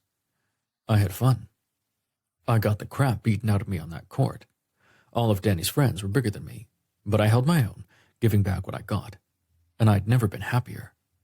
They hadn't taken it easy on me, and I'd come home with a broken nose and a black eye, which had pissed Pop off to no end. He'd taken Danny outside and beaten the crap out of him in return. I tried to go out there to stop them, but Mom wouldn't let me. That night, I cried myself to sleep, and from that day forward, my brother never had a kind word to say to me again. So, Dash doesn't owe anything against these assets? Keir asked, bringing me out of my stupor. Danner chuckled. No, actually, Dash is a wealthy man. That caught my attention. How is that? My brother embezzled $4 million from his business. I told the man. Well, if he did, it was after he made his will and set these assets aside. All of these things were paid off and are in a trust for you, Mr. Clegg. If Dan did anything illegal after this, it doesn't negate the tenets of his will, Danner stated. Keir looked at me before taking my hand, offering a comforting squeeze. He then glanced at Danner. Does he need to sign anything? Danner handed me the letter-sized envelope and stood. Dan paid my fee up front, so we're clear. If you need anything in the... He has legal counsel already. Lenny Burrows will be reviewing these documents and your bill once you send Dash an itemized accounting of the expenses you took from the estate. You have Dash's address, yes? Keir demanded, which I was grateful to hear. He was asking the questions I couldn't because I was too freaked out. 2 minutes later, we were out the door. I still couldn't speak. Keir took me to his Lexus and tucked me inside before we left, heading back to Reardon. As he was about to start the car, his phone rang. Keir looked at it and then me before he answered it. Hi, Jay. Hey, handsome. Are you home? Can I drop by? He asked. Keir glanced at me before he exhaled. Dash and I are in Sacramento, but we're headed back to Reardon. Can you meet us at my place? Keir asked him. Yeah, I'll be there soon. Keir looked at me, worry apparent. You okay? He asked. My head was so fucked up, I could only nod. Now what? 29. Keir. I could easily see that Dash was overwhelmed by everything that had happened, and Jay Frick's call didn't really help. But I needed to know what the hell was happening after J.J. Lancer was killed. Only Jay had the answers we needed. When we arrived at Dearly & Son, I opened the door for the garage. I saw Dash's bike was parked next to the stairs to my place, and for my part, it could stay there for eternity. I pulled into the garage and opened my door, hopping out and walking around to open the door for Dash. Come on, love. The news from earlier is good, right? I asked as I took his hand and led him up the stairs to my place. I led us inside, and we went into the kitchen to await the arrival of Jay Frick. Is it? I don't feel like I understood anything that asshole said. Dash replied, his voice tight with nerves. I just gave him about $1 million. He's gonna bitch about my lawyer. Daniel Clegg roared from the corner of my dining room. What are you doing here? I snapped without thinking. You brought me here, Dash stated. Daniel laughed. This knucklehead won't believe it. I tried what I could to help him. Pop and Mom should have pushed him to go to college. You can't decide that for him, I protested. What the fuck are you talking about? Dash complained. Tell him I'm sorry. Tell him to read the letter I wrote him. Daniel insisted. I turned to Dash. Do you have the letter Braden Danner gave you? I asked. Dash pulled it out of his back pocket, opening it and pulling out a piece of paper. He unfolded it and stared at it before he turned it around to me. I was a shitty brother. I'm sorry. Everything I have is yours. Live a good life. I love you, little brother. It was lame, but maybe it was all Daniel Clegg had to offer. I looked at Dash. I believe him. Do you? Dash stared at the note and then glanced at me, his demeanor seeming calm. You know, I guess I do. I exhaled at his acquiescence. Maybe it was a new place for him to begin his life. I certainly hope so. The doorbell rang before I could say anything else, and when I checked the camera on my phone, I saw it was Jay Frick. I hurried to the door to let him inside. Tell me you have anything to show Dash didn't kill anyone. I nearly begged the man. Jay walked into my apartment and looked toward the couch where Dash was sitting. Mr. Clegg, I have some good news. Jay offered as he took a seat on a chair near the couch.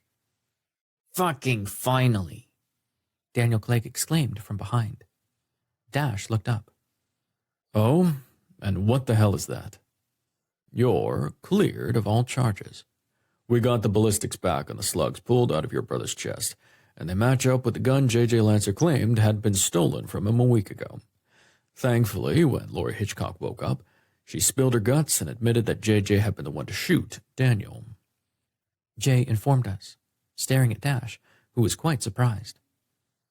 Lori Hitchcock confessed that Lancer shot your brother because Carla Wallace discovered the scheme Daniel was pursuing to screw his clients, and the two of them, Carla and J.J., wanted the money.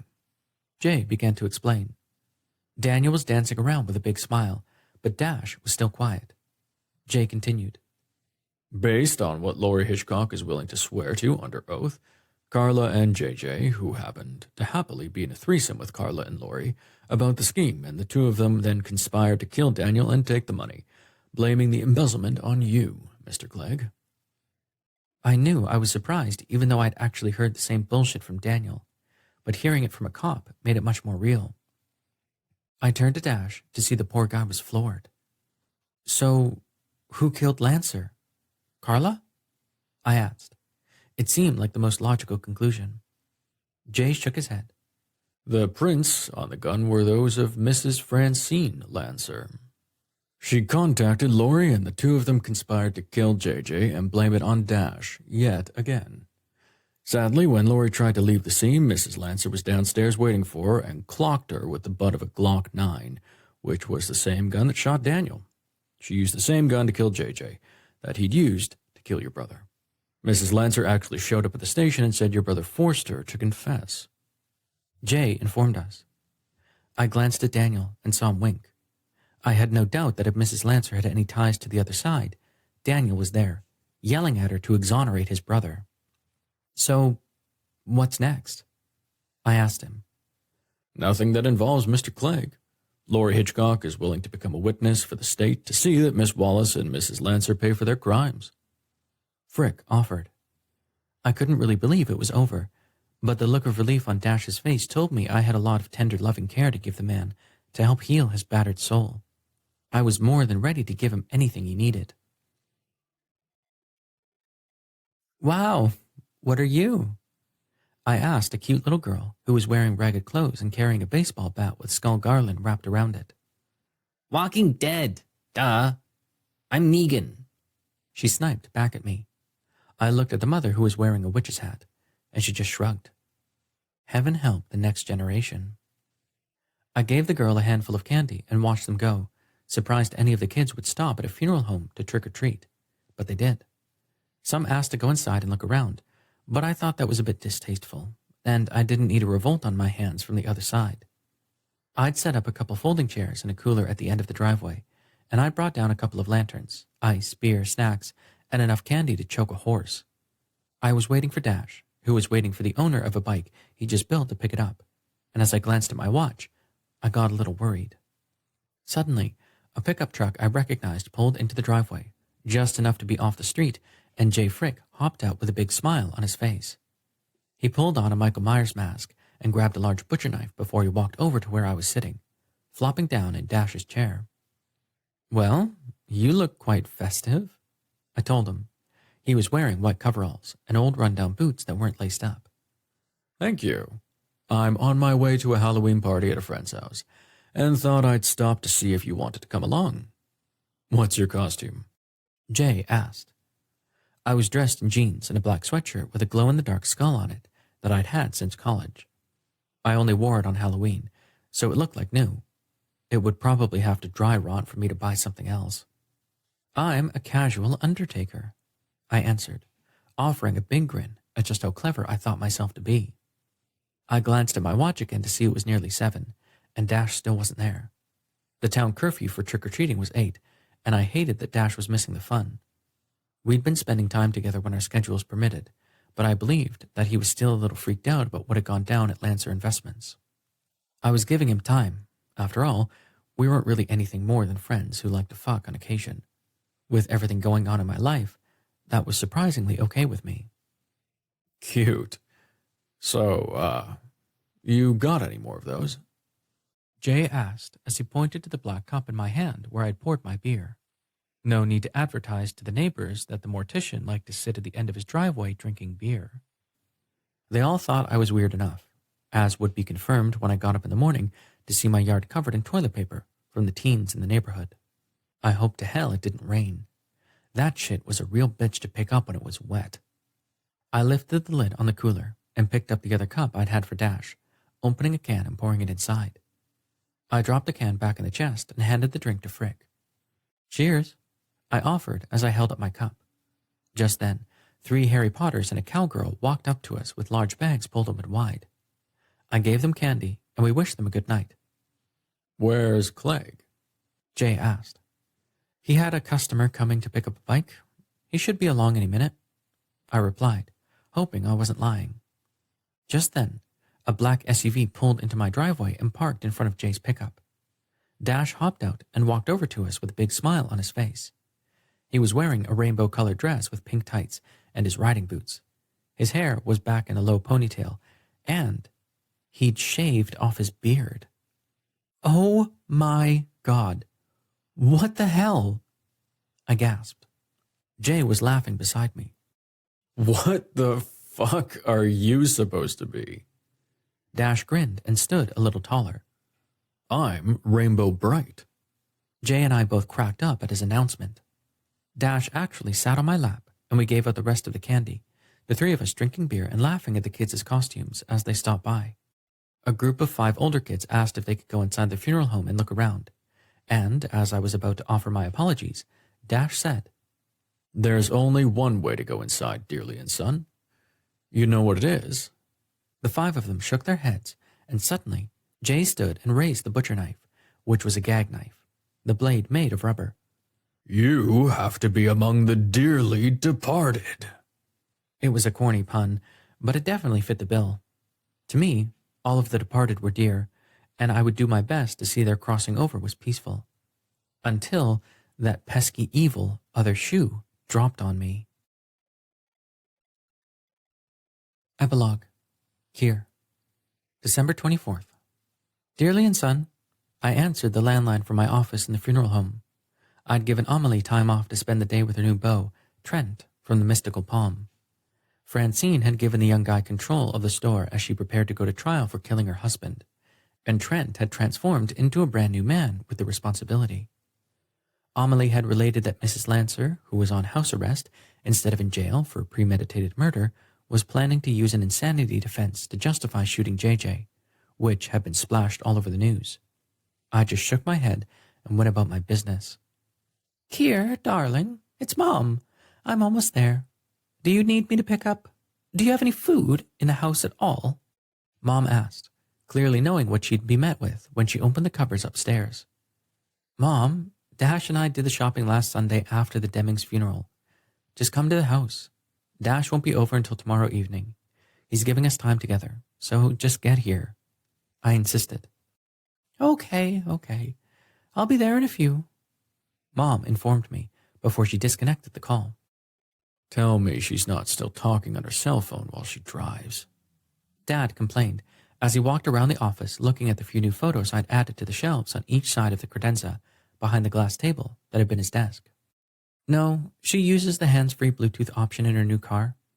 You want to clue me in on what you're planning to say to her? I pressed his spirit. I wanted nothing to do with reminders of their sex life. That was for sure. My sex life was finally something I could brag about. Over the 2 months since Dash had been cleared of the charges surrounding Daniel's murder, we've been spending a lot of time together at both of our places. Of course, one day when he'd been downstairs working in the shop and I'd been hanging out at his place, I'd given it a good scrubbing with some lavender-scented cleaning solution I'd snuck in with me when I'd arrived the previous night. The scent of motor oil and gasoline fumes wasn't exactly made for love.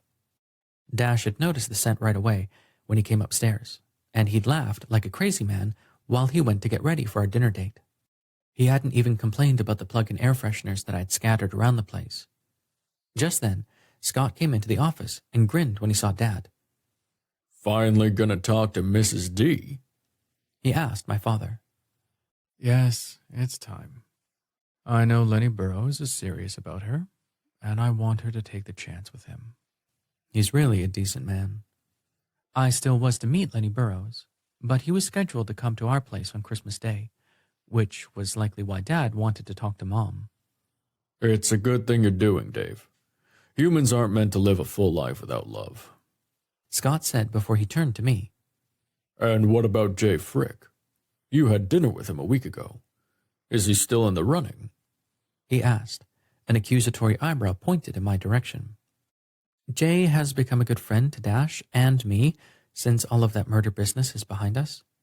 I'm not romantically interested in him, but I think he's a great guy. I have high hopes that he'll meet someone soon. I answered. I wasn't exactly lying. Dash knew I'd gone out with Jay for dinner, and it had definitely pissed him off. But I was allowed to have friends, platonic friends, not romantic friends, aside from him. I cared about him and made sure he knew it, and vice versa. Anything more that developed between us would just have to play out in time. I heard the garage door open and walked to the window to see my mom pulling inside next to Dash's BMW that he'd parked in my large garage.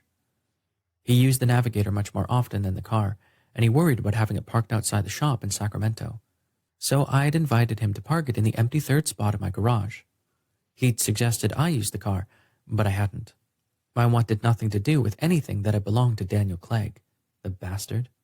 Thankfully, according to my father, he'd crossed over and wouldn't be making any more surprise appearances at Dearly & Son.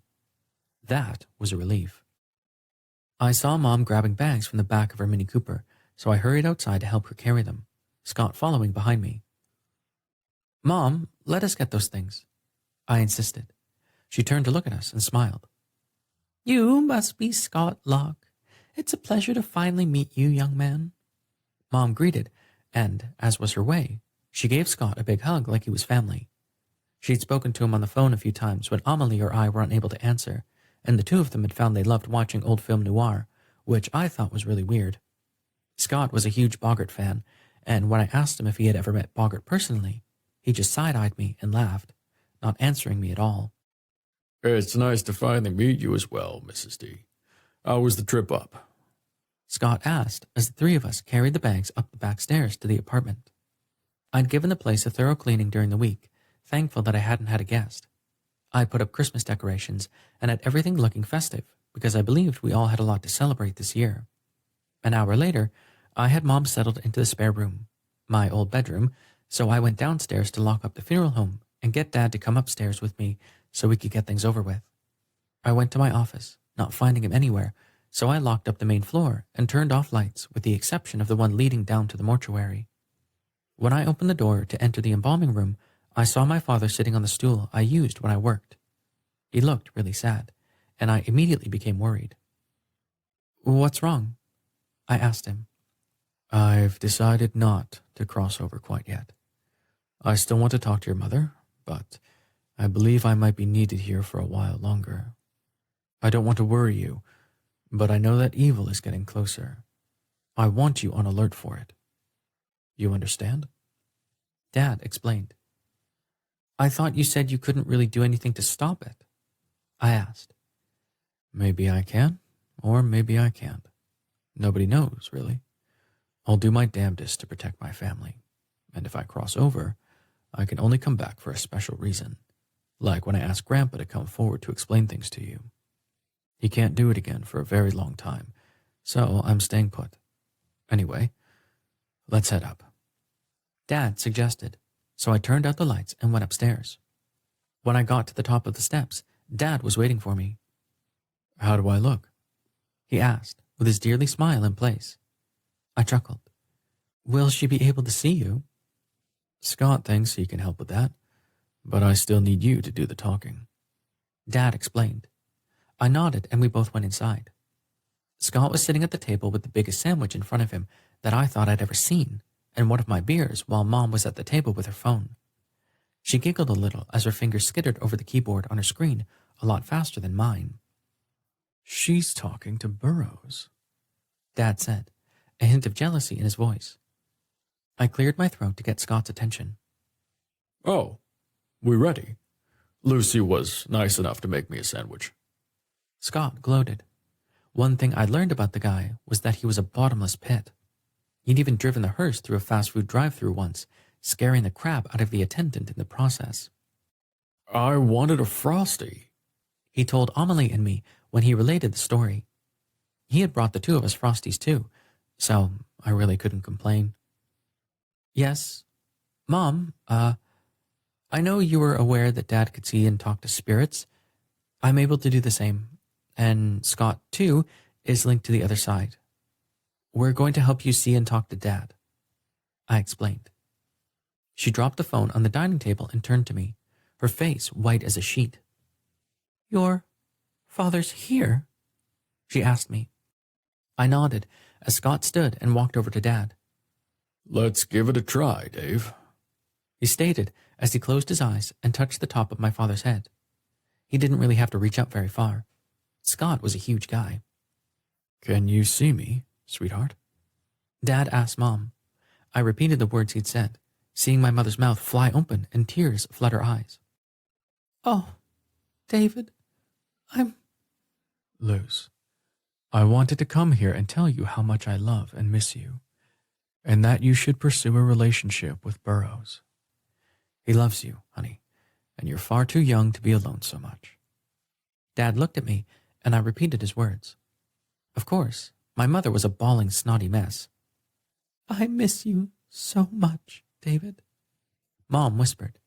I was starting to wonder if it was really a good idea for her to see and talk to Dad again. I know, honey. Every night when you cry yourself to sleep, I'm lying right next to you with my arms around you.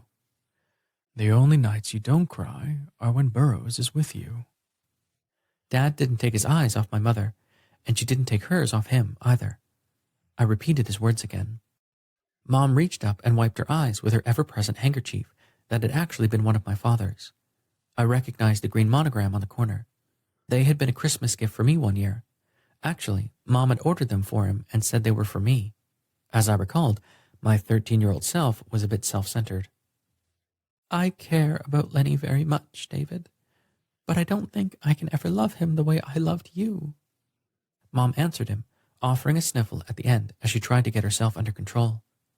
Dad looked at Scott. If Keir will agree, I want to try, he said. Both of them looked at me. Agree to what? I asked them. Scott, who had opened his eyes at some point, stared at Dad for a moment before he looked at me. I can help your father inhabit your body for a moment, so he can give your mother a hug. You'll be in there, but he'll be in there with you. I hesitate to do it because it will be hard on you, Keir. It's totally up to you. Scott explained. Yes, of course. It's selfish of me to even ask. Never mind. Dad stated, wringing his hands in front of him. It can't kill me, right? I asked. I'd do anything for my parents. I don't think so, Scott answered. My mother gasped, which reminded me she was right there. I reached for her and took her hand. It's okay, Mom. Scott joined my hand with my father's, which surprised the hell out of me that I could feel him, and then suddenly I was forced aside and I felt my father's presence. I felt like I should turn my back or something, but I wasn't actually able to do so. Dad released Mom's hand and reached up to touch her face. I could feel her skin as well, and I became embarrassed. His touch was so gentle and filled with love. I felt my eyes begin to tear up. In my voice, my dad said, "Lucy Williams dearly, I will love you for eternity. I'll never doubt your love for me, but it's time for you to stop mourning my death and live your life. Lenny Burrows is a good man. He'll treat you with all of the love and care that you should have. Someday, not too soon, we'll be together again. I love you, sweetheart," Dad said. He then kissed my mother's lips, and I felt like I got hit in the head with lightning. A huge wave of love bowled me over and took my breath. Dad pulled away from the kiss and stared at Mom for a long moment. In that instant, I knew exactly what true love felt like. It was all-consuming and something I would search the earth to find. It was incredible. I woke on the couch with my head in my mother's lap. She was petting my hair and smiling at me with a mother's love in her eyes. "There's my boy. How are you? Scott put you on the couch for me after you passed out." I glanced around to see the television was on, closed captioning scrolling across the bottom of the screen. "How long was I out?" I asked Mom as I started to sit up. My head was pounding and my body ached like I'd been hit by a bus. "About 6 hours. Let me get you something to drink, son. Scott said you need to drink lots of fluids and eat something because you'll be very weak. Don't try to go anywhere without me helping you." Mom insisted as she helped me to sit up and turned to lean my back against the couch cushion.